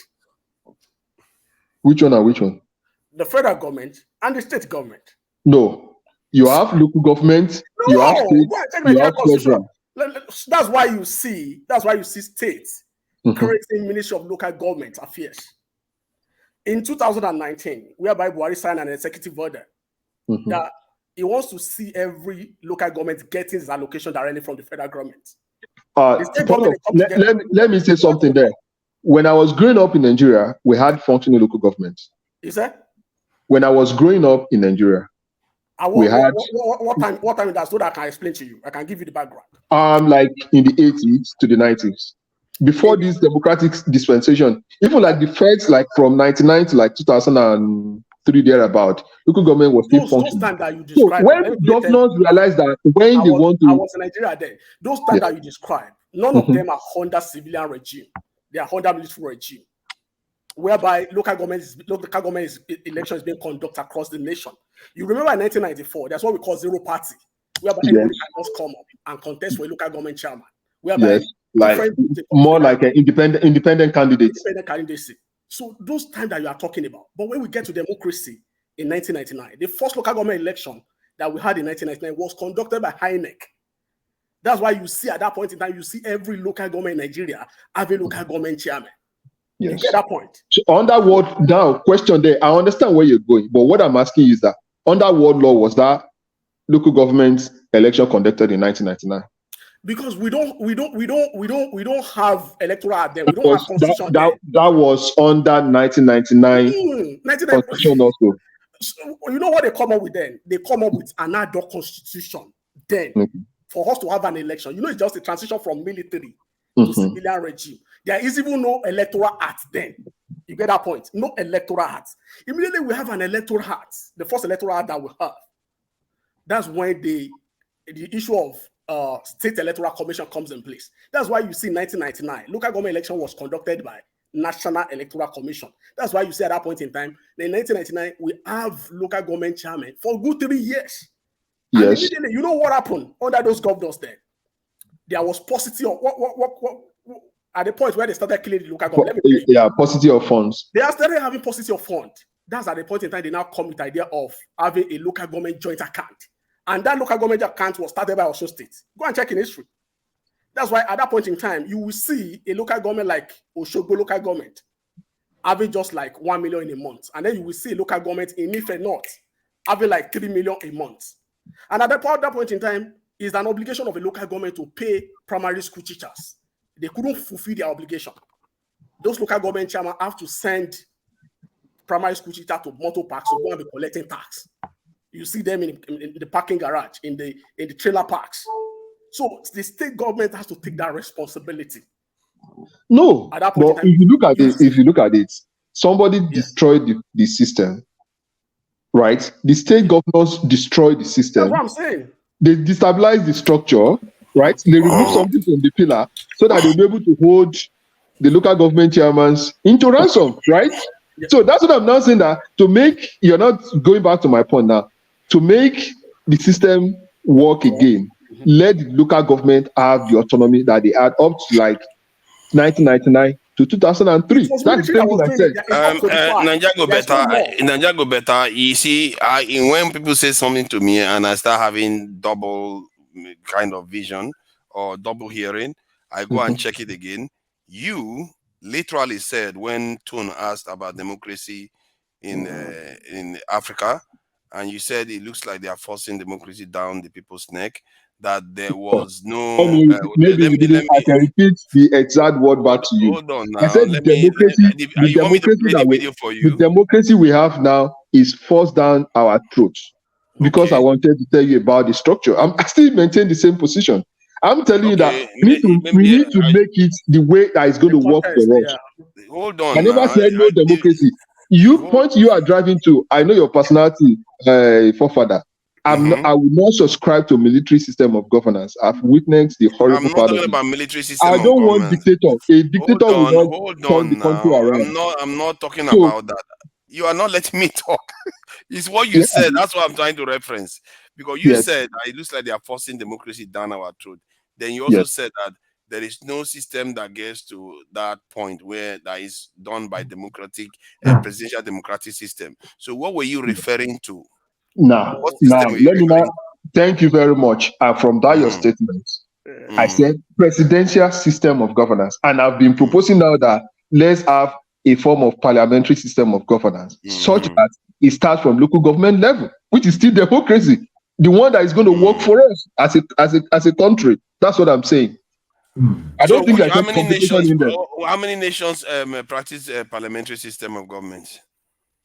Quite a lot of them. If you go to Europe, you see quite. No, I know the UK does, but the UK has a monarch at the top of it, so it's not entirely. You can't. The monarch part of it is ceremonial. Is something that they don't want to get get rid of. I don't think. Hold on. The same thing. Hold on. Let me finish my point. I'm not part of like you go and copy something and paste.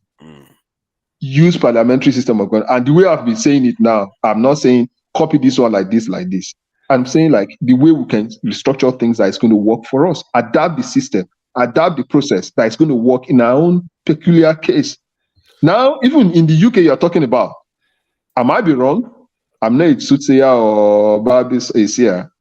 In the next 30 to 50 years, I don't think the UK monarchy system will be able to maybe as this popular again.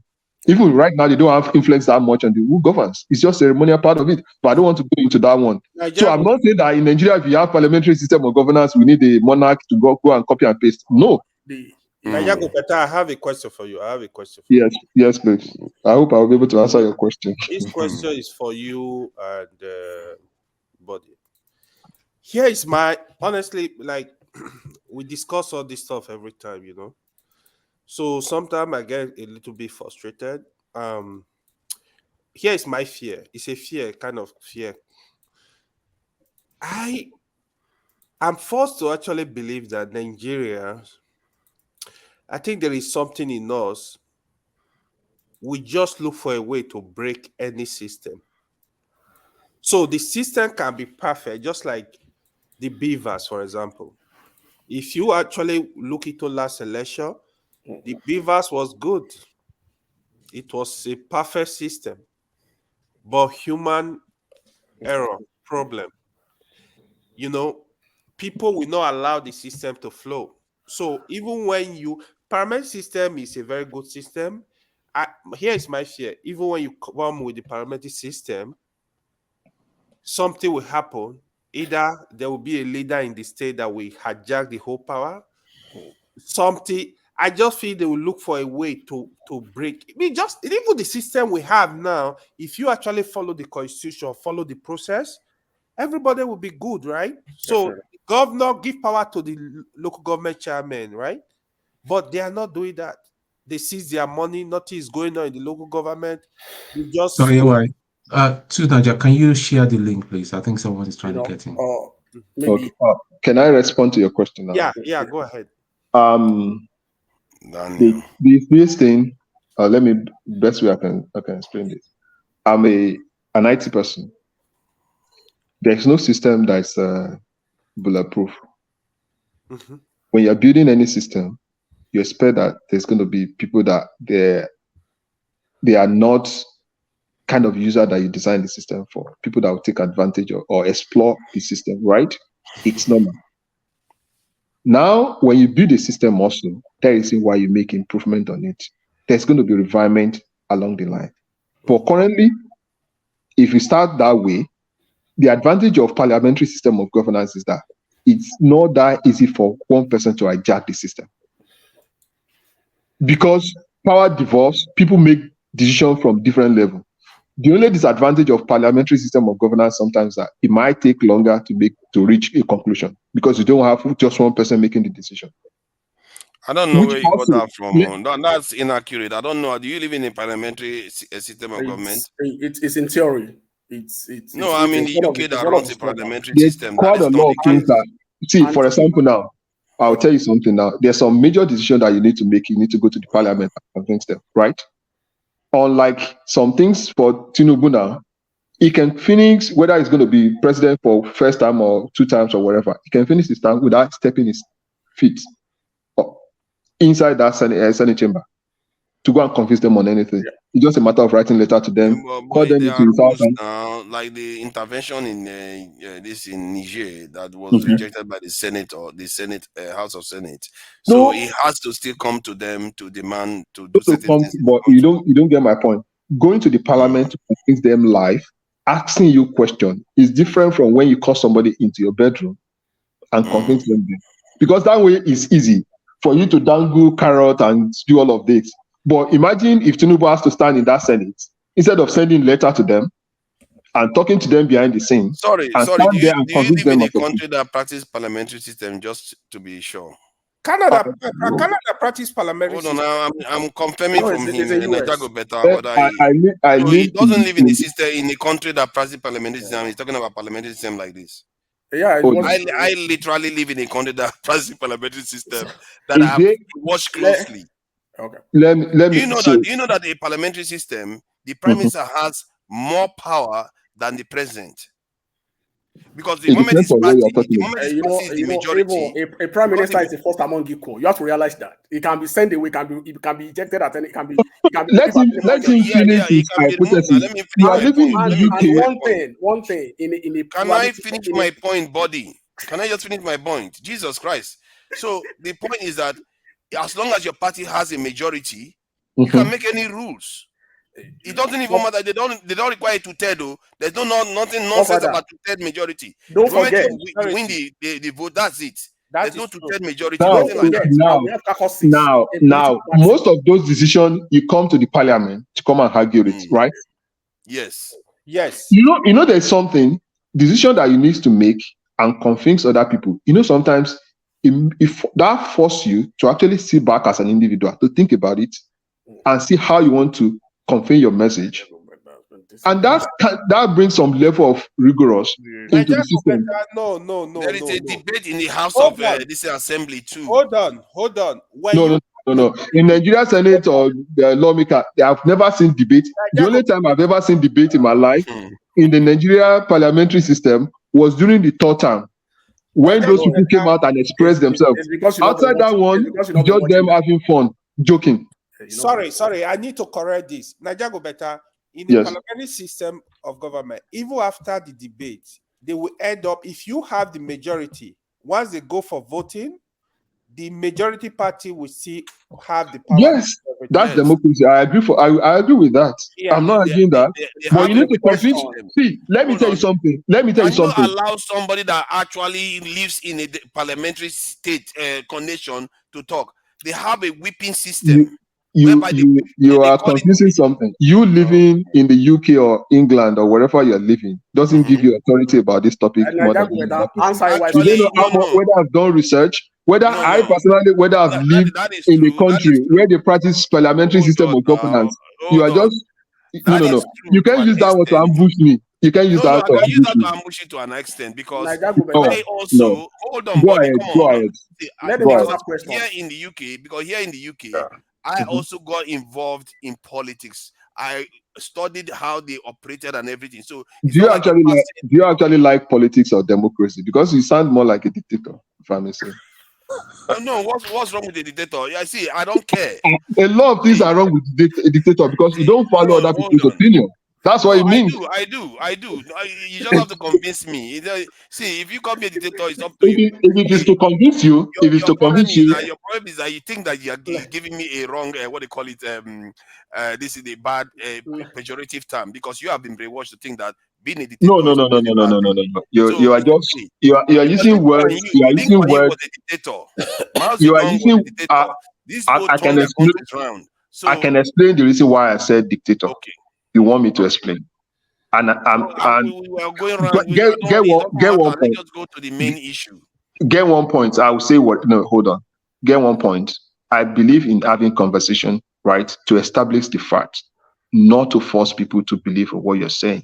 So if you have a superior argument, I will agree with you, right? Good. Now, the reason why I say dictator, I've listened to you several times. You refer to Lee Kuan Yew, he got it right, but not all dictators got it right, right? Mm-hmm. You believe in using power, forcing people, or using military might and all of that. I'm not saying countries should not have military might, but the way you push those things, like, no, just force people to do things. I don't believe in that. See, but that's because you don't really understand me at all. You can say I don't really understand. You don't. That's what you say. You express these thoughts all the time. You don't. Right? You don't. Now, the thought I express is not what you hear. You are not hearing what I said. See, in my case, let me give you an idea of my prescription. If Nigeria wanted to move forward in a democratic system, I advocate for a more advanced democratic system that gives people a voice in the democratic state and takes power away from the center, so that it disincentivizes the people that go there for greed.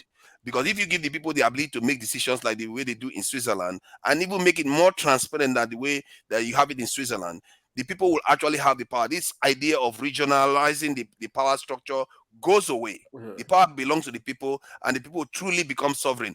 That is what they call true democracy. It's supposed to be by the people, for the people, and under them. But no, all the democracies are not like that. I think forefather, what I say in there, we are both looking for the same result. But I've told you, okay, this is the way I feel like you can decentralize the power, right? And this is the way we can give people power to have voice, right from local government level. Now you say that's not perfect, because I feel like parliamentary way, adapting it to our current problem, is what is going to help us. Now be more clear. Don't just say give people power. How? Pass it to let me give an example. An example is that the people can actually make laws. They come together by taking their own petitions. If you get a certain number, you go and you go for a referendum. It actually is happening. You see what people do. When I say something that is actually happening in the real world, you're like skeptical, because you've never seen it before. Referendum on what? Referendum on how to build roads. Referendum on how to get water. Referendum on how to have electricity. Let me give you an example. You don't know what they use referendum for. Hold on, like when we are bringing the electric generation and distribution to states. If the people wanted it a long time ago, they didn't get it. So what they could have done was, band together, we put it before the house of this thing, and if people carry out the referendum and they say they want it, it's over. They pass the law. They can repeal law. The people have the right to repeal laws. Forefather, you are living in a fantasy world. And I will say you this one. Are you saying the current system in Nigeria, if you want to make that referendum, you want to make a national referendum, do you know what it's going to cost you to push it as an individual? You're joking, this guy. That's why it's like you need to devolve the power. You can do all of that. You see now, a moment ago he was calling me a dictator. When I gave him a true democracy, that one of the most peaceful countries it's too expensive to push an agenda or structural changes at the national level. That's what I'm saying. It's not as expensive as you think. It's actually cheaper. Switzerland, I've not finished making my point. This is an important, interesting point, a discussion we are having. Allow people to have to and fro. Then when it finishes, you can come in. See, yes, boss. There was a question that was asked. You didn't allow Niger Gobeta to answer his question. What do you mean, Niger Gobeta? He's already said his piece. There was a question. You guys see, just because sometimes you and the body will go to and fro. This guy will go ask this one question and only two of them. So when I'm having conversation, it's easy for you to interrupt me. Because you don't want me to do the same thing. Come on. What is good for the goose is good for the gander. Is that what they say? So some people try pretending on me. So the point is that The Swiss are actually practicing it now. So it's not even like hairy-fairy stuff. They are doing it right now, and they are running their country better. They even have what they call, I think, 7 presidents at the same time. They elect 7 leaders, and they choose one at a time to run the country for each year or so. So this is a system that is actually functional right now. One of the safest country, one of the richest countries in the world right now. So it's not even airy-fairy at all. It's interesting. Don't you think that we've got a lot of brilliant minds in Nigeria, political scientists. Don't you think that we should sit down and design something that will be tailor-made, that would match us, our polity, our culture, our who we are, Nigerians, rather than saying let's copy what has happened here or there? No, that's what I think. No, You know, I agree with that. and that's we solve all this while. It's going to take some time. It may even take us 3 years to build it. But when we build it, everybody will be involved. Yeah, but what people tend to choose is the one that allows tribalism to keep happening. That's one people like to choose. Look at what is going on. What is going on? Sorry, Dan. Let me say this. So Niger go better actually want Nigeria to be good. I get it. But Body is a politician. You back me on this. So let me first of all you why I was asking that question initially. This is how Nigeria's system works. This is where the problem is. The parliamentary system and what we currently have now, to be honest, the difference is not much. What you need in a country, I don't think the parliamentary system will change anything, is for people to obey the law. Governors obey your constitution, president, senator, everybody. Why am I saying this? In a parliamentary system of government, you say, like in Canada, they have provinces, right? In the province, they also run it as a federal, right? So you have the parliament, you have the premier. The premier is the leader of the party. That's right. Now, when you take this to Nigeria, what will happen, and once they have majority, they are able to pass any bill. They have a lot of advantage, which is similar to what we currently have. House of Assembly governors. The governors, he makes sure his boys are the one coming to House of Assembly. He makes sure he have full control of the House. He choose the speaker, choose all the member. He know his loyalist. The moment you are not loyal, he get rid of you. Even a deputy governor, the governor will tell you, hey, he pitch him, get it out. So usually this is what happens. So now, tell me if you have a parliamentary system of government where you have a province. It's eating. Now, come and convince me, Body, please, if you can answer this, come and convince me that the Nigerian people we have, the government, they will not be. He's asking Body now, when is my turn now? When is my turn now, meditator? Is how this people behave? People be my witness now. You can I will join you guys later. Let me start an example of a state. I will join you guys later. Whereby they have a parliamentary system. Thanks for coming in, Dan. I will join later. I see you are busy with. You seem very chill. You seem very chill today. If you want to say something, you can say something. Mr. Don't mind all these dictators we have on the panel. I want to ask you guys. Calling me dictator. They are doing reverse dictatorship. Let me ask you guys one question so that I will go back and be listening while the question. I see that you guys are very knowledgeable. You want to cause trouble and go. Please, I don't want to cause trouble. Please. Dan is a peaceful man. Yeah, I want to ask you something. Because I see that you guys know what you're talking about. Please, can you guys tell me what system we run in that Nigeria? Which system? Be honest in this question, in your answers. What system do we really run in Nigeria? Thank you. I'm on the background listening. Okay. On paper, we are running a presidential system of governance. That's what we're running now. So on paper. The question, I was trying to educate them on the and Forefather, I will not call you a dictator for removing me. Because you are eating his I will not. Now. I said I will not call you a dictator. I will not call you a dictator. I'm not saying. No. That was fair. That was fair. Thank you. Yeah. Like you said, that like even if you go to parliamentary, we tried it before. And of recent, I know of a state in Nigeria that practiced parliamentary at the local government level for 3 years. How they come about it? I think is it the First Republic and the Second Republic? We try it, we fail. Why? Because of the plurality of our ethnic groups. One major drawback then was that once you come together, you part in parliamentary, and you are unable to form government at the national level, there will be crisis, and then there will be no head of government. So the country will collapse in our own case. And then we witness it twice.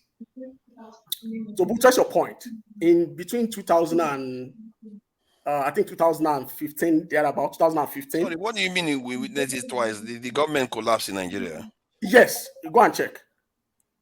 How do you mean collapse? You can fact check. Are you saying that it collapsed? That's why Nzogo struck, or Nzogo collapsed? Before the struck in the Western House of Assembly. Did you know what happened in the Western House of Assembly? Yeah, you know what happened Is it already wet here? And Baliwale in the Second Republic? Is it already wet here thing? They couldn't form. It brings that kind of instability in the system. And in the states where the practice of recent in Nigeria between 2017 to 2018, between 2016 and 2018, they practice parliamentary system at the third level of government, at the local government level. You know what happened? The governor just unpick his followers and put them in the parliament. And the person that they knew already is going to become the local government chairman, they just put that one as the first among the Kwamis themselves. Yeah. And it's just the same. So what I'm talking about, you can check it. Which states was that? And that's two. Now I understand that you're very likely Aregbesola did it. Now hold on. See, when we say let's do parliamentary system of governance, it's also is going to be successful if we have a very clean system of electing who's going to be a representative of each unit, right? What you're saying about Aregbesola, was there a clean election under Aregbesola at the local government level? No. He unpicked people that he put over there. See, if somebody unpick you, if for example now, forefather unpick all of us here now, and we're giving him trouble when we need to reach a conclusion like we're having you cannot have your independent opinion. That I am, isn't it? No. That's what happened under Aregbesola that you are talking about. So that wasn't a parliamentary system of governance in any way. That was just a charade that somebody put you there, and if you make any decision contrary to his what he wants, you cannot argue. You cannot have your independent opinion. Let me make a proposition. I've had a conversation about this. How do we go about this? How do we solve the problem of the electoral system stroke representation so that we can have a true parliamentary system? We're so passionate about our identity. Our problem is we're so that we keep trying to diagnose it's unfortunate. It's unfortunate, and I'll say this one. Let me tell you something. If you do parliamentary system of governance in a way, it's going to address some of this ethnicity also. Yeah. Because governance is at the unit level. It's going to be at your local government, your state. At that point, I know there are a lot of states that's more like a cosmopolitan, my own proposition wanted to even take units beyond local government. What would now be a unit? What would now be a unit? Is the family compound. Why are we worrying about the system of government? Hold on, buddy. Why are we worrying about the system of government when all system of government has proven to create good states? No, we are talking about. It doesn't matter what system of government you run. We are not going to. No. It matters. It matters. Let me tell you one thing. The advancement of a country like the US and the likes also is being slowed down or impaired by this system of governance also, like all the crisis in the last 15 or 20 years now. The election has been marred with a lot of arguments, people believing they don't believe in it. And there are things that are so dangerous that can destabilize the country. You see what we witnessed in January 2021, right? January 2020. See, no, 2021. All nations. 2021. Election was in 2020. The crisis was in 2021. I think you are listening to too much noise. All nations are unique. They have different shades. UK barely even has a proper constitution, and they manage to run the whole world. You are missing, if you keep worrying about systems of government instead of actually taking action to fix your country. Good luck with that one. Sorry. I need to leave. Let me give my final note, submission on this. There's something that you are missing, and we need to be very careful about this. End it with I'm a dictator. I will be happy. No. I'm not going to say that. Trust me. We need to be very careful. We need to be very careful about this. If you look at it, if you have a structure that works, it helps you better than having an individual by accident that will come and report your country. I'll give you an example now. We have NAFDAC in Nigeria. Nobody knew much about NAFDAC before Dora Akunyili, right? That was an individual effort, right? See what she did. Her passion, her commitment, her loyalty, and everything. Can anybody here tell me, like, 2 people that succeeded NAFDAC? NAFDAC was just like any other agency now that nobody even knew about, right? That happens when you have system that is not running efficiently. So that is where we are focusing on the structure and the process, right? A process that is going to hold people accountable if they go wrong. In Nigeria, no accountability. The reason why you run red light or do anything in Nigeria is because there's no consequence. In this country today, now, if you misbehave now, before you know, like 410 police vehicle now, they already surrounded you as if there's a World War II or World War III, right? And you pay dearly for it. In Nigeria, you don't pay for everything if you have money, if you are doing well. And here, the more you are doing well, that you want to live a good life, the more you have to obey the law. But in Nigeria, once you become something within a small circle, you become a big boy. That law doesn't apply to you. So that is why, like, I understand what you're saying. If by accident tomorrow now, Nigeria have somebody that is exceptional, one individual, things could change around, right? But the problem is that that's going to be for that administration, just like what we had in NAFDAC. If other people just come there, they continue to run the system the way he used to run, and everything goes. So that's my fear. And that is why I'm laying emphasis on a system, a structure that is going to work.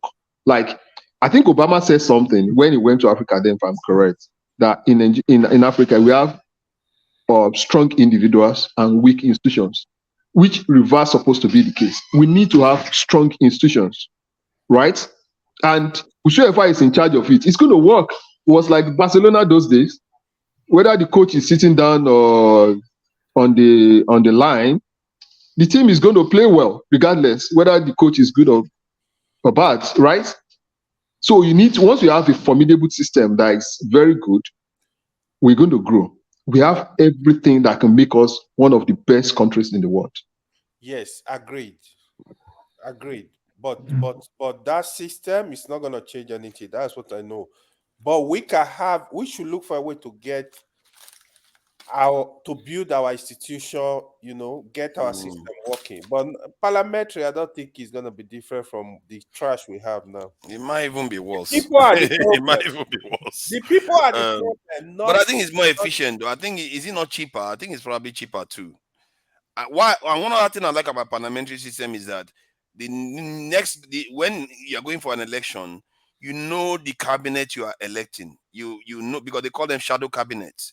You know who is going to be the foreign minister. You know everything who is going to come in the cabinet. Not this funny business where not this business where they go screening without portfolio. You will know the portfolio you are actually electing into office.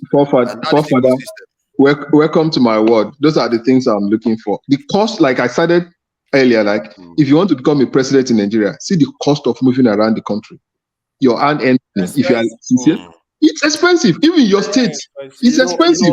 But if I have to become something at the state level, I start from my local government and I fight at my local government. In parliamentary, if you want to be prime minister in parliamentary, you still have to campaign. Not just make sure. Yes, you have to campaign. I'm not saying you're not going to campaign. You have to follow them up in their constituencies. Yeah, but you don't. You have to. But definitely you and I know that. The of it is what we have in National Assembly. When Akpabio wanted to be Senate president, he has to start going from one constituency to the other, from state to state. Yeah, from state to state. He just visits the state. Are you telling me that Akpabio went through the same thing Peter Obi went through, or Tinubu went through to become the president. Come on. President, You're gonna go there, you talk to them. I'm not saying you're not gonna talk to them, but it's different. Okay. It's far different. The cost of governance for presidential system of governance is bogus. There's a point that was raised by Tony. We have this cultural difference, we have this identity. Yes. And it comes to play in our politics. Yes. How can we integrate that into our politics? And I'm saying we have a system. We should have a system where we can adapt the parliamentary system in such a way that, like, breaking it beyond the local government level, having a family compound as a unit. You are looking at it as somebody that comes. I'm sorry to say this, like you're looking at it as Oshun or your state. I'm from your state also. No, from your, like, if you're familiar with Olubadan system. Let me understand. Olubadan system also is having problem right now. No, that's not the kind of problem. That's a different problem. Hold on. Let me say this one. If you go to, if you are saying compound, is compound going to work in Lagos? Is compound going to work in Abuja where you don't have compound, which is a cosmopolitan place? There's no place. Hold on, whereby there's no indigenous people. Hold on, body, hold on. Nwachuku, please tell me what you think shadow cabinet means. When I told him that there's a shadow cabinet, he's saying that's what he means. I don't know. If you want to tell me that is something that you let me know, because I know shadow cabinet very well. No, he's not asking a question. He said that is not the meaning of shadow candidate. Not shadow candidate, cabinet. He doesn't know that I was talking about that cabinet. Was how I explained parliamentary system. Somebody in the comment section was Shola. There's another thing they call shadow in the political party. No. You see now, this lady is not my friend. She's not smiling and laughing. It's all good. We're all our friends. After we'll be fighting all this while. So you know, like Niger Beta was saying, there's no place in Nigeria where you don't have indigenous people. Talk about Abuja. Talk about Lagos. You know, like I was saying, if you have that as a unit, they are the one that will constitute government. They will constitute what they call council at the local government level. So amidst them, they're going to elect someone that is from there. They will elect somebody that will go to the state. With that seat, I don't think that will be struggling for power. They know the next. If you are going for indigenous way of governance, that's a genesis for another problem. And I have a goosebump. Immediately you mentioned indigenous. So it means that if I live in Abuja, for example, for the whole of my life, paying taxes there, doing everything, I cannot become anything because I'm not indigenous. You go back to your state. I don't have a voice. I don't have a family compound in Abuja. I'm just an individual. So that's a big problem. You know something you said. Can you contest election in Osun? Would they allow you to be a governor in Osun in the first instance? They won't allow you. You have to go back to your state.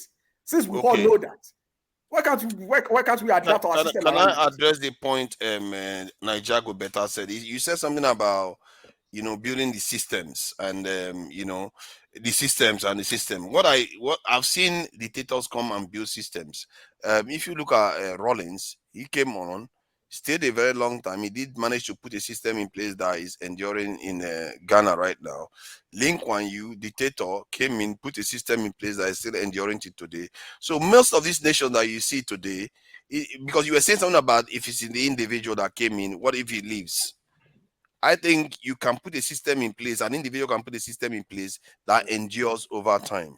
They just need to do a proper job of it. Pardon? What happened after Dora? Because there is a bigger system over Dora. Now, Dora is not just an individual. The presidential system has to want to preserve Dora. These people I mentioned just now actually govern the nation. They were not just ministers. If the minister doesn't have power over the president, you know, if she falls, the president doesn't want to follow up her legacy. The forefather, I hear you. So what you're saying now is that Nigeria need a dictator to become a great country. I'm saying that an individual can create a system, because your point was that when an individual gets in there, that individual, what if he leaves? What you are looking for now, that's what I'm now saying now. The way Lee Kuan Yew got there now, was it through election? No, it wasn't through election. My point is that a democratic leader that has 5 Hold on. Jelly Rolling, or what's his name again? Jerry Rawlings. Was it through election? No. Okay. He Now, did get elected hold on. Let me, please. I have where I'm getting to. Okay. I understand what you're saying. If you are lucky to have a magician that got there to become, maybe through a coup or whatever, he can turn around Nigeria. Now, if that doesn't happen in Nigeria, this democracy that you have, do you think it's very easy for somebody that is very good to get there? Somebody that's going to do so? Since It's when has nearly been impossible. good That's what I'm telling you. There is no way anybody that is good is easy. Even in companies, it's not easy. Even in the West, it's not easy. So if you are Yes. good, Now, life is always hard if you are waiting for that individual, the probability of having that individual that is not going to come through coup in Nigeria, the probability is very, very slim. That is true. You have a point there, but I believe that if the people change, they can get that individual. Now, that's what I now say. Before people can change, there's a reason why you have law, and there's a reason why you need to have a process in place and consequences for things, right? Yep. That is why we're advocating for system, a structure, and a strong institutions. Because that's really, like, as an individual now, if you're a lot of Nigerians are obedient. Those that you're saying that, oh, change of mind and all of that, Nigerians, whatever. Nigerians now, once they leave Muritala Mohammed Airport or whatever now, and they land in the UK or in the US, they are more obedient than people that they met there, right? So, because the system will force you to behave. So, don't have the expectation that everybody is going to behave well. Let me tell you something. In the UK today or in the US today, let the police say they are on strike for 3 weeks. You see the level of crimes that is going to go on everywhere. So it's the system that is forcing people to behave, that move around like angel. And average people that you see in the Western world, that just walk quietly on the street. It's because the law just moderates him that behave, or you don't behave, you're going to get water, right? That's what I'm looking for. I think that is true for every society. I think part of this So that is why, discussion, and that kind of moderation, things that is going to force you to behave well, it's not only for the man that is walking on the streets. It should be applicable to the man in Nassau Rock. That's what I'm driving to. Even what not a perfect one. South Africa also is not doing bad. They run form of parliamentary system of governance, right? They are not one of the there's worst a lot ones of in nations Africa. that are on parliamentary system that are doing No, I'm well. just so that it's not far away. We have one in South Africa also.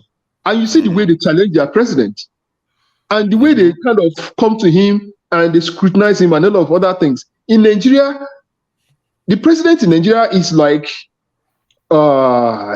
maybe more than a monarchy kind of. Nobody questioned the authority really that much. So it's either he use the power or he use the money to get whatever he wants to get. And he moves on. But it's not about systems. I think the same thing is true for parliamentary system. You saw what Boris Johnson did here. He was basically lying to the people. He lied to the Queen. He lied to And the there's a House of consequence, Commons. right? And there's a consequence. There's If a president in Nigeria would do worse than that because he was having a party, he was lying, and because of that one, those ones are non-issues when it becomes a president in Hold Nigeria. on now. Tell me one of our presidents we have caught him in a clear lie. Like he told us that this thing is this, and we found him that he was doing something else. One of our presidents we found. Tons of things. Are they not coming out every day that they're lying? Which one? Like, for example. Give me now. That's just a sweeping statement. The thing is that, Tinubu, what's his name, Buhari now? They will say, oh, he does it. No, you've not caught him red-handed like Boris Johnson came on this thing on TV and said, I did not do party while people were dying in COVID-19. And they found out that he was partying and all the rest. No, you don't. The kind of corruption our own people do. Sorry, I have a call that came in that Buhari, I could say that warrant the action of National Assembly is the issue of ways and means with the CBN, whereby they went above the amounts, they borrow more than the amount they should. Whereby the National Assembly have to like find a backward process of amending the law to accommodate that. But they didn't lie to the House of Assembly. No, they didn't lie. But that warrants a kind of, because there's a violation because they want a Yeah. power. Oh yeah, they break the law. They break But the law. the thing now, the difference is But that the yeah, Nigerian that's authorities, the they only barely thing come I out can. openly and lie, and you catch them in a lie. That's why I said. That's why I Like, they are was saying so to him good at that stealing that they never get caught in a be lie. specific. You know. Because Nigerians, no matter what you say, Nigerians, they catch you lying, they are less forgiving. You'll be surprised how less forgiving they are when they actually catch you. Like Tinubu says, I attended this school. They go and find out that Tinubu went to another school. They will not take it. Nigerians will find it hard to forgive that person. Even if clearly in the West this happens all the time and they forgive them for it. Like now, even if you are convicted in Nigeria as a presidential candidate, you are not allowed to be president. But in the West, you are allowed to be. You can literally come out of prison in the West and go and be president if you want to, because they consider the people to be sovereign. But we practice democracy where the people are not sovereign. But that's for another day. But the point he was making about an individual, I think systems become stronger over time. And I think sometimes they become stronger just by enduring. Because what happens is that you have new generations coming up, getting familiar and used to that system. They don't know anything else. They've not seen a coup before. They've seen institutions work in a specific way. They don't know anything else. I think you see what I mean. So I think age also helps strengthen systems, and it's not only redrawing it constantly that does other stuff. I think we exaggerate the power of tweaking the system. No matter how much you tweak it, it's not going to make any difference. I've seen cases in Europe where governments collapse, and the economy is growing. The government collapse. The economy is growing because there's no government to run the the same country thing anymore. here. They build their system in such a way that the economy is independent of government. During Trump, there was a shutdown of the economy whereby they couldn't agree on the debt ceiling. Yeah. So, and it happened on 2 occasions, even during Barack Obama. Yeah, but that is also true in Nigeria. It can also happen in Nigeria. But The economy was running and everything was fine, except for those that are federal employees that couldn't get their pay then. Except for those contractors that are working with federal government that couldn't get their PO. See, forefather, see, in Nigeria, right, it's not that we have these laws, right? For example, the Senate and the House of Rep, they have a lot of power to give the president direction to get stuff done. The truth is, what we have in Nigeria is you have a political party. The president now is gonna, this is my Senate president, this is my House of, this is the speaker. That is why you see that they make sure their allies, they are the people that occupy those positions. For example, if Tinubu send anything to Akpabio today, it's one hand, even if it's bad. Akpabio, okay, no, yes, sir. Because he's also scared, so the president will not come for him and get him out. So the Nigeria case, that's my fear when they're talking about parliamentary system of government. It's still gonna be the same thing like this. So what I think is not changing of the system. Yes, let's build a system that is independent, like judiciary, executive, the legislators. Let everything be independent. Also empower our institutions, EFCC, CIPC, this. But that, I think that's what we are lacking. I don't think it's the system. If you change the system, we will get the same results. All I see that is that we lack the good people. People usually think that American president is a lame dog. They are weak. Until Trump goes to power, that we know that American presidents are powerful. Whereby the guy was able to toy with a lot of institutions. And have you ever considered that our system is very, very efficient? So the issue is that in democracy there are a lot of assumptions. No, hold on. Let me make one controversial statement. Okay. I think, have you considered if our system is actually very efficient? Given that the resources that is taken to run it, if you consider how much the American government takes to run versus Nigeria's government and the entire state, American government does, the money they spend in their system does what we spend in our system. So maybe our system is already fine-tuned. That is not the problem. I keep telling people this. If you don't make your nation strong so that you can start growing, all this, you can have so many talks. Tomorrow is about tribe. The next tomorrow is about whether we should go Biafra or not. Then we should tweak this thing. Oh, no, the favorite one, constitution. Let's go to another constitution conference. you talk and talk and talk. It's not going to work if you don't make your nation strong.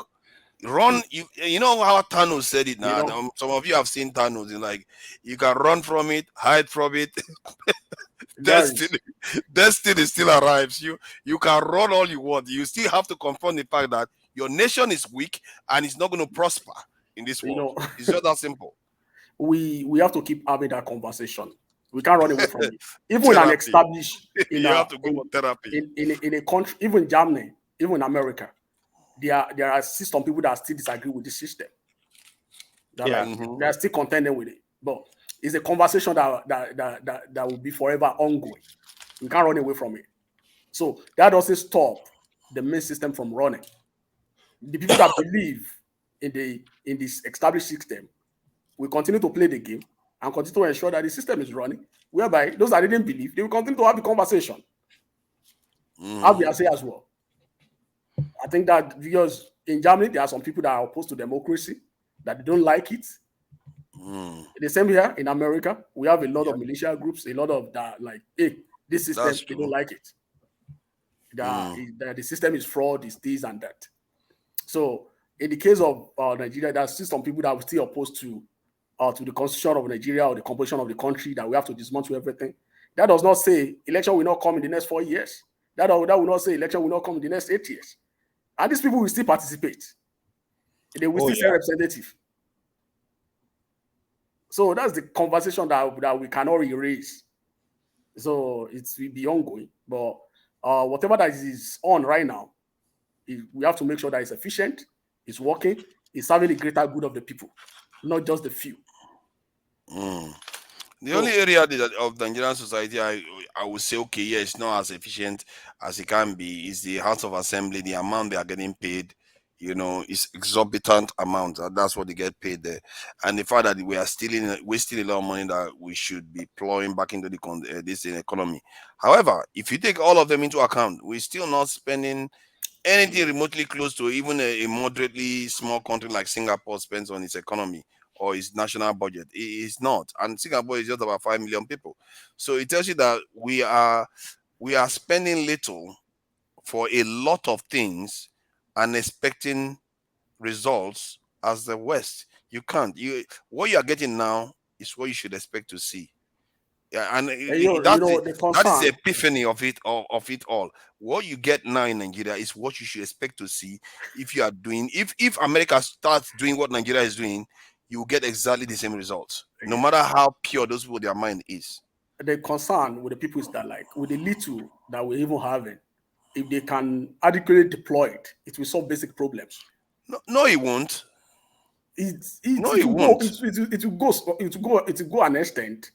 It might not solve it 100%, but if we see that kind of money being stolen, Nigerian street lights are not lighting themselves.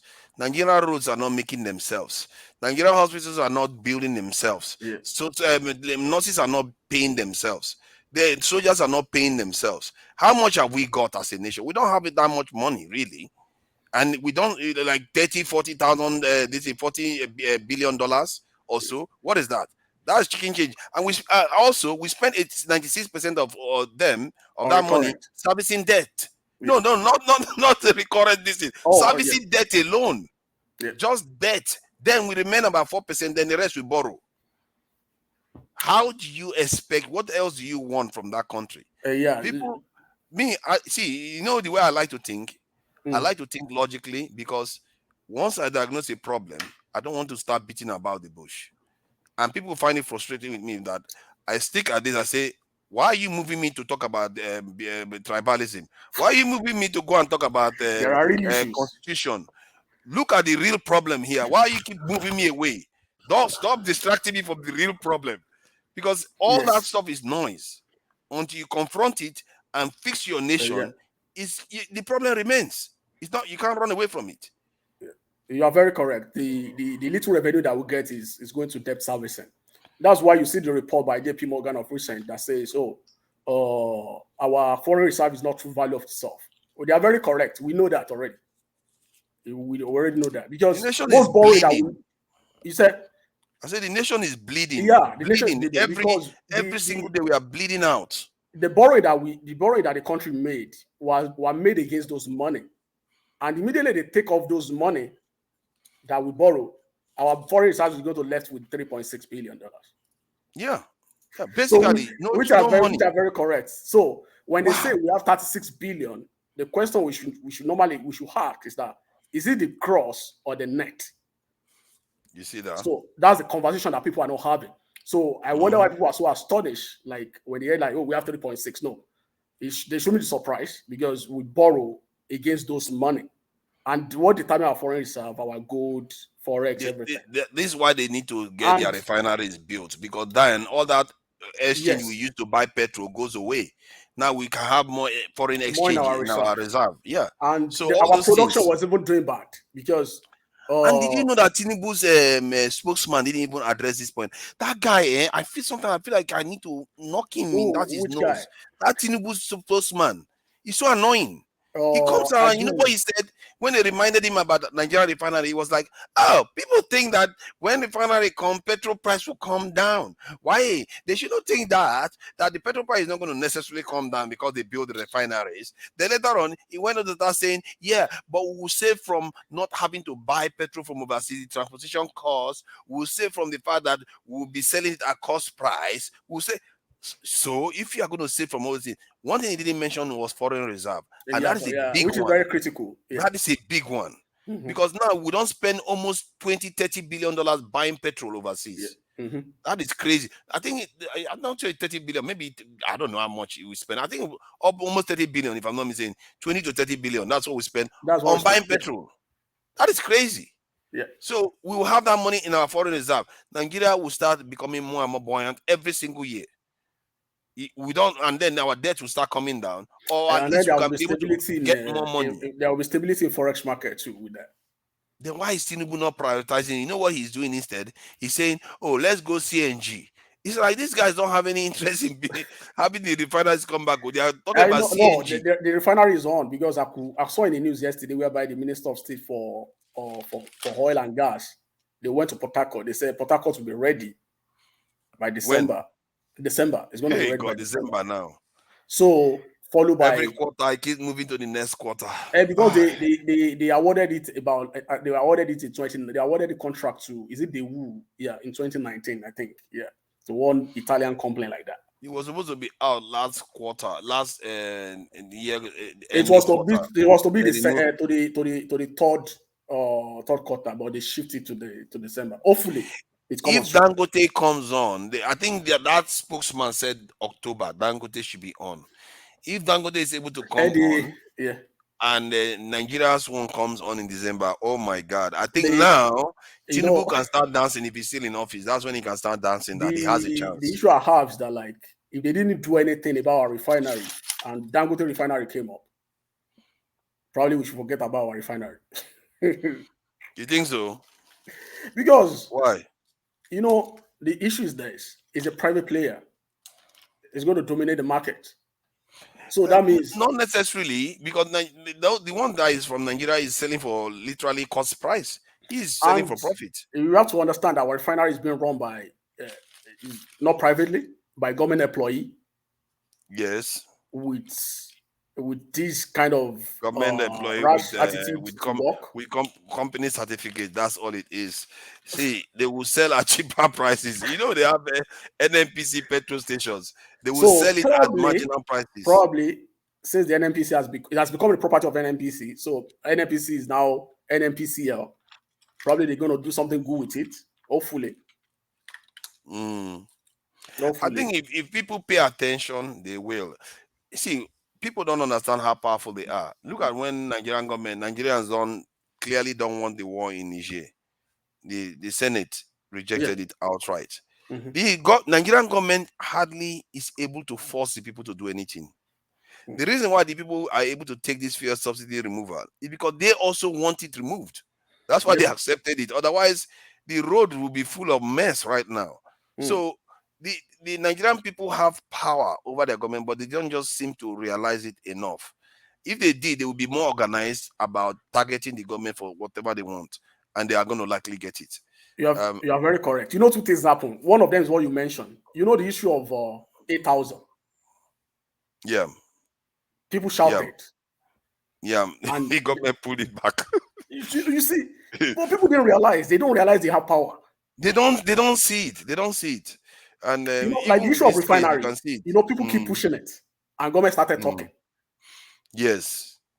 And we should be talking about it. I think I shouldn't forget. We should be like every day. What's happening to our refinery? You know, I made a show about it the other day. Like, why are they not briefing us about it? It's very interesting. You said it actually. They started talking more about it, but I didn't know about the December date. But they need to be telling us every week. You know, Lokobiri went to. They were in Port Harcourt. They were in Port Harcourt yesterday and 2 days ago. Yeah.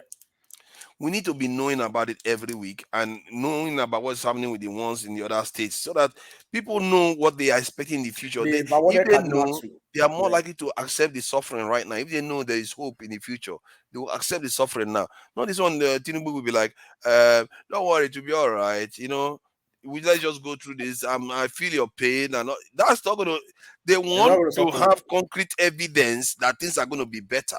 Yes. Because I don't. You know, the only organized sector is the labor over time, which, you know, private sector has never come together and organized themselves like labor, you know, and labor too have compromised. People have lost faith in them. Oh my God, those people are so compromised. You know, they've been that force. They have that force to like get the government to do the right thing. But now that people are having their voice on the internet, on the YouTube, all around, government is listening. Government is listening. How to be part of labor, you have to just join them, isn't it? That is just to register and start paying their dues, isn't it? Once you're an employee, either maybe you're an engineer in a government sector or private sector, you definitely become a member of a labor union of TUC. So even in private sector, you're an engineer, you become part of the TUC. Because automatically, you know what? They deduct your salary. They drop from your salary. Your dues. Your dues. They take away the dues. Either, you know, once you like maybe. If that is the case, you can see a situation by the people that mean well. If the organization is compromised, they go in there because they have to vote now for the leadership. They usually are. Yeah. Then they put people that actually know what they are doing. You know, and the diaspora can influence that too. Put people that actually know what they are doing. Are going to challenge the government. Like, we need to be seeing what is happening with the refineries. We need to be seeing what is this. Otherwise, you are cheating us. You're not telling us what we need to know. And okay, because I think that the labor, one of the things they tend to do is that we want the subsidy to be removed because people are suffering. That is, in a way, is almost like platitude. You are trying to tell people what they want to hear. They'll do what will be better for the people by asking the federal government to tell the people that if you are going to go on strike, can you imagine if TUC says, I'm going to go on strike until you agree to be telling me exactly what is happening with all 4 refineries in Nigeria every day, every week? Because when people know what is happening with them and they are seeing documentation and showing them what is happening with that stuff, people will be reassured and say, you know what, now we know why we are suffering. We are suffering for that refineries to come online so that at least our government will be saving money, foreign reserve money, and petrol price is going to come down, even if for a little bit, you know. So because I'm in Nigeria right now, and the price is expensive. You could, people 60 to fill to get like 100 liters right now, you're going to spend at least 60,000. Yeah, definitely. That is no joke, and that is if you are using a generator for 1 week, it will chew the whole thing up. And you have to spend 60,000. Do you know how much it takes to get a total power this is solar panel? 2 million. And that's 60,000 you're spending on petrol alone in a year. Every week you're spending it every week. In a year, it's almost amounting to almost how much? Almost 2 million to 2.5 million. That is how devastating it is. If last time I was in Niger, I found out that the quality of those solar panels that they sell in Nigerian markets are I think they are cheap Chinese. They're not good, version. Of course, you don't know. What do you expect? Yeah, look what. Yeah, you see all these people. How can you just add that? How can you just assume Nigerian solar panels are going to be low? Because the apartment where I used to rent before had solar panels, and I knew the quality. I was there when they were installing them. I saw the quality. That was how I could tell. Let me even break your heart. No, but you didn't check the power supply. You just saw the quality. Let me let me break your heart more. Even the Mm. fuel you're talking about, you're using in Nigeria, is the dirty Yes. fuel. That's what you are buying. That's why if you are using Messes up luxury your car, engine. like if you have like Mercedes car, you have to service it more. Otherwise, it's gonna go. It's gonna But knock. what they say they are bringing to us is premium. Even the electricity, I didn't know Fire. that they had dirty Free electricity. fire. Nigeria No has dirty way. electricity too. Do you know how many things That's why you any have of to my have electronics has blown what up we in call Nigeria? is it surge protector. You need surge protectors for your I get devices. it. It blows past surge protector and go after the electronics. this is some serious voodoo stuff. You need stabilizer. This surge protector can't save you. It goes past surge protector and destroys your electronics. This is something I've experienced. Is there? Nobody's telling me that. It doesn't even blow the fuse in surge protector. I don't even know how it does it. It crosses surge protector and goes after. And that socket is actually bought here in the UK. It's not like it's fake quality. Good quality stuff. The Nigerian electricity goes through it. You know the issue with that is that maybe the house and wiring is not properly hardened. You may have a point there because recently we found out that they didn't even do that one. The problem is so many. Once the it's people not that build hardened, the house mess it up.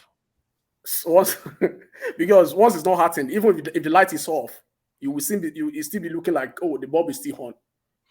You still be having that negative charge in it.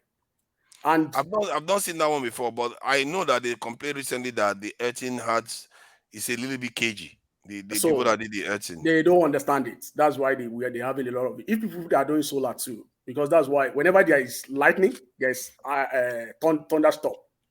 Usually damage everything. You know what? In the last 4 or 5 years, I think Nigeria has lost skill sets. A lot of them have left the country, and you find that the people that are there now, they are basically quacks. Anything you want to fix, anything you want to fix, that they were just like, oh, let's see what I can do. Let's see what I can do here. Another issue is they start wrecking your stuff. Giving it to those guys, our people don't want to pay the right price as well.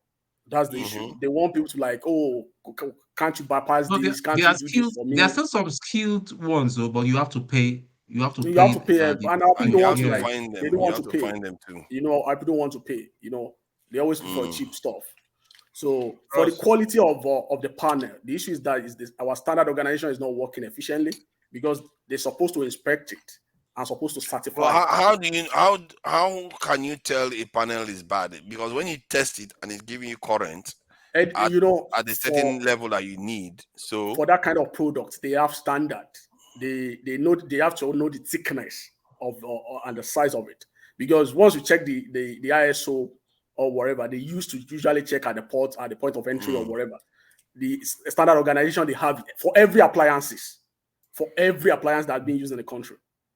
They have the standard organization requirement for it. So, and you know, our country just like a dumping ground whereby you import different kind of stuff without being checked. And people just go to China and they give them different specifications that, oh, build to this standard for us. We're going to find a market for it in Nigeria because nobody's checking it.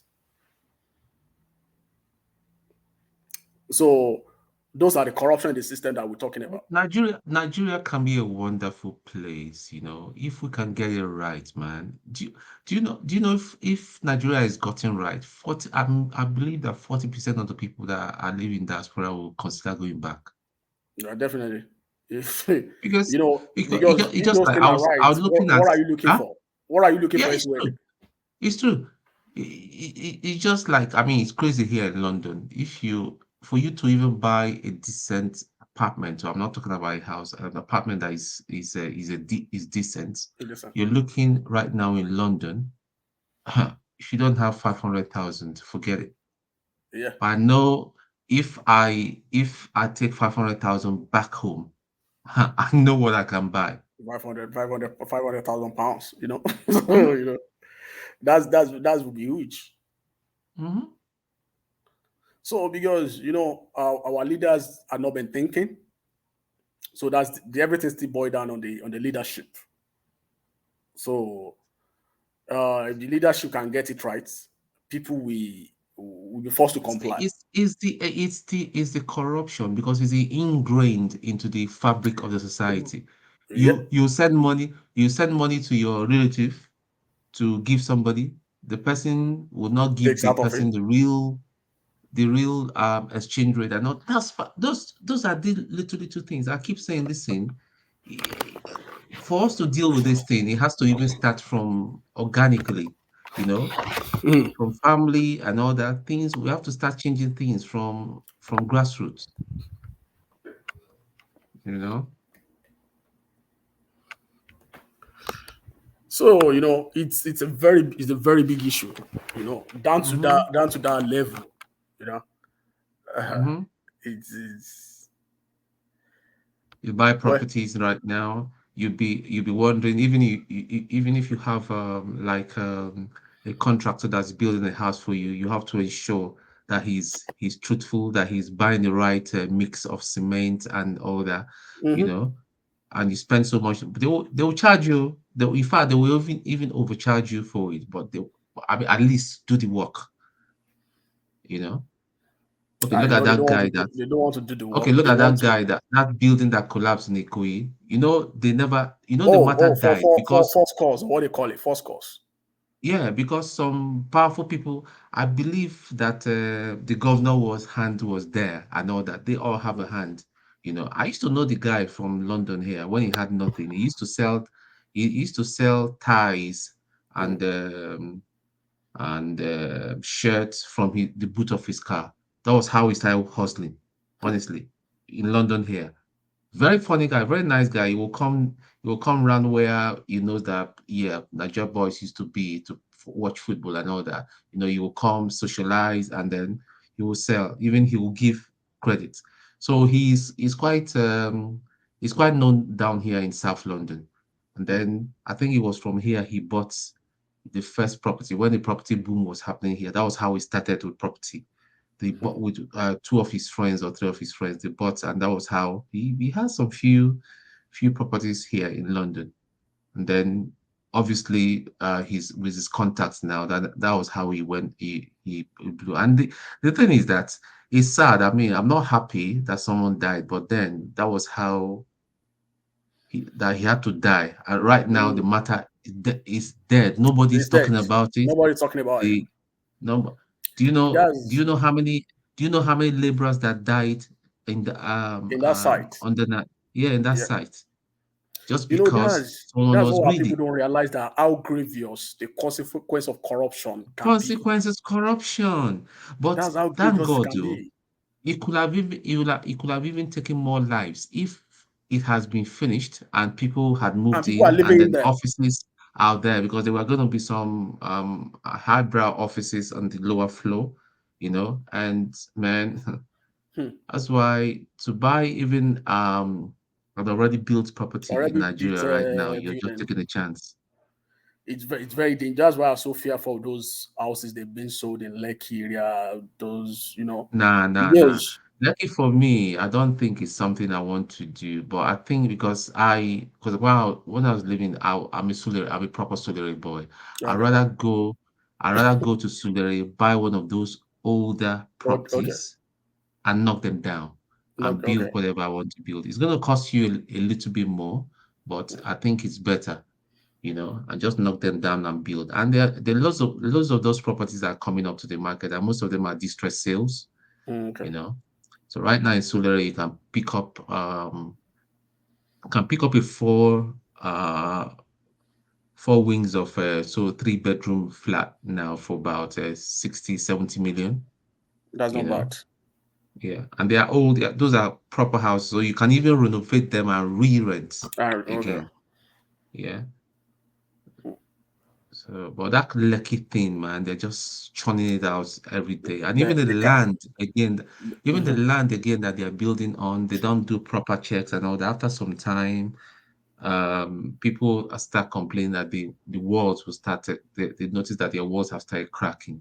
Yeah, What because can the you fund, do? is the waterlogged area. It's a swamp. The foundation is not done right, It's and not done right. It's the not properly foundation is the filled. building, and you start see the crack on the wall. You start see the watermarks on the wall. Once you start seeing that, that's a mess. And the water table is messed up there, you know. So most of them, even they Lagos still itself have is to sinking. rely Like, on. Huh? I said, Lagos itself is sinking. Because it's below the sea level. See, you see that Eco Atlantic? I don't care. Even if they give me for free, I will sell it. I don't care. When I say I don't care, because that one day, except you don't know that Babbage, yeah. One day, one of my aunties, she's so funny. He said one day Babbage will come and take whatever. He will come back and Definitely. That's even if you go to Florida, that's the same experience. You know, if you come down to South Carolina to Charleston, you know, regardless of the level of engineering that you put in place, nature. It's just there for some time for you to enjoy. So nature will definitely, once there is hurricane, everybody move upland. We're in 2023 now. Why? 2020, I was telling my friend that lives in California, 2034, man, anybody that lives in California should be very careful. Should be consider moving. Why? Well, they're saying, well, from what you're just telling me now. Oh, okay. Hurricane is sitting there. Out. Hurricane Larry. Yeah. They are having hurricane now. Hurricane Larry is hitting them. So and it's in most southern states it has always been like that. So and I usually wonder, why would you make that kind of investment? And nature force you to live it. Nature, you can't fight nature. You really can't fight nature though. So there's a place I was working in South Carolina, Mm-hmm. Whenever there's if there's a rainfall, once I'm driving home, you'll be swimming water. And because it's so close to the Atlantic. Even ships that are going to Nigeria, you can even see them. Really, in South Carolina? In South Carolina, yeah. You will see them. Wow. Where I work, because it's very close. Wow. It's very close. Wow. South Carolina. The way they build in Charleston is they even build it very close to water. And a little rain like this, there's flood everywhere. There's flood. So what's the point of building close to the and those just because of the view or something like that? Because of the view, those apartments are very expensive because I work with them. Yeah. They are very, very expensive. They will say, because of the view. So, and it's really expensive. The US is such a funny country. And people are really coming. People are really coming. If you see people say, I'm moving down to Charleston, I'm moving down to Mount Pleasant, they are moving down every day. Wow. So, and whenever there is hurricane, they pack their bag. I say, why will you invest? Why will you live in that kind of house? And whenever there is erratic weather, you still have to pack your bag and travel again. And I know with that issue, house insurance will be the insurance taking out house insurance will be very premium on the high side. So that's the issue. So regarding this Prigozhin, did you hear that the Russian government is asking the Wagner group to swear allegiance? Yeah, I read that. Yeah, they have to. We know that's going to happen for them to man, they clinically took those guys out. I think the first thing they took him out, including his lieutenant, the next in command. Yeah, the guy is foolish because I wasn't expecting the guy to be in Russia. I was expecting that. Putin now. Yeah, I was. He's blindly loyal to Putin, but his loyalty was misconstrued. And two, one thing about Putin's days is a kind of economy what they call alternative for God in economics, because the guy General Armageddon that Prigozhin was criticizing, Putin got his back because that was the same guy that Putin used in Russia in Syria, and it delivered results to Putin. So this is the same guy that Prigozhin was criticizing. And, Putin just have to let one go. And he preferred Prigozhin to go rather than letting Armageddon, the guy, to go. I think Prigozhin... You said? I think Prigozhin talks too much. He talks That's too his much. problem. because Yes. the victory he got for them in Ukraine, it was delivered to them by Prigozhin. You know, he got into his head, I think. You know, with blood, with everything. So it was because, and the generals doesn't want the guy to take the shine away from them, to take the glory. My expectation was that he shouldn't move to Belarus. He should have moved to Africa. Exactly. That was my expectation. You suppose. I'm not sure that would have saved him anyway. Now, When if- Russians mean business, no matter where you are, they will come for you. But that would not be that quick. That would not be that quick. Like our people will say that he That who will the not be gods that want quick. to It will destroy, take time. you first make it mad. It will take time. I think maybe like as you said, the Ukraine advances that Wagner made gave him a little bit of confidence in the Russian homeland itself. Because it's one thing to operate very well overseas. It's another thing to just operate right next door in a theater where Russian soldiers are operating and you're doing well. So he got over his head and he was thinking of marching to Moscow. That is crazy. He didn't have weapons of his own. The weapon you are using is being supplied by the government. Do you know how catastrophic that would have been? What he wanted to do? He wanted to march to Moscow. It would have caused massive upheaval. That would have turned the war around, and it will be shut down. He can't even get to Petersburg. You can't get there. They will crush him. They were ready.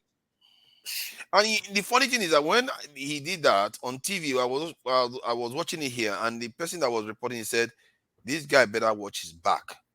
And clearly, there's some truth to it. You know, his thought was that he was protesting against those generals, not knowing that invariably he's debasing the Russian commander-in-chief government.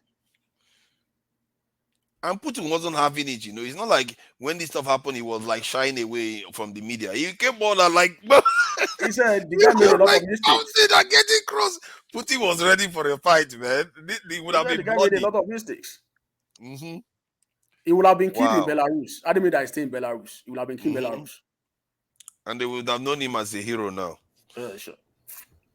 It would have been better for him to die in Ukraine rather than die. So it's like for him somebody to die. that betrayed the commander-in-chief. Shame. But people were saying that. Sorry, and he wasn't targeting. Sorry. Let me just say 10 seconds. He wasn't even targeting Putin, according That's to what I'm him saying. anyway. So it's a It shame. was those generals he was criticizing, but indirectly, those criticism is bouncing on Putin. Yeah, Tony, you wanted to say something? Yeah, there's this thing people were saying that they think is a bomb that was planted. I don't think so. What do you think? Natural accident? No. From my experience, from the way the plane fell and the debris, I think it's a surface-to-air missile. You think so? Used. Because the tail is off. The tail is already off in the air. The reason why I don't think it's a surface-to-air missile is because none of them have any chance to jump out of the aircraft. That aircraft came from a very great height. They could have, if they were still alive in there, done something about it. So it may be I thought about that as well. Because these are military men now. He would have parachuted. He would have been banking and that kind and of if thing. you look at the image, the smoke is the plane is already in smoke in the air, and then the tail of that plane is already off. That means there's it could be a missile, but why nobody jumped out of the aircraft? It is a missile. No, hold on. I have a question. If it's a surface-to-head missile, so you have enough time to be able to put on. Let me tell you how it works. AY, let me explain the way it works. What the surface-to-air missile does, it will seek for it's sort of heat seeking. It will and it will seek for the softest part of the target to hit. And that was why that was my own conclusion. That was why we saw the tail, part of the tail was blown off. And forefathers made a point now that why didn't they? Perhaps they were already dead even before the plane hit the ground. So we don't know. We don't know whether they were gassed before even Something is So, not right for Kuma, such highly capable military men, which I suspect they may even have parachutes on that aircraft. Not one person course, they jumped will. out of the aircraft. From a great height, they had chance. At least that aircraft should be 10,000 feet in the air when it was hit. Okay, let's say it was hit or a bomb exploded. Then maybe after 10, 15 seconds, 20 seconds, some of them wake up, and they have at least a minute before they can jump out of the aircraft. But nobody did. I think they were knocked off completely. Yeah, they were completely knocked out. They didn't get a chance at all. And Putin makes way sure. to die. The last thing Putin needs is Prigozhin coming out there like a cockroach. I'm a hero. I survived. They tried to kill me. Yay! That's the last thing he needs. So they always make sure, these guys. The guy is But how crazy. can Yes. human being be so brutal? He didn't even care what people with the word we say, man. Brutal. Why That's would what he care? See, these people The these trait people is don't in play them. around. They don't play around, man. If you read their history, But that's the do way you their know? forefathers. But do you know if behaving. Prigozhin, if he had survived the attempt, it's not going to make him bigger. But my question, noise was over. is, once you make up your mind to go carry out such attack, why are you even going back? Why did you even try it? You know who you are dealing with. The thing think it is, was the the guy rush is a of career blood, criminal, really. though. Have you read Yeah, his I know. biography? I know. The guy is a career criminal, and I don't know how he thought that he's just going to be let off very lightly. In his Because mind, if he was a sensible guy, he in his should mind, he's go not to attacking that the person. guy and start begging for his life. I think he probably knows. These are people they don't fear. They don't fear. I think he probably knew that maybe he's not on the good books of Putin, but he probably didn't know how it's going to happen. These are people they tend to know what is coming. Americans do it differently. Americans, they will come for you, but they will do it in silent way that you will not know. I remember a case where this woman that used to do all these prostitutes for high level people. She organized prostitution for high level people. When they were trying hard, they were supposed to have a hearing, I think the Congress or something like that. She suddenly just died in her home. So you hear these cases happen regularly, silently. You will not even see them coming. I think she lives in Massachusetts. Yeah, I know. You heard about that case now. Yeah. See, but these people, like people like that, don't worry. They know, right? They've already written their biography already or written their obituary. They know that it can come anytime. But And the that other means nothing to them. No. That means nothing to them. The other exactly. thing, So they don't care. They're just like, oh man, it was nice, fighting with you While guys. it lasted, he probably lived a greater life than most people on the face of the planet. We know his name. No, the guy. He was a chef. He was a chef before now, Wagner. He was a chef. He was a chef. But from the report, right, the Belarusian president actually warned them, like, hey, something, you need to be careful. Something is gonna happen, man. He was like, don't worry. In my own, okay, why? I don't think he would have stayed away from Russia altogether for some time. That's why I say it should stay away from planes. I personally would not fly. Why would you fly? Why would you get We'll track it. Anyway, we'll track it. If you had gone to Mali, exactly.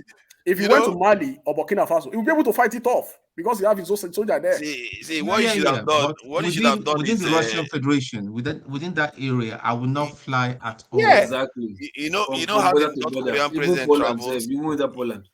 You see how the North Korean president travels. That's how he should have done it. The North Korea, when they are traveling to Russia, they will go on a very, very slow train. Oh, really? On a very slow train. If you shoot this train, I will see you. If he gets derailed, he cannot derail at this speed. So they will secure the train and just travel slowly to Moscow. That's how they do it. North Korea president, he uses they use train. Yes, Which of the locomotive you won't be able to know. Which of the stuff that is in? It's always a long one, but the one that carries them, you won't be able to identify. Wow, I didn't even know that. Because if you attack him, and these people normally have a body double as well. They do body double. So in case they will just which kind of job? Which kind of job be that? You would not say, the day when they go hit, that you they go hit. Yes, now. Before that day, you live large. No, but no, the body double may not be resemblance per se, because to get resemblance will be difficult. But like it just maybe dress code, but it will definitely be one of your ADC. That's your somebody that's ready to die. Like this year we're ready to die. There's always people that are ready to, this thing. We have lost a lot of that culture. In other like Russia, China, which other country would you say? America? A lot of American soldiers are willing to die for America easy. Yeah. And they're like suicide. If you send them on suicide mission, they will go. They don't send though. So guys, do you know these Ukraine? How many some black people died there? We go as mercenaries. Yeah, they said. Yeah. I won't be surprised now. Is there no way a black man from Nigeria go there? No, from the UK here. From the UK here. One of my guys one of my guys tell me, wait, no, say I don't get involved. You say, listen, if I'm that, because they have these private military thing and all that. If I'm interested, about 1 month work can give me about say 100K, 200K. I say, well, for that kind of money, I said, I don't need it. It could kill you, man. That kind of money could kill you. One bullet that will end it all. I'm telling you, those Russian rounds where they will be firing it, and you be firing back. It's even crazy. There's no cover. No cover. It's a trench war. All the men are literally dead right now. It's horrible. It's a horrible conflict. So like in the Russia-Ukraine war, in your own estimate, plus the soldier and the civilian, how many people you think have died in this war on both sides? Like estimate. Are you sure it's not more than 500,000? That is happening. The news is not really doing us favor. It's on one side. There's a blanket coverage on what is happening there. Exactly. There's no back-to-back of stuff. I'll say about 1.5. This word now crazy. Why you just why you call these leaders? Maybe they stay front for the war. As COVID no kill enough people now, something must kill, man. I'm telling you. If you look now, coronavirus just on the own just vanish now. Nobody knows corona again. It doesn't kill anymore now. They are not talking about. They say just military casualties. They say just military casualties is hitting 300,000. There's a new strain for London. You don't notice that people don't wear masks everywhere for London. No, there's a new variant. Oh yeah. What did you name? I forgot. Let me look for it. I saw in the news. There's a new variant in the UK. Made they go and there. Just on that cool now. Nobody cares so anymore. All this one, all the time Ukraine they fight war. The corona, he go holiday, Abi. He go holiday. Now when the war don't come down small. Now the new variant is BA.2.86. BA.2.86. Yeah. You don't get version. I'm going to get different versions now. You don't get version. Not be variant to get version. Ridiculous. 0.2.08. Okay. Yeah, that's the. You see now we can BA. Nobody cares anymore about corona, man. Everybody, but it says BA, right? BA what? BA. But people found out that it was all lies about all this jab and all that stuff. In fact, there's some people that died of the jab, Yeah, they talk about blood clots and all the rest of it. Yeah, quite a lot of problems. The people I'm even blaming is just Africa, where you just be done. Nobody just want like, guy, come on, man, enough is enough. How can we just be there and just allow our people to be like the footmat of the world? Okay, no, we don't want to allow this anymore. Let's just do something. Nobody just care. I for one, I'm tired of it myself. I'm just tired. Everybody just going on survival mode. Just survive individualism. Just survival mode, and that's it. I'm even cross with China to Russia, all of them, because they and I also cross with our government that didn't apply for Brics. What kind of stupidity is this? No, that's my answer. Somebody said this day Nigeria applied for Brics 2015. Yeah, before and Nigerians didn't want to join. Sorry? They said Nigeria is the one that didn't want to join, from what I gathered before. I don't think they applied that time. No, they didn't. 2015. They didn't, because it was never discussed in the National Assembly. No, as a not National Assembly, like there were talks, not the way it is right now. Not the way it was like then expression of interest is quite different from application. Yeah. Whatever it is, what's a of interest, you just you want to apply and you're to those people rise. are trying to bring everybody on board, and they're looking for country that are like interested. They are reaching out. So maybe Nigeria reconsider its stance, looking at the pros and the cons, because we shouldn't look the side that we have professionals in external affairs in the country, in the Nigeria Institute of Foreign Affairs, whereby they do a lot of research too. So they research into all the other kind of things. So maybe the advice. Have they given a reason why eggs suddenly disappeared from the shelves in the supermarkets? And in the UK, you mean? Yeah, mainly in the UK. It's a bit strange. I think I get the feeling that our egg used to come from the far Eastern Europe. I think there was I think it was on news. I think I heard it already. Heard it on news one time. TV. Yeah, I think they were like, they made something of that. Like they were trying to go for the was it GMO kind of egg or something like that. Like the natural one was not GMO. Sorry. That they even called one of these was it not Greg's? Okay, they say food shortages, rising something energy like that. costs, Yeah, they said something. I forgot to.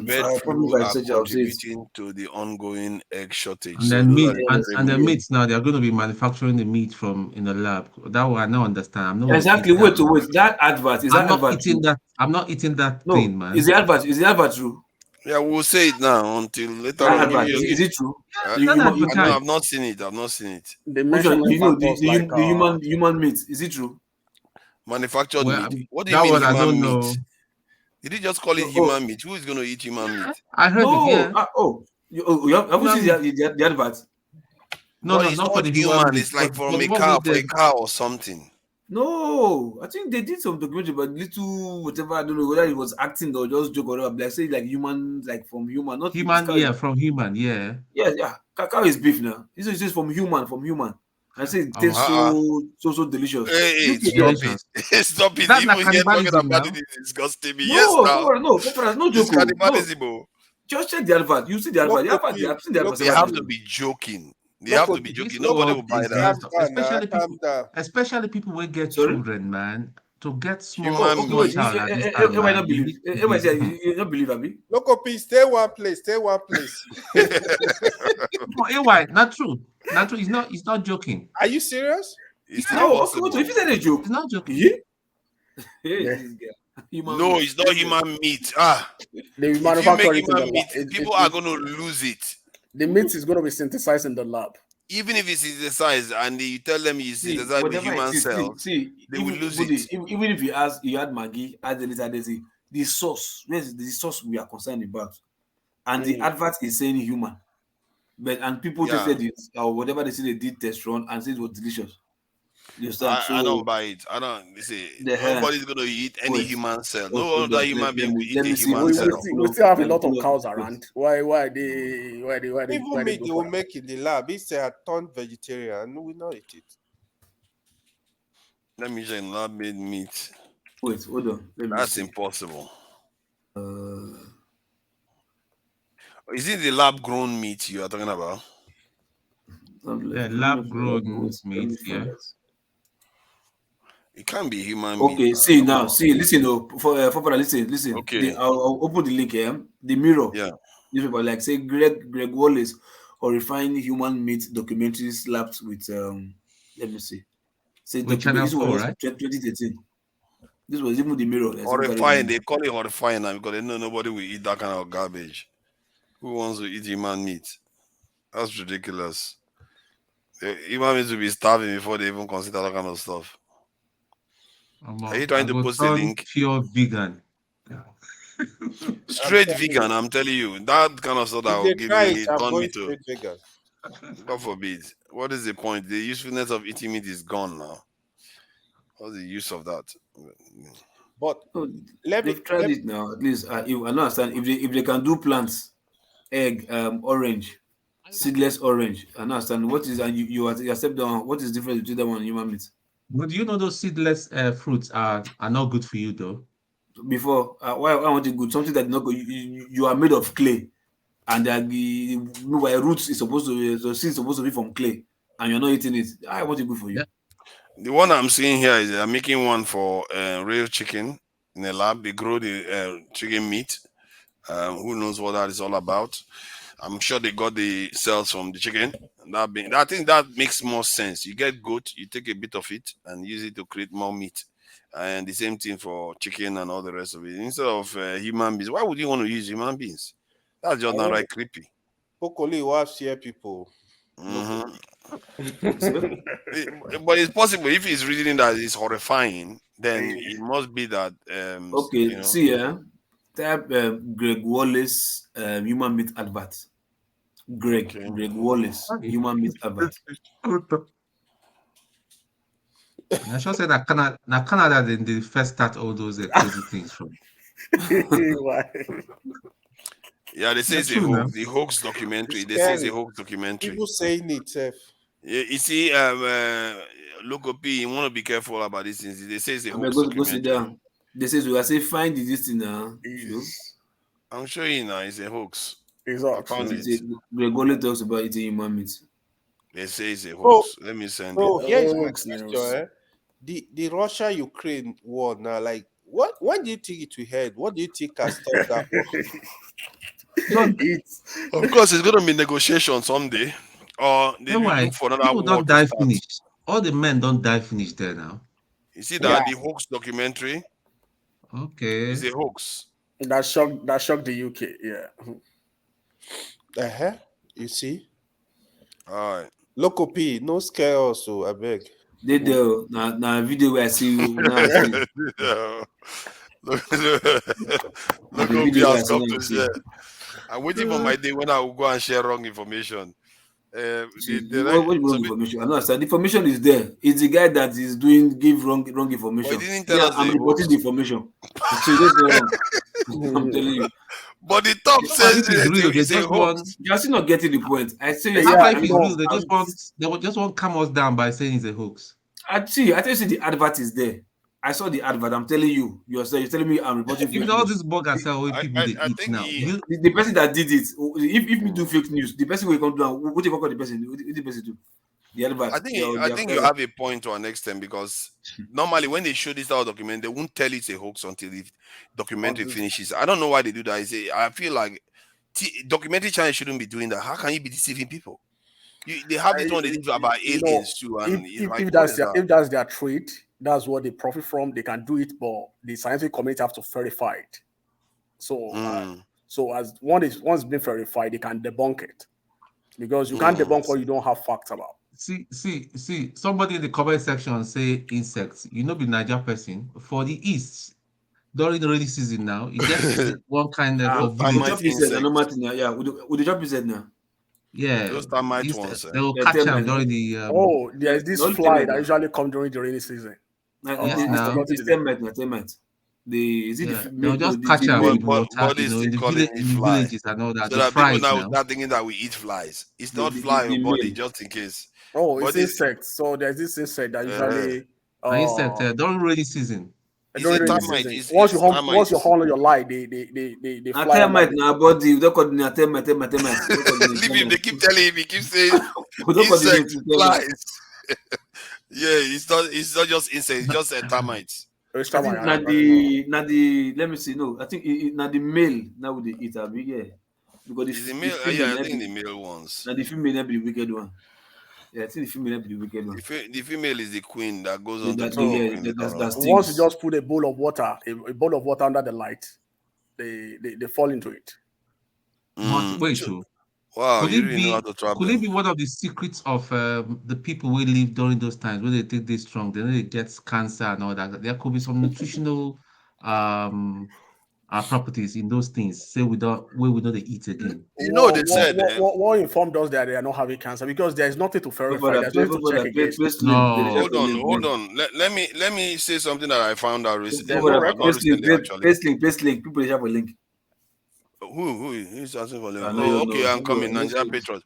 So the information I found about that was that they said when human beings started farming, when we started farming and settling down, that's when we started having all these problems of like, you know, dental problems, and our growth became more stunted.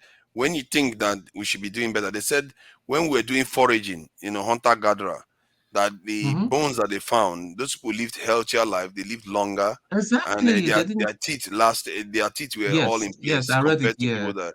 I was really surprised by that actually. For I what? thought it would be the opposite. When people settled down, that's when they started living well and their bones, everything was stronger.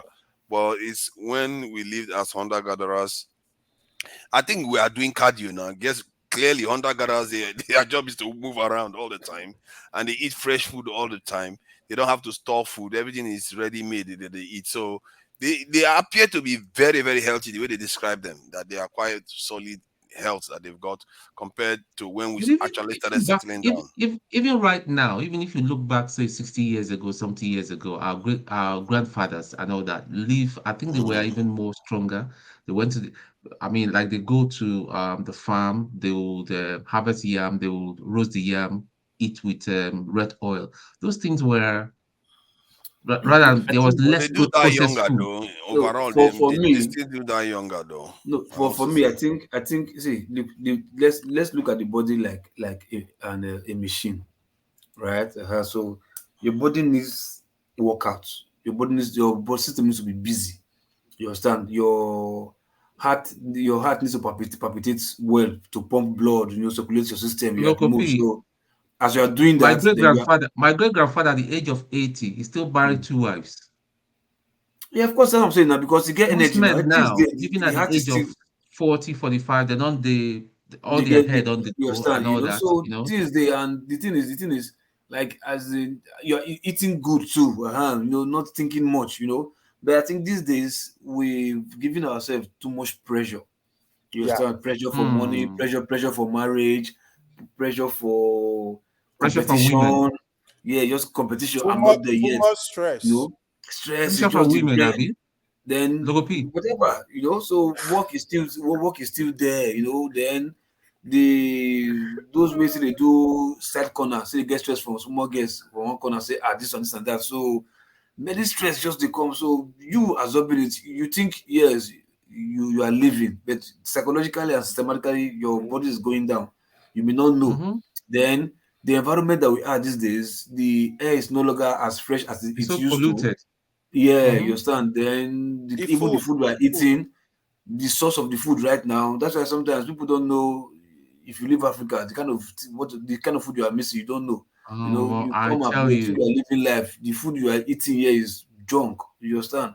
Compared with all those pressure you are putting yourself, how person want to live long, So, and those useless lifestyle in America or Europe, they are fast imported to Africa. We want to live the same life with them, Fast food. Nobody wants to cook anymore. Everybody's just doing, like do even these you days, those days we used to know that if you wake up in the morning, you eat breakfast, eat whatever. At best, all of us these days now, most of us barely eat 3 times a day, as we are right now. it's Twice, true. max. It's true. Max, And look twice. at the look at the kids. You see kids of about 2, 3.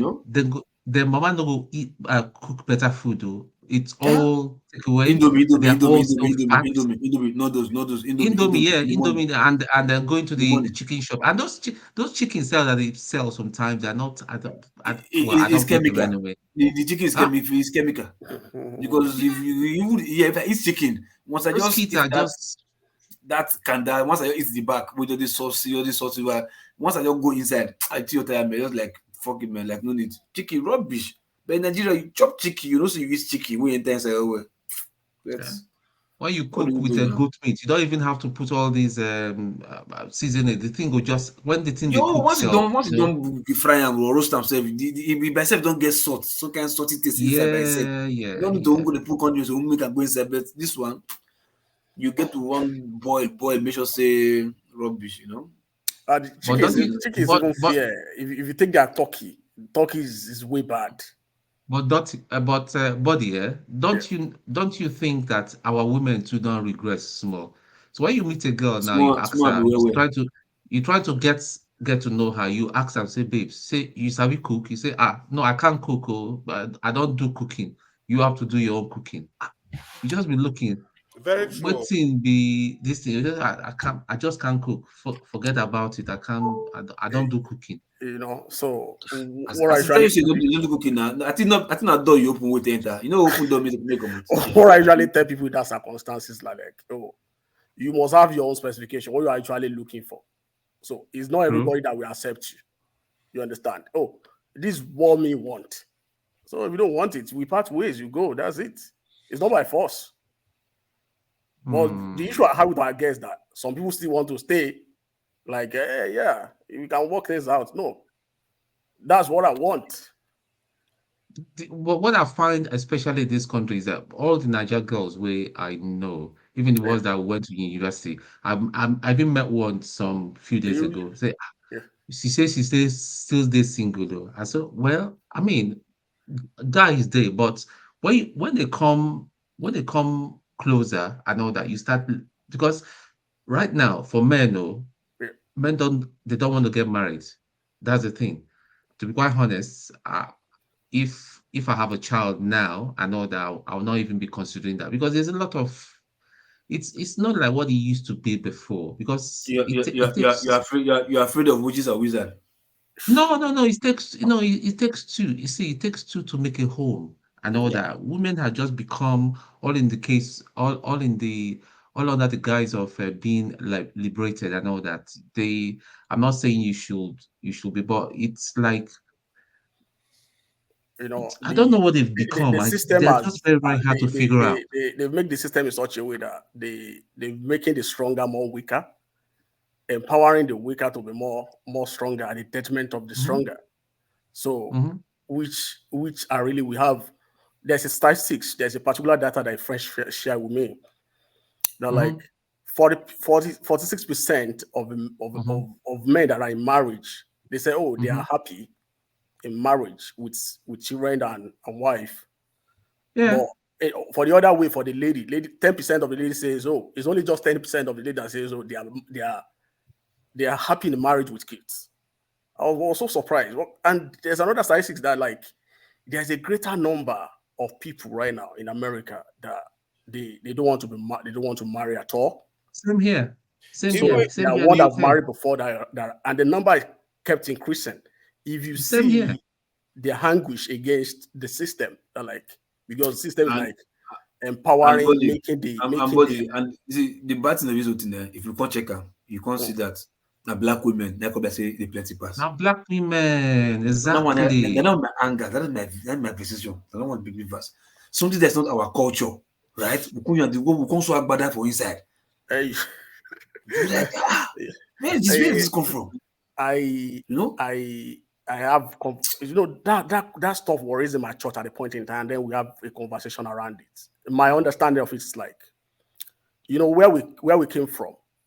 The man is the breadwinner. You supply her, and our women are not that empowered that much. It's got to like 80s, 90s before we start having a career woman in Nigeria, especially Africa. So when those people get here, when they hand that dollar for the first time, they see it as like, because of the poverty mentality, they're like, oh, wow, having this kind of resources at their disposal, they don't want anybody to control them anymore. That's the problem. It will be a big issue. There's a case of a family that they came from Nigeria down to America. At the point they moved away from America to where they were in America, the wife is not working. It's always at home with kids. It's the husband that was working. By the time they moved to Canada, both were working. The lady refused to be submissive to the husband. Say, oh, this money is not for, it was not for spending. That she has to keep it. That's what her mother told her. Yeah. That the money is not their money.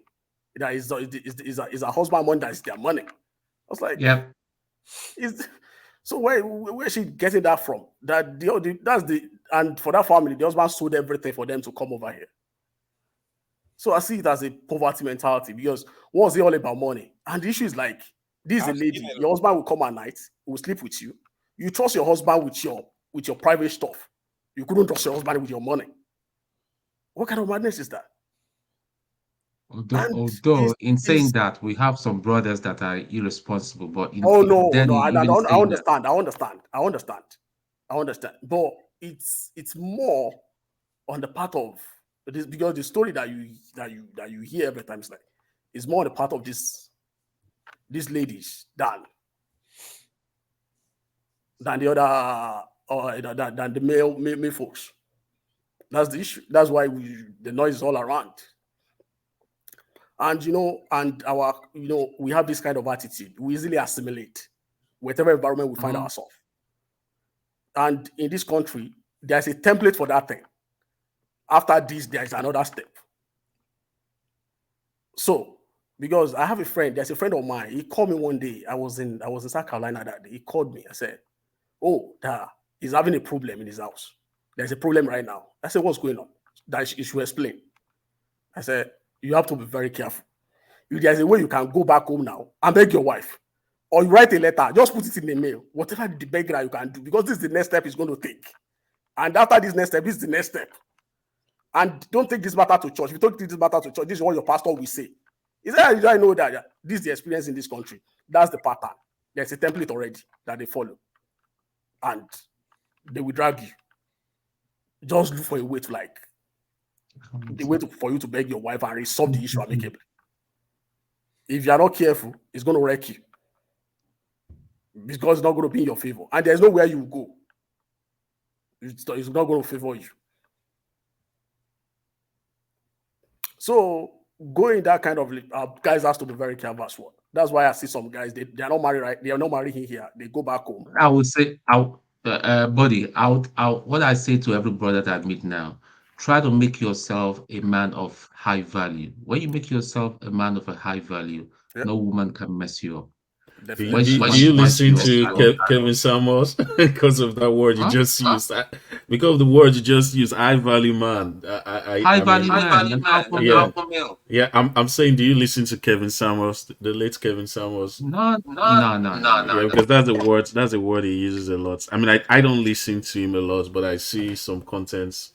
I don't listen to him. I see contents pop up on my social media about him. No, it's true.